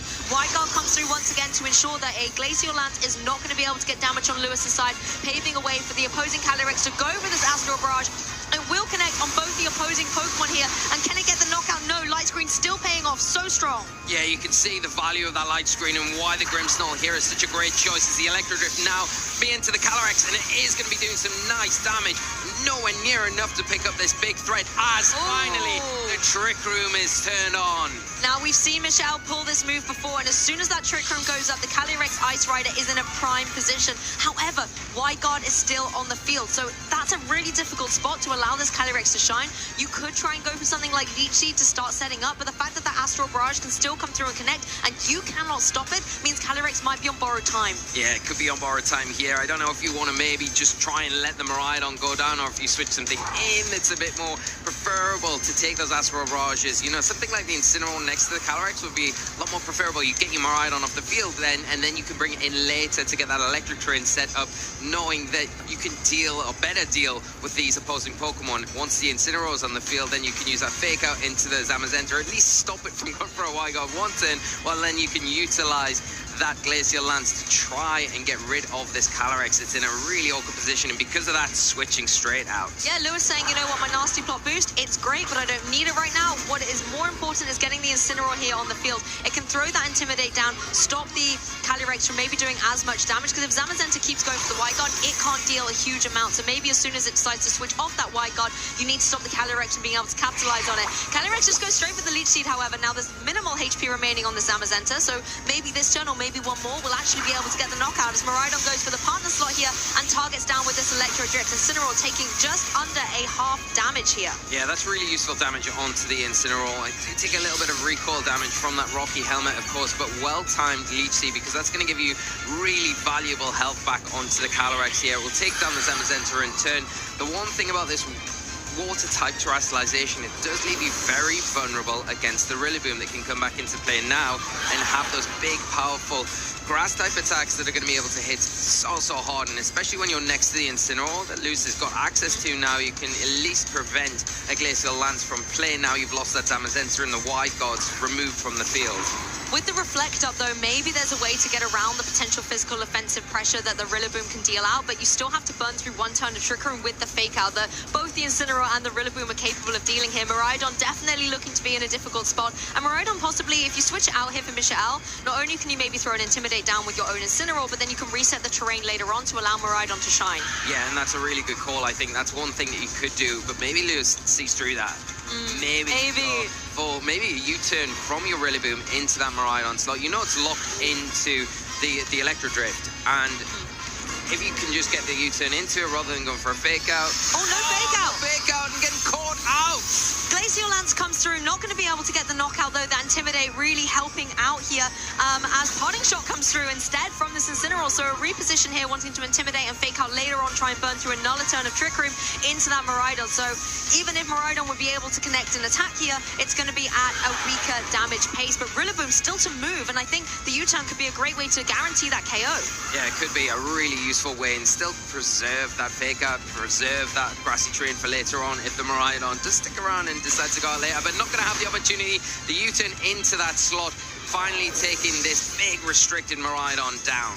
I like that because the U-turn guarantees the KO, but if there had been a potential switch there, the Parting Shot will at least negate the offensive pressure that the Pokemon in the back could bring forward. You know, you just want to try and make sure Incineroar isn't going to be able to deal too much. But Incineroar for Lewis now back on the field. That Intimidate coming through will connect on the Calyrex because it's the leftover variant, not that clear amulet we're so used to seeing. Yeah, and almost it's a bit of a double-edged sword here where having the faster Incineroar in this Trick Room environment is going to backfire on Michelle, when now Lewis's Incineroar is actually going to be able to get the fake out off before Michelle's, preventing the Calyrex from attacking. Again, it's just protected as well, so it's going to be in that vulnerable spot against the Calyrex Shadow Rider, and it could go for the Terastallization here. It could get rid of that weakness to the dog type. It is impending coming out from the Incineroar on Michelle's side with that knockoff that would be so detrimental. Be able to get rid of that Life Orb, and not only that, it would be able to easily pick up a knockout as well.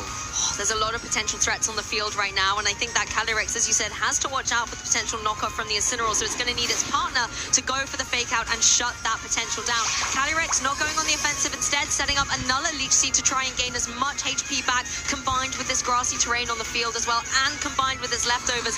As the Shadow Rider says, I lost my nasty plot earlier, but you know what, it was kind of useful. I want it back again. I'm going to utilize this position to get set up, so when Trick Room is over, this game is going to be mine. Yeah, and if you can keep that Incineroar in a nice healthy position for when that Trick Room ends, you're going to be able to go for that helping hand Astro Barrage, and even against these two targets, the light screen up, it's still going to be close. I think the light screen's the big turning point for this, for Michelle, to just have that security, knowing that you might be able to take these big attacks and then return with a knockout yourself. There's the light screen ending.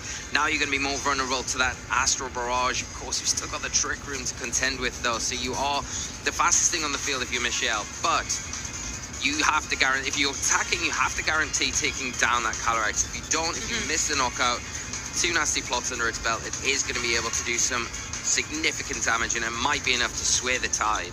And even though you don't have to contend with Wide Guard, there's really not offensive pressure Calyrex is able to deal with Glaciolance thanks to the Intimidate that it's taken. So if I was Michelle, I'd always want to get the Calyrex off the field, reset those. Yes, you lose your Leech Seeds, but if you can get something like the Grimmsnarl back on the field and set that Light Scream up, that's going to give you a little bit of a buffer against this nasty plot boosted Calyrex. But as soon as Trick Room's over, you know, Calyrex is going to be in a prime position on Lewis's side, and you have to find a way through it.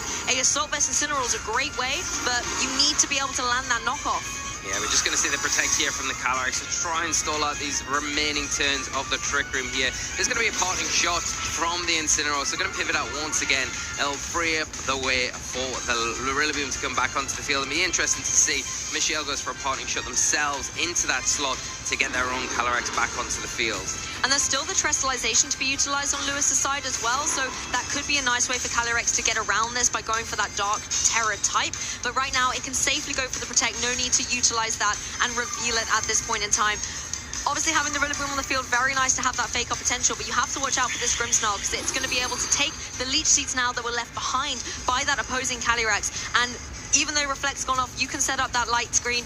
You now have to contend with the Trick Room as well, so a lot of variables for Michelle to contend with. Yeah, and you've got the Grimmsnarl back out onto the field as that light screen's ended, and you can set that up once again. It's going to give you that little bit of a stability against the Astro Barrage, and with 2 dog types out on the field now, you really are in a nice, comfortable position if you are Michelle, because you can utilize that light screen, you can utilize then the Flare Blitz from the Incineroar into either one of the 2 targets. You would probably want to go for the Calyrex, and maybe this forces the Calyrex off the field because it's not really going to be able to utilize the 2 attacking options very strongly. It's got the immunity, the Psychic there is useless into these 2 dog type Pokemon. The Astral Barrage is your only option, and why we're seeing it switch out for maybe trying to reposition that for a little bit later on in this game. Exactly, and also a U-turn to allow Michael a little bit of repositioning could be damaging into the opposing Calyrex, particularly if he did want to go for a terrestrialization. Instead, the Incineroar on the opposing side going to be able to take that really well, deal a little bit of Rocky Helmet recoil for its troubles as Michael uses the opportunity to reposition. So we know the Calyrex has to come onto the field now as the only Pokemon in the back, and that is something that Rillaboom has to contend with as well, with the potential Glacial Lance coming forward in the next turn. Yeah, and the problem is you've still got that Rillaboom on the field. It is going to threaten with those Wood Hammers. They can do some considerable damage, and it's into the right slot. It's not, it's into the Grimmsnarl, and that is a lot of damage. The recoil will not be kind to the Rillaboom and take it down. So that one threat that Michelle had to worry about more than anything is now removed from play. The Spirit Break going to follow up with that, do some nice damage, just chip damage, but it might be really crucial damage to that Incineroar in this end game.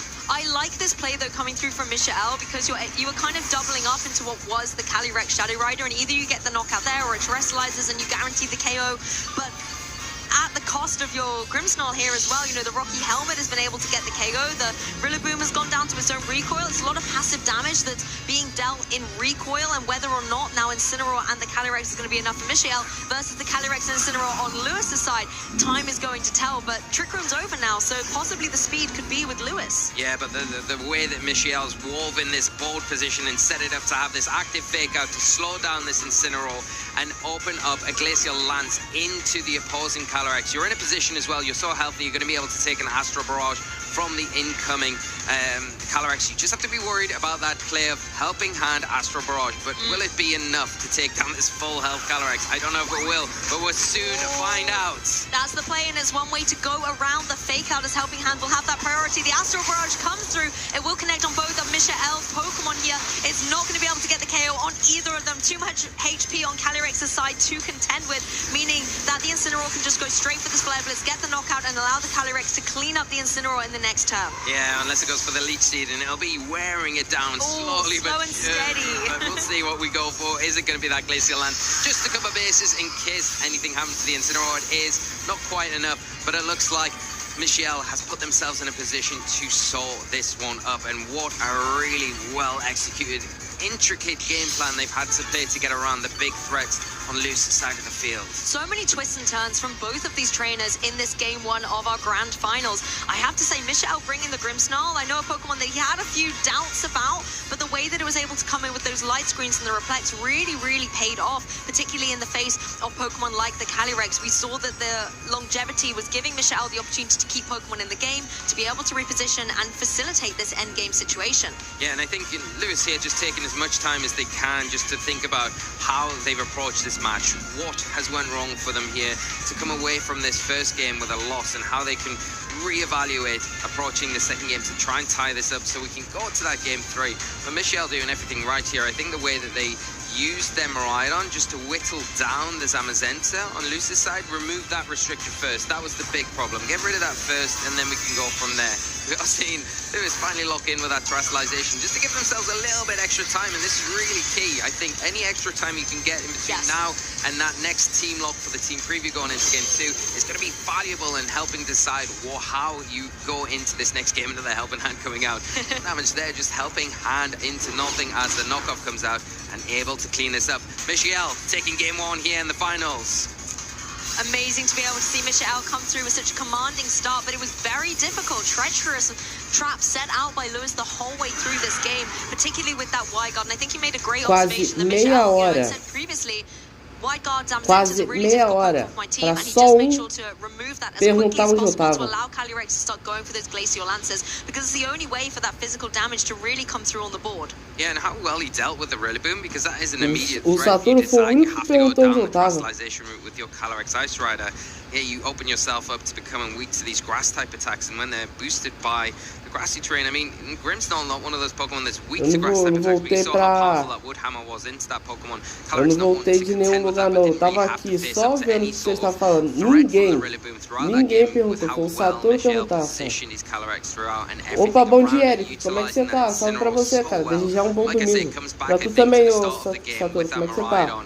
utilizing that eu acabei de not falar worrying about contigo, having Eric. to take it off the Eric field to get that Satoru. electric train set back up, just saying, okay, got consistent good damage that's backed up by this choice specs item. I'm going to get that damage onto the key important Como é que vocês estão? Já que meu chat não gosta de mim, como é que você, Satoru, como é que você e o Eric estão? Já que agora eu só vou falar com vocês. Já que aparentemente meu chat não liga, né, pro meu conteúdo, então eu só vou falar com vocês agora.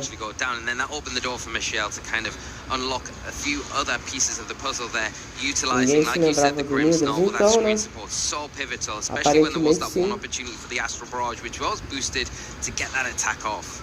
I mean, taking a look at Lewis's Pokemon, do we see any adaptations that could be made? The Choice Scarf on the Urshifu, really nice to be able to give you kind of a speedier edge, particularly with the Water Terror, but do you think it's got a place here? I don't know, I think it's very difficult to bring it. I think that the form that Lewis brought are probably the right choice.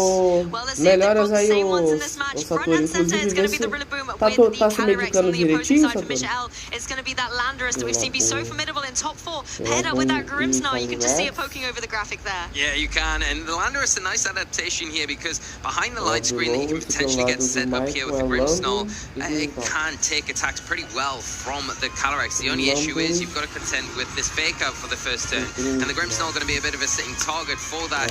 It's not going to be able to get a screen up if we see a fake out from that slot, but we're só starting off with a descansar, big pegar salzinho, entendeu? Pega salto de vez em quando, que aí ajuda também a melhorar, e é isso, cara. Great position here, just removing some of the weaknesses it could potentially have. One of the interesting things is that fake out, of course, now is not going to be able to affect it, so it is going to be free to go for this Thunder Wave and start manipulating the speed controls. This is going to connect down into that Calyrex, not only paralyze it, but reduce its speed and give it the potential to not even move at all due to paralysis. Landorus follows up to add insult to injury with that Earth Power, doing a huge amount of damage, but the Calyrex able to break through. It knows it's in the final state, and it goes for this Astral Barrage. This will now do super effective damage to that opposing Grimmsnarl, so Grimmsnarl is out of here without being able to set up Light Screen, without being set up Reflect. That is a massive trade-off because yes, you expect the fake out to come into the Grimmsnarl there to slow it down, prevent the screens getting set up or anything else disruption-wise. So you go for that Terastallization, but in doing so, you're taking super effective damage from the Astral Barrage, and that, if that does happen, you can see the Grimmsnarl's gone in one. Is it worth the paralyzed on the Calyrex? That's the question. You've got some nice damage off onto it already. The Landorus, it's an iffy situation, of course. If there was no Intimidate here, I think that Intimidate is going to help out take that Crossing Glide from the oncoming Rillaboom. And you do have fake out now, you can lean into a bit more here. But the Calyrex in a horrible position because of that paralysis. It is going to go down to any attack if the Landorus is able to land anything this next turn, even though you've lost that Grimmsnarl so early on in this game. That's the thing, you lose the Grimmsnarl, but you are able to stop that Calyrex from going first, allowing your Landorus to threaten the knockout. Incineroar, not even needing the fake out, goes for this damage into the opposing Rillaboom. We know this is a speedy Incineroar, and it's just showing what it can do as Landorus can follow up with that Earth Power, actually leaving that Calyrex unchecked, maybe thinking that Lewis was going to switch it out. You remove the Rillaboom from play, and now the Calyrex has a free reign to go for another Astral Barrage. It's already at +1, so connecting down into the opposing Landorus is going to be able to get the KO, but the Dark typing on that Incineroar, leaving it on the field. Yeah, there's a big critical hit there. Not really going to matter too much on the Landorus. Already in range of an Astral Barrage. You're going to get that Grim and near boost to the Calyrex, but it's the slowest thing on the field, and that Life Orb recoil is going to chip down at every single turn, and it's not got many turns, and before it is going to be knocked out. The one thing that you would have said was, okay, well, you can understand why the Rillaboom gets taken out here, because if you've got that Miraidon on the back, you can lock in that electric train for the rest of the game, and yeah, that Calyrex is going to be easy to deal with, even if the Zamazenta comes out, but it's not. It is the Calyrex here. There is the possibility that you can Terastallize if you're on Michelle, but I think now you've got to... Do you go for the Trick Room? Probably not, because it's pretty awkward. You've got to get rid of that Calyrex because of the paralysis here. The Incineroar in a nice position where it could go for that, but also Lewis has the body press to be able to deal with that Incineroar before it is able to get an attack off, and why we're seeing the Calyrex on Lewis's side switch out. And now you have to contend with the Wide Guard as well. Not only that, but the Intimidate comes through to ensure these Astral Barrages, if Lewis wants to let them go through, and not going to be dealing as much damage. So no Wide Guard, a cheeky little body press to be able to deal with the Incineroar, and then suddenly, as quick as a flash in this game too, Michael Kelch is down to his last remaining Pokemon against the 3 remaining on on Lewis's side. Of course, Glacial Lance coming through, but this is going into a Zamazenta and Incineroar. That is pitiful damage. Yeah, it's not the damage output that you kind of want from this situation here. And down to your last restricted, maybe there's a chance if you saw the Leech Seed come out onto the Zamazenta, we kind of start to force switching out and switching around from Lewis's side. But even though it looked pretty bleak with the paralysis onto the Calyrex, I think now this bold position between Zamazenta and Incineroar here is just going to be able to kind of clean this matchup pretty quickly, especially because that terrestrialization's been spent.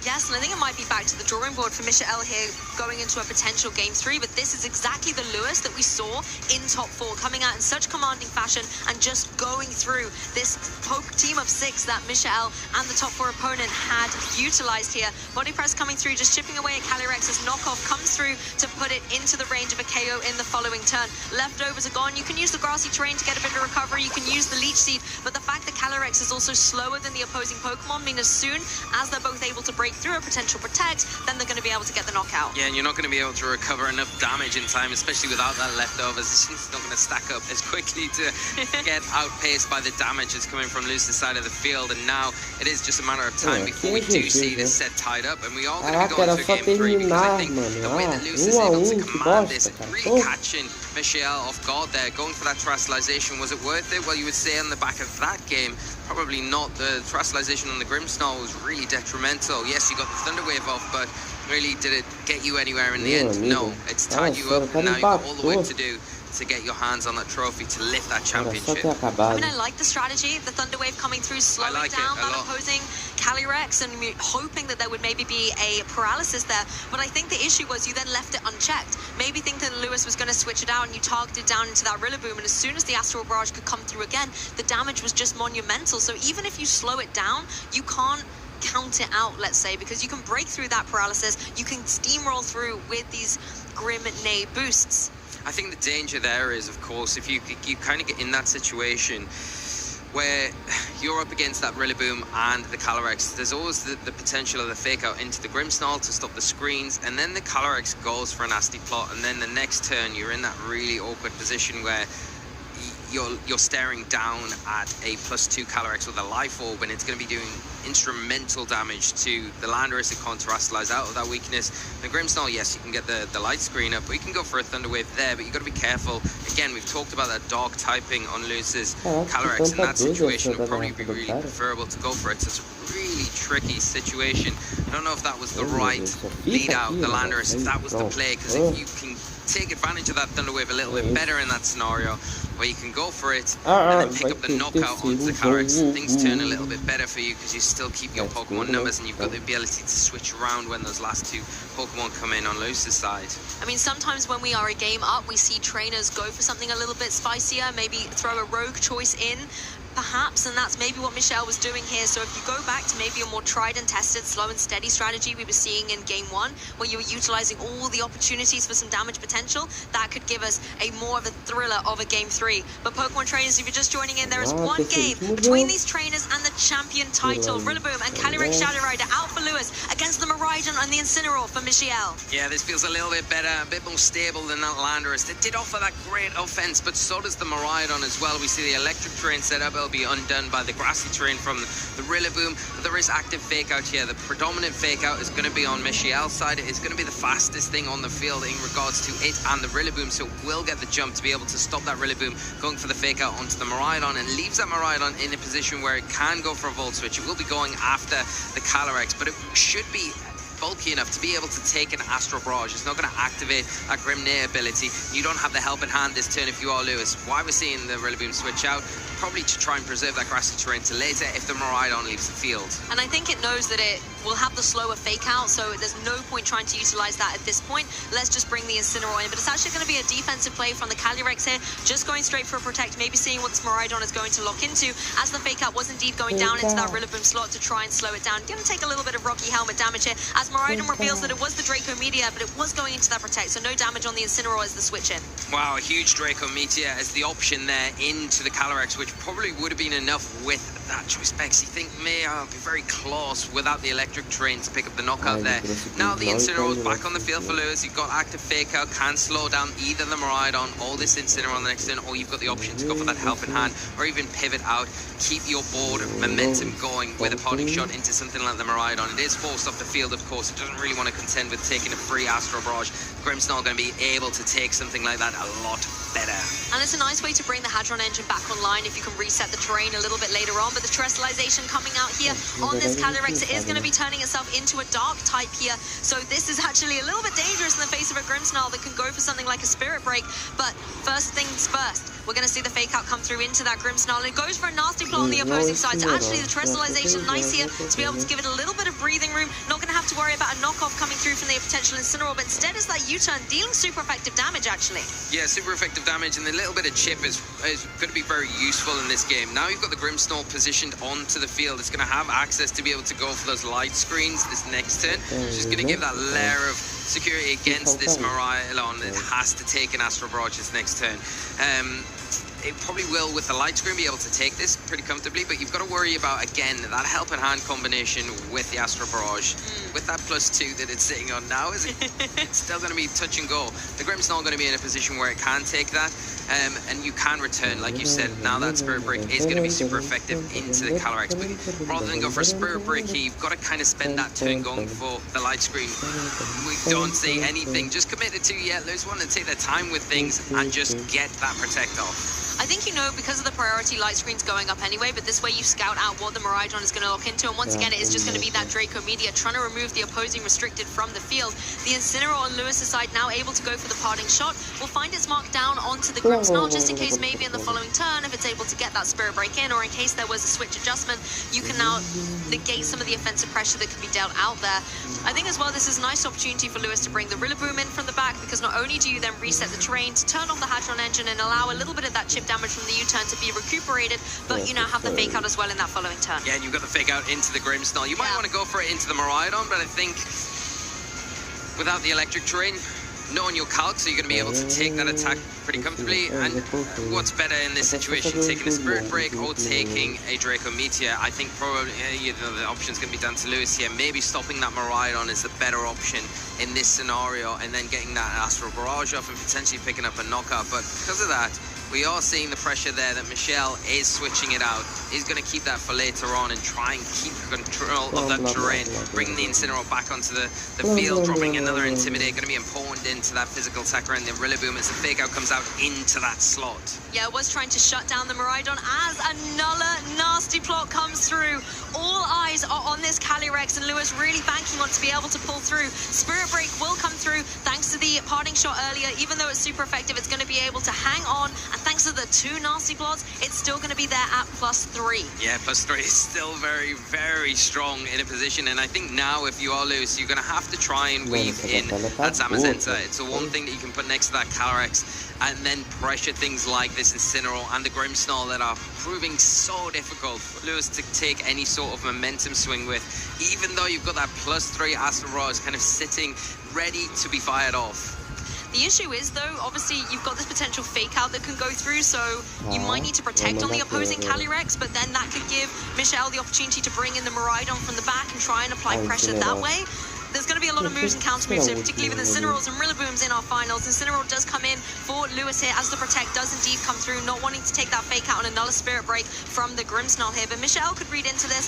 No fake out coming through. Instead, the Reflect gets set up to give you some pressure against the opposing physical attackers, as it looks like Incineroar was just trying to get the KO done here. Goes for that potential Flare Blitz. Yeah, and now you've got the fake out from Lewis's side to support the Calyrex a little bit better, so you've got the option to shut down the potential opposing Incineroar from Michelle's side of the field. But again, if you expect the fake out into that Incineroar slot, do you just go for a switch out here, maybe into the Miraidon or something, or do you just stop this Spirit Break from coming out? Problem is, this Astro Barrage is going to be super effective, and another nasty plot taking it to +5. +5? I mean, I love this, but it needs to be able to go for moves to be able to get knockouts. It hangs on. Just enough for it to survive. That's huge. Oh my goodness, and of course the flinch coming through from that Grimmsnarl, so no damage can come on the board. But honestly, I cannot handle my nerves right now. If this Calyrex goes down before it's able to go for the Astral Barrage, these nasty plots will have been for nothing. Okay, so we've got the light screen set up, and now you're +5. Now you've got the help and hand support with the Incineroar active next to you.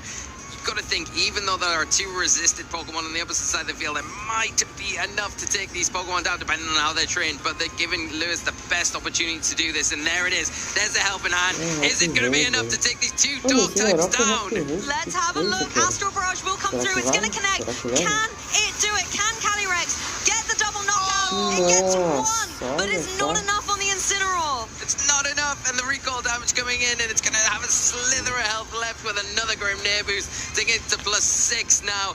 And the Incineroar able just to clean up. It had enough in the tank to hang on and close this one off for an option now going forward for Lewis. The boldness and the bravery of that Calyrex, but the audacity of the Incineroar to hang on and get the knockout in retaliation as well. You saw the roar of victory as it went back into its Pokeball, and I think that's well deserved. Michelle now has the utility to switch things up again, bring in the Miraidon, reset that terrain, and start applying some more pressure. Now that powerhouse for Calyrex has gone. And do you bring the Miraidon in now, knowing that one of the options that's in the back for Lewis is that Rillaboom? Potentially is an option, of course, or do you opt for the Calyrex here, which could come in and then maybe try and disrupt a little bit from its own perspective? But the Miraidon opted for, it's going to be the fastest thing to come onto the field now, and even if the Zamazenta is opted for over the Rillaboom, it's still going to be able to do some nice respectable damage with Electro Drift. I honestly think Assault Vests are going to be all the fashion after this tournament, considering that enabled Incineroar to hold on after that Astral Barrage. Now we're going to see the Calyrex and Miraidon, both the restricted for Michelle, coming out as he tries to close out this game and become the champion. But the nemesis of his team, the Zamazenta, is opposing him across the field. That Dauntless Shield boost is going to give the defense capabilities to the Zamazenta as well. Yeah, and I think now you've got a couple of options here, Michelle. You can start going for these Volt switches here too. You've got one Pokemon in the back there. You've got the Incineroar that you can Volt switch out, kind of try and keep terrain control. Or you can do this where the Rillaboom comes onto the field to get rid of the electric terrain, you stay, then the next turn you position out and try and just chip away at this Zamazenta here. Leech Seed's a nice option in this situation as well, because you can start whittling away at it from that respect and just continually firing off these electro drones. Bom dia, André. Como é que você tá, cara? Salve pra você. Desejar bom domingo pra você. Beleza? Aqui acompanhando... Tô aqui acompanhando o segundo dia do regional. Yeah, now the Rillaboom on the field, it's going to be vulnerable to Glacial Lance now. There is the Wild God support, but if you leave the Zamazenta on the field, is going to be sapped with that Leech Seed. You want to try and reset that, switch it out to maybe that Incineroar in the back. It does leave then the Rillaboom vulnerable to the Glacial Lance. You've got to really make a tough decision here. Do you keep it on the field and not doing anything, and it maybe takes the Electro Drift in the process of doing that? Not go for it at all and just go for the body press. Yep, no White Guard coming through. Body press chipping away at this Miraidon as the Electro Drift changes its target. Critical hit takes the Zamazenta right down, but it's still here in the match.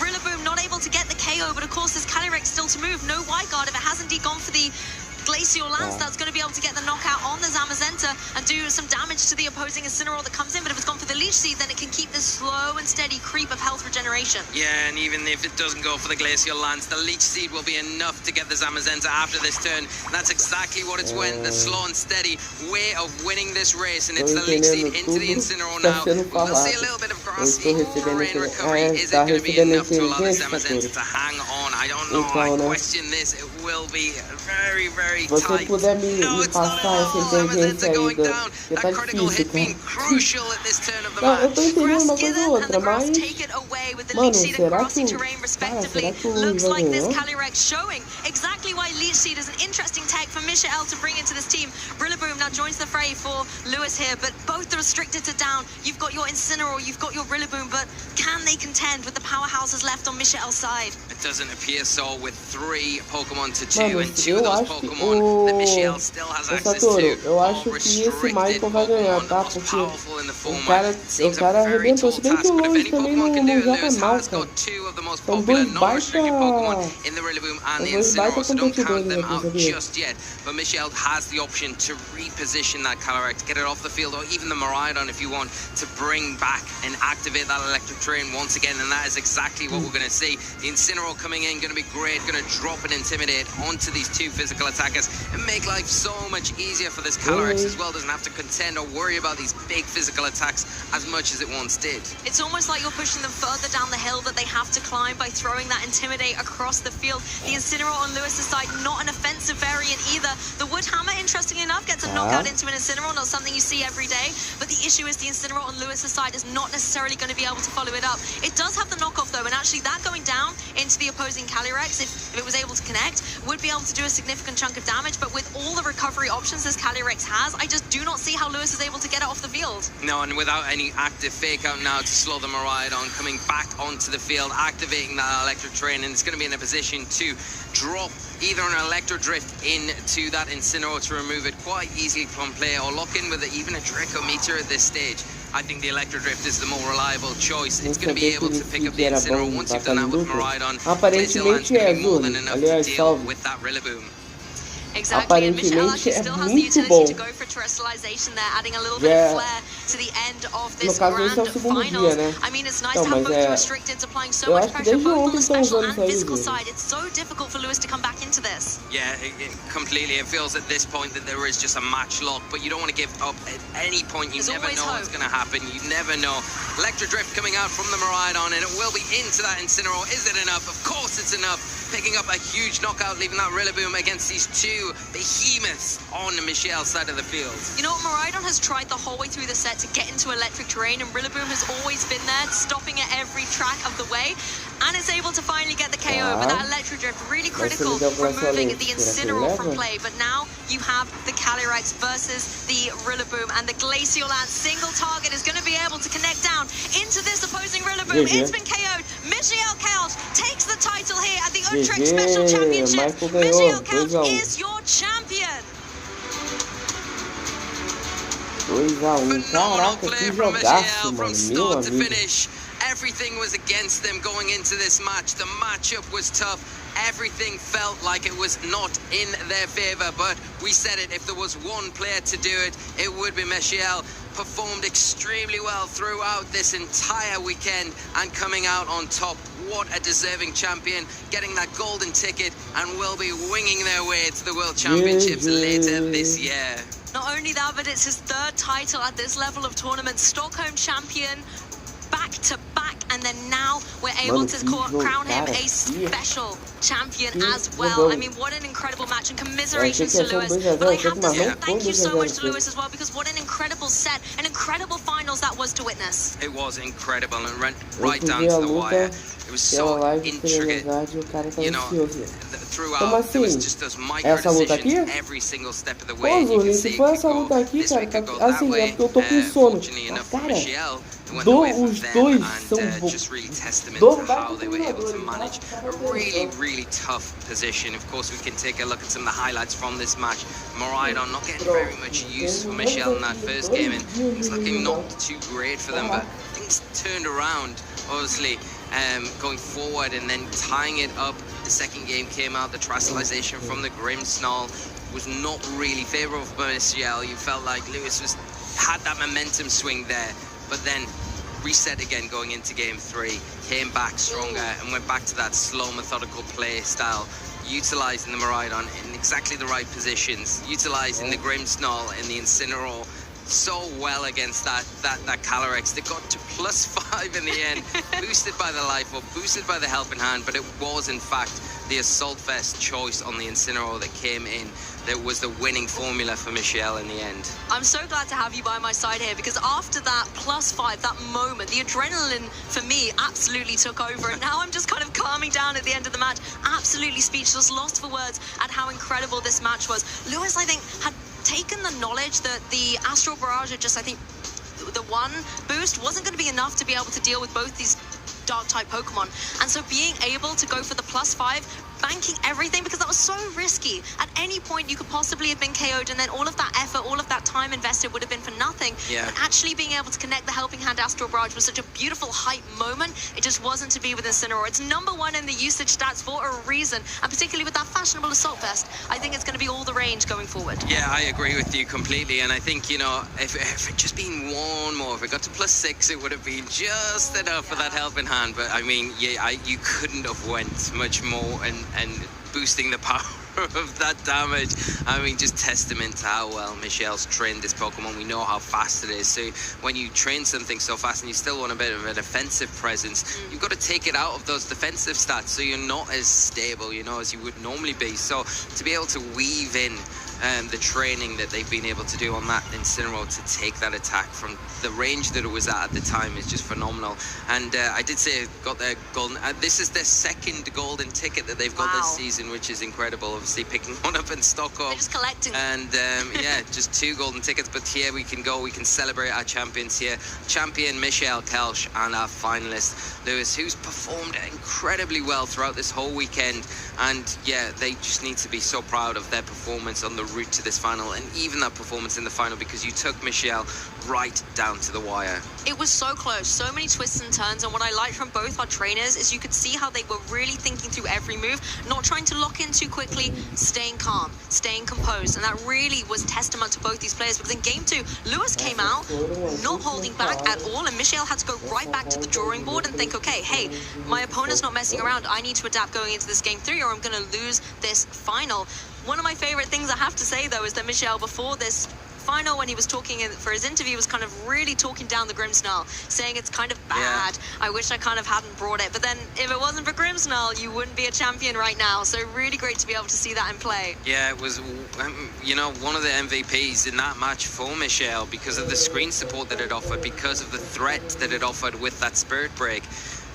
Didn't go so well in game 2. You can see the thinking with Michelle, probably thinking that, okay, the Calyrex is in a position where it could get a nasty plot off, because it's not immediately threatened by anything to get the knockout. So it's going to take the opportunity with that fake out support to get that nasty plot set up. And it probably would have worked out, that plan, terrestrializing into the Ghost type. You avoid the fake out, you get the Thunder Wave off into the Calyrex. It goes for the nasty plot, but you got that Earth Power damage off. So the next one, you're going to be outspeeding it and then in a position to get rid of it before it is able to do anything. But they was kind of seeing through that and saying, okay, well, you might go for that this turn. I'm going to make sure that just get damage onto the field and take full advantage of the situation. If you do terrestrialize, and that's exactly what played out and made it impossible for Michelle to kind of make a comeback, having to reevaluate their game plan going into game 3. And as a recap as well, not only did we have grand finals, but we had an incredible top 8 here at the Special Championships. So many interesting Pokemon coming through on these teams. There were some Whimsicots there, cheeky Iron Bundle as well,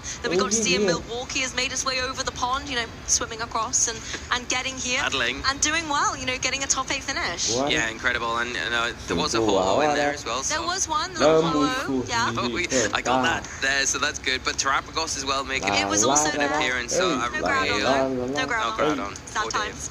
Next time we'll get him. But no, real nice mix of Pokemon, I think, throughout that top 8, and a really good showing from all of our players. You can see, you can have a quick look at that again. There aren't too many repeats, or is there any repeat combinations here? I don't feel like there are any at all, if any. Well, there's a Miraidon and Calyrex Ice Rider, 4th and 1st there. But other than that, it is really varied. It is very, very varied, and lots of different choices throughout. Like you say, we've got the Blood Moon Luna from Nikolai that's performed so well this weekend.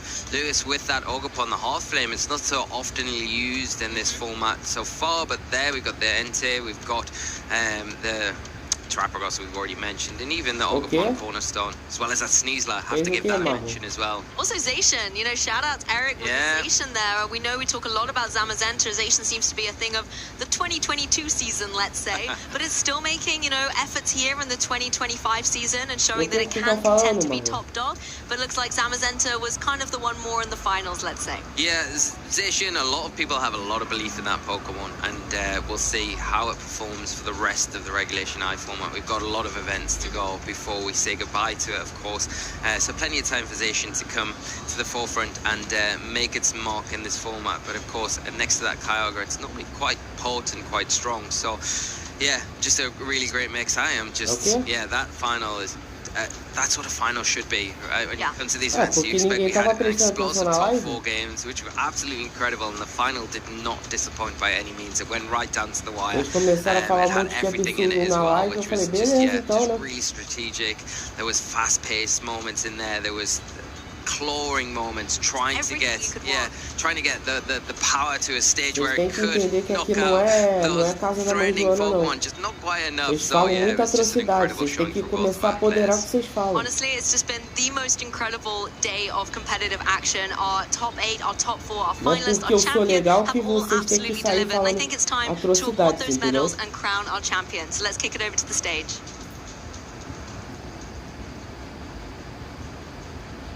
Over 600 players battled it out here this weekend at the Utrecht Special Championship. And in the first regional level event of the regulation set ice season here in Europe.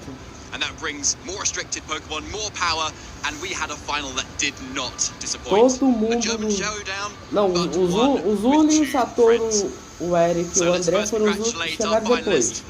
Mas todo mundo nesse chat, tirando o que eu falei, falaram atrocidade. Desde leve a pesada. Todo mundo.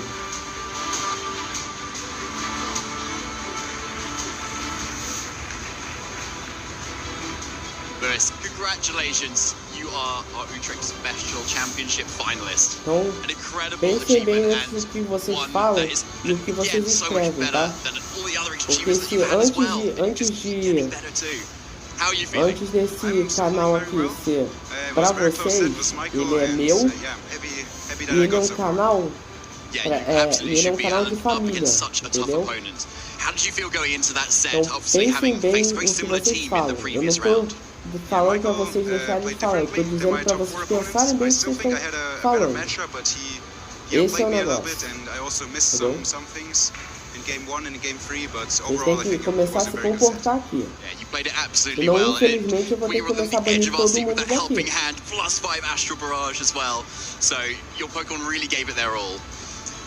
So, any shout-outs that you'd like to give for coming all this way? Yeah. Shout-outs to Team Germany. We Aparentemente não. We keep getting better. And yeah, shout-outs to all my friends who got me here. Yeah. Fantastic, Lewis. Thank you so much. Give it up one more time for your finalist, Lewis Markle. É canal infantil, que lembro de você. Emocionado, tá vendo? Esse tipo de atrocidade que eu falo. Maybe too many times, honestly. O cara me pede desculpa e já manda. Your champion of the Utrecht o cara me pede desculpa e manda outra atrocidade já. Ó, e foi campeão, tá? Dois campeonatos seguidos, cara, esse pá.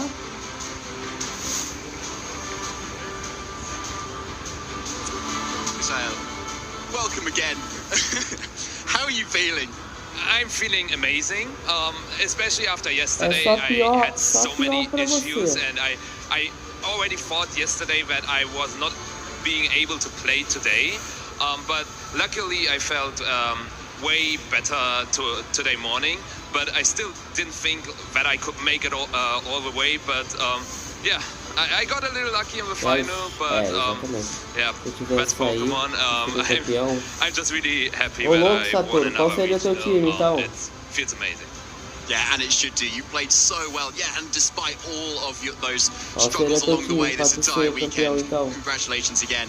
Just thinking about that match a little bit more, how are you feeling against that? Because I know you said in your interview with Marcus that was the one restricted pair you did not want to see. Yeah, so technically, Shadow Rider Zama is really rough for our team, and technically, I had to attack the Shadow Rider with my Miraidon every time, because if he goes for Nasty Plot instead of protecting, I immediately lose the game. And he always protected, and I got so upset about it. But he played very well overall, and I think my game 1 strategy was really good, going for screens, abusing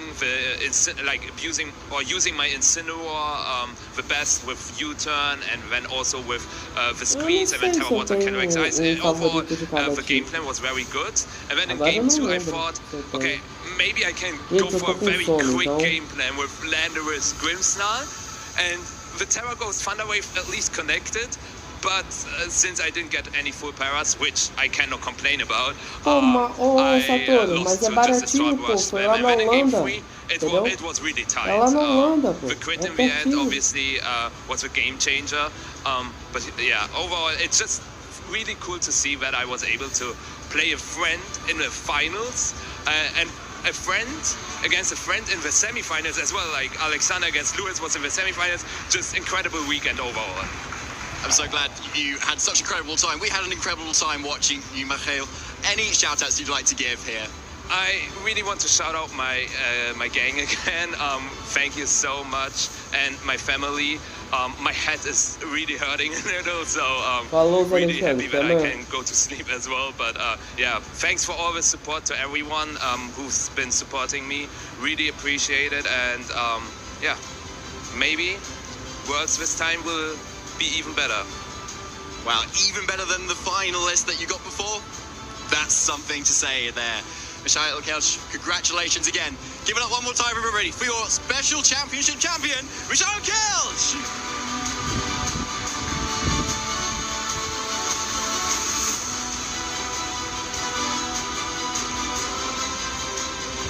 GG. Finalmente acabou o chat. Quer dizer, a transmissão ainda não acabou, né?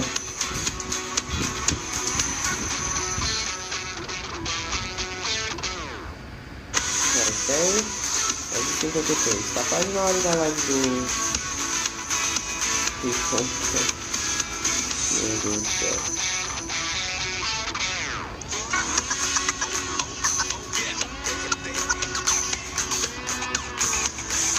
Que o Matsunovalk, o Marlon, é o Record of Ragnarok, é o anime dos deuses contra os humanos. Eu só fui perceber isso agora.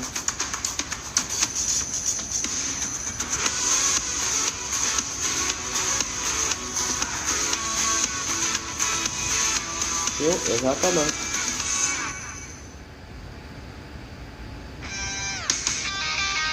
Eu não sei se pode negócio. Eu não sei se pode tocar essa música, mas enfim, vamos lá pra ver o que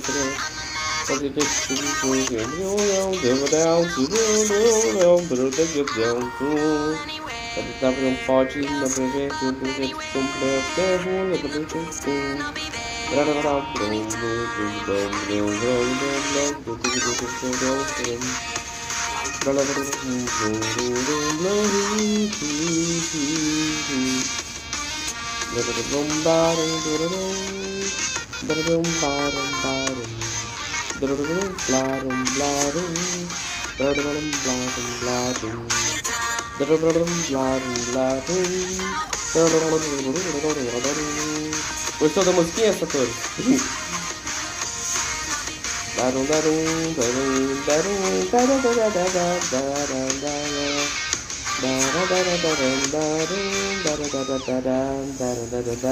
Wow, well, we come to the end of the event for VG. I can't believe we're here already, but what a final that was between, you know, Lewis and Michelle, Utrecht special event champion, which is just incredible. I'm late promised. Não, mas não tem problema, é pra dar remix comigo, Agora eu não posso. How is everyone feeling? How was the final for you guys? Obviously, we were on the desk. I'd love to hear what you thought of it. Algum problema ser o meu remix das minhas batidas também, ou Dragas? Of course, rooting for both Michael and Lewis, and yeah, it was gonna be either Lewis's first major win or Michael's third. yeah, both, of course. It would have been cool, but only one could win. And yeah, I was at the edge of my seat. In fact, I was like standing when Kelly Rex went to +5, and it was like, oh, what's he gonna go for? Is he gonna like knock off the assault vest? Is he gonna go for like some more stalling? And yeah, like. Cadê a música? You must give a lot of credit there for Lewis to identify this game plan and to go for it like that. And I'm pretty sure that this wasn't the last time that we'll see from him. And yeah, Michael, at this point, I don't know. There's not really anything that I could add or say that would like really. Pior que não, no máximo que aparece é direitos autorais lá, mas eu coloco pra mutar a parte que tá a música, mas não tem nada demais não. Yeah, agreed. Honestly, like it was a really interesting matchup because obviously Lewis had faced the exact same team in top 4. He was feeling fairly confident, but like Michael Kelch has that like difference about him, you know, like so it's like right, is it going to be so straightforward? And Lewis was saying in the interview that it wasn't. Michael didn't play it the same way, and so it just, he was able to pull it out the bag, like despite all of the odds against him, and despite that being the weak matchup, despite it being Lewis, an amazing person, and despite it being someone who's defeated so many opponents along the way, he still took it. So obviously, definitely a deserved 3-time regional level event champion. Oh yeah, definitely for that. And we can now have a look at the updated EU Regional Champions graphic. Okay. And na verdade você vai virar um bot 3, o Marlon. Porque já tem o bot, né, o Nightbot e o Streamlabs. Então é bot 1 e bot 2. Aí você vira o terceiro. I don't think that's something we've really truly acknowledged in this final, actually. We've talked about him winning Stockholm back-to-back, but actually winning this title puts him in twice for this season alone, and that's got to be a confidence boost ahead of the Pokemon World Championships. Has anyone been in 3 times on the graphic yet? Because that, I mean, I don't saber know. Quem vai that's happened over the com vaga direta pelos regionais para o Mundial, hein? Yeah. I wonder if Michelle decides to go to Bologna, if they can then get their graphic on the last slot that we've got. Of course, we've only got one more regional event, but these are our champions that will be representing us at the World Championships this year, along with a lot of other players, of course, that have managed to acquire a massive amount of championship points to lock in one of those 75 places that are up for grabs from this region alone, which is great to see. But those golden tickets, there's not many left. There's only one of those golden tickets left, and that will be at the Bologna Special Championship, which is coming up. O final do mês tem o último regional, né, com o de Bologna, né, antes do Internacional e do Mundial. Então, dia 31 e 1º, os últimos regionais, é o último regional que a gente vai ver. E aí a gente só dia 13 a 15 o Internacional. Eu não sei se eu vou conseguir cobrir, né, porque eu vou estar com aquele probleminha que eu tive mês passado, mas se eu conseguir eu trago, senão só em agosto com o Mundial de Pokémon, beleza, gente? But yeah, not that many players from Italy making the trip here to Utrecht, maybe knowing that, oh yeah, you just gotta wait what we've been cooking down here in Italy. And yeah, I'm looking forward to seeing what teams they're bringing, and yeah, that's gonna be an amazing show in just a few days. Yeah, because it's been a bit of a Germany takeover this weekend. Yeah, they've come in and shown what a strong region they are. I think from back when we played a lot more, because I always felt that Germany were one of the stronger regions in Europe, but maybe not so much the past few years. But now with the rise of Michel and Lewis and other players that we've seen have amazing runs, and of course yourself when you've been playing, I think they're really putting their mark back on the European map as one of the strongest places in Europe, and representing going to Worlds this year. There'll be some strong contenders for the rest of the world to think about, of course. Then we can have a look at the Twitch schedule for the rest of the week, of course. What you've got to look forward to now that Utrecht is finished. Tuesday we'll be kicking off with some Sun and Series action, so catch that from 2 till 5 on Twitch. And Wednesday we've got a bit of Unite and Goal reruns, so you can watch that on Wednesday, and it back to Sun and Moon on the Thursday before, Lou, we get to some big action on Saturday. Yeah, this is the thing. The Pokemon action will continue across the pond with the Portland Regional Championships as well. And the NA region has a very different metagame to ours as well. I mean, they often pick a few spicier choices from time to time, and they also like to maybe try and beat us in our team building a little bit as well, and kind of try and flex a few different archetypes. So it's going to be interesting to see how they are starting to, you know, get prepared for the World Championships as well. Well, I think it will be a really influential event, this, going into Portland, because I think the one thing that you would say, when it is happening on the 23rd to the 25th of May, next weekend, I think one of the things that you would look at, Marcus, you quite rightly pointed out that Ursaluna was there was no Ursaluna in that Top Cup, really, other than the Blood Moon. So our players have been able to manage what was such a threat from Milwaukee, and not really talk about it all to be able to kind of manage it. So that influence will have an impact, I think, next week when we go over the pond to the US. Yeah, absolutely. I think, some trends to take away from this tournament would probably be, Incineroar is back on top. We've seen it on both finalist teams, and as was also present, of course, over in Milwaukee Regionals. But of course, Incineroar is a Pokemon that can do well against those Lunala and Ursaluna teams. And also Rillaboom, Quando estiver perto, vamos ver, né? Still a very, very strong Pokemon. But I guess the new duo to beat would be that Miraidon and Calyrex Ice Rider now coming out from Mishael. Maybe Leech Seed, maybe that's the new tech that makes that archetype even better. And so it's going to be amazing, I think, next weekend. I've got it marked in my calendar. I think we'll have a great team of commentators over there as well. Some that I'm especially looking forward to, and it's going to be great. Yes, me too, indeed. And not only that, we've got the US with their regional next weekend. We've got Bologna coming up as well, and that is our next special championship event here in Europe, and that will be happening from the 31st of May over that weekend, taking us through into the 1st of June, so that's very exciting. Very short periods between all of these events, and the last one, the last big major for Europe this year. So if you need those last few remaining championship points to secure one of those 75 places to get that World's invite, then that is the place that you need to be going to attend, to try and claim the fame, be the best trainer you can. Yeah, that's the thing. For all these trainers, they want to be able to not only get to Worlds, but also try and get that golden ticket. And I mean, we've seen a lot of those stories, right, David, today, where trainers are maybe not quite getting their way with the championship points, but then others really breaking through. Yeah, and it depends on your goal as well, right? Like, not everyone was here to absolutely get that win. Some of them were saying they just need that little bit more championship points, or they'd just like to get to that day 2. So there's been so many trainers here this weekend who've got some sort of goal this weekend, and so we really need to celebrate that as well.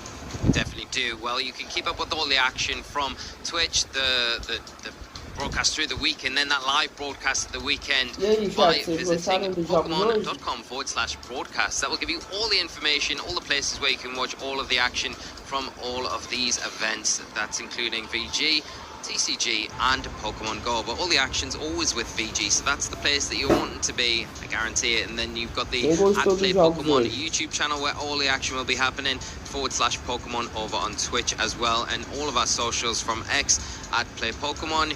To get in touch, as always, like I say, use that hashtag #PlayPokemon to keep us up to date with what you're going on, who you're supporting, what Pokemon or moments you've really enjoyed seeing over the weekend, and the rest at Pokemon. So that's it. But before we say goodbye, I just need to thank all of you. It's been amazing sharing the desk and the couch with you this weekend. But Thank you, Lee, as well. You've done a great job hosting and a good teammate today. Thank you. Too kind. Well done on the origami contest as well. That was great. I love that. But any highlights from the weekend before we go? Yeah, I gotta give it to the German finals. Seeing Lewis and Michael in such a high level best of 3, that was pretty awesome for me. Awesome. David? For me, it was the variety of restricted Pokemon that we saw, I think. Yes. Really refreshing. It's still the same, very new to the format at the moment, but we're still seeing so much creativity as well, and I think we're only going to see more of it for future events.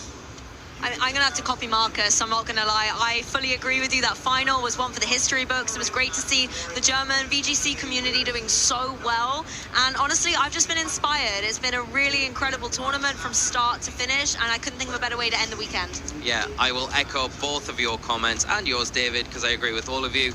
And I'd say my probably top moment was that plus 5, Helping Hand, Astro Barrage, Survival on the Incineroar. And with that, congratulations to our champion here, Michelle Kelsch. Thank you to everyone for tuning in this weekend. I hope you've enjoyed the event as a whole. We'll look forward to see you in our next broadcast, which will be Bologna very soon.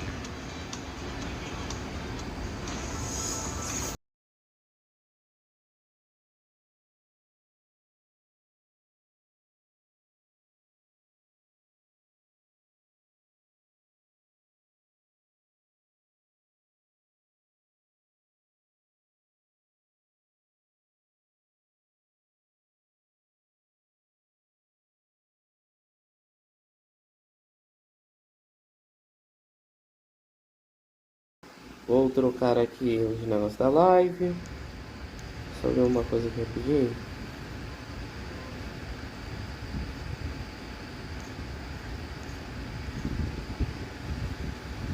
Deixa eu ver aqui o negócio.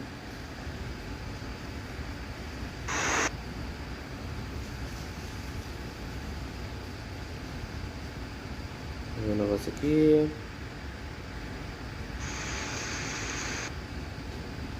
Tá.